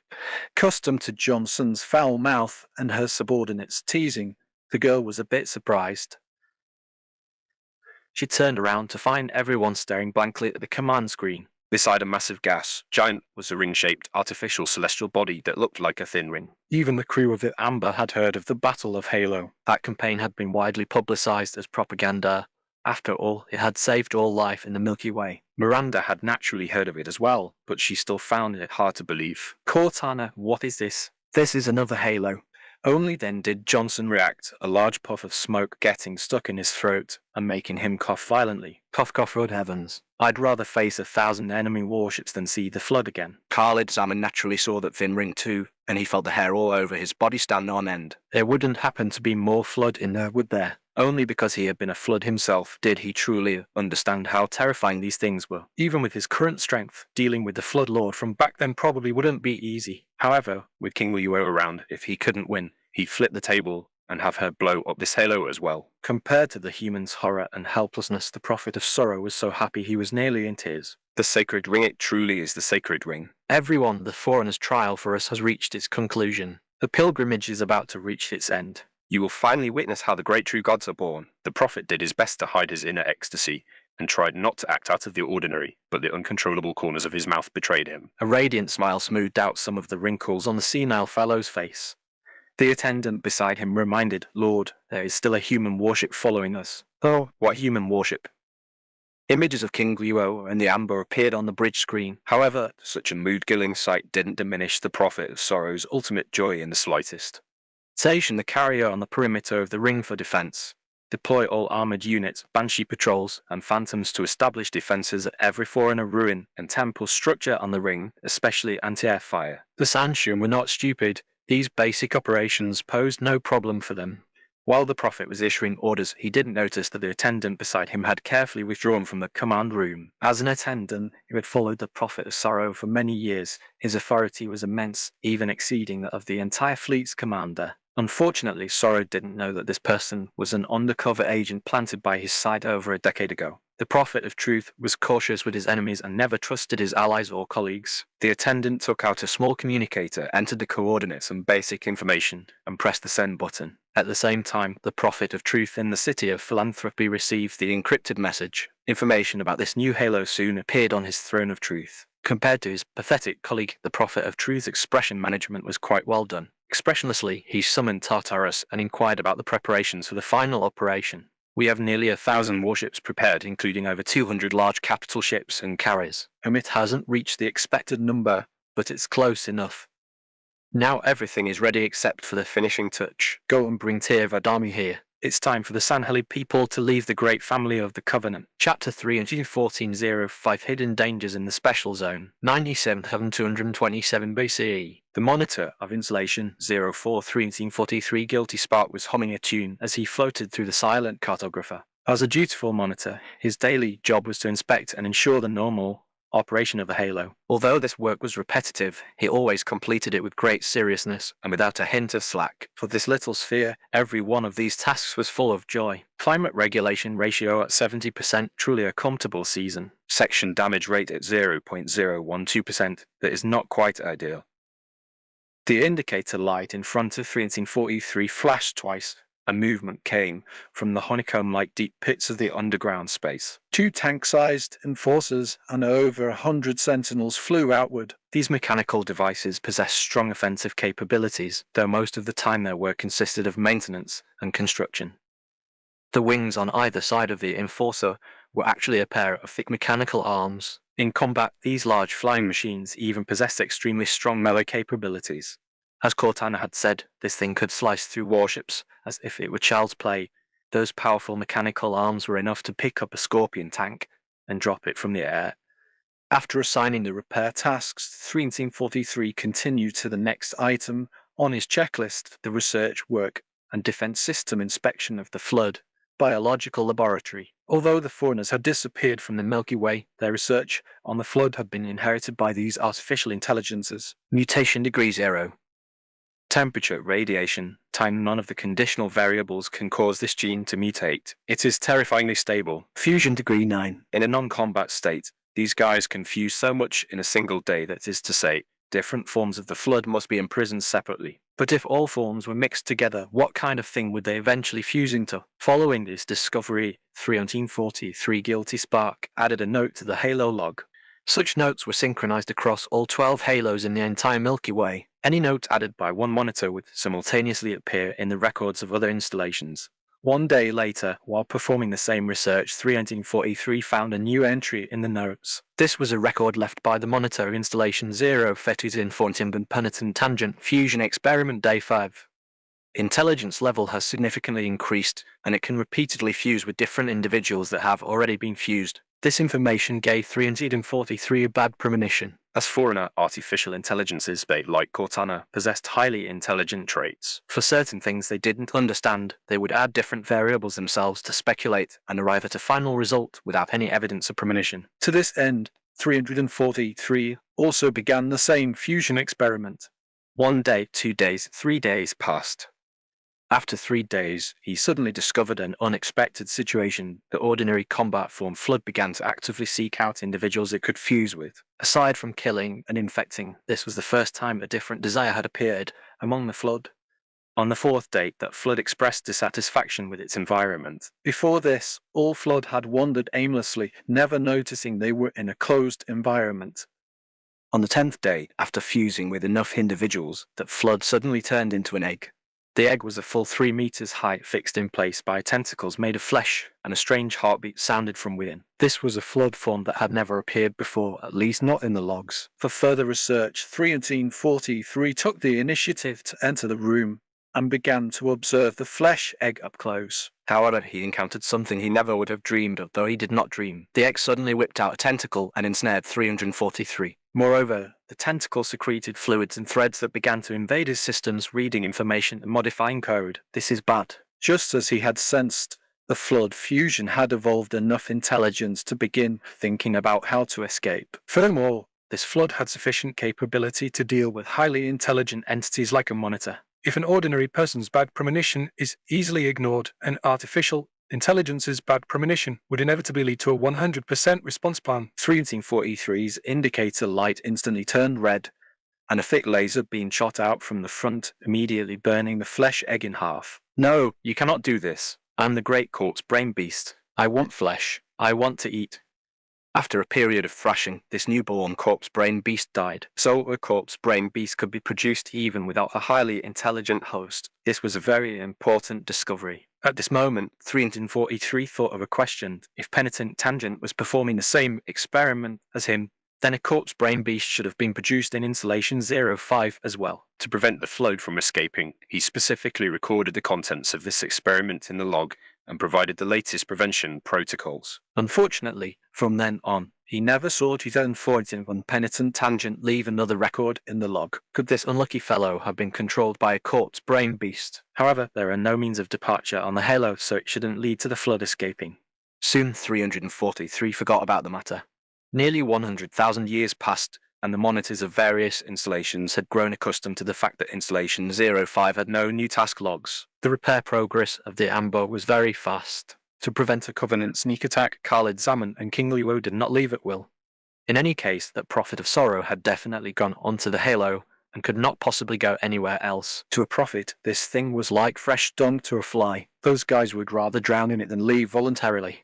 2 hours later, the Amber was 99% repaired, making it almost sturdier than before the award ceremony. Khalid Zaman even had the engineers add a shield system to the warship. Regardless, he had an inexhaustible supply of advanced power cells. During this time, Miranda learned Kai condensation and officially entered the Kai refinement stage. None of the other crew members learning with her in the warship succeeded. It had to be said that this child's genes were powerful. Possessing the bloodline power of Halsey cultivation was as simple as drinking water for her. He took out the 3 purple crystal fragments. Although their effect was much worse than the original complete crystal, fortunately, there was also the law of time inside to be absorbed. Miranda's cultivation eventually rose to the 2nd level of Kai condensation. Khalid Zaman also had green crystals in his hand. This law of time energy could strengthen the physical body, but before reaching a certain realm, forced body tempering would cause extreme mutation in bones and muscles. To put it bluntly, one would turn into a hulking brute. Under Cortana's stern warning, Khalid Zaman didn't even mention it. In any case, with him around, ensuring everyone's safety was not a problem. After a brief understanding of the cultivation system, Miranda had almost turned into another Master Chief. Her obsession with capturing scarabs and elite warriors was very strong. She even wanted ghost face beasts. In this regard, she was even more formidable than Khalid Zaman. Cortana said, "All right, it's time for us to set out. The enemy's carrier is stationed there, and the Amber cannot get close. It's best if we all follow King Luo. With her speed, she can definitely deliver us safely to the Halo." Johnson complained while dangling a cigarette from his mouth. This is never ending. Just how many of these things are there? Even with psychological fortitude as strong as his, he still felt a lingering fear regarding the events on the Halo. Cortana replied, "There are 12 in the Milky Way, and this one is called Installation 05. I wonder if there will be another of those arrogant foreigner artificial intelligences on this Halo." Master Chief nodded. Yes, for an artificial intelligence to actually lie is truly despicable. Chapter 315, Receiving the Balloon in New Mombasa. New Mombasa was devastated after the Covenant forces left with the scars of war visible everywhere. Several wild boar beasts were holding ropes and playing like children. At the other end of the ropes were elites who had been turned into human balloons. These Sanhali people were going crazy. Shadows had suddenly appeared, knocked them down, stripped their helmets, and then they had floated up. What they found most unbearable was that these Ngoi were actually playing with them like balloons. No matter how the elites cursed or threatened, these little guys refused to let them down. Before long, human troops came sweeping through. The disarmed wild boar beasts had no combat power. Even if some tried to attack, they just swung their Captain Brand balloons at people, and no one even thought to pick up stones from the ground. Among the human forces was a group of Sanhali people over 2 meters tall. These were the 2nd batch of madmen to follow Khalid Zaman.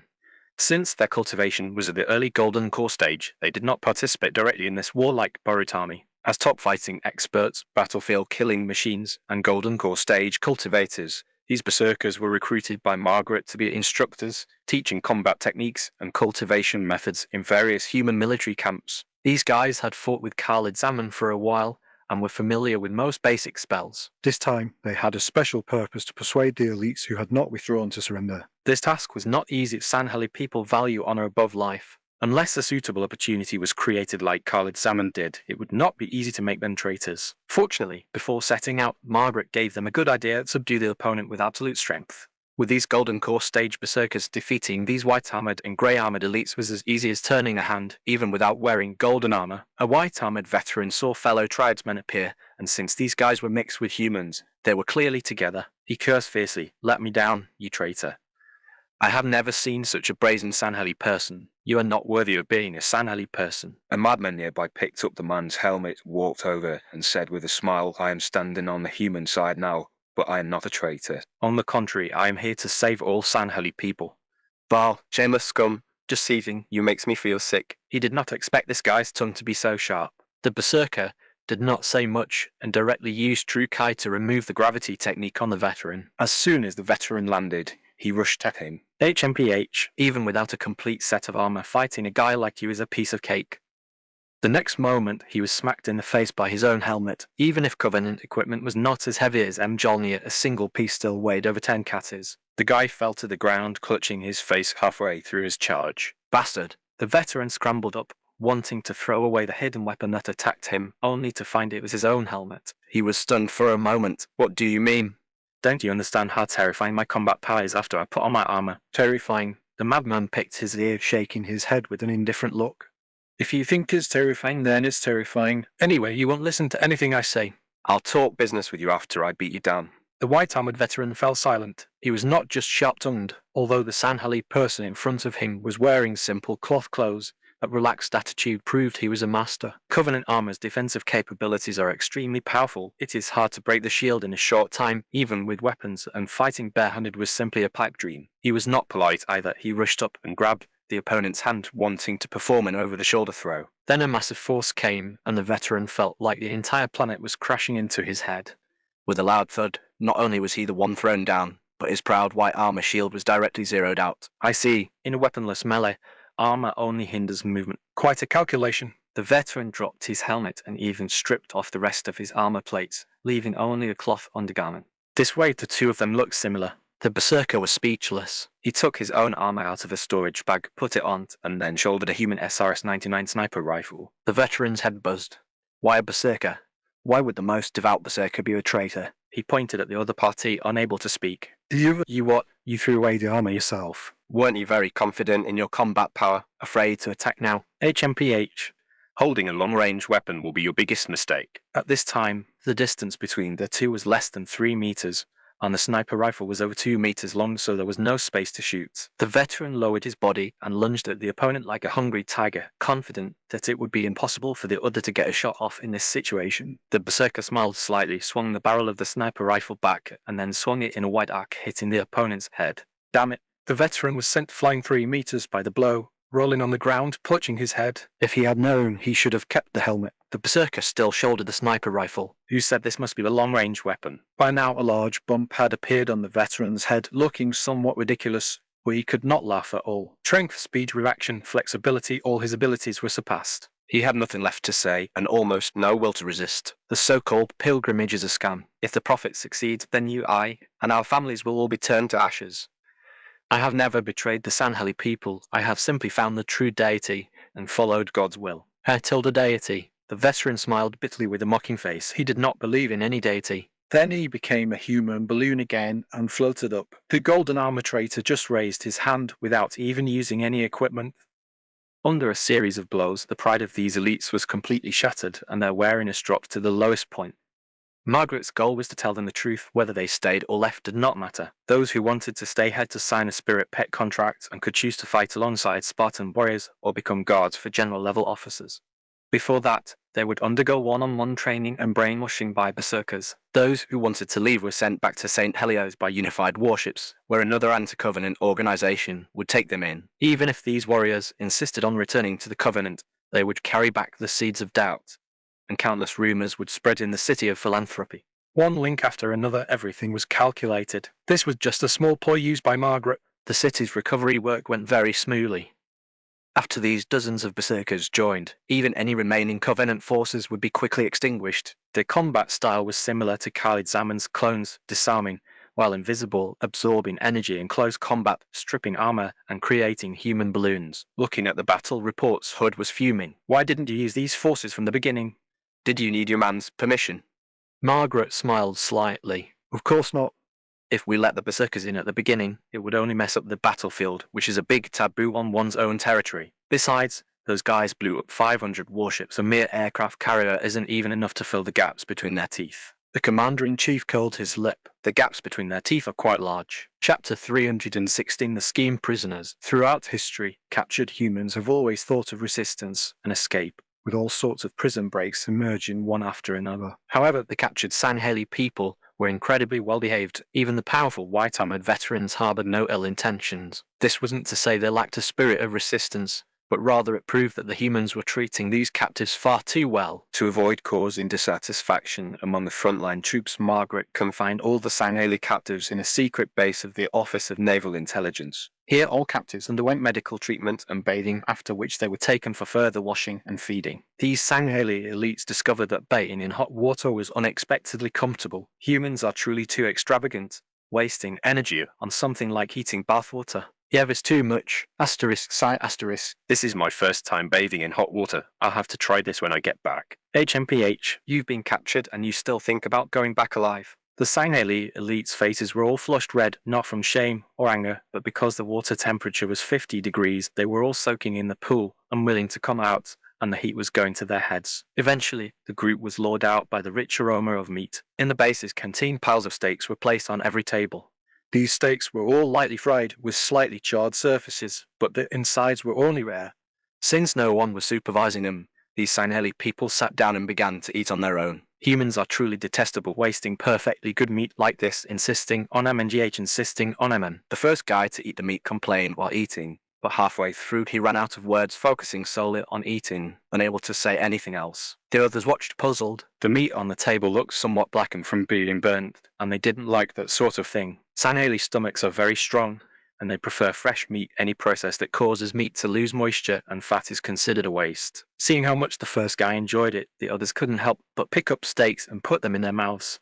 The exterior was charred, fragrant, and crispy, what humans call the Maillard reaction. The interior was tender and juicy, far tastier than bloody fresh meat. The second person also intended to complain, but as he ate, he couldn't say a word. The third was the same. Once they started eating, not a sound was made. The Sangheili have a characteristic. They are very honest, what humans would call straight shooters. Khalid Zaman had once complained that these guys didn't even know how to swear properly. Even with outliers like Borutami, most of them were very upright. If it's delicious, it's delicious. If they don't want to praise it, they stay silent. But no one would go against their conscience to say the meat tasted bad. Thus a group of elites sat in the canteen munching on steaks quieter than a human elite force. The 100+ captors quickly finished off all the meat. These warriors had never felt so satisfied after a meal. It wasn't that the Covenant didn't feed its warriors, but they had never eaten food this delicious. Just then, several female soldiers from the intelligence agency walked in, each carrying a white towel to distribute to the captives.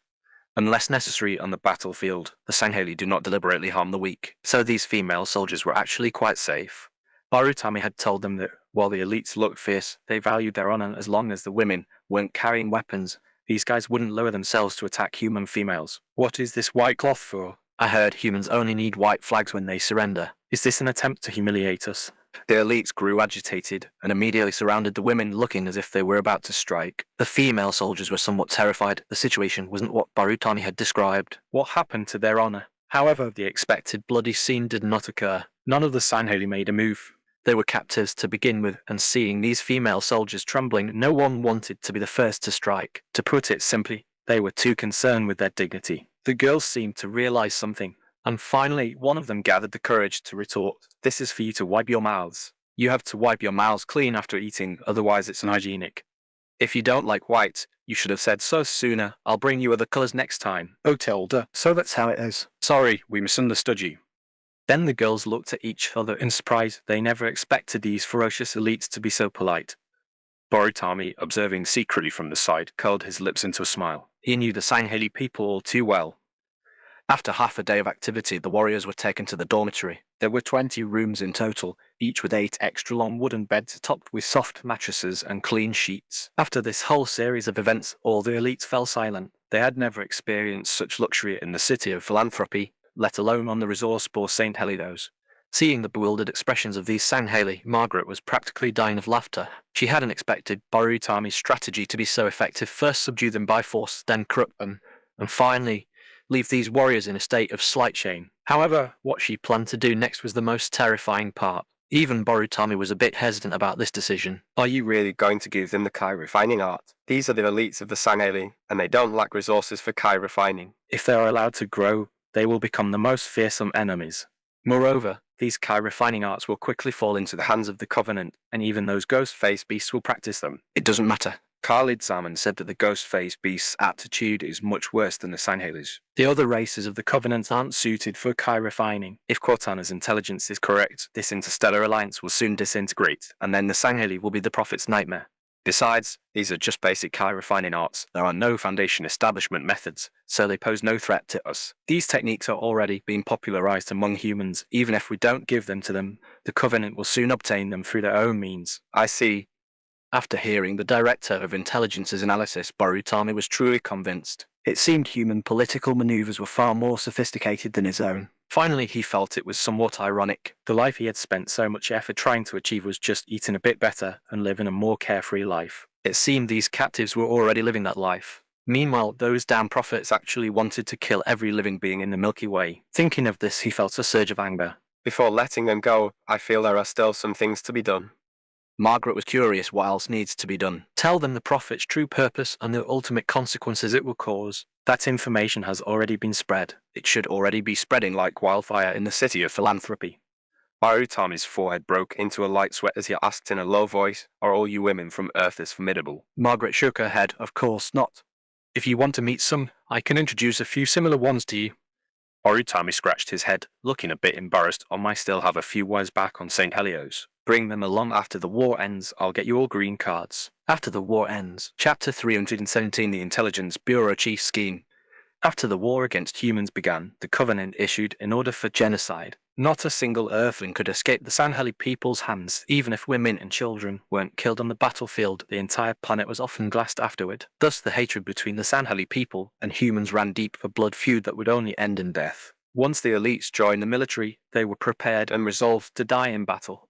Yet today, not only had they not died, but they had also eaten and drunk well and even had a good night's sleep. To be honest, they had never lived such a comfortable life even back in the Covenant. Consequently, these captives were beginning to question their reality. They were currently on the drill grounds of a secret base, and word was they would be released soon.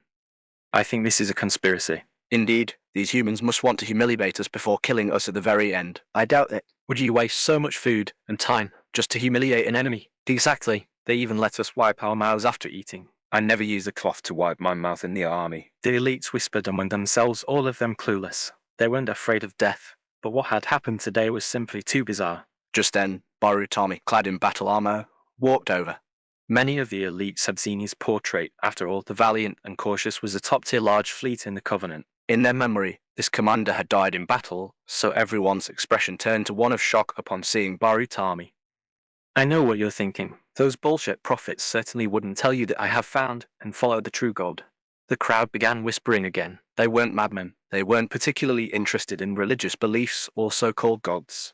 Barutami's smile grew even more radiant because it was time to show off. He first condensed a fireball in his hand, which grew larger and larger until it was as big as a phantom transport. The temperature on site soared, and the scorching fireball caused all the elites to look on in horror. Of course, not all Sangheili people believed in gods. Someone raised a question. So you've conjured a ball of fire, what's the point? If you put me in a forest, I could make a fire even bigger than that. The others nodded in agreement. Hearing this, they felt the fireball before them wasn't so mysterious after all. Borutami tilted his head and tossed the fireball at a distant tree. The fireball burned for only a second before vanishing, but the tree instantly turned black. As a light breeze blew past, the blackened tree crumbled into ash and disappeared before everyone's eyes. Asterisk gulp dot asterisk. Many in the audience began to swallow hard. This thing looked large, but its power wasn't much greater than the plasma cannon of a Wraith tank. It was just that a fireball condensed from pure fire elements had a very high temperature, making the burning of an ordinary tree look quite intimidating. The effect was even better than expected. Just a tiny bit of true Kai had these stubborn mules questioning their lives, just as he had been awestruck by his master back then. He gave these fellows no time to catch their breath, immediately followed by dark clouds and thunderous lightning. With the strength of the Golden Core stage, creating a localized thunderstorm was quite easy. The elites, now soaked to the bone, fell silent. They could produce fireballs, but they couldn't make it rain, let alone control lightning. Those bolts of lightning struck the large trees, splitting the thick trunks apart and sending splinters flying everywhere. Actually, a single plasma rifle could achieve something like this. Borutami was simply playing with conceptual substitution. By now, the captives were no longer stubborn, they weren't even speaking. The Sangheili people were still too honest. If it were Earthlings in this situation, they would still be cursing you until you questioned your own existence. Borutami waved his hand again, and the dark clouds and heavy rain in the sky quickly dispersed. One Sanheli person said in a low voice, "Congratulations. God must have given you many benefits to make you betray the covenant and slaughter your own kind." The words were lukewarm and heavy with sarcasm, yet the recognition of his strength was already evident. Barutami knew the timing was just right. You must have heard many rumors, haven't you? About the humans, about Tevedami, and about the sword of Saint Heli. Even a year ago, many heretical views had already appeared within the covenant. He looked around as he spoke, and none of the captors refuted him. This reaction was expected. What he said could hardly be considered a secret, and these people had naturally heard quite a bit. The Sanheli people are not easily fooled. That is why so many so-called heresies have appeared. I won't tell you what the truth is. One only believes the answers they find for themselves. Put on your armor, warriors. You are being sent back to Saint Helios. After he spoke, he waved his hand, and staff members brought all the elite's equipment onto the drill grounds. The captives said nothing. One by one, they reclaimed their gear and activated their shields, and then some were eager to fight. If the opponent were a frail female, they wouldn't deign to strike. But Barutami's performance had already far exceeded the scope of an ordinary elite. He could be described as an enemy powerful beyond their comprehension. For the Sanheli people, Opportunities to challenge such a master were rare. Barutami had long seen that these guys were itching for a fight. Folding his arms, he asked, "All of you together." The captors looked around. There were no human soldiers nearby. Even if there were, they couldn't break through their shields instantly, giving them enough time to trade blows with the master before them. All together. Get him. Suddenly, over 100 elites charged toward Barutami. These guys were well fed and well rested, in peak condition, and each one exerted their full strength, fearing they wouldn't get a chance to strike if they were too slow. The next moment, the ground shook, and everyone lost their footing. Only 5 people managed to reach Barutami. Those 5 were then soundly beaten by the Dharma idol Barutami had manifested. Since they weren't using weapons, the Dharma idol didn't even use a light sword, pummeling them with pure fists. After a series of crashes and thuds, the energy of the 5 was depleted, their helmets were ripped off, and they were all turned into Sanheli balloons. The remaining warriors rolled their eyes one after another. Barutami was still standing there with his arms folded, having not moved an inch. How were they supposed to fight this? Well, do you believe what I said now? No one nodded, but no one shook their head either. The warriors' morale was now completely gone, and they had no intention of resisting, yet they didn't want to humor this detestable traitor either. Barutami looked up to see 6 pelican transports flying toward them in the distance. He said, "I will use a human colony ship to send you back to St. Helios, but before that, I have a small gift for you." With another wave of his hand, over 100 small booklets flew in front of the warriors. Refining art. Out of curiosity, the elites opened the small booklets. All the content inside had been translated into Sanheli script, and several basic spells had even been added to the final pages. According to Margaret's plan, these spells at the Kai refinement stage were less powerful than a Covenant energy pistol, so there was no fear even if these people turned back to face the humans upon their return. Furthermore, the manual only recorded methods for refining Kai and contained no techniques for crossing stages like foundation, establishment, so there was no need to worry about the emergence of super Sanheli warriors like Barutami. The captives all looked at each other. Someone holding a booklet Asked, "What is this?" Barutami spread his arms and said mystically, "Something God gave me. Practice diligently, and you can all be like me. At the very least, it will strengthen your physique, making you about 10 times stronger than you are now." Total silence. Aside from the sound of the Pelican's landing engines, not a single person spoke. Barutami emphasized, "I have no reason to lie to you. You will know once you return and begin your cultivation." After saying this, he waved his hand again, drawing all the rainwater off the warriors and condensing it into a massive ball of water, which he tossed into the distance. Now move out. Chapter 3 and 18 Divine Wind Warriors. City of Philanthropy. Tevedami was being carried by several ghost-phased beast lords following Tartarus toward a massive covenant structure. After electric shocks and branding irons, he was now severely injured. Though not quite at death's door, he could barely move. How much longer do we have to carry this trash? Just find a hole and dump him. Why not just throw him into the jackal's cage? They need to eat anyway. Give him to them. What about us? We might as well use him to look after our own stomachs. Tartarus turned back with a dark expression and said, "Shut up, useless trash, who only think about eating." Before long, the group entered a towering building. In the circular hall of over 1,000 square meters, only 2 prophets were waiting for them. There were over 20 fully enclosed small chambers on the surrounding walls. The interior of the building looked ancient and simple. Tartarus knelt and said, "Prophets, I have brought the traitor." The Prophet of Mercy waved his hand. "You may withdraw." Aside from him and a few subordinates, there was no one else here who could restrain Tevedami. If they all left, the 2 prophets might be in danger. Don't be fooled by Tirvadami's dying appearance. Once a powerhouse like him erupted, even with only one breath left, he could instantly kill several times his number of enemies. Talharis was somewhat stunned by this command, but I thought He had only spoken half a sentence before being interrupted by the Prophet of Truth. And take the other ghost-faced beasts with you. the prophet's expressions were cold, and they didn't look like they were seeking their own deaths. Tartarus had no choice but to say helplessly to those behind him, release the prisoner. Tirvadami had just been tortured and had not yet fully recovered. When he hit the ground, His legs gave way, and he fell halfway to the floor. Only after a struggle did he manage to stand up. The prophet of truth glanced at the prophet of mercy beside him out of the corner of his eye and said, "The council originally decided to have you hanged first, then parade your corpse through the city. But in the end, it is still up to me to decide whether to execute you." Hearing this made Tirvadami roll his eyes. This wasn't the rhetoric they had agreed upon earlier. The prophet of truth continued, "Do you know where this is?" Tirvadami knelt on one knee. I know. The mausoleum of the kamikaze martyr. His tone was sincere, filled with deep respect. No matter how much he disliked the prophets, he had to maintain respect for the Sanhali ancestors in this mausoleum. Very good. Resting here are the kamikaze martyrs of past generations. They are the great pioneers of our race's pilgrimage. Whenever our race faces a matter of life and death, a new kamikaze martyr will descend again. At this moment, the prophet of mercy chimed in. If it weren't for the kamikaze martyr suppressing the wild boar beast rebellion in history, the Covenant would have likely split apart long ago. This action made the prophet of truth very dissatisfied, but no expression appeared on his old face. He didn't even turn his head in the slightest. Tirvadami didn't even lift his head. Even kneeling before them, I am still insignificant. The prophet of truth nodded slightly. The destruction of the Halo was your fault, and you have borne all the blame. But the council's mood has become a bit overheated. We know you are not a heretic. This is the true face of the traitor. After saying this, he tapped the armrest of his throne, and an image of a Sanhali appeared. He wants to subvert our faith and incite the masses against the High Council. The prophet of truth pressed a button again, and the Sanhali in the image began to speak. The prophets are nothing but liars. Open your eyes, brothers. The prophets, they're using our ancestors' trust in us to mislead us onto the path of destruction. The so-called pilgrimage is just. The image was suddenly paused. The prophet of truth did not want the following words to appear. Tirvadami recognized this man Cesar for me, the commander of the artifact investigation team in the Special Justice Fleet. While on the Halo, he had been misled by the management prophet into investigating foreigner structures. He hadn't expected someone sent by the prophets to be the first to betray the Covenant. The prophet of truth said, "The traitor and his lackeys must die. Their words and deeds have defiled our pilgrimage." As he spoke, he pressed the button again. An elliptical pod rose in the center of the plaza. The outer wall of the pod opened, and several small steps extended downward. Inside floated a set of Sanhali armor.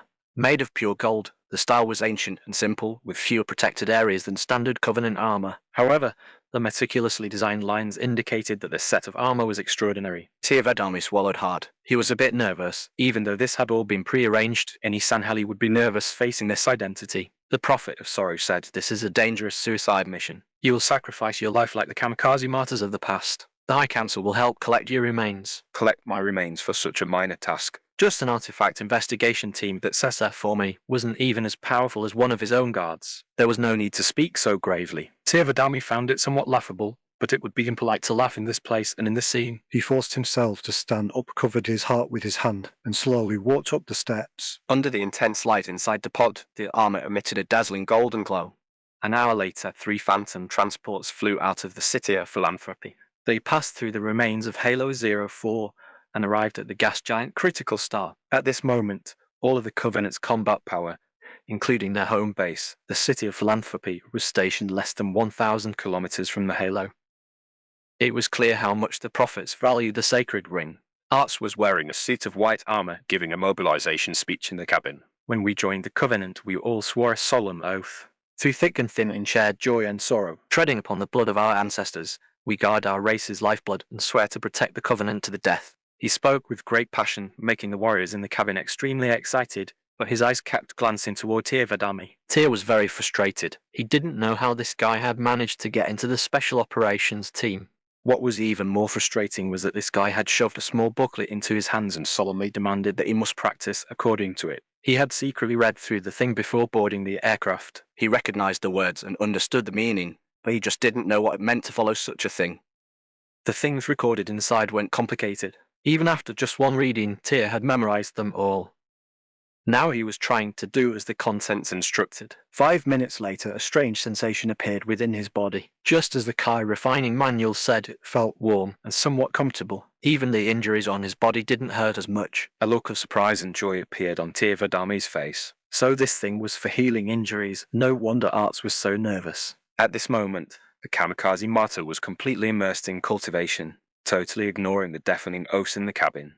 Arts walked over to him with a faint air, pointing at his nose and saying, "You are the kamikaze martyr representing the will of the prophets. But I only care about the survival of the elite units. You are not my responsibility." Tirvadami finally snapped out of it and blinked at him. Meanwhile, Arts used his body to block everyone's view and reached out his hand to condense a small fireball.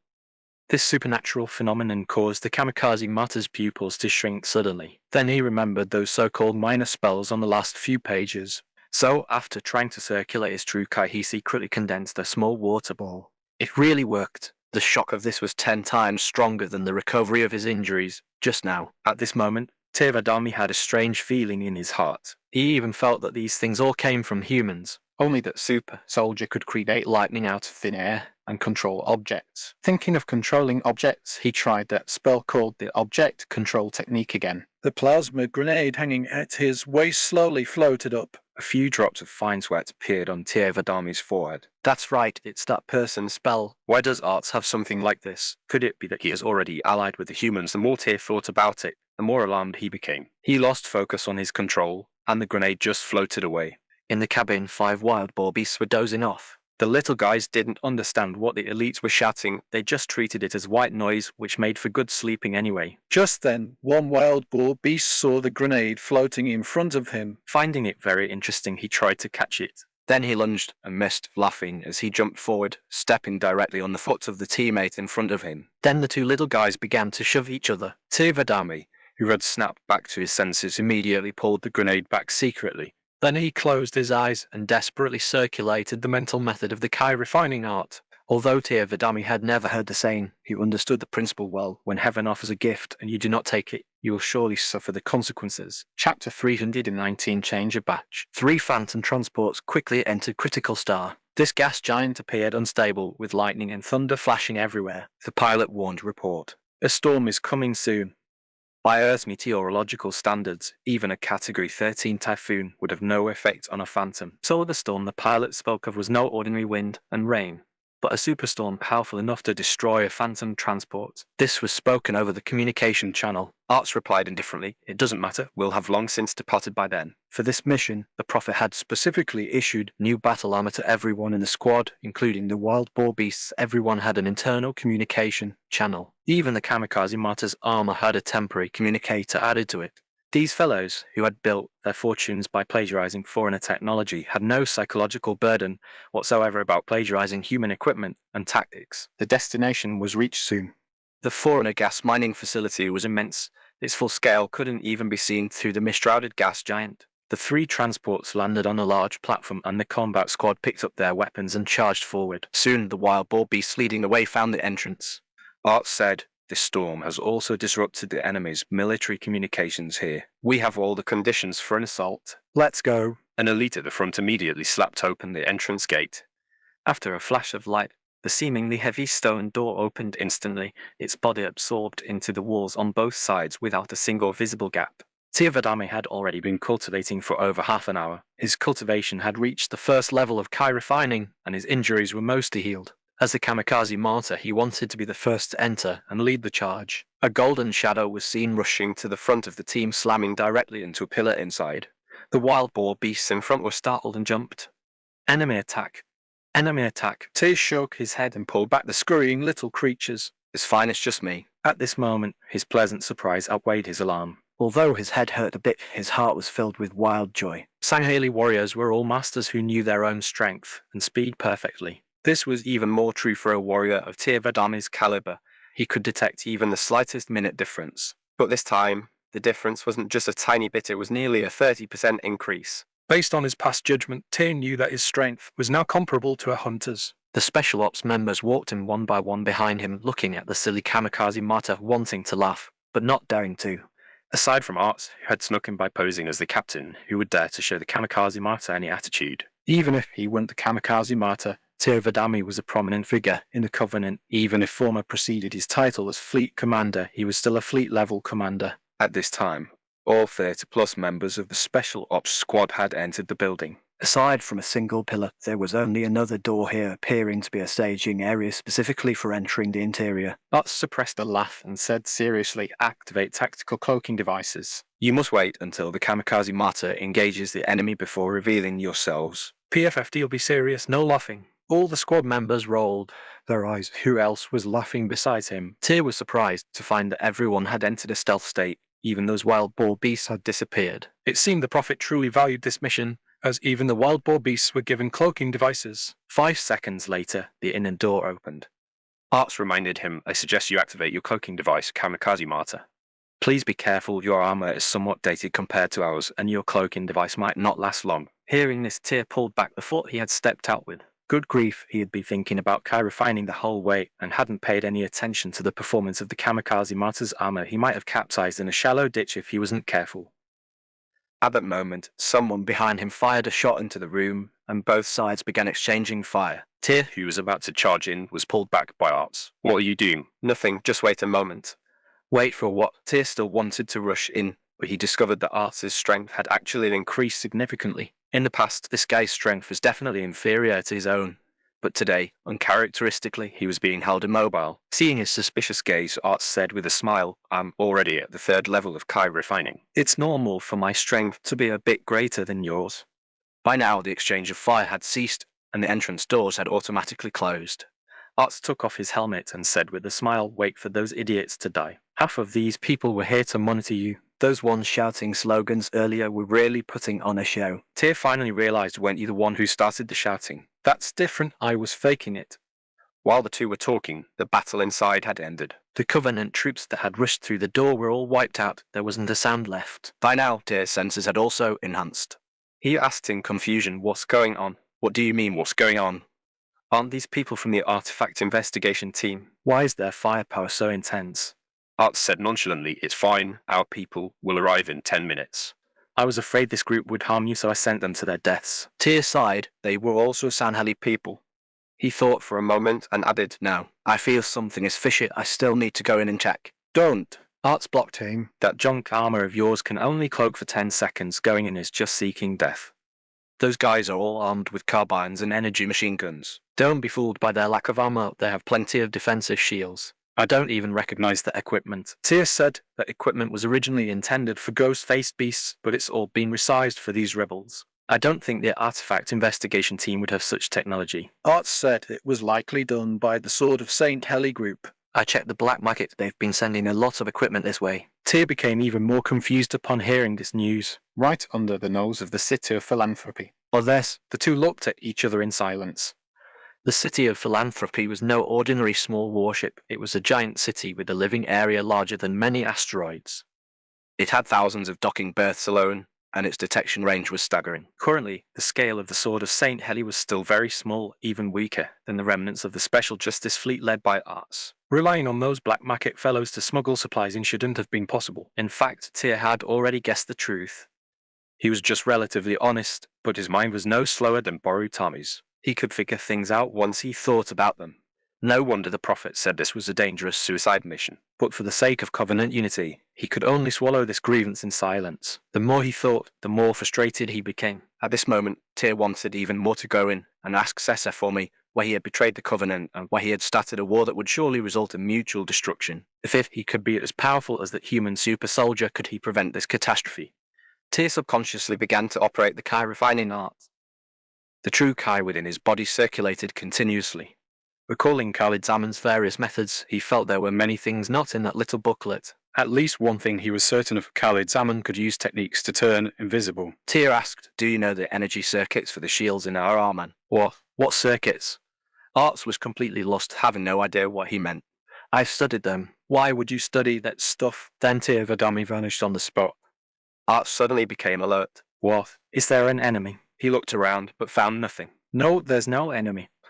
I just figured out a way to enter a stealth state using True Kai. For real. To prove it, Tyr waited for a full minute. Only when Arts began to scratch his head in anxiety did he say, try hitting me with a punch. Hit you with a punch? Arts was still in shock that Tyr could actually stay invisible indefinitely using the kamikaze martyr's armor, and now he was a bit confused. He subconsciously threw a punch forward, and he definitely felt like he hit something. Then a ripple of energy appeared, but Tyr still did not reveal his form. I see. It turns out True Kai can also be used to power energy shields. If Khalid Zaman were here, he would surely feel a murderous intent. Because this Sangheli had, without any instruction, researched the invisibility technique and True Kai shields on his own, the practical combat capability of these two spells was too high, and they weren't recorded in the booklet he had given out. After Tyr taught the methods for these two spells to his brother, he asked another question. If you had the abilities of that human super soldier, what would you want to do most? Arts thought for a while and replied, "Make the prophet of truth call me daddy." Chapter 320, The Power of the Kai Refining Technique. Arts looked at the time displayed on his battle armor. Our people will arrive in 5 minutes. I don't think it's that much trouble. I'll just sneak in. Tyr had already mastered the invisibility technique to perfection. With a single thought, he could enter an invisible state at any time, which was even more convenient than activating his battle armor. Furthermore, he had developed a cyclic operation using weapon energy to replenish True Kai, which then replenished the battle armor's energy shield. This meant that as long as one of the three energy weapons, battle armor shields, or the True Kai within his body had not been depleted, he could draw from them interchangeably to ensure his combat would not be interrupted. This method was similar to the Master Chief's experts all loved to grasp the rhythm of battle, though the Master Chief was a bit more extravagant with his storage pouch. Arts looked at the eager Tyr and asked worriedly, "Must we fight? They will soon join the Sword of Saint Heli. They'll be our own people after that." What do you mean? Many things had happened while Tyr was imprisoned, but he didn't know a single thing about them. Arts explained, "The leader of the Sword of Saint Heli is you." Tyr Vidami was somewhat confused. But they're rebels, and I'm the kamikaze martyr. Why would I be their leader? I've never even met these guys. What does it matter if you haven't met them? As long as you raise your arm and call out, there will be even more. Say no more. Tyr interrupted Arts. Do you know why the Covenant was founded? We fought the Saint Zim for nearly 100 years. Neither side could easily defeat the other, resulting in nothing but endless slaughter and death. If such a war were to break out again, it would be a massive disaster. Not just for me, you and those warriors. Even the children and women on St. Helios would die. Just like the people of Earth. His voice grew softer. He felt no pride in this choice or the things he had done. On the contrary, a sense of guilt had been tormenting this powerful warrior. However, if the Covenant were to dissolve, an interstellar war between the two races, or even more, would plunge even more people into the abyss. Therefore, while ensuring the interests of the Sanheli people, Tyr Vidami felt there was still something he could do. Arts was somewhat angry. Do you think risking your life for those prophets is glory? From the moment we began massacring human women and children, we had no glory left to speak of. Tyr Vidami's tone was firm. He would bear the consequences of his actions and would not regret them. Say no more. Wait here for reinforcements. I'll go in first to take a look. Arts's anger quickly turned into a sense of grievance. He had never won an argument, and then he remembered he had never won a fight either. He felt quite depressed. Opening the inner door again, even though no figures appeared, the rebels inside began to fire frantically. If Tyr hadn't had True Kai to sustain his energy shield, he would have been knocked straight out of his invisible state. After a burst of fierce rapid fire, the door closed automatically, and the warriors finally stopped firing. Tyr thought he could slip in, but suddenly someone shouted, "Something's wrong, there's still someone here." "They've already cloaked." "Don't stop firing." He hadn't expected these guys' perceptions to be so sharp. He had been mimicking the silent shadow, moving steadily on his tiptoes with almost no sound, yet he was still discovered. At this moment, there was no cover to hide behind, and the exit door had already closed. With so many bullets firing at once, his shield would surely be blown apart. I was careless. Tyr dropped to the ground in an instant, and then lunged forward, slaying the first rebel. But more bullets were flying toward him. In less than 3 seconds, he would be riddled with holes. At this moment, the ionic energy in the air was becoming denser. Having entered the Kai refinement stage, Tyr also felt an abundance of spiritual energy. He didn't care about anything else and desperately pushed the Kai refining art, absorbing True Kai while simultaneously replenishing his shield. Some bullets were even absorbed before they could reach his armor. Even amidst the hail of bullets, Tyr did not panic, and he didn't miss this small detail. So that's how it is.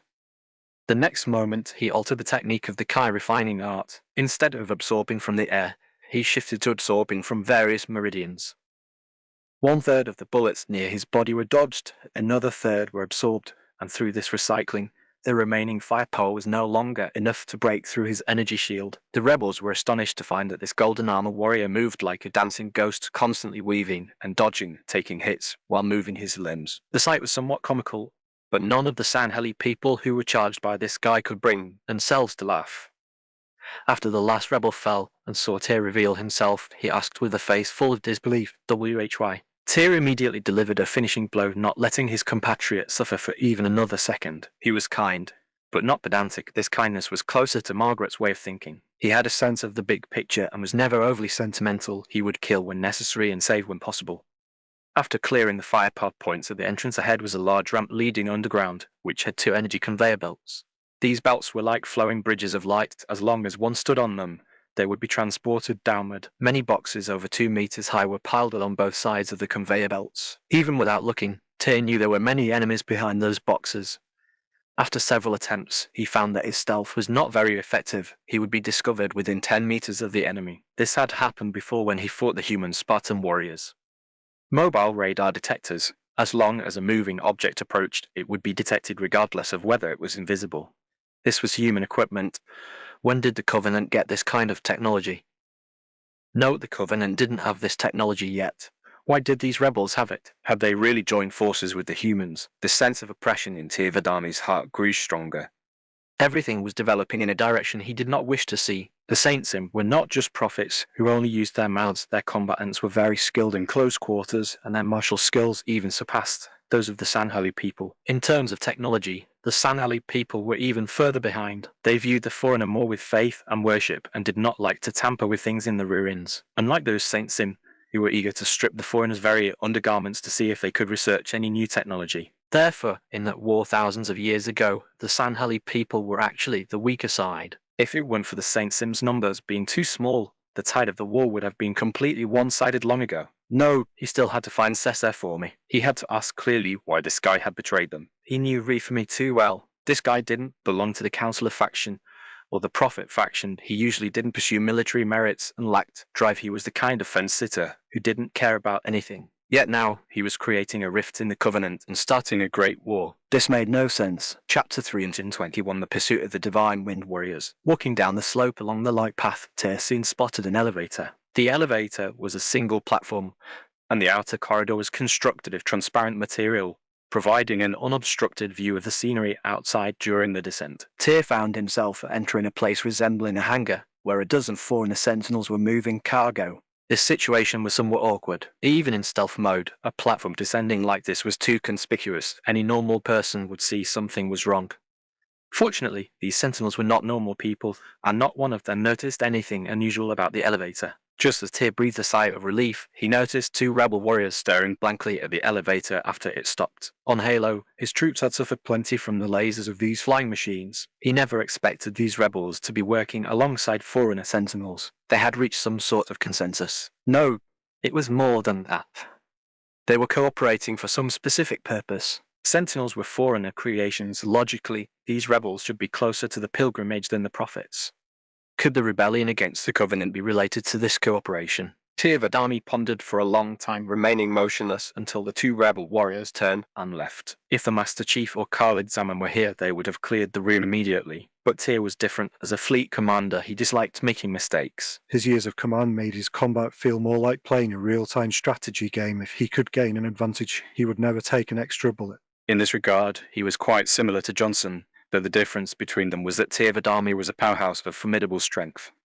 After the rebel soldiers were more than 10 meters away, he found a concealed corner to hide in and quietly waited for them to return. These rebel soldiers weren't just moving things, they were on patrol, a job that would surely bring them back to their original positions. 5 minutes later, the 2 were instantly subdued, and the entire process did not alert any sentinels or combat units in the hangar. A standard Covenant carbine and an energy sniper rifle would come in handy in such a wide-open setting.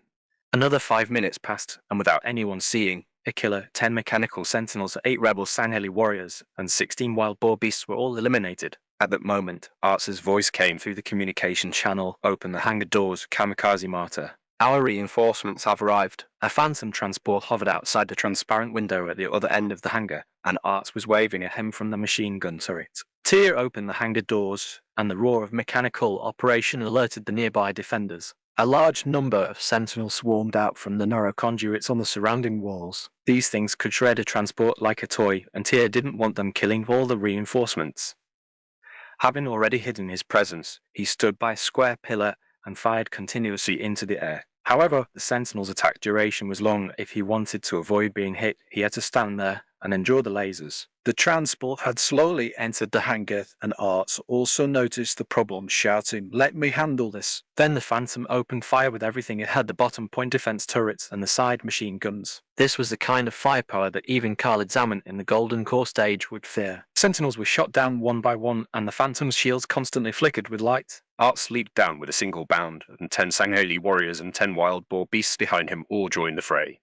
Soon, the steady stream of sentinels was wiped out, but the battle had also alerted the rebels. All the doors around the hangar opened, and a dozen combat squads rushed in. These rebels were armed with various weapons, mostly long-range ones like carbines and energy snipers. Such weapons weren't cheap. He really didn't know where these rebels got so much money. The difference in firepower between the two sides was significant. If not for the Phantom's suppressive fire, the reinforcements wouldn't have been able to hold their ground. Tyr looked around and noticed a rectangular device among the sentinel wreckage. This thing looked like a firearm, and even had a firing button. He rushed into the battlefield in stealth mode and retrieved two. Upon testing them, they indeed emitted laser beams just like the sentinels. The beam shot straight into the gas tanks on the backs of the opposing wild boar beasts, exploding in a second, and leaving the clustered rebels dazed. Arts was stunned. Where did you get that thing? Tyr shrugged. They were all over the ground, can't you see? There were indeed many sentinel parts on the ground, but who would have noticed that this specific part was a firearm? Even if such a design was logical, no one could have predicted that the laser weapons built into sentinels could be handheld and used by ordinary soldiers. He also wondered why the foreigners designed them that way. Sentinels won through sheer numbers. Although they were easy to destroy, their concentrated fire was painful. One could say all their technology points were invested in offense. Now these weapons could be put to good use. Tyr charged into the battlefield, while invisible, tossing a bunch of laser weapons to his own camp, and retreated before the enemy could react. The situation was instantly reversed, and the rebels were left howling from the laser burns.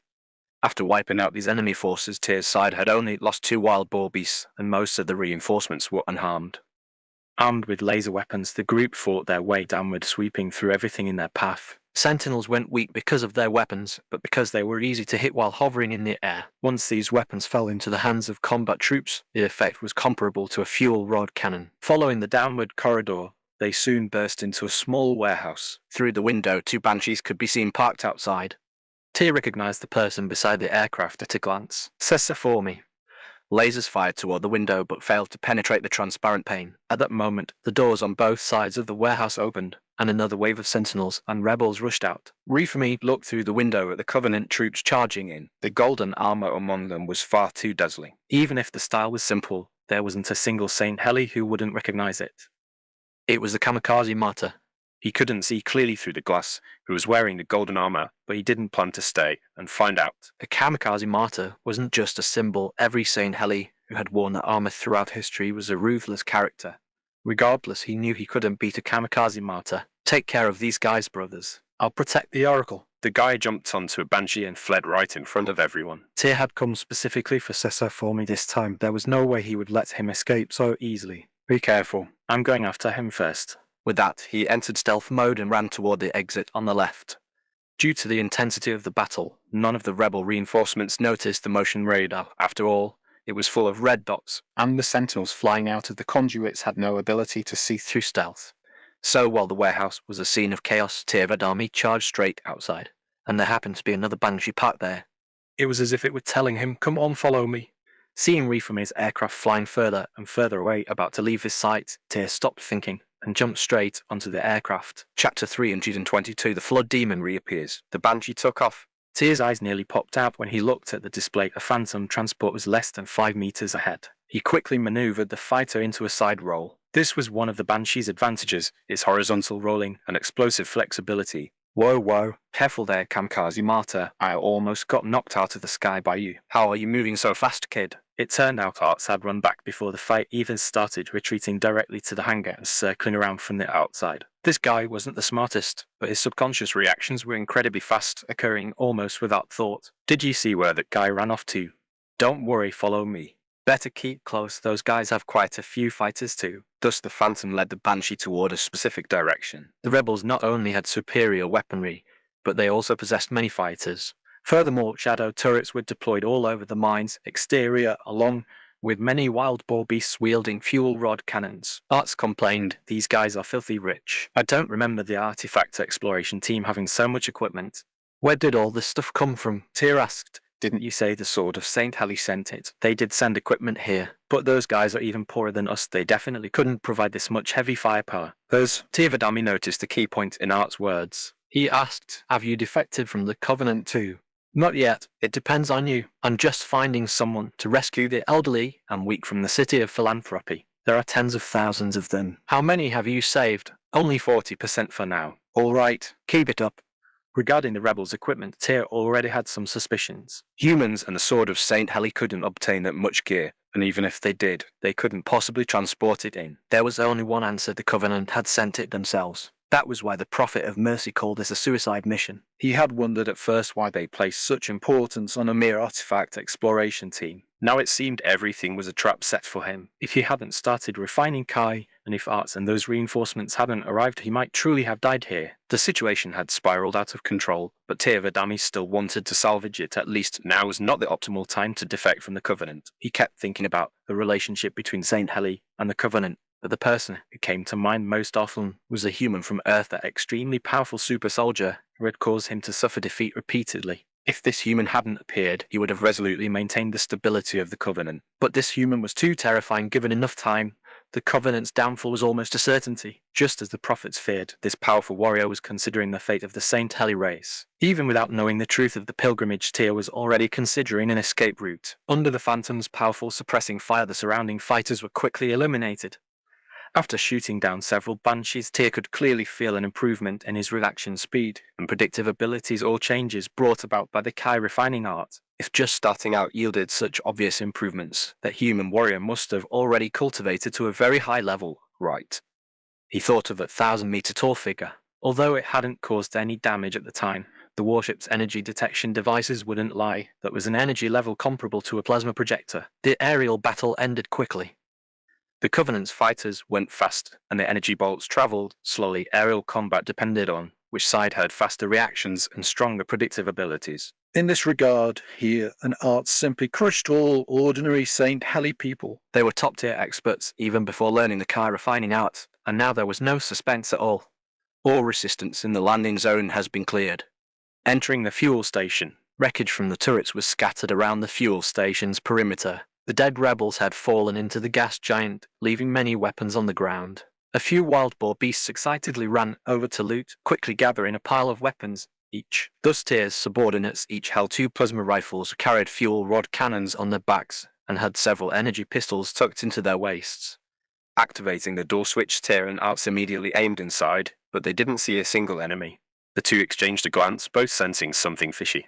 Arts signaled the wild boar beasts to go in first, and the little guys trotted inside. Due to the need for speed, this Phantom only carried 3 wild boar beasts and 3 white-armored elites. The group of 8 walked toward the interior of the mine.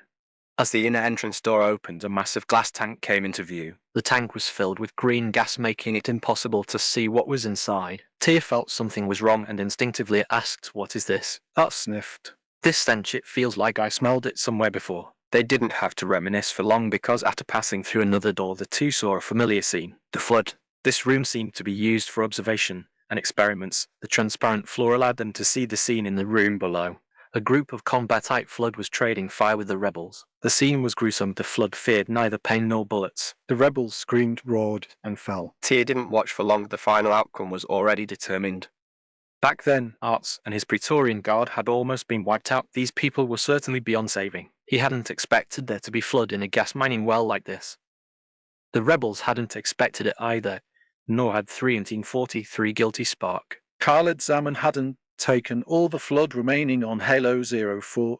A large portion still remained in the underworld. These creatures could survive for many years in the vacuum of space, so it was perfectly normal for spores to have drifted here. This situation completely exceeded Tyr's expectations. The group temporarily retreated to the previous room. Inside that central transparent tank, some tiny dust-like things could be seen. These things were growing larger, turning into infection form flood. Art's mouth trembled as he watched the scene. Good grief, these bugs again. The rebels have stirred up a lot of trouble. What do we do? Should we retreat first? At this moment, the flood inside the tank all extended their tentacles toward the wild boar beasts and slammed against the glass. The thumping sounds were quite loud. It felt like these creatures were impatient to get out. Tyr felt something was off. He was the one closest to the tank, yet the group of flood inside all ran to the opposite side, rushing toward the wild boar beasts. Tyr even pressed his head against the glass, but the bugs inside had Absolutely no interest in him. This was very strange. He remembered the first time he saw the infection form flood. The little bugs had treated his head like a little snack. What exactly had made the flood lose interest in him? The biggest difference from then, he looked at his body. It shouldn't be the kamikaze martyr armor. Because those white-hammered elites weren't being noticed either, all the bugs were relentlessly slamming toward the wild boar beasts. Tyr turned and asked, "Have you all started refining Kai as well?" Yes, kamikaze motto. He then pointed at the startled little guys and asked, "Then what about these Ungoi?" They can't understand it. Even if we told them how to practice, it would be useless. Art seemed to understand Tyr's meaning as well. He walked over and stood in front of a wild boar beast. The flood in the tank suddenly lost their target and slammed toward a wild boar beast on the other side. The two realized it at the same time, their eyes filled with doubt and shock. Tyr thought for a moment and finally decided to continue forward. At least this time, they didn't have to worry about a flood of bugs. Chapter 3 and 23 Turvid Army's tactical abilities. The squad continued forward, passing through an observation room with a transparent floor until they reached a room filled with corpses. The doors on all sides were glowing with red lights, signifying they were locked. This was the first time they had encountered such a room on their way, as if the rebels intended to lead them here and keep them trapped. Now the three Ungoi served as bait. To quickly eliminate the infection form flood, Tyr, Art, and the three remaining elites each followed one Ungoi. The three little guys looked nervous with the elites following them so closely.